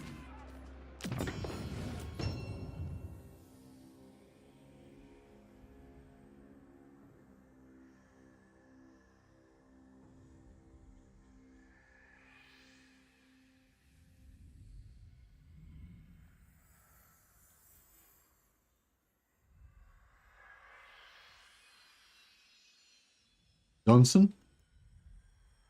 Johningson.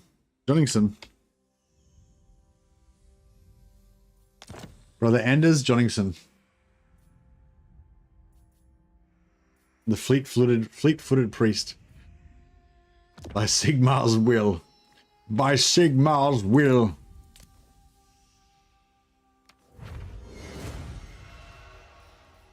There you go. You have some armor of fortune, so you can charge headlong into the battle. All right, so yeah, so we'll do a bit more. Very well, I will do this. Pick up the pace. We'll do a bit more mount heal action. If we calibrate the pressure by pounds per square inch, then Directly. Weapon practice. Patience. It shall be done. Gold with just so. A moment to dwell. Powers of oblivion. What conjurations? Yeah, we've still got 160 things of magic, so we still need to keep. Preparing rites of exorcism. Still need to keep building that up. Once you get one thing that's good for Balthasar Gelt campaigns as well is the mage buildings. Like if you build the mage buildings in your settlements, then when that gives you extra winds of magic regeneration in those regions. Ah, my faith burns bright.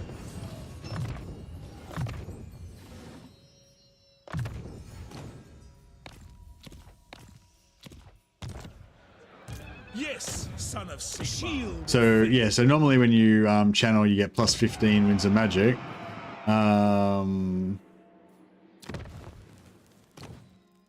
But if we build this, we get plus 10 winds of magic. No, plus 20 winds of magic per turn. So instead of channeling for 15, you'd be getting 35 winds of magic per turn.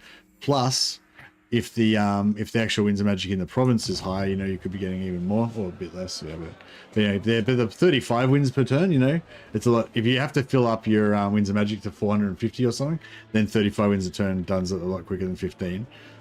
Do not waste my potential. So that's yet another reason why I think we made the right decision for commandeering Reichland. Bring forth items of power. A strong move.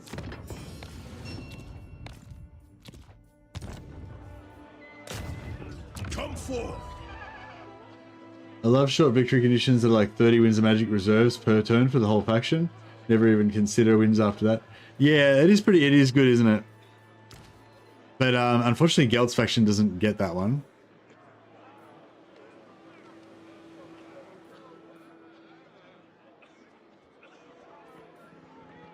My powers are yours.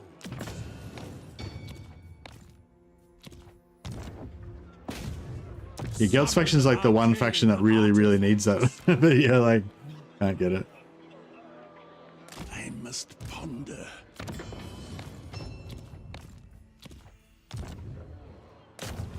Trinkets won't go amiss.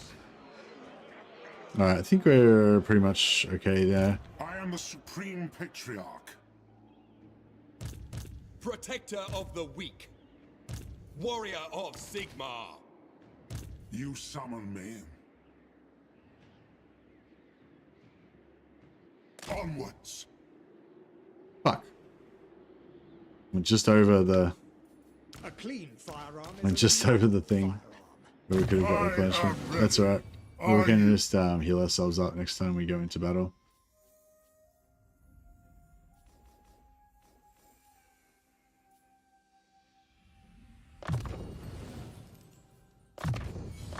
No, we got 3 levels that time. Pretty cool, pretty cool. Alright.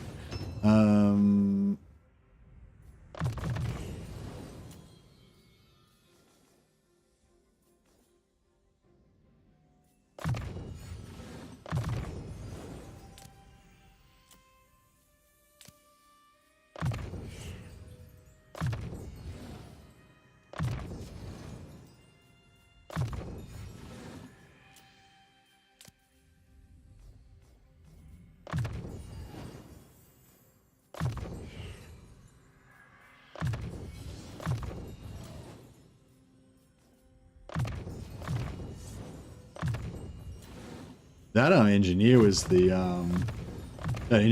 star of that battle. That endless ammo engineer. It's fucking slaying.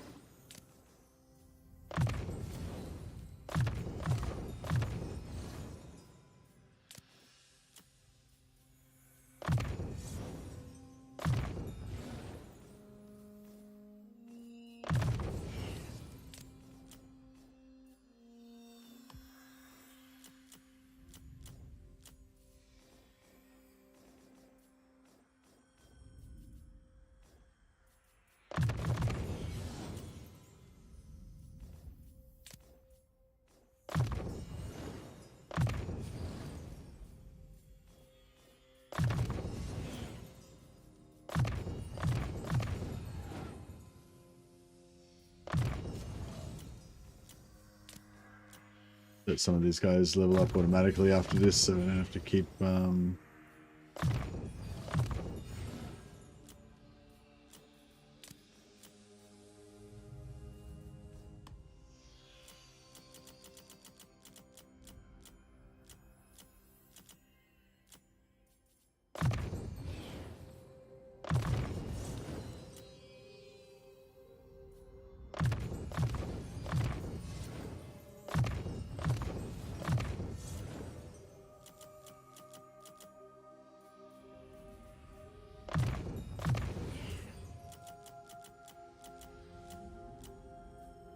Chunter.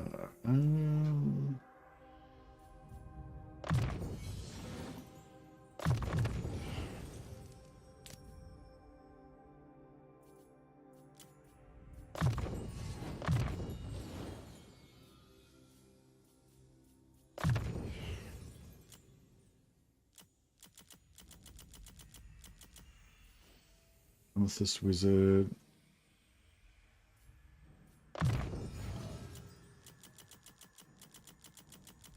Alright, cool.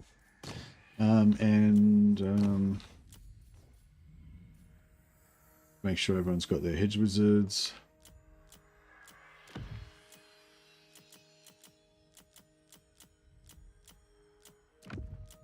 They will eventually all just get hedge wizards because they all the wizards will probably just eventually all get hedge wizards just automatically, I guess, but the ones that haven't got it yet, you can give them ones from the other wizards that have gotten 2.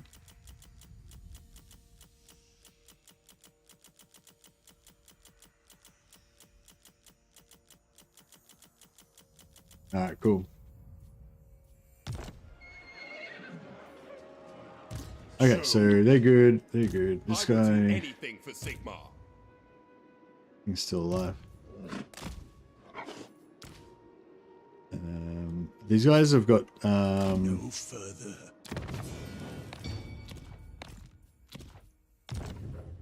Of the Ockler mortal eyes need help.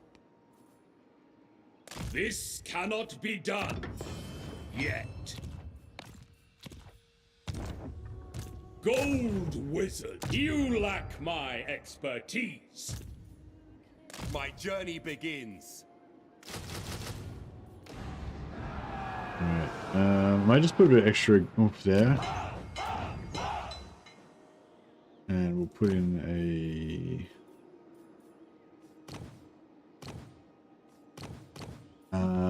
Imperious? Glorious. Glorious Imperious charge. Right. Hopefully that's really enough to... I'm just worried these guys are going to raise dead and just raise a fucking half a stack, so they should... I mean, this is probably overkill, but yeah. Do not waste my potential. What does the Emperor bid?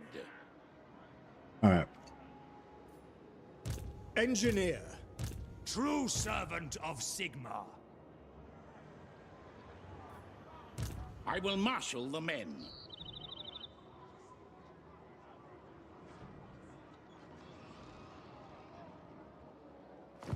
He's level 3. Master He's level 2.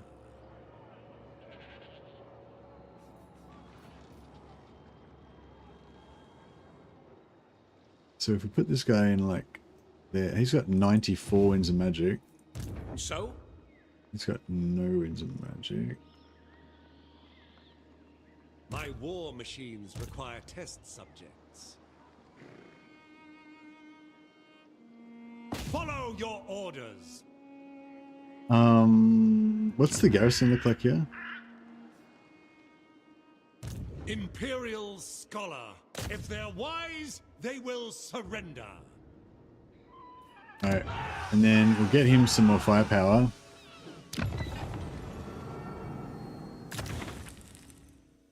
Maybe a fire wizard. What do you want of me? So he's got So many ideas. he's got 42, 29%, 42. Yeah, 20. Wait, he's got 29% of 145, which is 42. You need fire. This guy has got 100% of 100.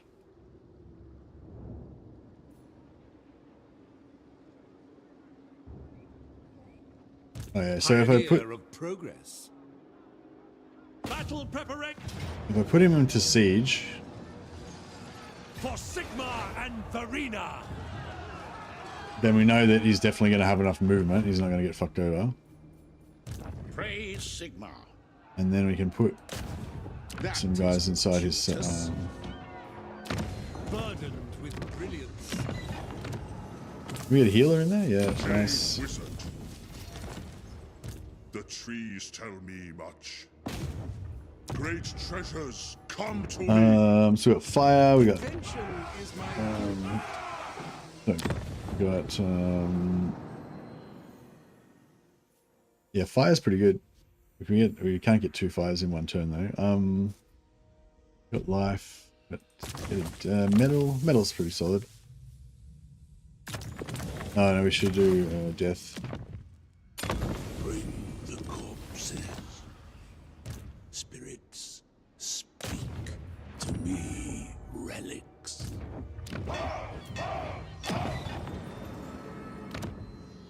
So 300, 250, Celestial. Prophecy in the sky. Sigmar's will. For the Empire. Keep clicking the wrong things. Celestial, life, done, beast. Oh, beasts are behind. Alright, get a beast. Amber Order. Who seeks my power? Guard yourselves!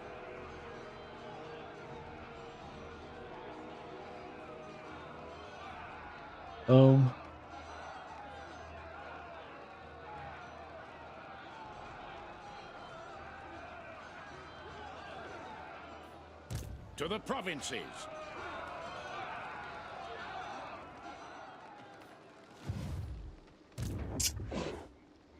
Do you think they'll be able to win that?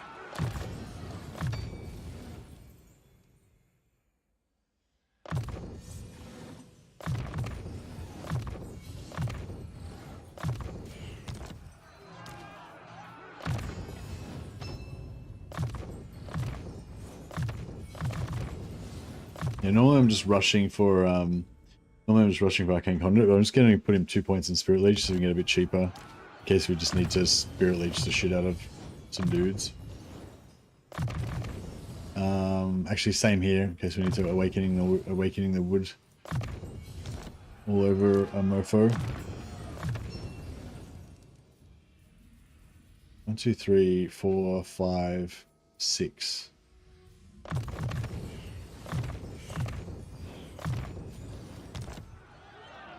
All right, I think. If they're wise, they will surrender. Battle preparations, troops.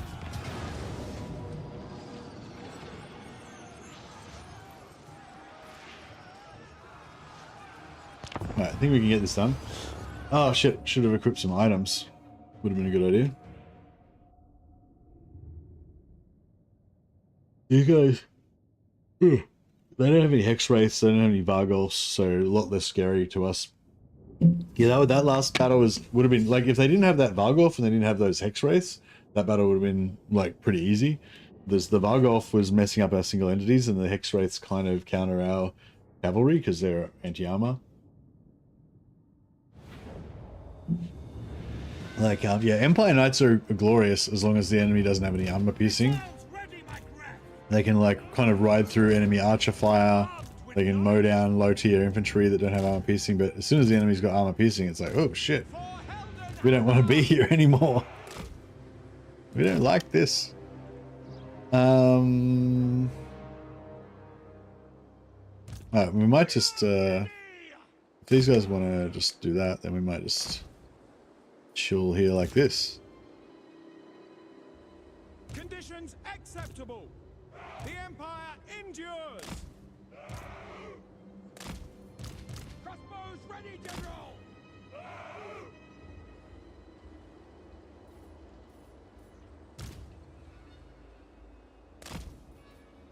Swordsman!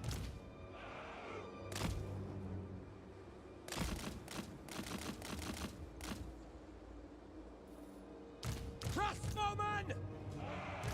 Architect of destruction! Hey, I'm new to the game. You look at the game. Yeah, I'm new to the game. You make the game look very easy. Maybe you need a new type of game. Hey, Starlapora. Cheers, man. Spot us the target. Reynolds, aim. We're ready.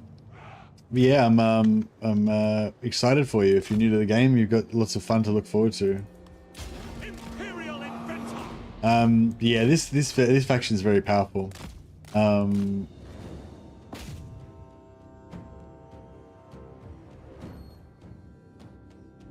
Which I'm not sure if I made that. I'm not sure if I made that last battle look too easy. I was like, I wasn't sure I was going to win that one. It was a rough one. I might have been a bit overconfident. 4 days into it. Oh, nice. What faction have you been playing as your first faction?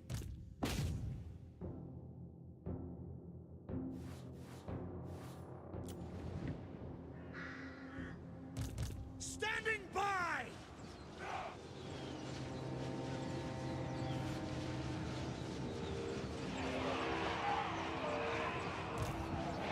For the twin-tailed comet!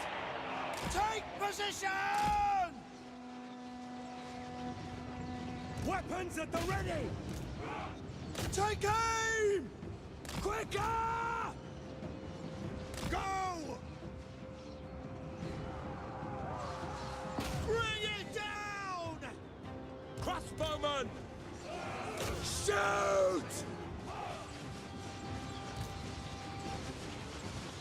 At speed! To battle! Alright, we'll set out here. These guys don't have any ranged. So we can just put the grenade launcher kind of there. Furthering my war studies. Patience! By my And design. yeah, he should start just blinking.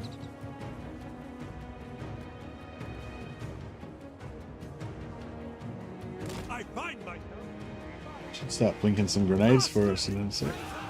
Alright, this should be, these guys should be kind of evaporating by now, surely.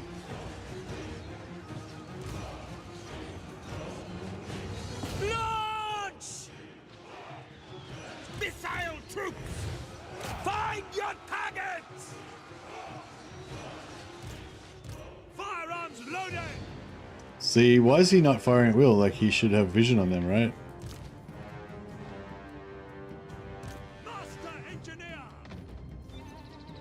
Hold! Yes, he should have vision on these guys. He's just not firing at all. This will be fatal! Yeah, then I manually target him and he fires. He's happy, no problem.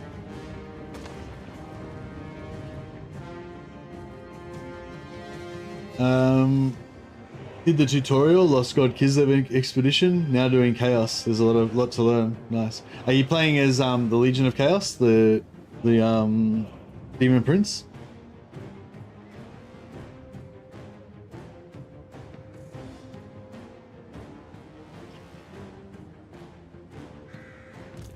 Ranged weapons ready! Alright, we'll kill those guys. Get ourselves a few schematics. Shaiish empowers. Armed with knowledge! Aiming for the jugular! Hmm. Missile troops! Moving! Right, bring these guys up here. We'll put this guy in front of the tower there to tank him.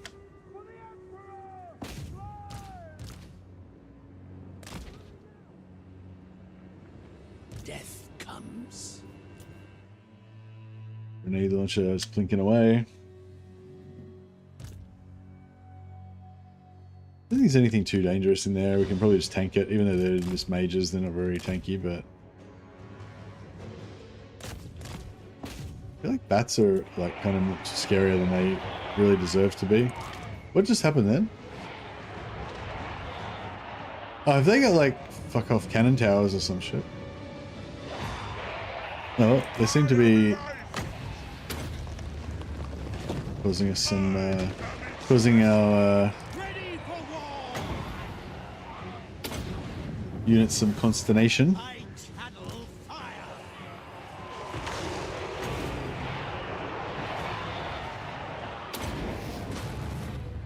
Celestial might! By Ulrich's wrath! Blow deathly winds. Summon fire! That was a good comment. Seething fire!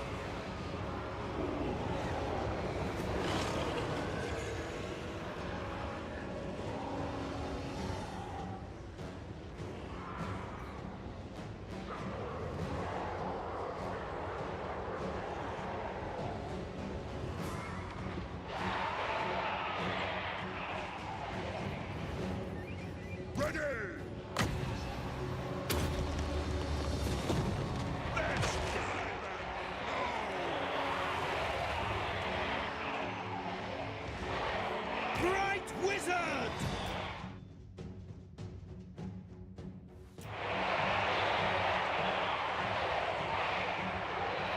Swordsman! Sigmar guides us! Alright, let's get some more firestorm happening. The winds glow hot!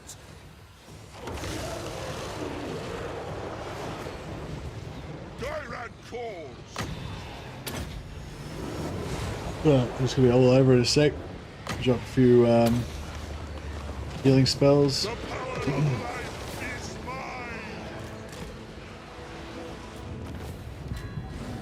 Nice. Hopefully we'll get melting. Yeah, that wasn't Land of the Red though. That was the apprentice. That was just some apprentice. Blasting everything to bits with magic is truly amazing. It is pretty fun. It is pretty fun.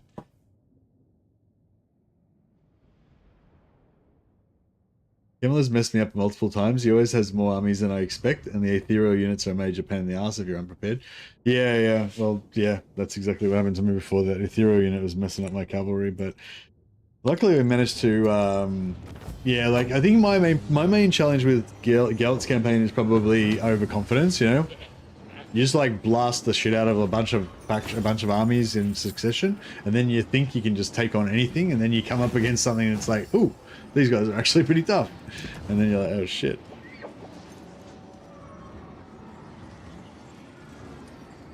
All right, we'll try sack this. Take the valuables, burn the rest.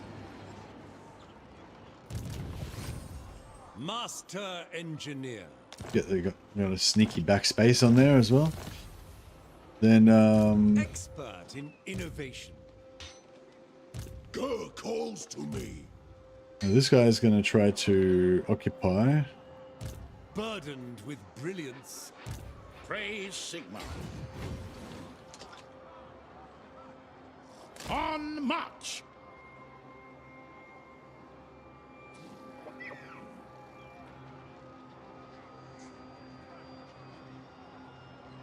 Onwards! Champion of the faith, purge the heretics, protector of the weak. Nice. I will do anything for Sigmar. The only issue I've encountered with wizard stacks, if you aren't prepared for it, vampires or Dryker can leadership bomb you and terror out your dudes. Yeah, I've had that happen to me before as well. Yeah, exactly. Yeah, especially really early in the game when you're first playing as Gelt and you first take out those vampires north of your position after you siege lock the last settlement of the red guys, and then you go up to take out a few of those vampire settlements. I've actually gone up against them thinking, oh yeah, I've got like, 10 wizards or whatever, I'm indestructible, and then they've got like 2 stacks including some terror causing units, and it's just like, yeah, very bad. Okay, so we got our extra campaign movement range. Probably the next thing I want is an extra engineer hero and a bit more research rate.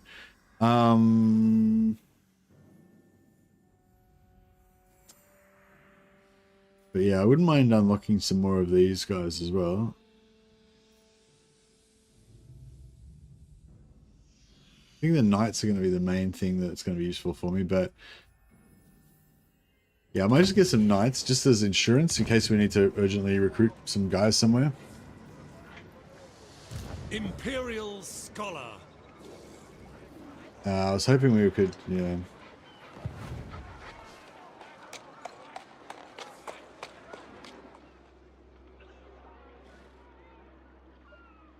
Excuse me. All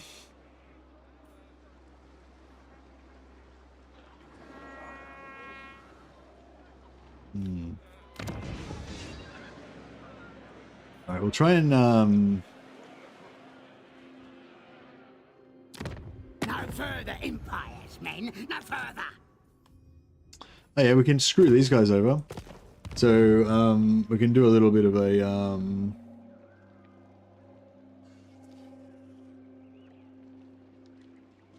started with Katarin. Oh, so you played Kislev as the first one. Oh, you mean you're fighting against chaos with Katarin? Sigmarite Archlector. Sigmarite Archlector. True servant of Sigmar. What I did when I very first got Warhammer 1, there's only 4 factions then, so it was a lot less to choose from. But when I very first got it, what I did was I played like one campaign, but like I didn't worry about, I didn't restart or worry about if I wasn't doing everything perfect or anything like that. You know, I just played it and just you know, recruit different units, try out different stuff, you know, explore all the mechanics and everything. And I just played it once, and then I kind of had that strong urge to like play it again, but like do it better this time and maybe do just some things differently and whatever. But I resisted that, and then I went and played another race. So I first played Empire, then I played Vampires, and the Vampires were totally different and really cool. Like vampire counts are really cool, totally different from Empire. And then I was like, all right, cool. Now I'm going to play Dwarfs, and so then I played Dwarfs, and like but I just did like quick dirty campaigns with each one, just to sort of get a good feeling of what the faction was like. But I kind of committed to each campaign as a you know, but then I like, you know, yeah, gave it a good try, but then whatever. Yeah, so with I think I might have finished the first one with Empire, and then with the Vampire one I played a fair bit. With the Dwarf one I played for a bit, but then it was like, oh, this is actually kind of hard, and you know, I'm not in a good place to the campaign, so I kind of just like abandoned that one. And then I think I started playing Orcs, but I just didn't really like them, so I just whatever. And then I went and played Chaos, and then I think I like finished the game with Chaos as well. And then, but I think that's like a good way to do it, you know, just give each faction a go. But I wouldn't like, I guess the recommendation I was going to say is like, I wouldn't just, I don't know, like if you're highly motivated to just get really good at, and you really hate not doing well or whatever, like the best way to do better is to just learn one campaign, same Lord, same start position, same everything, just play the same Lord over and over again, and you'll just learn everything, you know. But I wouldn't say that's necessarily the most fun way to do it, and not necessarily the most, you know, yeah, like if you just play around with different factions, you'll kind of get a bit more of a broader understanding of what's going on, and you'll understand what your enemies can do as well, and you know, stuff like that. I got 1, 2, and 3 as a bundle for $16 on CD keys, £16 on your CD keys. Yeah, nice. Yeah, you know, you only need to play 3. You don't need to worry about 1 and 2. 1 and 2 are basically just like a DLC for Warhammer 3 at this point. They just give you extra races. So yeah, because you've got Warhammer 1 and 2, that means you can play Empire, High Elves, Dark Elves, Dwarfs, Vampires, Greenskins, Skaven, and Lizard Men in Warhammer 3. I mean, you could go back and play Warhammer 1, but then you wouldn't have any of the other stuff. Like if you play Warhammer 3, you get everything kind of thing. That makes sense? Champion of the Faith. All right, cool. So yeah, so we're going to abandon, no, before we abandon Gorsel, we're going to sell it to these guys. I'll poke out your eyes.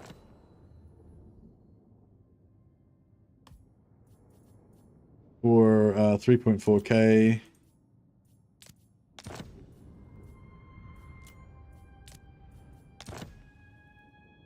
We make them go to war with the Barrow Legion? No.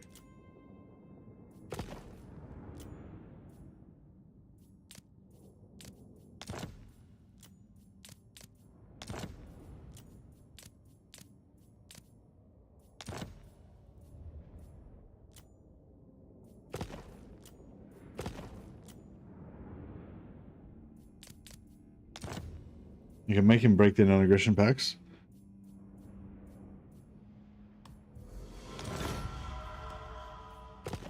All right, so I sold them a region, but only so that I could just immediately take it back from them again. We betrayed them, foolish greenskins. Ever vigilant. Sigmar lightens my steps. Praise be to Sigmar, warrior of Sigmar. Who disturbs me? Okay, Your word is my command. yeah, right. Well, I'm gonna just put them inside the settlement then, I order? guess. Champion of the faith, true servant of Sigmar. Praise be to Sigmar. For the Empire!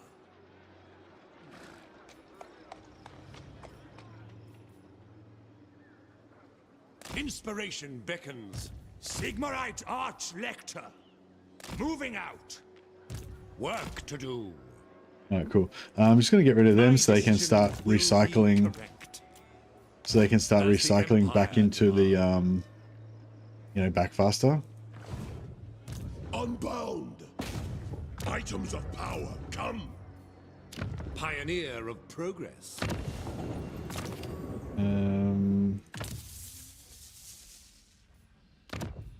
I serve no master.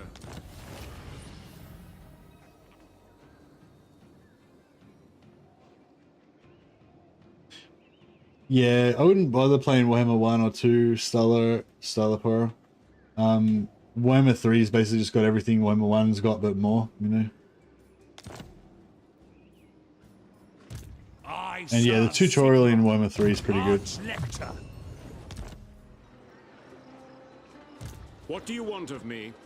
I am a soul keeper.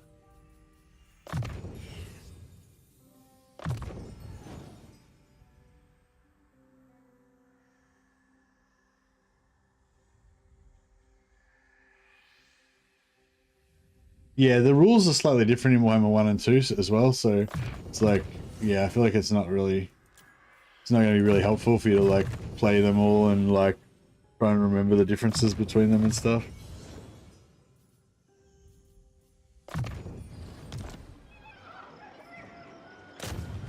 Aiding the mundanes. 1, 2, 3, 4, 5, 6. Imperial Scholar. For the Empire.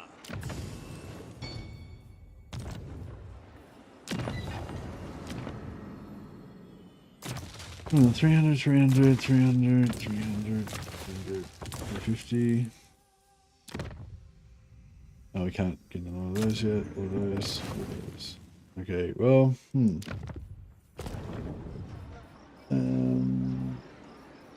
I guess, yeah, double fire, life, or death would be fine. Gold wizard. Or metal.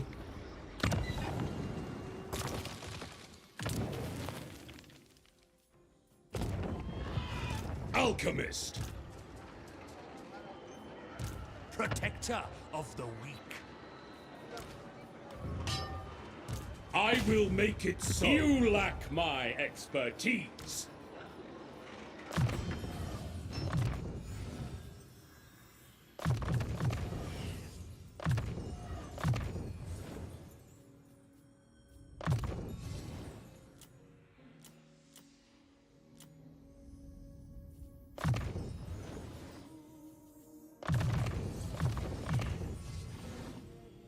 Curse of Anarchy is really good debuff.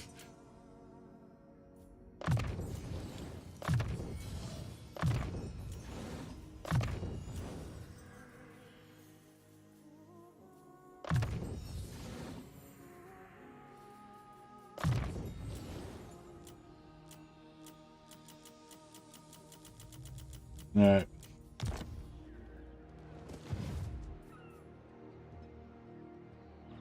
Let's get it done. Alright, so we're back over here again. Share my wisdom, so long as nobody asks any stupid questions. Huntsman General. Alright, cool. So this is getting leveled up now. Don't need growth or diplomatic relations with Cathay, so forget about that. We could build some money.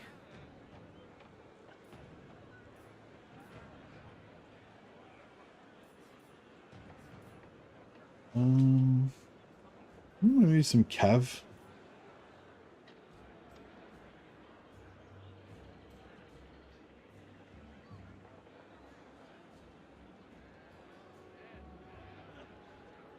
Oh. Excuse me.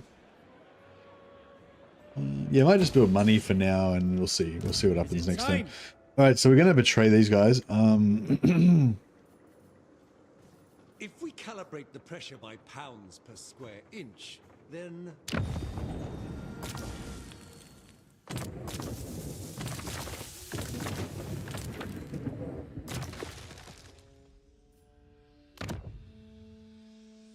What do you seek?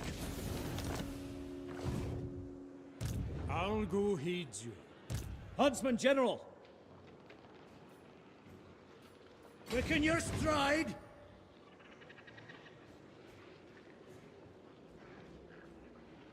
On the trail! We're gonna do the same sort of thing that we did with Gelt. Leave no one I'm behind! gonna put him like here.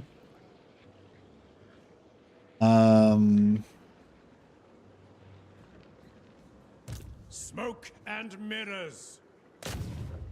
Summon arcane artifacts. Master Engineer. My inventions serve the Empire. Huntsman General! And then we're Work to gonna do. put this guy A brisk pace? here. Onwards, there is much to do.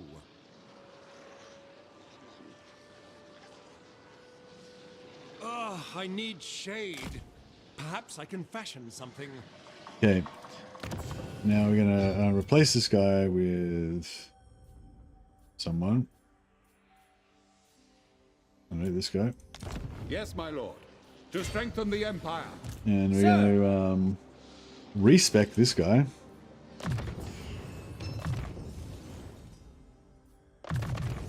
Enfeebling foe can be pretty good.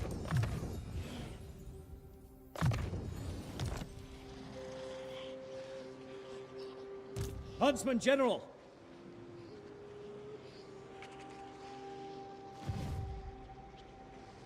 I think we're good. Where next? No, we'll see. We go. So respec him out and replace him with disciplined engineer, I My guess. calculations are flawless.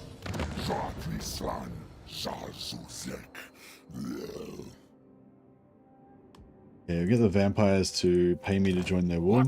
Who dares disturb my great works?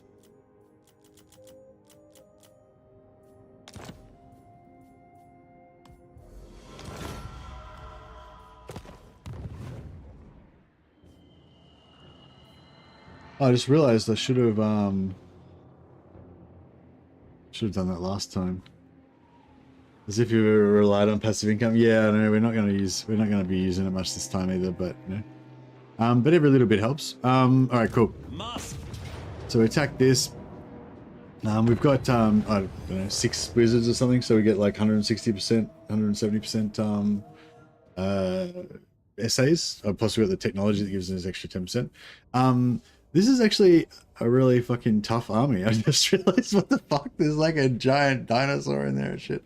Yeah, I remember having this I remember now having this exact same thought last time I played this campaign, when I again didn't check what the garrison was, and then was like, what the fuck is that? I was like, yeah, that sucks. I almost think I should I'm almost thinking I don't know, sometimes I play like a different game to like you know, after I've burnt myself, not burnt myself out, but after I've like you know, worn out my brain on Total War, I play something a bit more chill for a while. I'm kind of thinking maybe this time is now, and maybe we should switch to some Bannerlord. Yeah, I'm just gonna I just gotta grab another coffee and stuff, because we've been, what are we going now? We've been going for, that's just 9 hours now, 9 hours straight. So I'm just gonna have it's gonna be like dodging the battle. Yeah, that's right. I'm just gonna be like, fuck this, I'm out of here. But yeah, I don't know. I might do the battle. I don't know. I think we'll be okay because we've got grenade launchers and are these guys? Yeah. What have they got? They got they got ammo regen, right? Yeah, we've got the we've got the grenade launchers. Basically, the grenade launchers should be able to carry it for us because we've got grenade launchers plus reloads on the engineer. But I mean, it's gonna be rough, I reckon. I don't even know how much wins magic we got. We got 60. Well, we got 76 winds of magic. So yeah, I don't know. I'm just gonna make a coffee and stuff. And I'll yeah, and then I'll come back and decide if we're gonna do this battle or I'm gonna nope out of it. And then I'll see how we go. Back in a sec. No, back. Oh, you know, every minute or so.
The jug is boiling.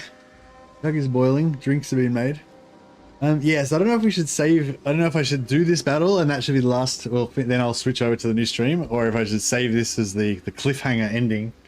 Learn we come back into this battle afterwards. We're playing. I'm playing. In Bannerlord, we're playing the Gun Sisters of the Gun.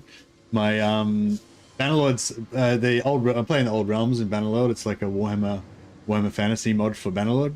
So it's set in like the current Warhammer fantasy kind of, you know, the same timeline as this. So yeah, I've got a Sisters of Battle, a themed warband basically, but set in the medieval times. So they're like Sisters of Sigmar, but they use gunpowder weapons. And yeah, we've pretty much they've just kind of come online. We've pretty much got guns for everyone now, and yeah, they're pretty awesome. It's like super heavy armor gun dudes, but yeah, they're only just starting to learn guns at the moment, so they're still pretty novice-y. But yeah, I don't know. Yeah, I feel like that because like I feel like with Warhammer, if I get too brain dead, like I start making really bad mistakes, and then it sort of can crescendo a little bit, and you feel bad and you have bad feels. Whereas with Bannerlord, I feel like even if I make a super bad mistake, it'll just be funny.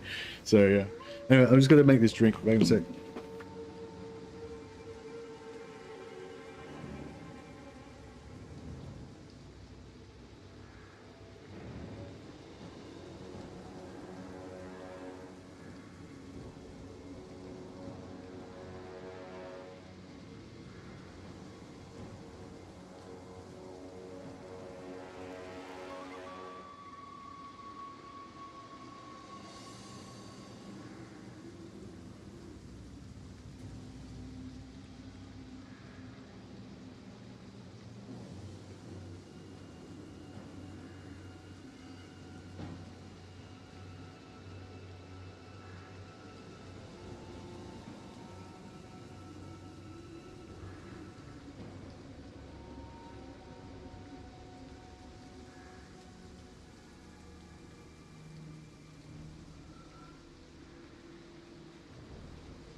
Hey guys, sorry about the delay.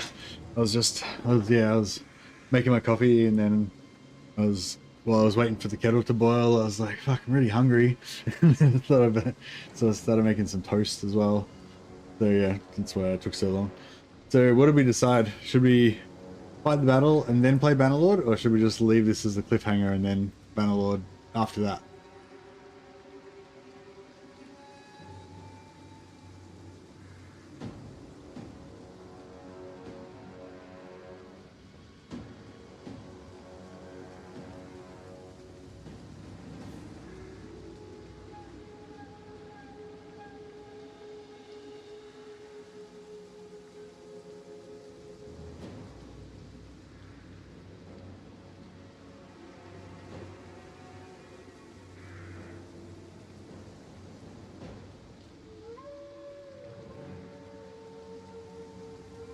Fight? Lazy AI says fight. Is it? Alright. I'll put it, how about we'll do a poll.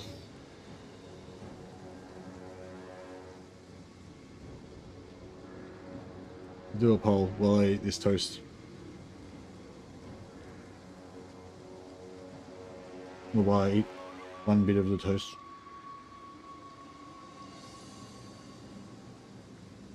So far it's like 100%.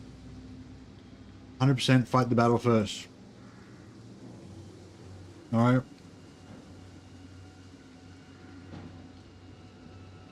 Gelt is such a fun campaign. Gelt is a great campaign. So different, so unique, and so fun, yeah.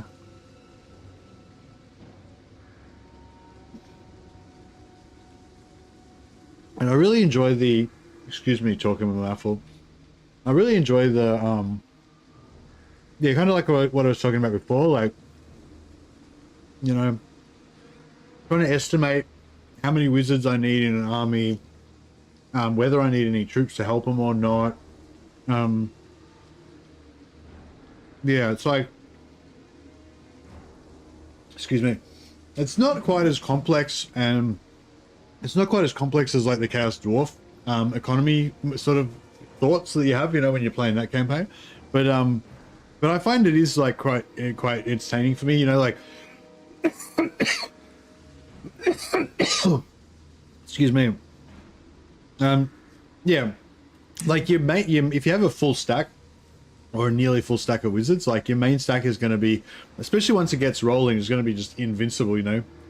We haven't quite got that far because we haven't got our Winds of Magic. I think we've still only got 150 Winds of Magic or something on our main stack. Once you got 450 Winds of Magic, it's a bit of a different ball game, you know. But yeah, your main stack's going to be invincible pretty much. But you know what you do with your other stacks and like how aggressive you try to be and stuff. Like I find that quite interesting. Also like everything up until this point where we are pretty much now is still the the setup phase. But this is still the like get set up before we start playing kind of phase.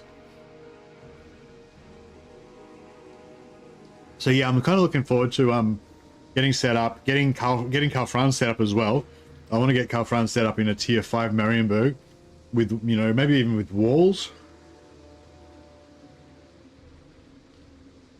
And then Marienburg will give him like a solid income.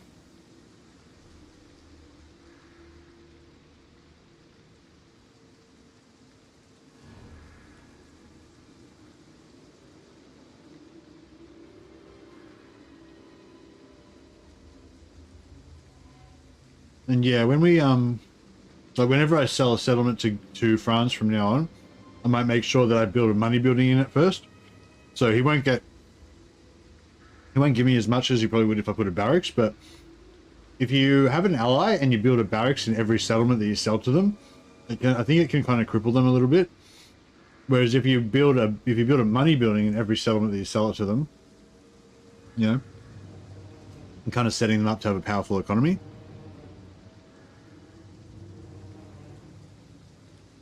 Again, sorry about the chewing, guys. I'm just, yeah, like I said, I've been streaming 9 hours straight already, so I should have a little bit of a...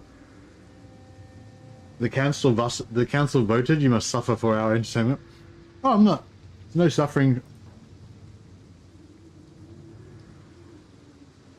No suffering on my behalf. I'm pretty excited about this battle. I just wasn't sure whether I wanted to fight it now or fight it tomorrow.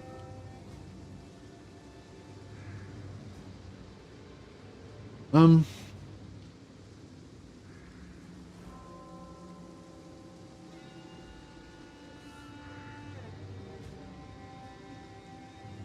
think going up the center is going to be the go.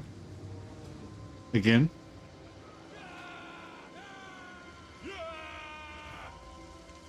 By gun and saber!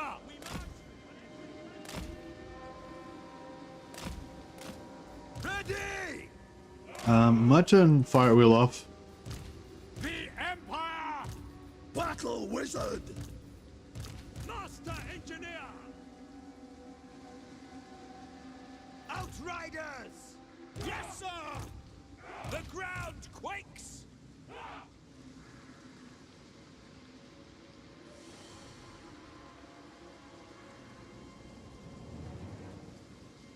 If you ever get Elspeth as Gelt, she's ridiculous with the death item.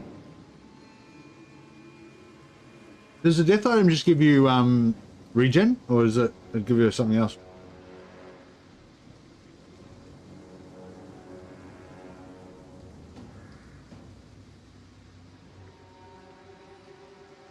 Yeah, I think Elspeth as a wizard is kind of better in Gelt's faction when you confederate her, because when you play Elspeth in Elspeth's faction, you basically don't want to ever use her magic, because if you do, that's you know, schematics that you won't get.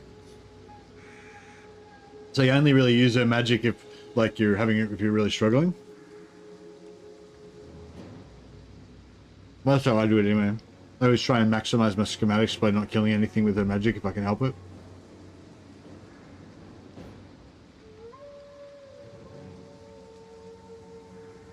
Sorry, nearly there. 75% complete on the toast.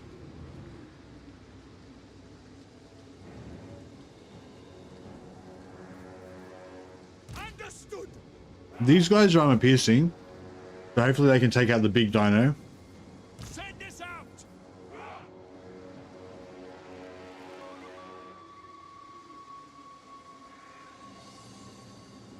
Space Marine 3's been announced? What?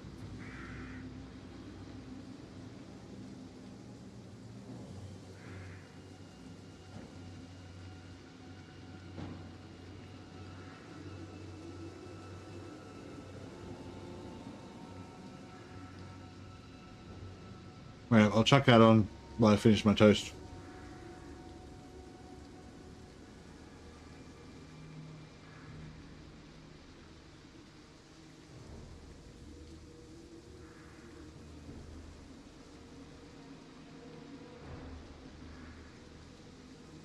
Yeah, I'm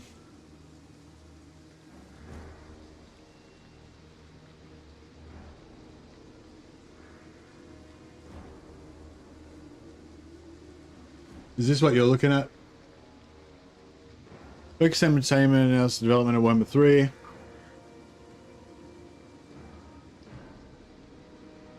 New edition promises even more immersive experience, staying true, blah, blah.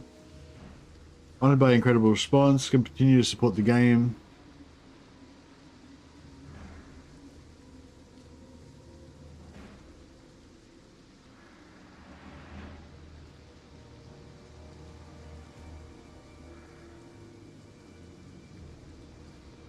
Space Marine 3 will take the genre to new heights, introducing large-scale battles that are even more spectacular.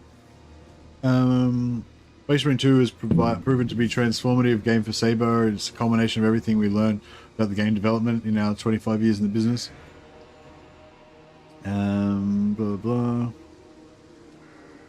Basically, we're going to continue to support and grow the Space Marine 2 universe over the coming years. We'll take our learnings and apply them to an even bigger and more spectacular game for the third installment. We view this as an opportunity to create a true love letter to the Warhammer 40,000 universe. Yeah, that's what I want and expect. That state there. We view this as an opportunity to create a true love letter to the Warhammer 40,000 universe. That's the same thing as with Warhammer Fantasy. Like, that's what I want to hear. You know, I want to hear we just fucking love Warhammer so much that we want to make this game just you know, show it off and be so true and be true to it and like worthy and, you know, like that sort of shit, you know, that's what you want, you know. You don't want, yeah, we think we can just make heaps of cash by putting Space Marine skins on some shit.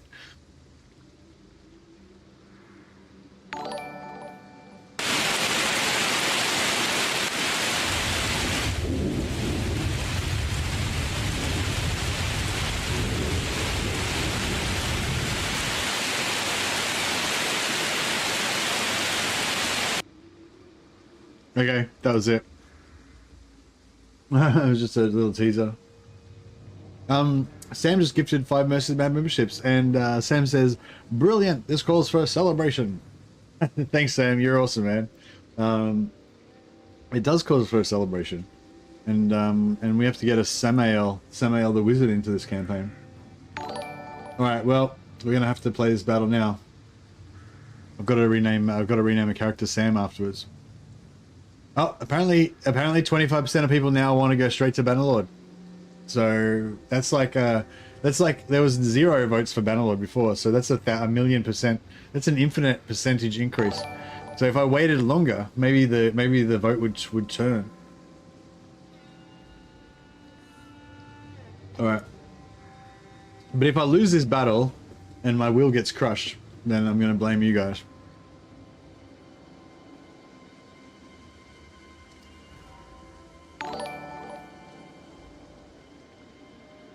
Cost reduction on her and the regen makes her infinite wins. Oh, it gives you infinite wins anyway, Disco Fishy, because I think it just regenerates wins of magic per second just by default. It's just really slow. I think so anyway, unless I'm misremembering. Pretty sure the death one just gives you slow regen, I think, constantly. Not that you need it with Gelt, because you got infinite, pretty much you can get infinite wins anyway.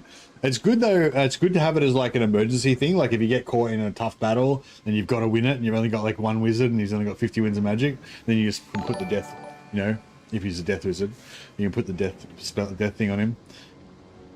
You can just cast the purple sun every once in a while. Amber Wizard! Alright, fuck it, let's do this shit. Wild Heart! Master Engineer!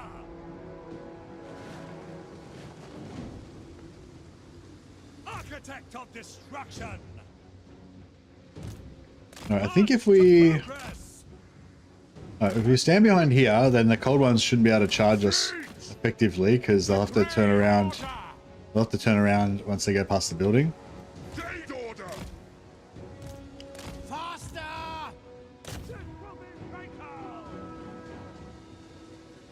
Pistoliers! How much armor have they got? 90, yeah, they're pretty armored. Sigma calls!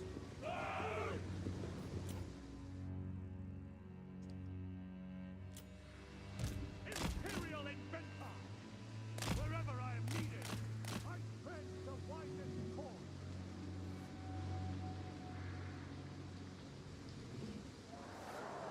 Pistoliers! Armed with knowledge!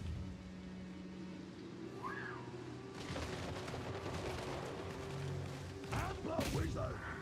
Well, they're anti-large, aren't they? No, they're not anti-large, but they're nasty. Pistoliers! Quick march! Firearms loaded! Ulrich's run! No lingering! We must defend our homes! Ready for war! Pistoliers!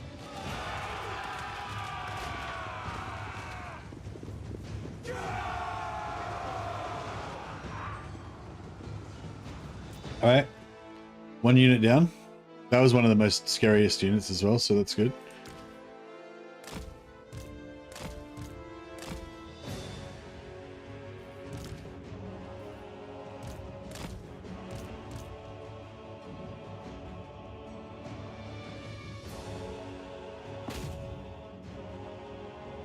I want to try and get the big dino down.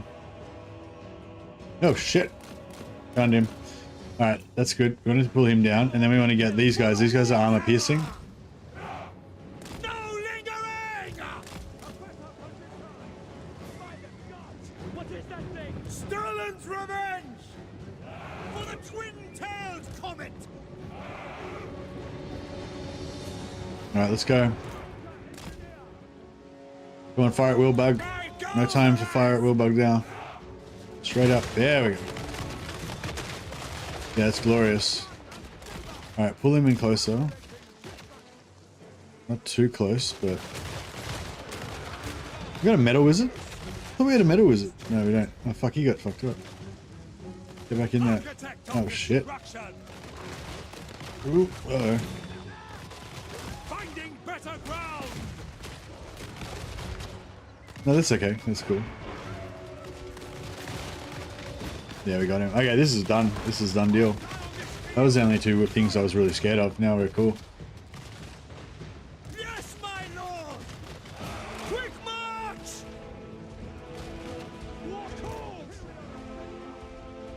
We obey! We serve the Emperor! Formation! March! For Heldenhammer!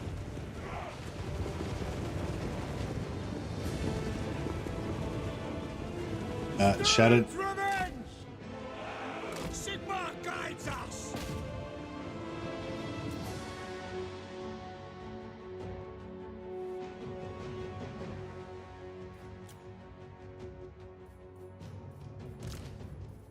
Um...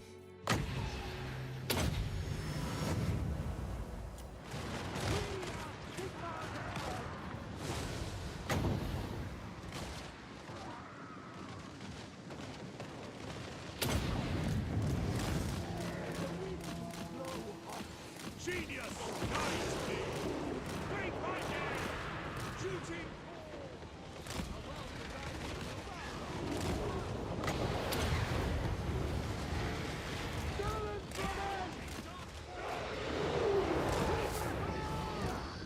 He's getting effed up.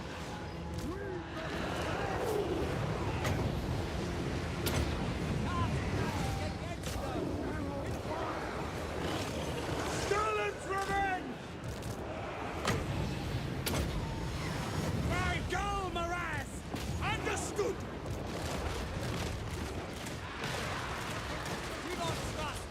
Right, his tanking days are over. Formation! And this guy's gonna go in and handle it from now on.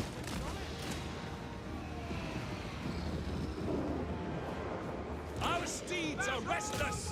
Pistoliers and run them down.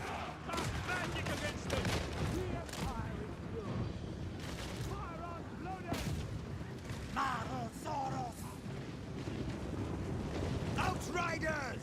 I haven't even used the grenades yet. In the name of the twin-tailed comet!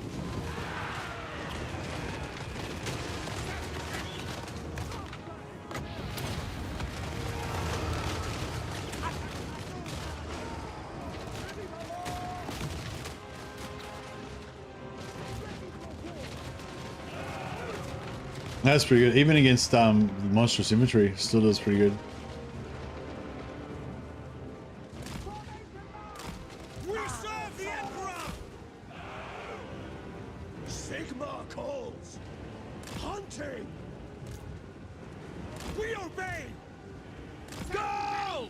For the Emperor! We are Sigmar's heirs! Try and slow them. Try and debuff their melee abilities now that they're meleeing us. In the name of the twin-tailed comet!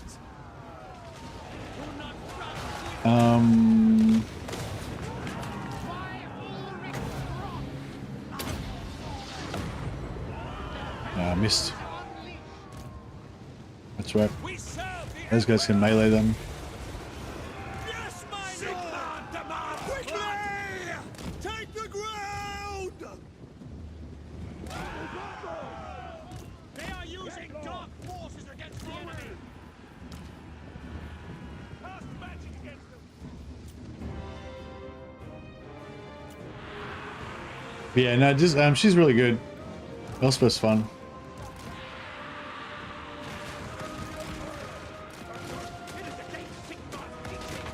Awaiting command! Moving now!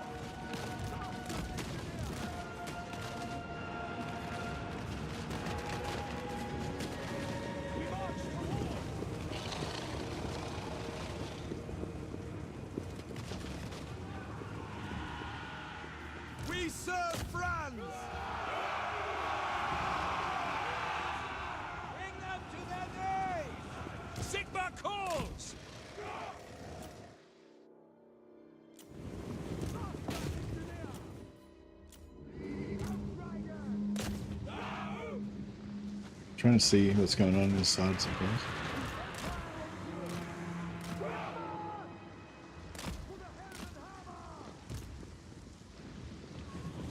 At speed!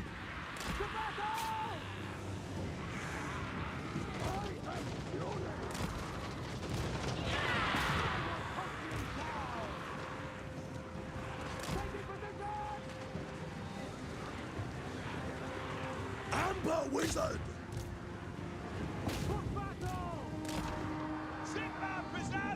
No lingering! Oh, where's the... Oh, fuck, they rallied. Sterling's revenge! Formation! March! Oh, I thought they were... What the fuck? These guys were meant to be running them off the field. I guess that didn't work.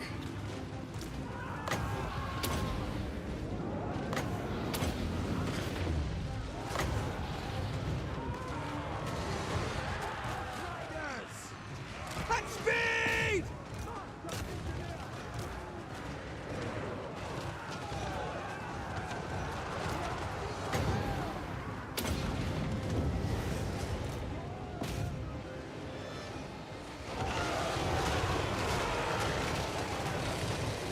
Fire! Fire!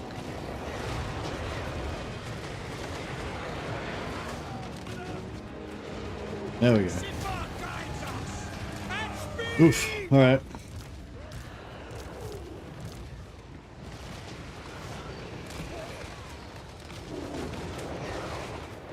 Pistoliers!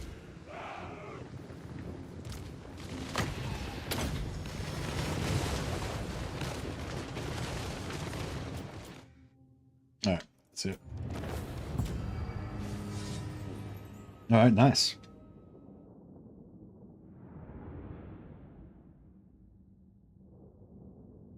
I remember I used to think the Empire was jack of all trades, master of none. Now they're so strong.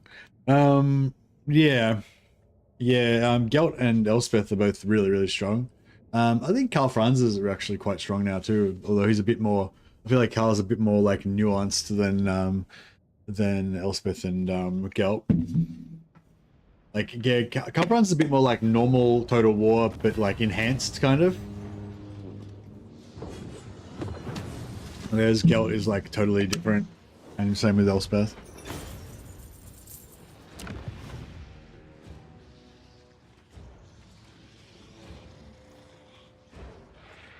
So he's gonna sack, bounce off that direction.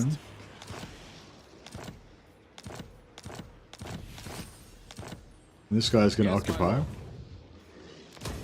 I will marshal the men.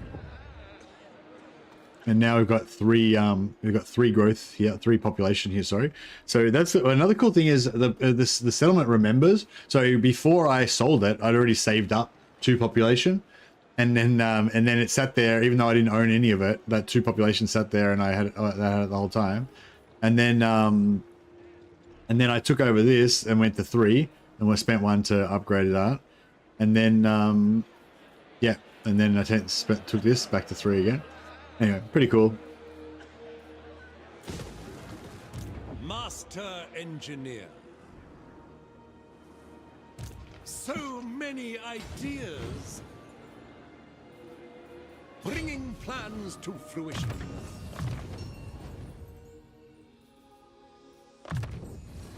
Upgrades are vital.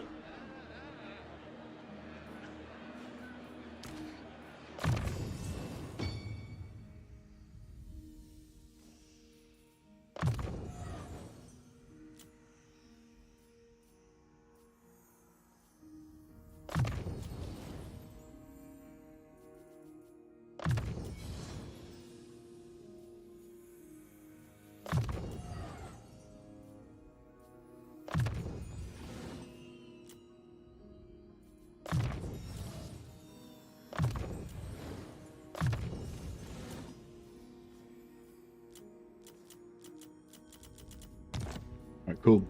What else we got going on? This guy is noble. What level is he? 8.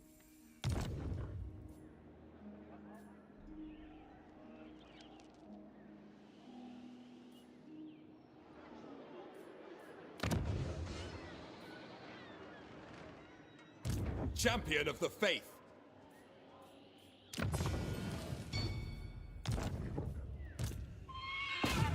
Heirlooms of magic, come. I live to serve the Emperor. What does the Emperor bid? Getting our stuff all set up. An immaculate execution. For Berberers, I guess we can go for trade tariffs.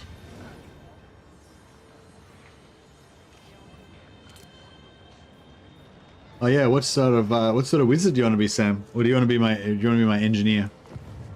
You're going to be an engineer, or you can be any kind of wizard except for fire. Except for fire, yeah.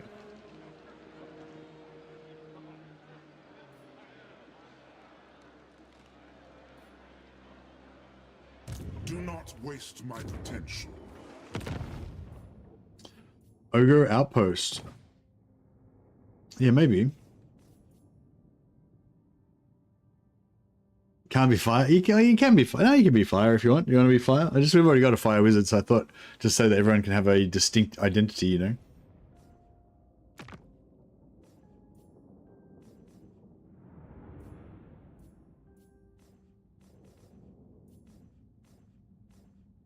All right, I'm going to build an outpost in Greasus's lands, just so if we need some like urgent recruitment sometime, we've got it. I'm not really going to particularly go out of my way to actually recruit anything though.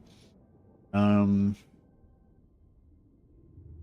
I'm not going to build an outpost for Zhao yet. We haven't even got an alliance with Zhao anyway. Is Zhao stronger or is she stronger? I crave. He's strength rank 9, so he's got to be pretty high. I understand. There are important matters to consider. We'll see how we go. Samael Gearhead. The crazy mechanic. Alright, sounds good. Sounds good. How do you say head in German? I feel like Gearhead sounds too, sounds too modern. Kopf, that's right, it is. Thanks, Irritable Badger. I knew that actually, but I forgot. So we'll call him Gierkopf. Gierkopf. Gierkopf. I can't say it though. Alright.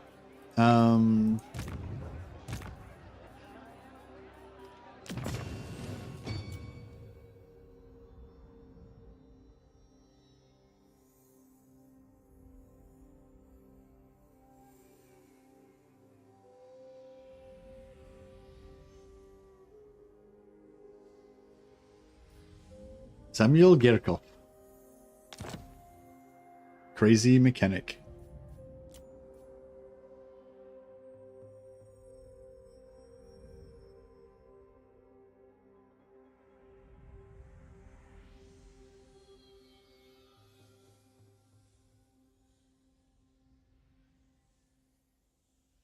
Kind of insane mechanic because it's shorter than the crazy. Samuel Gierkopf, insane mechanic, at your service. Fantastic. All right.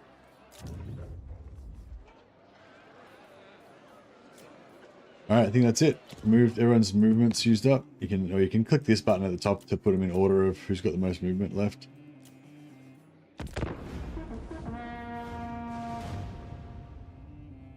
Friendship is more valuable Yeah, so what with Goron, we might have to send a detachment of wizards to deal with Grimgor, or at least weaken him so that our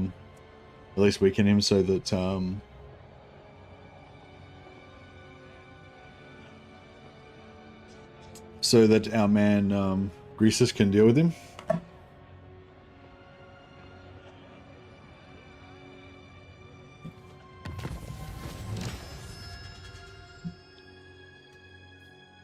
Alright, we built the livery. We built the tall walls. We've recruited Ulrika.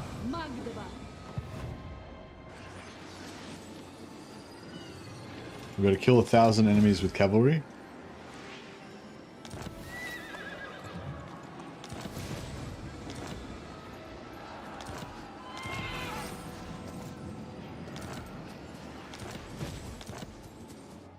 Got another student. Oh, cool. We just finished technology again. Oh, what? I forgot to fuck. Oh, fuck. I forgot to abandon Gorsel. Oh. What a noob. Champion of the faith. I serve Sigma. So? Alright. So yeah, now we've got 3 growth. We need 5 to get the next level. So that's okay. We'll just abandon these again. And then next turn we'll be able to get the 5. Praise be to Sigma. Ever vigilant.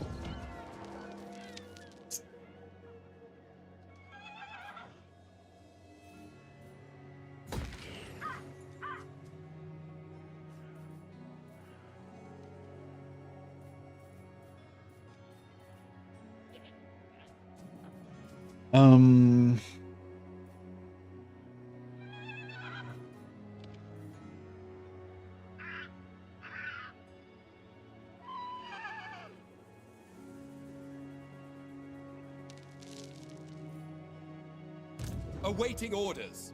Alright, we'll just put this guy back in Altdorf to make everything take 1 turn.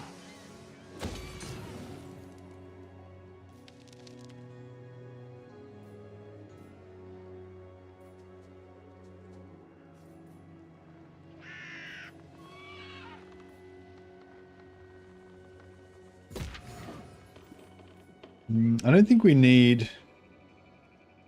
Yeah, maybe I'll use demigryphs, actually. I was thinking what sort of units would go well with wizards, and I think demigryphs would be the best because they're so tanky compared to normal troops. They're healable because they have high hit points per unit. They're like trolls or whatever. You know, I can drop firestorms on top of the demigryphs and they won't do that much damage to them.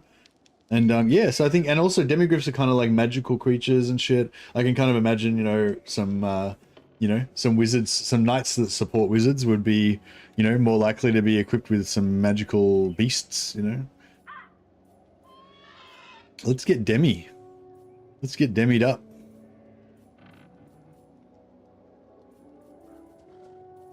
Might just save that last slot for now. I don't think we need walls.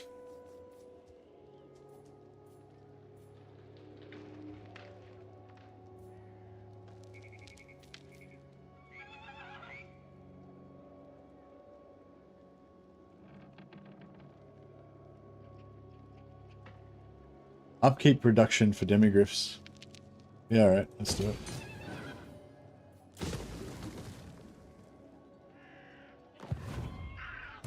True servant of Sigma. Your word is my command.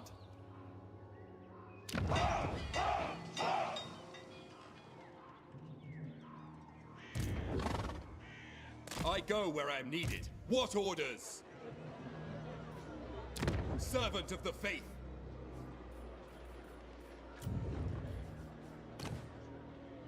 Rank 8 battle wizards we can recruit.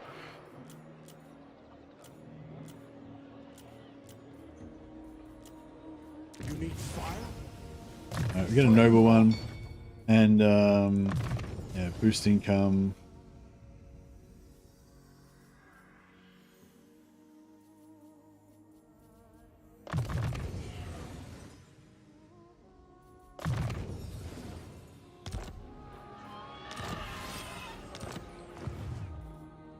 We need an enemy to steal technology from, don't we?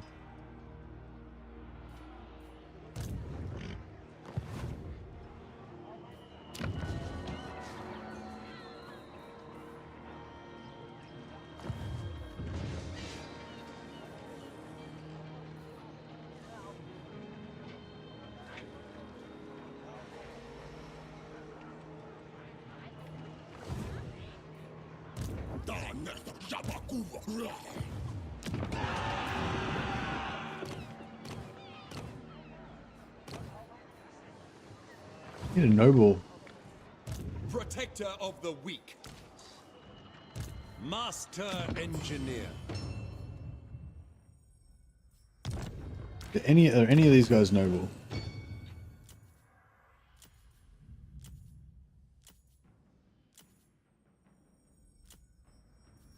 No.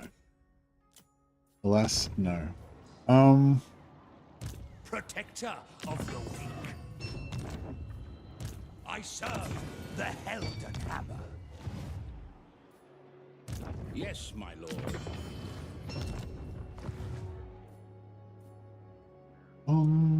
Like how many turns we got left? We might run out of time. No, we should be right. We're not going to run out, I don't think. Arch-Lector. I can't believe I forgot to abandon the settlement. What a noob. 3 turns? What the fuck? We lose a war or something? Are they gonna be, we must have a noble guy in here.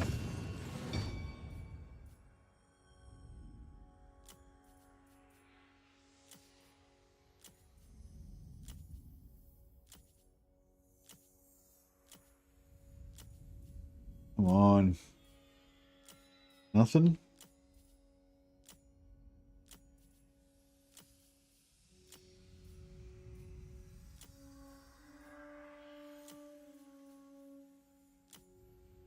Fuck.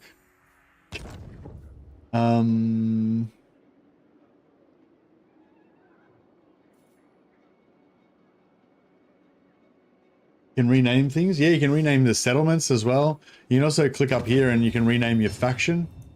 Oh. Yeah, click up here and click down here, rename faction. You can change your factions to something else if you want. You can call them the reclamation department. Hardened by war. It is time.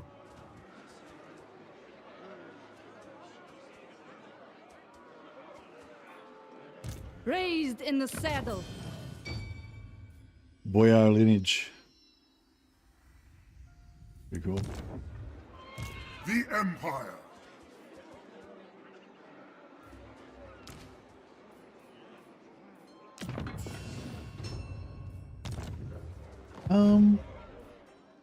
Man, I can't believe. So this normally takes 6 turns. It probably takes 5 turns to build normally.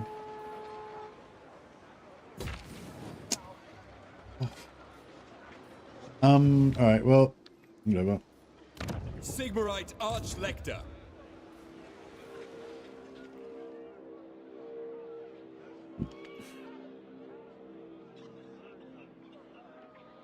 For the Emperor!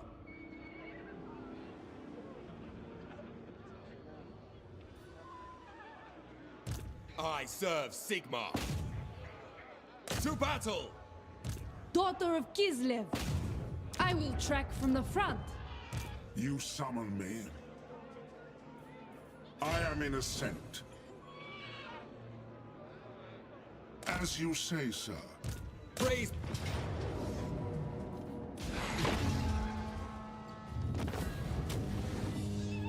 $233.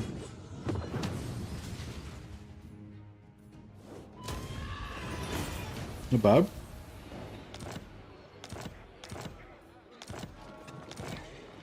Alright, we can try and just hope for the best and see if we can get... We got 300, 250, 250. Alright, come on, let's get a noble...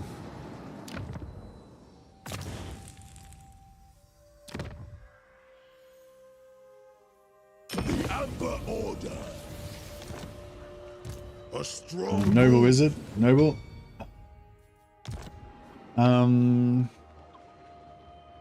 Engineer. Tough. True servant of Sigmar.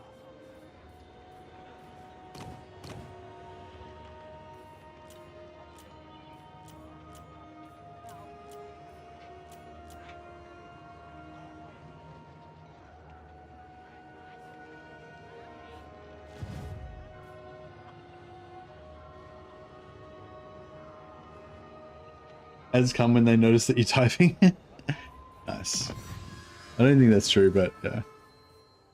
Definitely, I'm sure it could seem that way. All right, let's get some more engineers.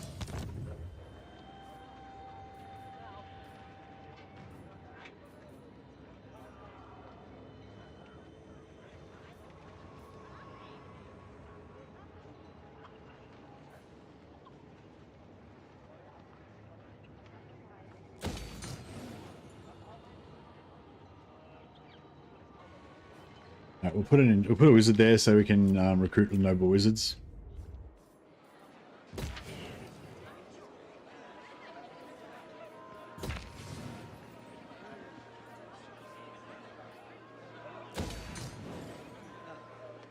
Yeah, screw it. I mean, there's economy buildings and whatever, but I'm just going to build walls there. It's too too important. The Empire. What does the Emperor bid?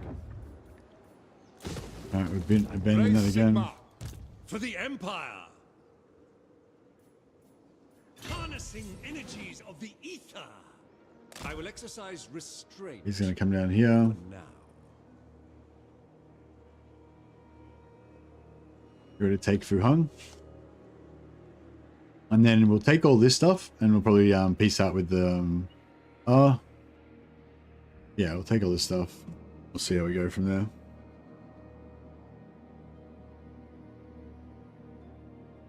How'd you get that 50k gold? Which 50k gold? Oh, you mean my money? I got 25,000 for when you do the dilemma and you finish your starting enemy. You get a 25,000 gold from that. And I sold a bunch of regions to the lizardmen for like 48,000 gold or something.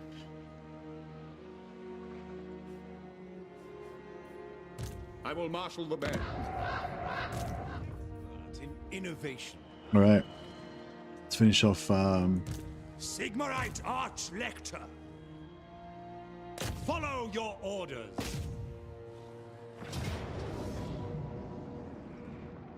For Sigmar and Verena. Praise be to Sigmar, champion of the faith. I will go. Unbound! Advance on them! Good! Their treasures are mine. What orders?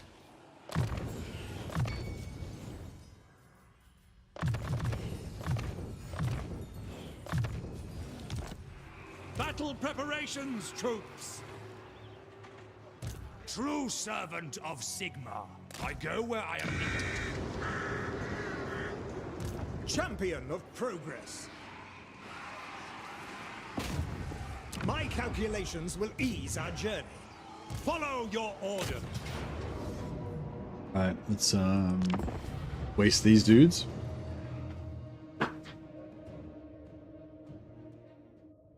All right. Well, you got me to do that battle, but the next hard battle that we run, like next time there's a battle that even seems like it's going to be slightly difficult, I'm just going to be like, psh, I'm out of here.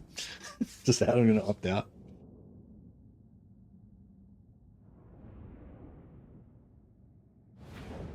I'm going to just parachute out.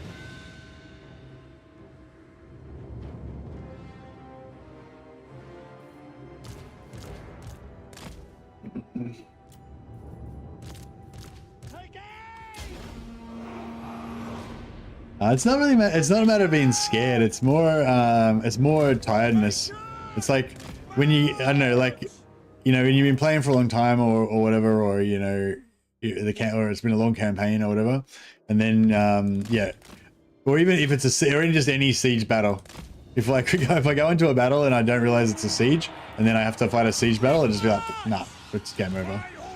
Game over, man. Game over.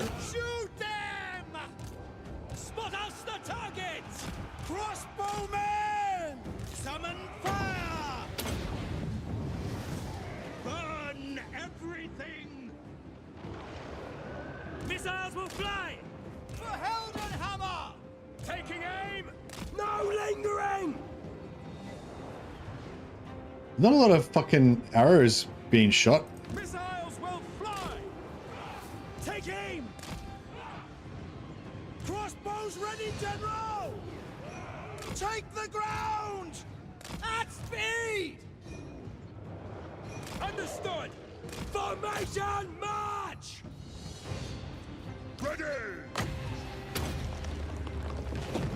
I am its vessel. Those guys all got knocked over. I was waiting for them to pick themselves back up. They don't take damage when they're knocked over. There we go. I channel fire! Moving now! Whippers at the ready! Oop, try and get a quick heal in before the battle's over.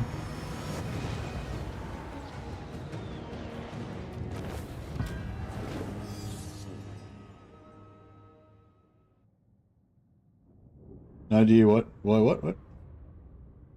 No idea why what happened?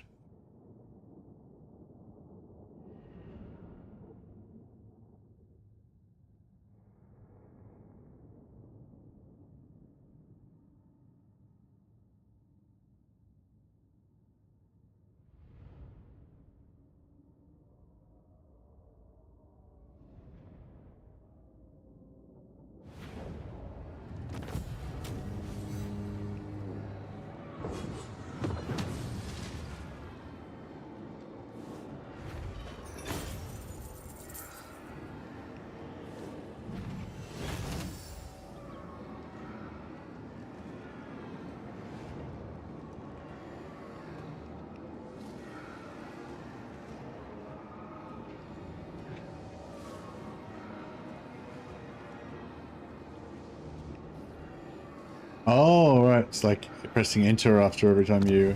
Sometimes it's something weird like that's happens to me, and it's like I realize I've got something leaning on the spacebar or something. I don't know if that would be what it is, but yeah.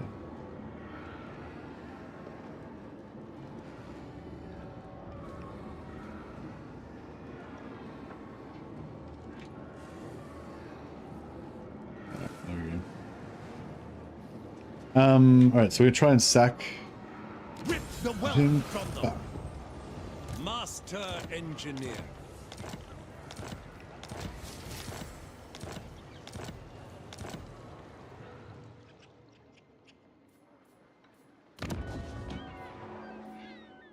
Sigmarite Archlector. Warrior of Sigmar. Death to the faithless.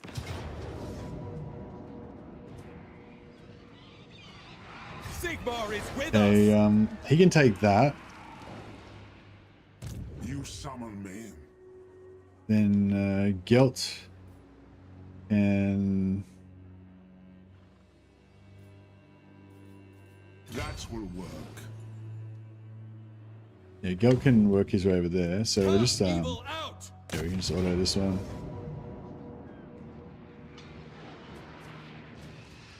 Oh, we have to get 1,000 kills with cavalry, don't we? How are we going with that? Bruckner. 0. Alright, let's see if we can get that 0 up to a number higher than 0. Actually, can we get some more? Can we get some more cavalry? Yes.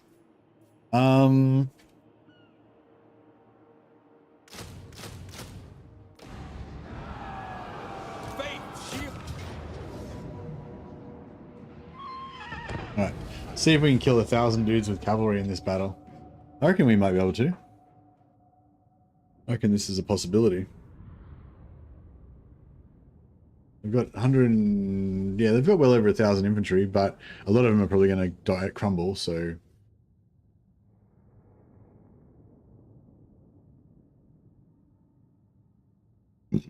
excuse me.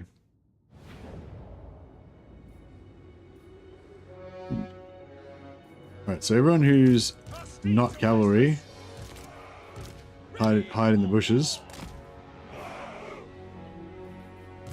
Eager for battle. Take aim. Sigmar calls.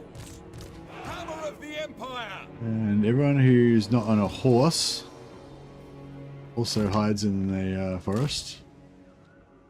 Finding range, sir. Hand gunners. And yeah, so you guys can be our buffing squad. Of Shaish. Ready to serve. Blow deathly winds. Awaiting your command. Is there a setting that I can fix that makes these guys not fall out of their group when I move them like that? It's fucking annoying. Awaiting orders.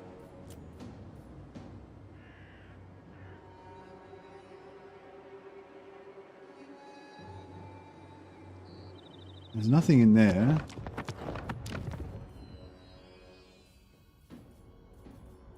Default groups to load, default ground, door lines coloring, drag out formation. No.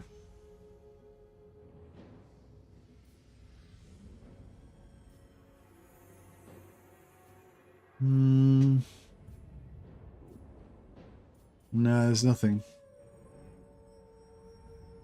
No, no, I don't mean lock the group. So what used to happen previously was that if you've got a group like, just say you've got a group like this, like if I just go like this, if I do that, then it would just move it, it would keep them in the same group, it would just move it to this side. So you could order your units however you want. So like, I don't think I can really, is there any way of ungrouping a unit? Yeah, but yeah, see, no, yeah. Yeah, so like, yeah, basically just say these ones are ungrouped, we're in a group. Yeah, if you just go like that, just wiggle it a little bit and it would automatically go to the right hand side. And then you just go wiggle a little bit, like just say I wanted this guy to be the leader of the group. I just wiggle this a little bit and she'd go there. I'd wiggle this a little bit and he'd go there. And then this guy would be the leader of the group. You could never move them like this. You can't move them exactly where you want them to go. They would just always default to the right hand side. But now, when you do it, they just fall out of the group entirely. And when you're clicking on stuff, you know, like this, it's so really easy for this to accidentally drag them out, and it's fucking annoying. Ready to serve. Yes, General. Anyway. Gold Wizard.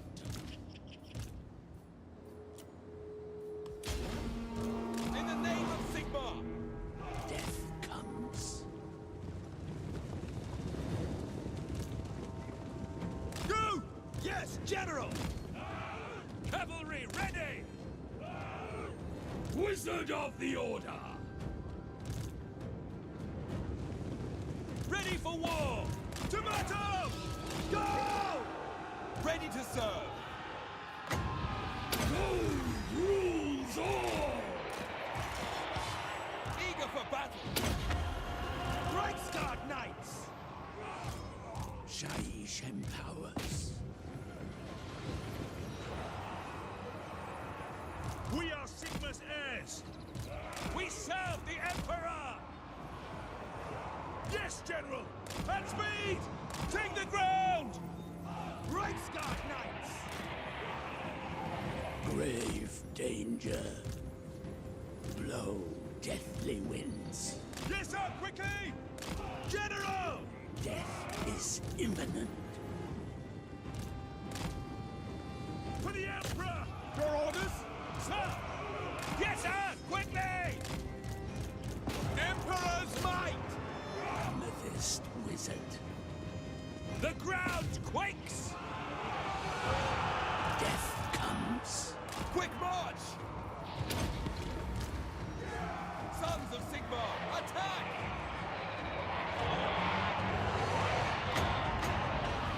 Feel mine! People their armor and stuff. Keep them all boosted up nicely with 60 armor. They're invincible. They're just chewing these guys up. Plus they're like melting and stuff. Emperor's might! At speed! At once! Arcane Master! Our steeds are restless! Still got time on their armor, but awaiting your command. Go! Moving now! We serve the Emperor! Ready for orders! Sons of Sigmar, attack! Wizard ready. this guy's got no buffs. This way.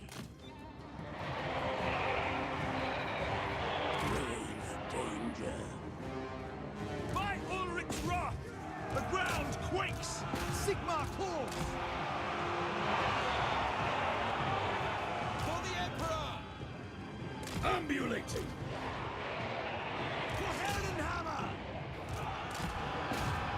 Alchemist wizard. Off the melee on those guys. Wizard. Wizard of gold. Wielder of shaman. Leave these guys in for longer. They're buffed with extra melee attack from him as well, so they're just, you know, smashing shit in there. It's great. Gold wizard. These guys are probably not enjoying those spears.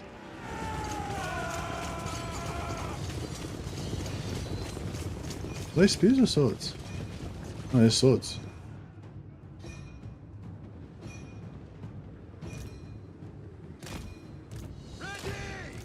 With haste. Send this out for the Emperor! Reichsguard Knights! Advancing. Cavalry, ready! Yes, General! Right, they're pretty much done. With speed! To battle!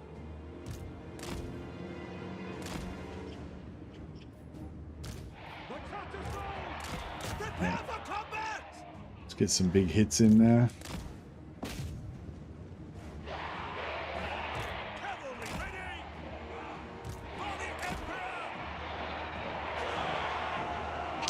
Arcane Master. Sigma calls! We await your orders! Formation march! I don't think they can really properly charge because they haven't pulled out yet. Sir! Ready to serve!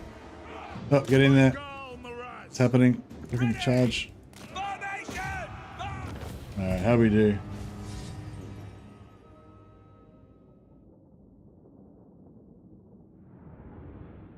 Yeah, it happens all the time. It's really annoying.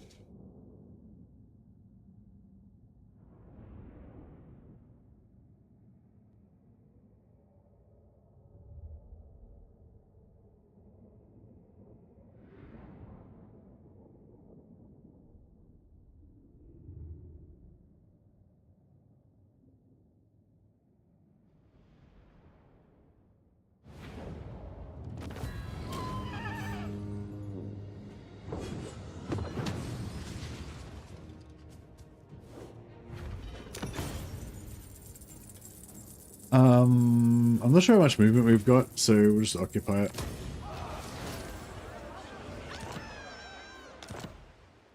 And then we'll go on and clean up our Wrecker's Point as well. Protector of the weak. And then that. Do not waste my potential.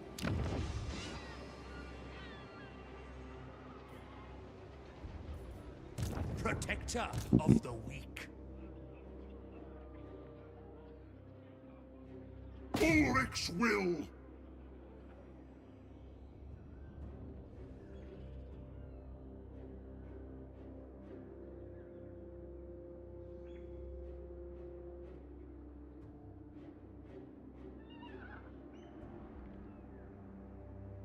I go where the winds howl. Alright, should be good.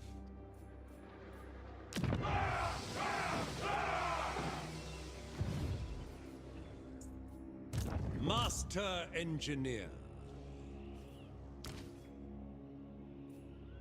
Pioneer of Progress.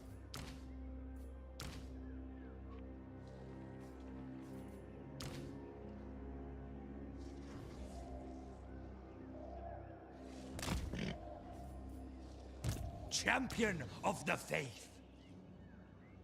Orienting.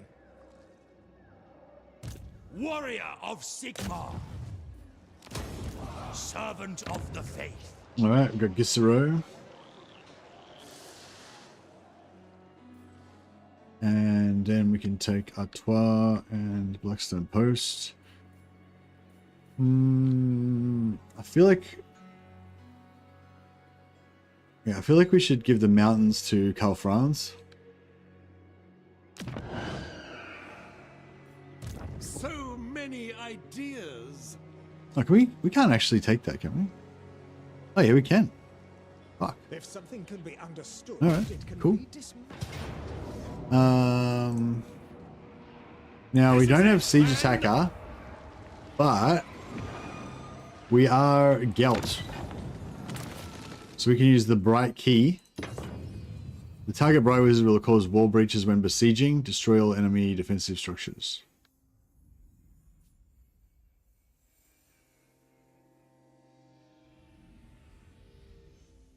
Target bright wizard will cause wall breaches when besieging. Yeah, so like Advance on them.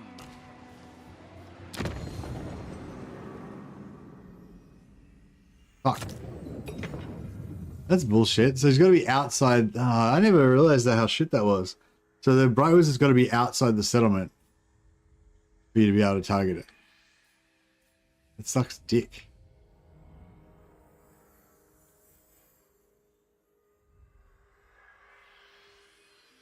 Yeah, it's not Gelt.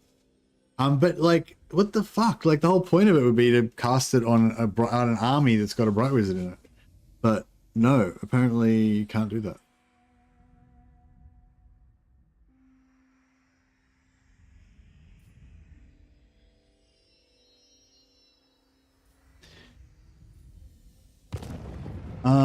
Oh yeah. Surrender.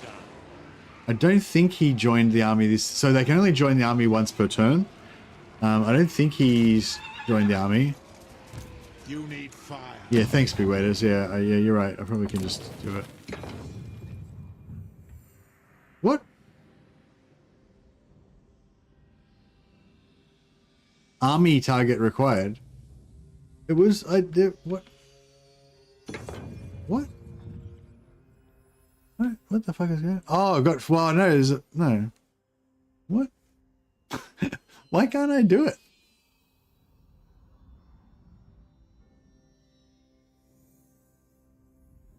It says army target required.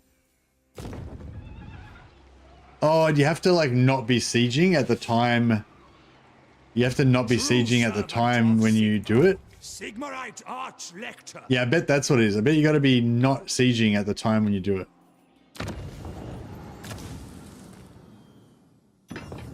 Yep. Motherfucker. What a prick. This is the kind of thing that's going to make me end the stream and play Bannerlord. Piece of shit. Nah, that's all right. All right, well, fucking hell. I feel like, imagine sieging over the intern. I feel like some sort of pleb. I feel like some sort of peasant. Did we lose a fucking war or something? Now I gotta fucking siege over the intern?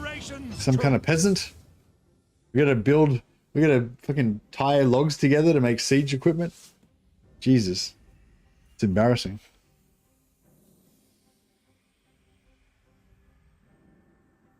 No, it's not that I'm overtired. I just didn't know. I've never used it before, obviously. Well, I mean, I thought I had used it before, but yeah. Imagine using siege towers. I know, siege towers and rams and shit. What the fuck? It's ridiculous. Never complacent.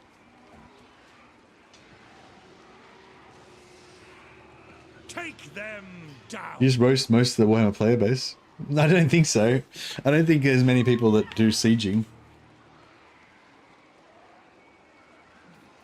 No, I mean, it's not like I never do it, but I do sometimes, but yeah.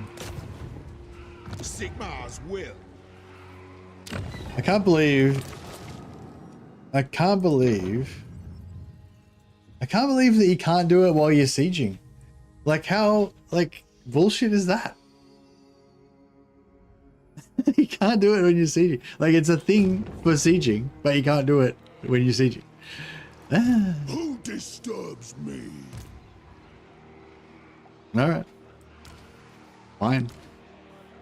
Guard yourselves. Advance on them. Unbound. Engineer.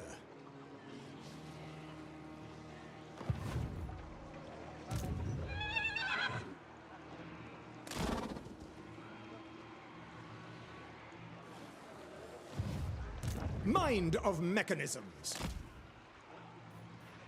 Champion of progress. For Sigma and Verena!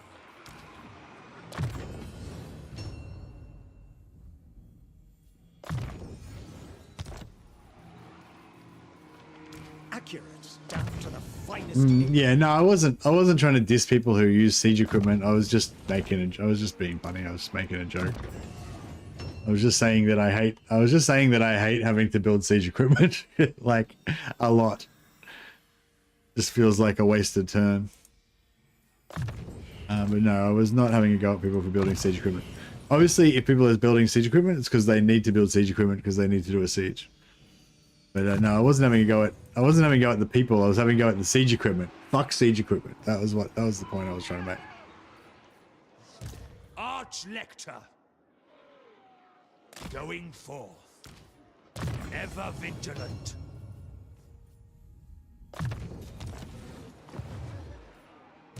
Praise be to Sigma.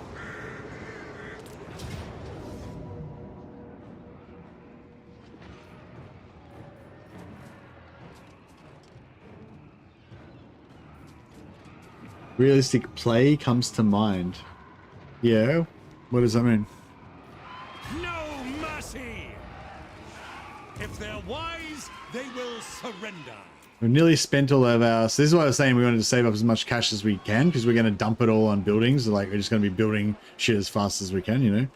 So, yeah, we nearly burnt our way through our cash reserves. Master Engineer.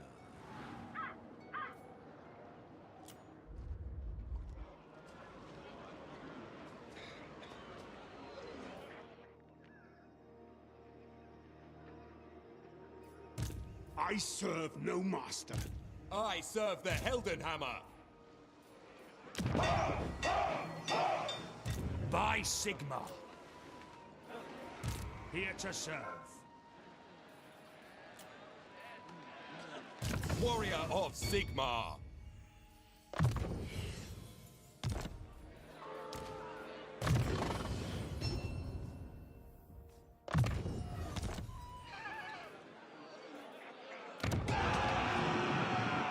By Sigma. Oh yeah, we need another army here as well.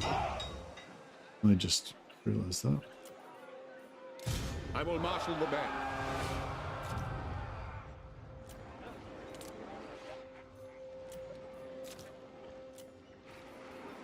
Alright, the worker is done.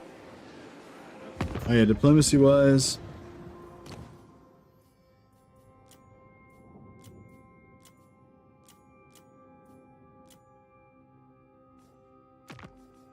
Speak quickly, and you may. Make peace with those guys. And can we sell any more wars for some bit more cash? No, I don't want to go with all of those guys. Avalanche or the tree hammers. I mean, yeah, I suppose I will we can go with listen, them. but my time is short.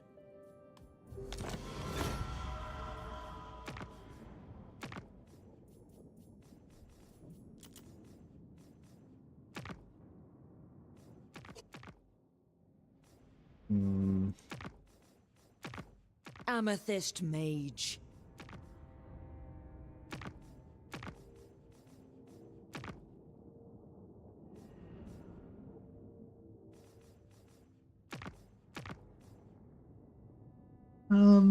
Those Thunderguts are pretty weak. My poxes will slough the skin from your bone.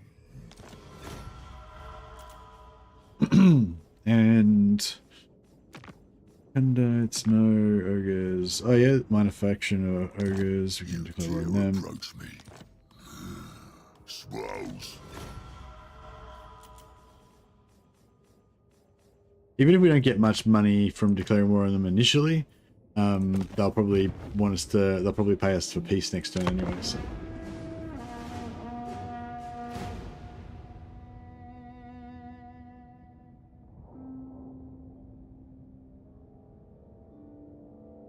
This is a bummer, yeah. The one time I needed the siege attacker ability and I would have used it. I would have spent that 150. Such as yours would make for an interesting gilded statue. Yeah, see, once we get into this point and the new wizards are costing like 300, 350, 400, you know, that's when you start to be like, oh, maybe I should, you know, spending a little bit on something else isn't so bad.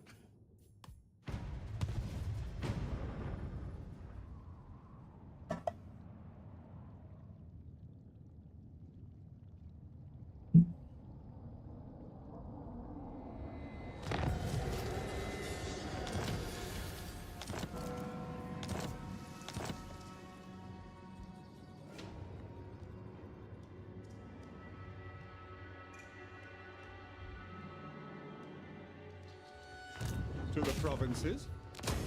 Ready. What does the Emperor bid? Take over that again. So we've got three population now. For the Empire.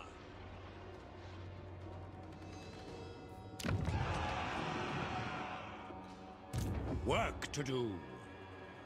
Guard yourselves. Take over through Hung. Oh, this is the same battle again.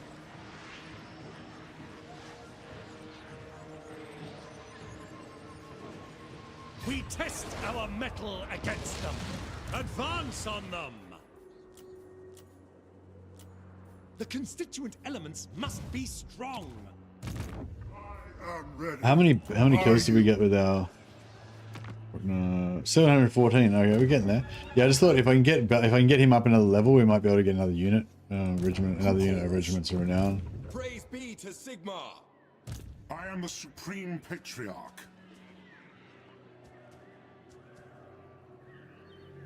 I am the... We've got a small unit of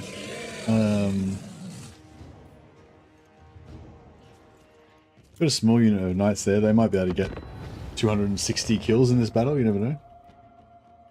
In medieval sieges, the time it took to breach a castle with siege weapons varied greatly, ranging from weeks to months.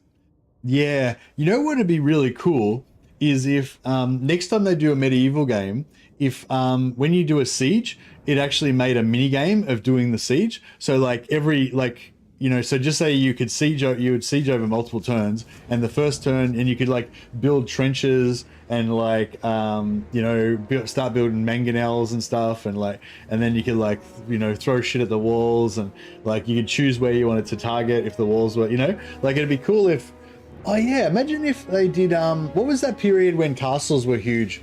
Well, I mean the castles were huge for lots of different times, but when William the Conqueror invaded England in 1066, I feel like just medieval times, all of medieval times really castles were good. But yeah, if they when they do medieval 3, if they do the sieging, so there's like a mini game of sieging where you're trying to break down the walls and whatever, and then you can choose when you want to assault the walls, but so you can knock down as little or as much of the walls as you want, and then you go and assault the walls. But if you don't knock anything down, then your dudes will all be coming over the roof, just getting slaughtered basically. You'll take 100 to 1 casualties and shit. Because I think that's pretty much what it was like. You would pretty much take 100 to 1 casualties or something like that. If there was a castle with 50 dudes in it, they could probably hold off 100, 800 or 1,000 dudes or something. Yeah, that was why castles were so good, were so powerful. So yeah, that'd be cool if they did sieges like that, and they had you had a little mini game of building fucking mangonels and building fucking sapping and stuff.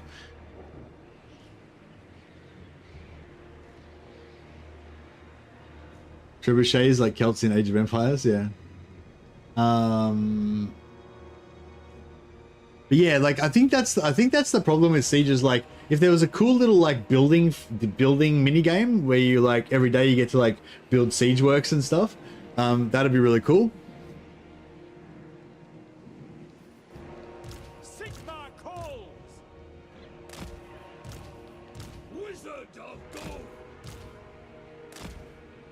And I think it'd be really cool actually, because it'd make the game it'd make it feel a lot more historical, I think, because at the moment, in that medieval time, the time of castles, basically, castles were a massive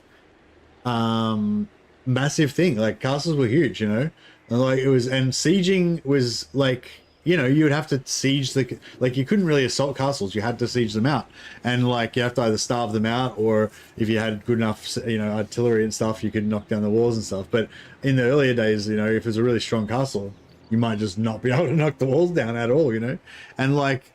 Yeah, so you'd have to just starve them out, and like that was just the main thing. And like armies didn't used to fight on the field very much. Like it was kind of relatively rare for two massive armies to just face off in an open field and have it out. You know, like just sieging would be the main thing that would happen. You know, and yeah, I think that'd be really cool if they did like something like that. I don't know, maybe it sounds boring. I just think like there's a lot of people that like kind of building games, like construction games and like city builders and stuff like that. So I think like that could be quite fun, like building strongholds and building siege works, and you know, kind of like versus mode. Oh yeah, well how cool would it be if the next Total War had castle building in it and you could build your own castles? That'd be sick.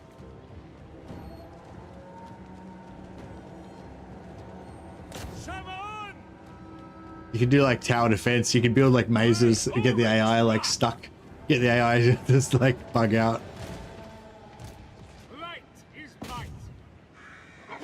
All right. I don't think I want to send the knights in there. I think they're just gonna get fucked up. But we can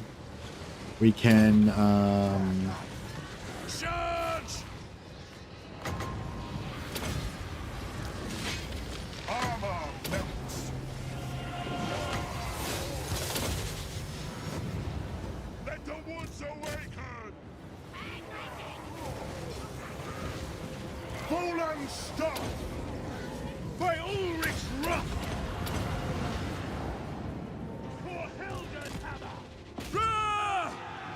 Accuse them!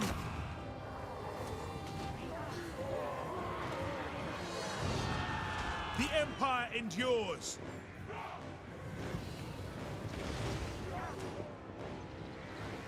I condemn them! Yes? Let the wind of life blow! They'll never move again. Curses For Heldenhammer!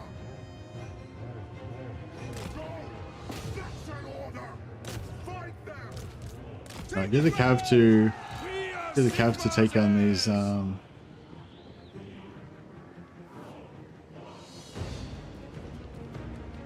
Are there reinforcements coming? Ready to serve.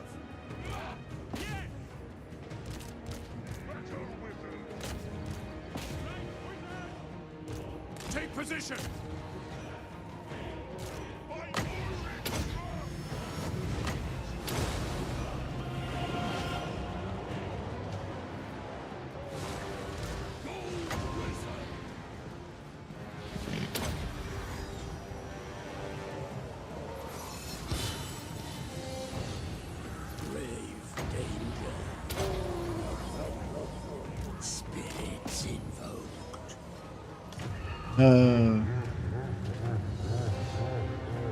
Wow, there's a lot of dudes over there.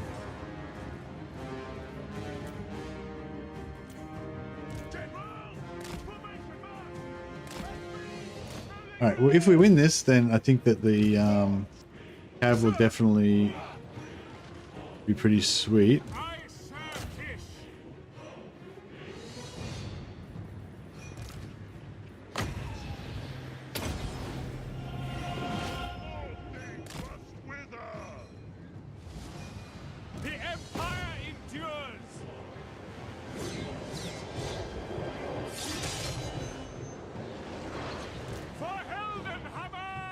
Oh, they're stuck. No, there's still a knight there. He's getting stuck. Gold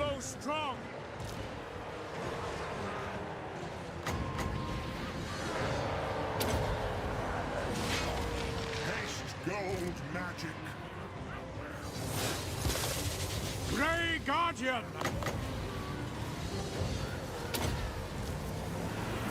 Power of Uldu.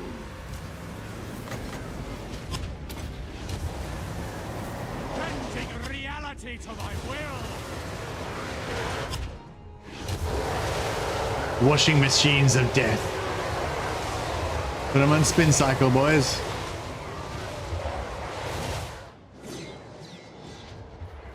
The Empire endures! The winds glow hot. Seething fire!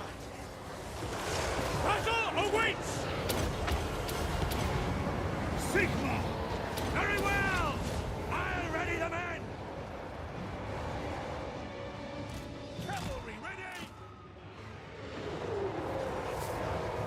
Wizard of death. Death's foreseen.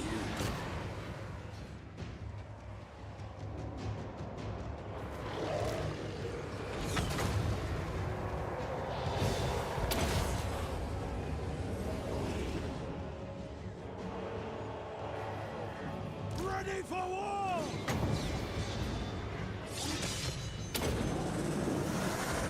Burn everything! Sigma calls!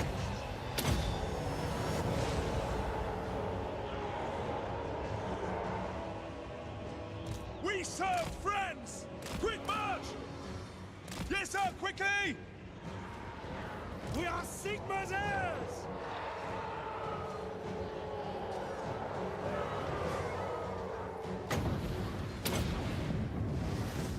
I channel fire!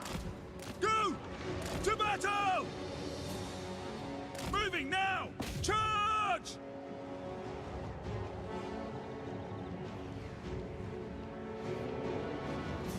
Taking position! Want to get those knights to do their thing. Battle awaits! The Empire endures! Attack! Send us out! Quick march! Take the ground! To battle! Attack!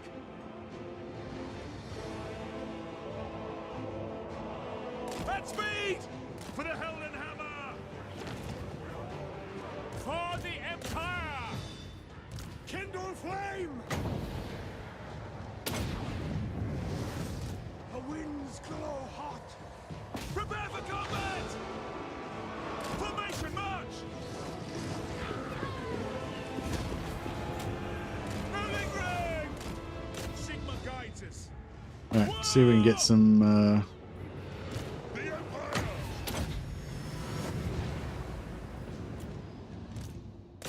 see if our knights can get 200 kills. So what do you need? 200 and 200 and 240. Something like that.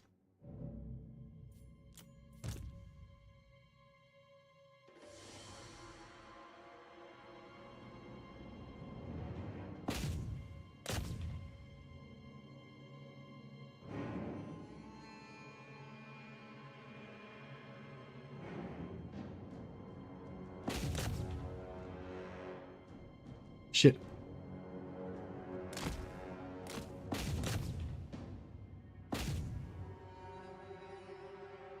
Fuck.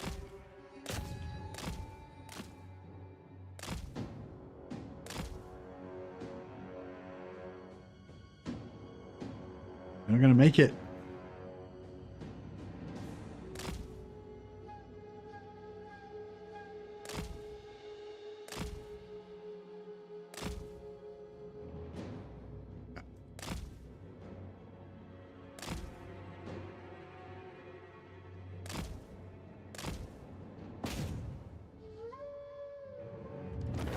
Oh, well. I definitely could have done it then, but yeah.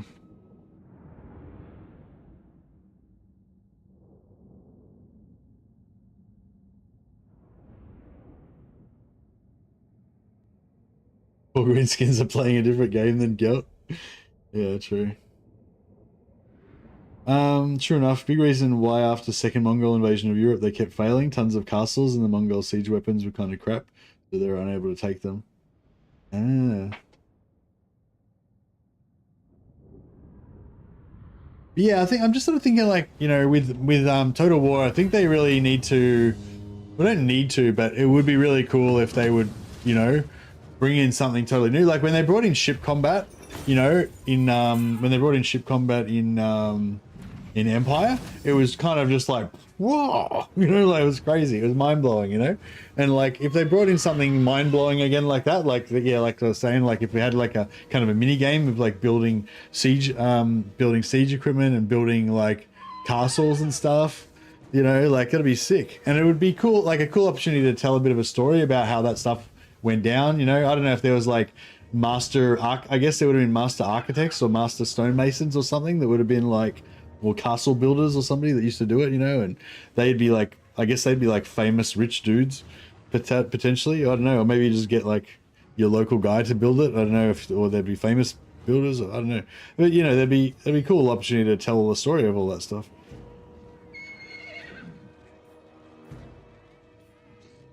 Yeah, I'm gonna take the replenishment, fix up my my knights a bit.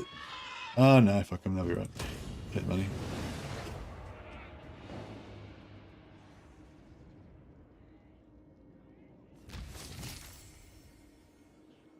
There we go, seasoned campaigner, plus 10% campaign movement range.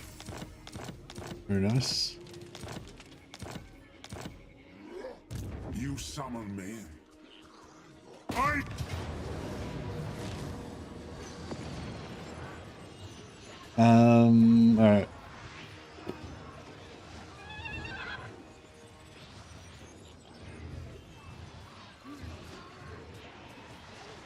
All right, let's do it.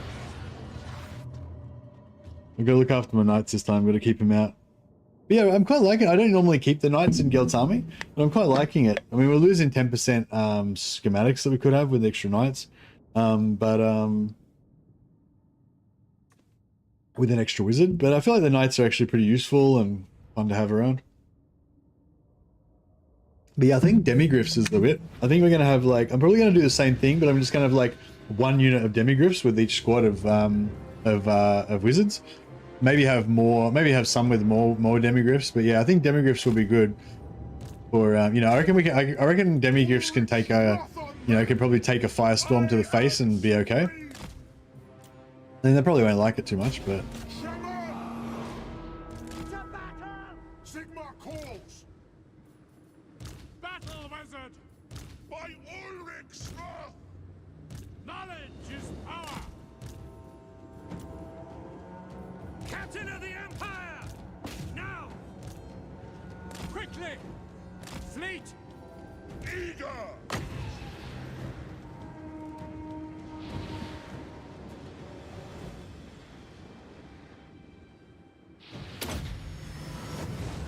The power of life is mine! Witch Hunter! yeah, this witch hunter doesn't want to be in this squad either. Get him out of there. But yeah, I think I think for the pure prestige, you know, you need to have one army with 18 wizards, an engineer, and Gelt, just so you can have the absolute maximum amount of winds of magic that you can have in, you know, any fucking any army. Ulrich's wrath!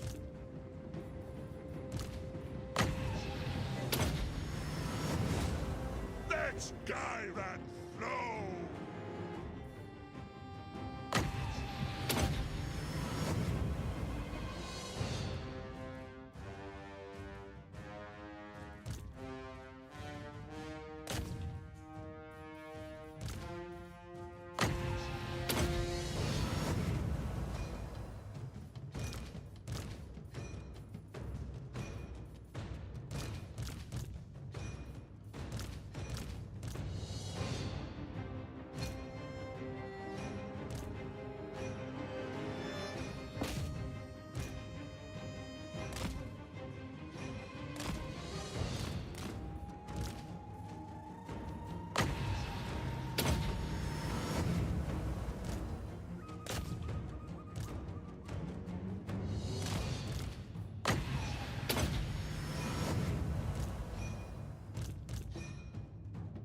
No, let's get in there.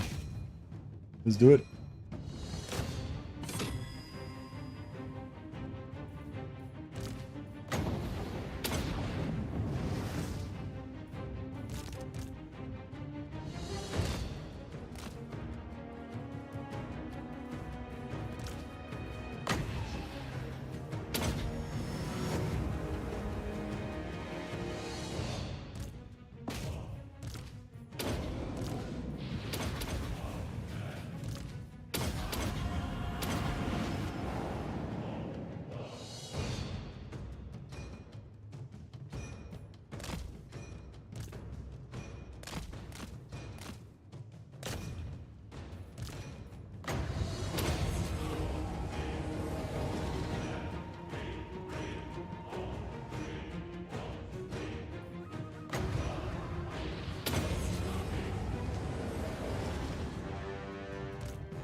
Good firestorm. Oh, it might be just about done, I reckon. Empire endures! Emperor's might! Balthasar Gelt! Attack! Prepare for combat! Yes, sir! Ready! Now! Yes, my lord! Yes! Affirmative! Hearts will stop.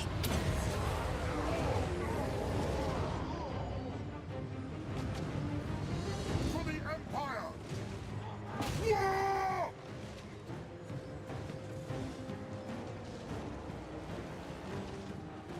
Now before me!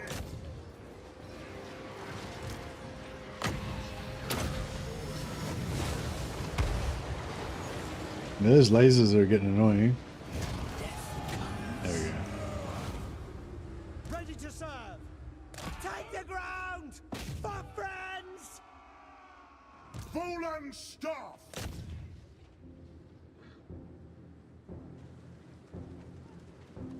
Stop!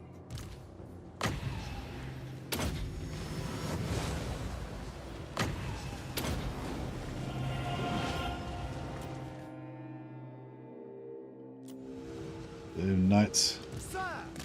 Sigmar calls! Charge! Might be enough. Jade order!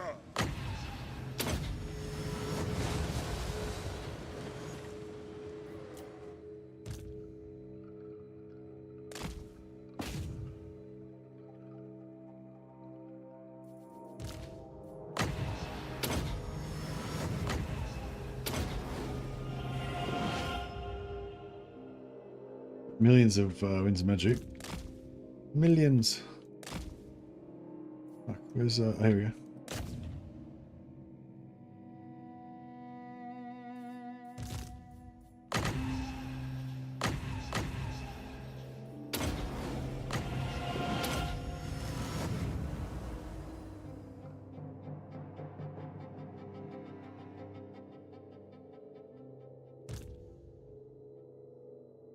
$104. I think we did it. I think we just needed 100 or so.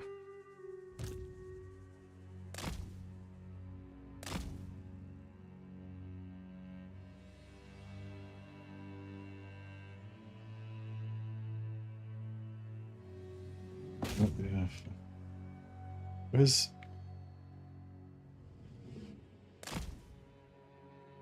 some dudes we can kill? There's 5. There's some. I feel like we're going to be like too short or something.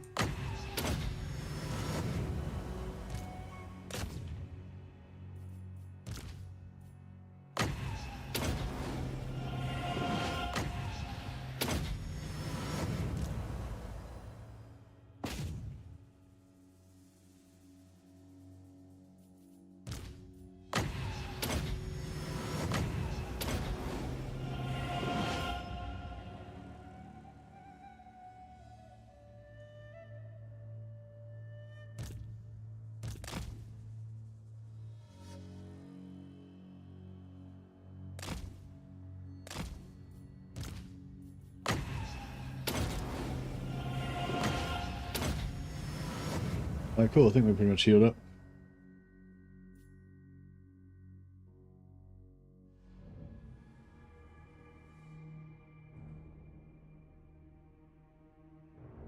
Seems there is a game called Total War Medieval 2 and talk of Medieval 3. Yeah, that's right, yeah.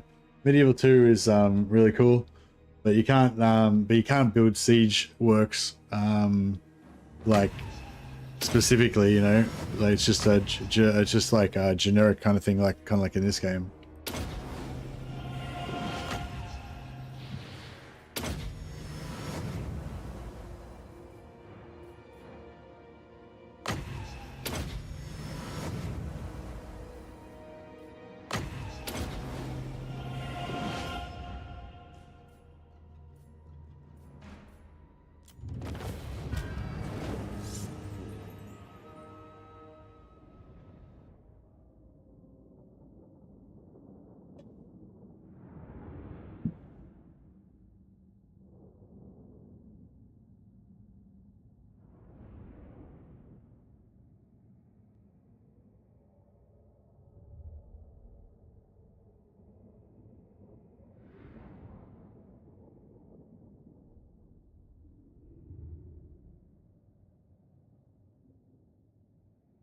an old game, but a beloved game.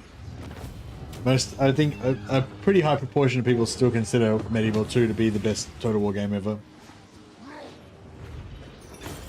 I'd still probably say it's the second best after this one. But it is really old though, so. Take it with a pinch of salt. Do we want to hold this as a outpost?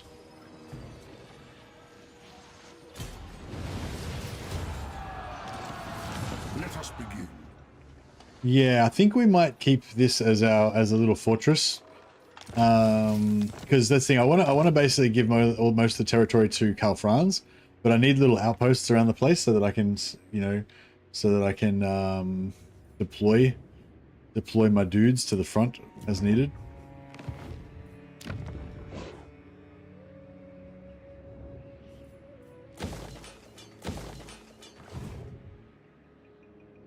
Yes, my lord.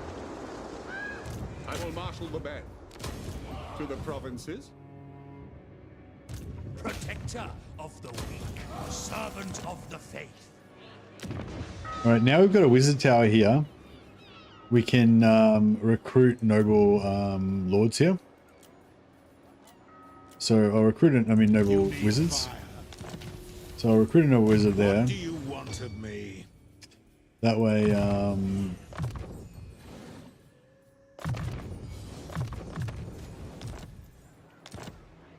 that way we can steal technology and stuff.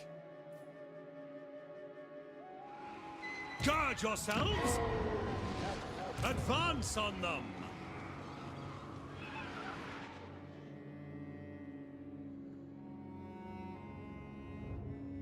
True servant of Sigmar, follow your orders. Arch-Lector.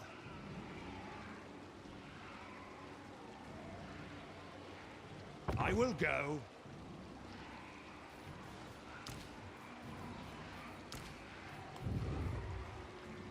I will aid you. Their treasures are mine. Battle preparations. All right, we'll sack this with this army.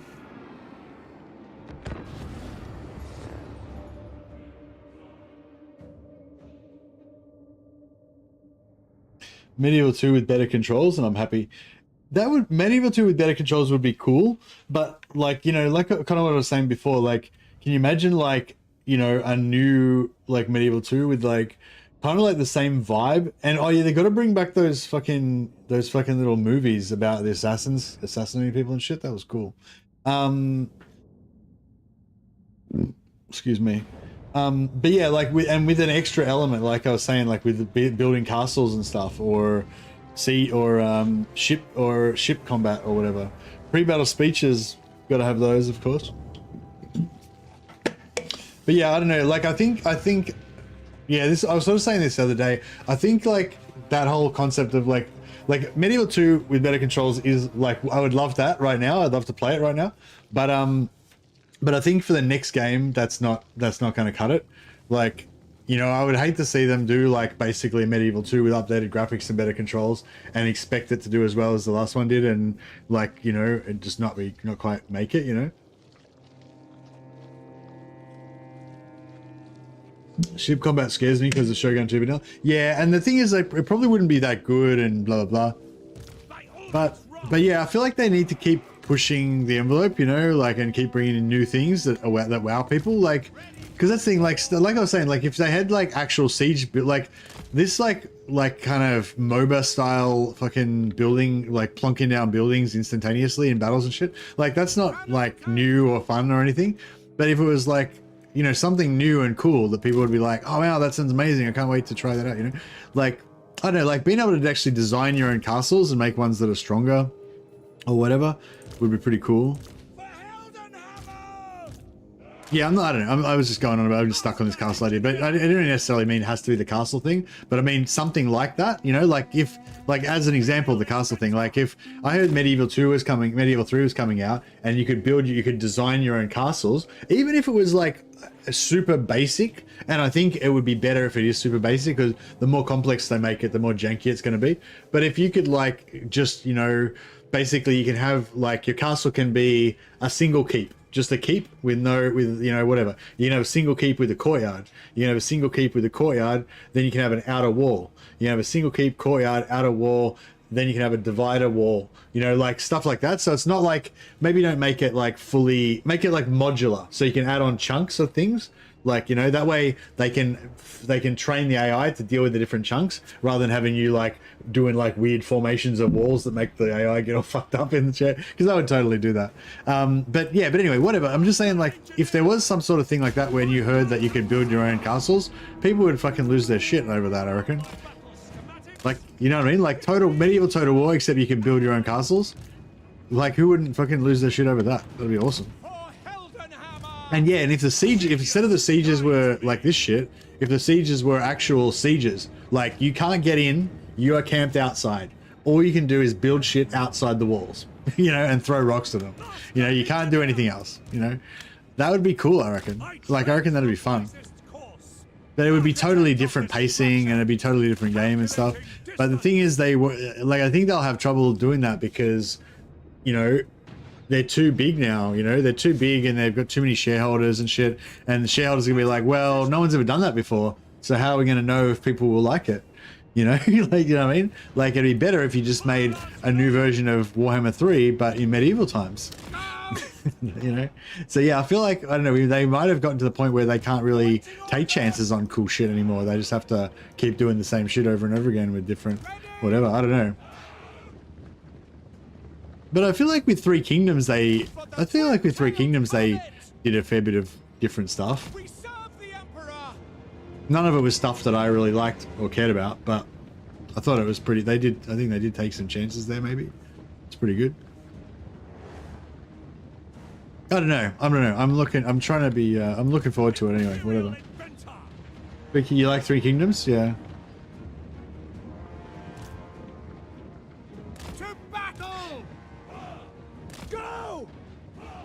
R&D, yeah.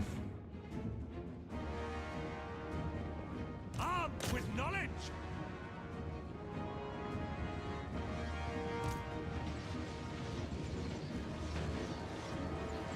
Take position.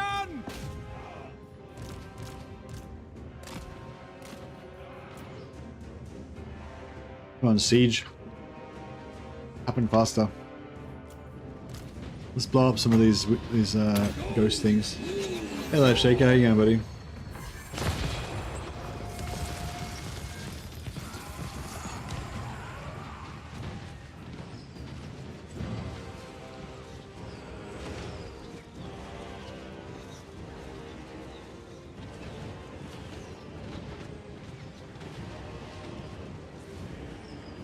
Architect of destruction. Yeah, these guys got no armor, so a bit of a if I could land it, if I could actually hit him with it, that'd help.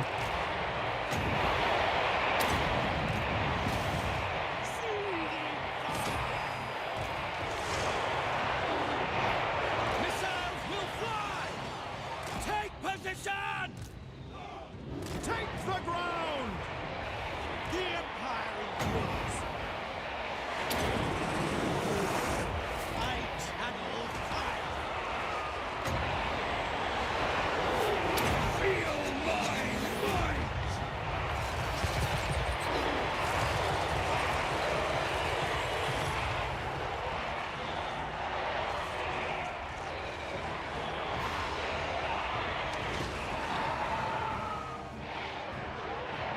That's a pretty good bounce from the burning head.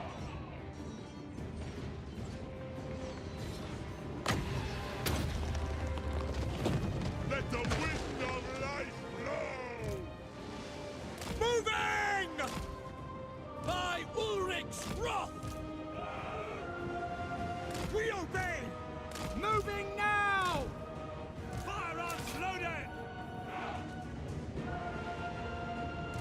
Death awaits you! Dyrad calls! Imperial Inventor!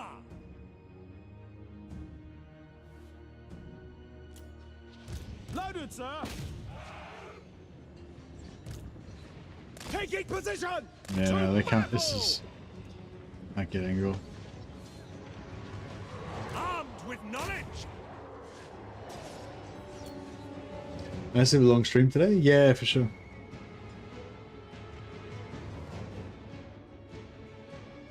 Yeah, I stream this pretty much every day, Live Shaker. Lately I've been playing a lot of Bannerlord. I might play a bit of Bannerlord later actually. But yeah, no, I've been streaming. I stream this every day. I've been pretty much streaming every day for the last 4 years or so.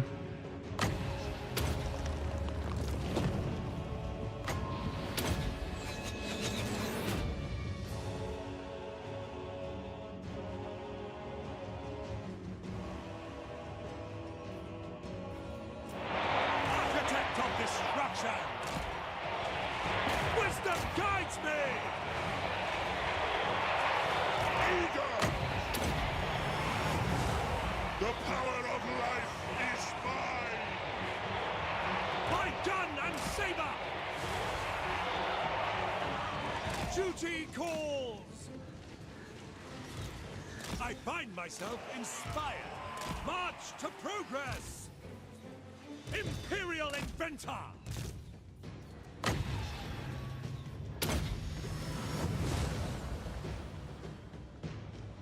Did it?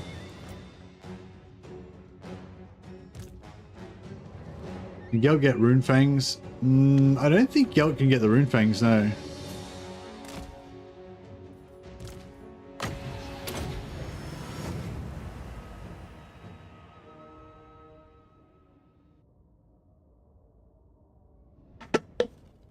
If you're enjoying the stream, consider following and subbing, says Sam. I should say stuff like that too. Thanks, Sam. Awesome, I love this game. It's a big follow from me. Oh, thanks a lot, Life Shaker. Appreciate it, buddy. Wizard army with rune fangs would be cool. Wizard blades.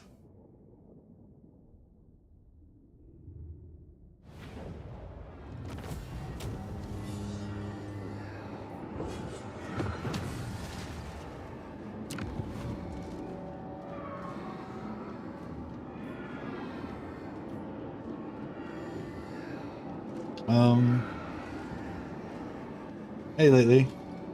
You going, buddy? Your bro's still alive somewhere around here. Haven't it passed out yet? I mean, I only woke up, what, 10, 11, 10, no, 2, yeah, I only woke up 11 hours ago. So, you know, it's not that late for me. It's 1 p.m. for me. I had my normal 3 coffees that I have for my 7-hour stream, and now I've switched onto my large double tea for my second stream of the day, or my second session. I had a couple pieces of toast. Revived myself a bit. Right, what are we doing here? We're sacking this. Unbridle your avarice. This guy's gonna take it. Sigmarite Arch-Lector, death to the faithless.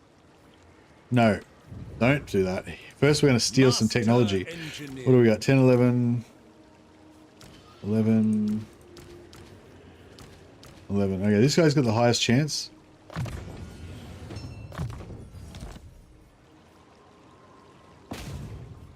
%. Let's go. Surely. Yeah. All right. Technology's speeding up. What about if we do another one? Strategies are impeccable.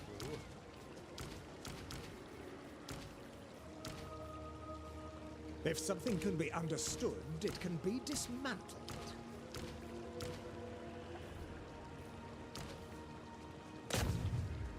%53%. What orders? Nah, I better not. Grand Inventor.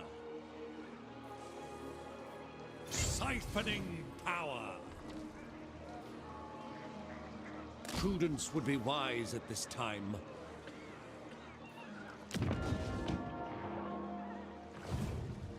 I serve Sigma. Arch-Lector! A trifling errand.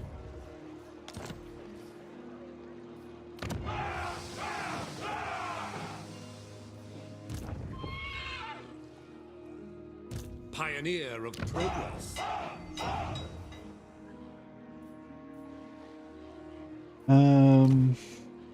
Yeah, I'll get Mercer in there What does the Emperor bid? and help out.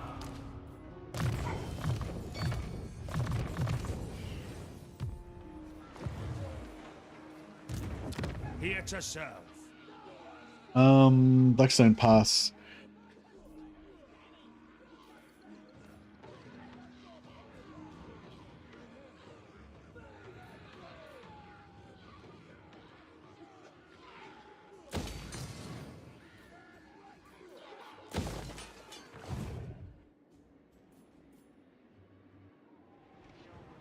Champion of the faith, awaiting orders, protector of the weak.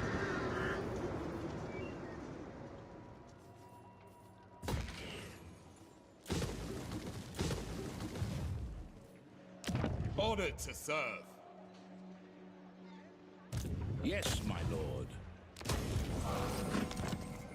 To the provinces. Sigma's will.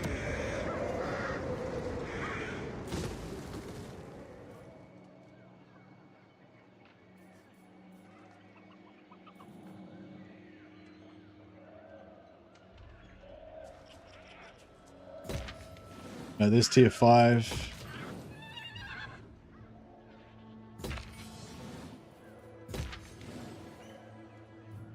Alright, and what does this one do? Oh, I've already got that.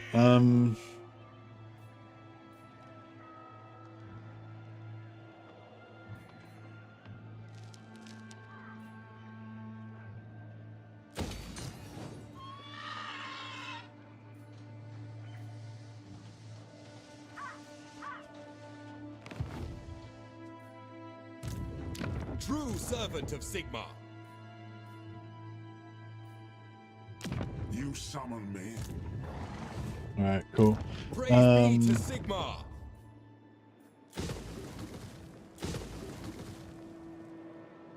Here to serve. By Sigma. Yeah, I can auto resolve this.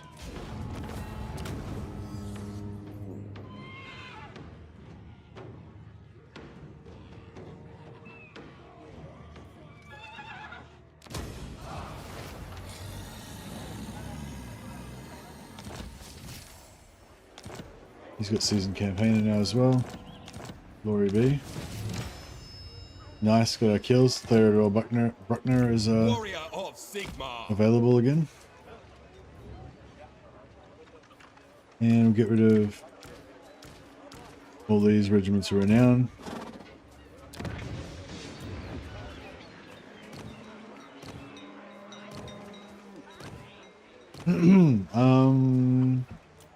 I serve Sigma. He can recap that next turn. Arch-Lector. So what are we at? We're at tier 2. Yeah, that's cool. We've already got the growth for next tier, so it's perfect. What is Bruckner? Bruckner boosts demigriffs, so he's the leader of our bodyguard. I am ready. Are you? He's gonna be the leader of our elite demigriff bodyguards. I think demigriff bodyguards will be really cool for my. I never recruit demigriffs like ever. But I think demigriffs will be the perfect thing to bodyguard my Gelt wizards. I think even like, I mean, no Grimmy demigriffs would be better than demigriffs probably, but if we absolutely have to have a unit, I think we just have like one unit of demigriffs in each of our armies. Also, I hate it when you take the replenishment option, you got nothing to replenish. You gotta have that like one unit of demis to get replenishment.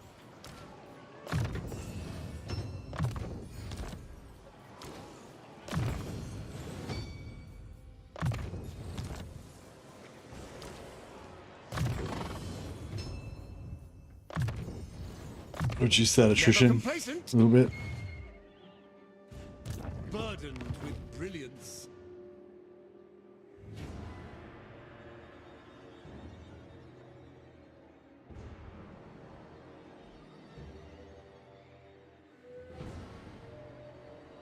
He looks really cool, yeah.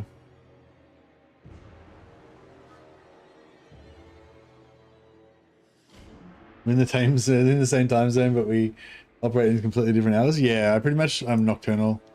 Well, sort of, yeah. By the comet. Something like that. Ready to serve. Champion of the faith.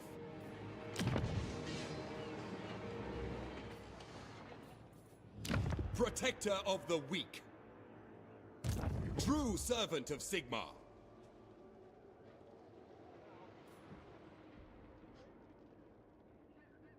Could try and yeah, try and go there.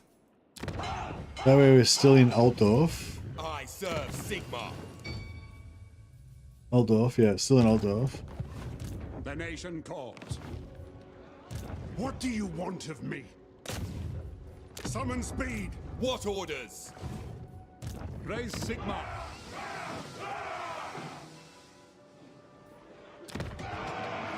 Flame on.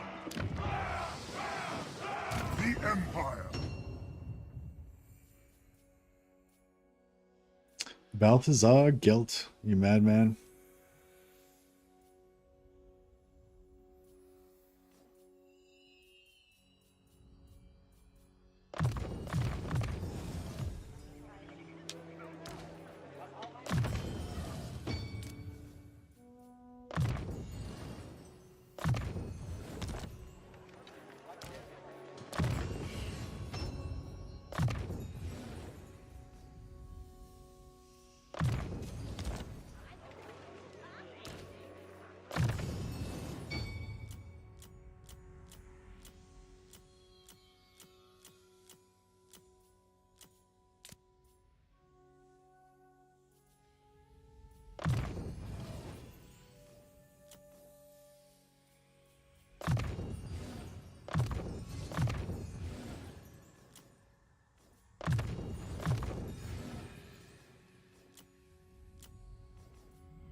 Got a lot of these guys on auto level now. Awaiting orders.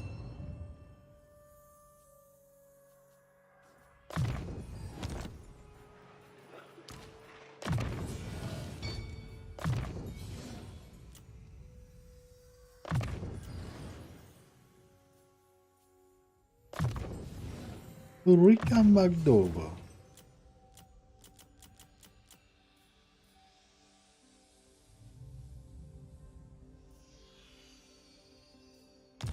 You try to stream NAEU time? Yeah, I don't know. I just stream my time. True servant of Sigmar.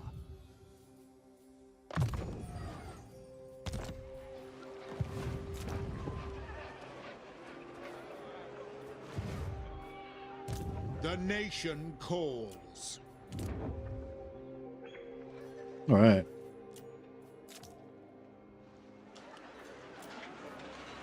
We're about done. Theodore Bruckner Ever vigilant. is a Chad. So stoked for Kislev rework. Yeah, it should be good.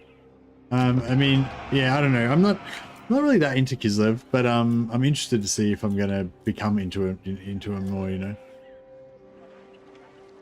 All right, cool. Everything's good. Over here. Battle preparations, troops. What's happening here? We test our mettle against them.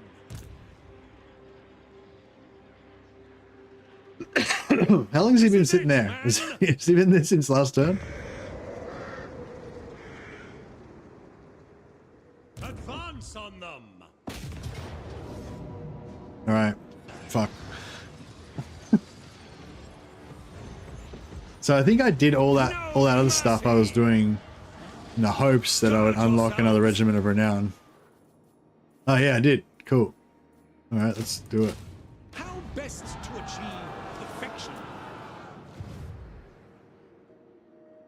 Take them. They're working on Kislev and Kairos and both those campaigns that I think you need help. Well, they didn't say they're doing anything with Kairos campaign. That was the thing I was really disappointed with that update. all it talked about was them changing the fragment mechanic about how you tweak around Kairos' spells. But like, I want a faction update for Kairos, like because Zeech got their like DLC and they didn't get an update. They're basically just unchanged from before. So yeah, like they need an update. Like they need their buildings reworked. Probably a pass on their characters to give their skill trees a bit of a polish up. They need like the same kind of thing like the Empire got all their buildings fixed up. I think their tech tree is already pretty good, but they could give that another pass, fix up, and you know what I mean, like all that. Just a little once over to bring them up to date with the other Game 3 factions that have had updates. Follow your orders. So yeah, I don't know. Advance on them. All right, fuck it, let's do it. One more siege. I think this one's going to break me though. I don't know if I can do any more sieges after this.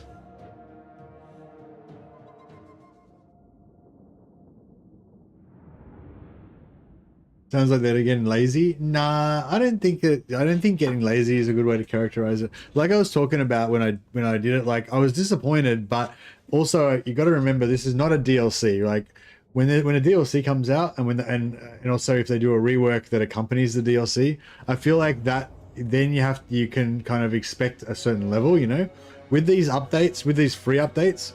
That the 6.1, 6.2, 6.3 that the update teams are doing, they said from the start that it's not going to be, there's not going to be any standard level. They're just going to do whatever they can do, and and they're just like whatever they think would give a good outcome, and and be worthwhile doing, they'll do it, and they'll box it up into groups of like things that are worth releasing.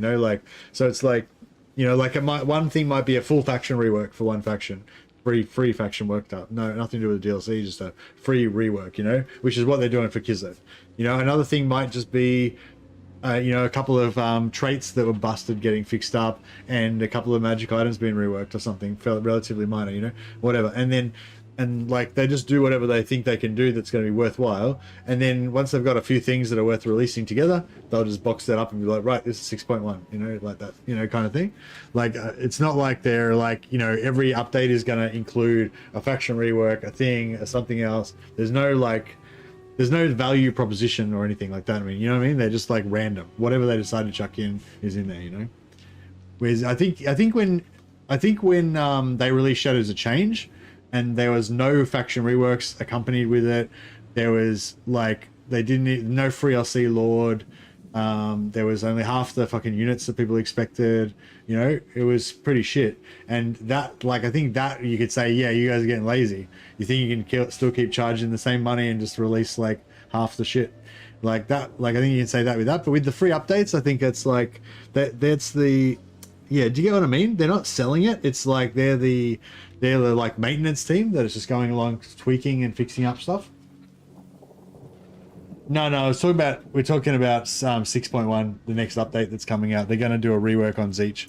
I mean, you could argue that it's a rework that should have been included in Shadows of Change, so in effect we have already paid for it. But anyway. Master Engineer. Settlement battle.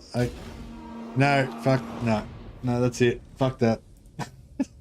Settlement battle. No, not doing it. That's it. We're done. We're done for the day. No more settlement battles. I'm gonna play some what do you call it? I'm gonna play a bit of Bannerlord now. I'm playing Old Realms mod, which is a Warhammer total conversion Warhammer mod for Bannerlord. Really fun, really fun mod. Because I can't face this minor settlement battle.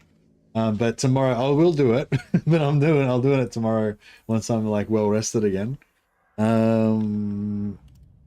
But yeah, now we're just gonna go and train up my battle sisters in the art of the gun. I've recruited my full squad of 11 battle sisters now. We've got in heavy armor, and I've got a bunch of guns for them, and I got to go train them in their gun use.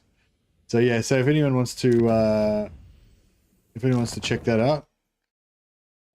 We'll scoot over to the Bannerlord stream in a moment.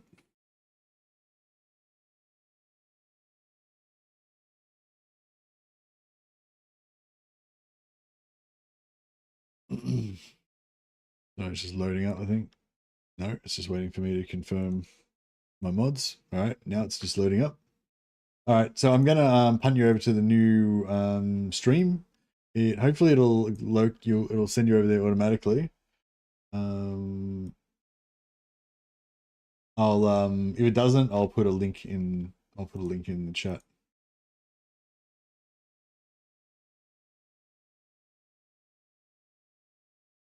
One second. I'll put a link here. All right, so everyone who wants to watch Bannerlord, go to that link. But it should punt you over there automatically, but I don't know if it will or not.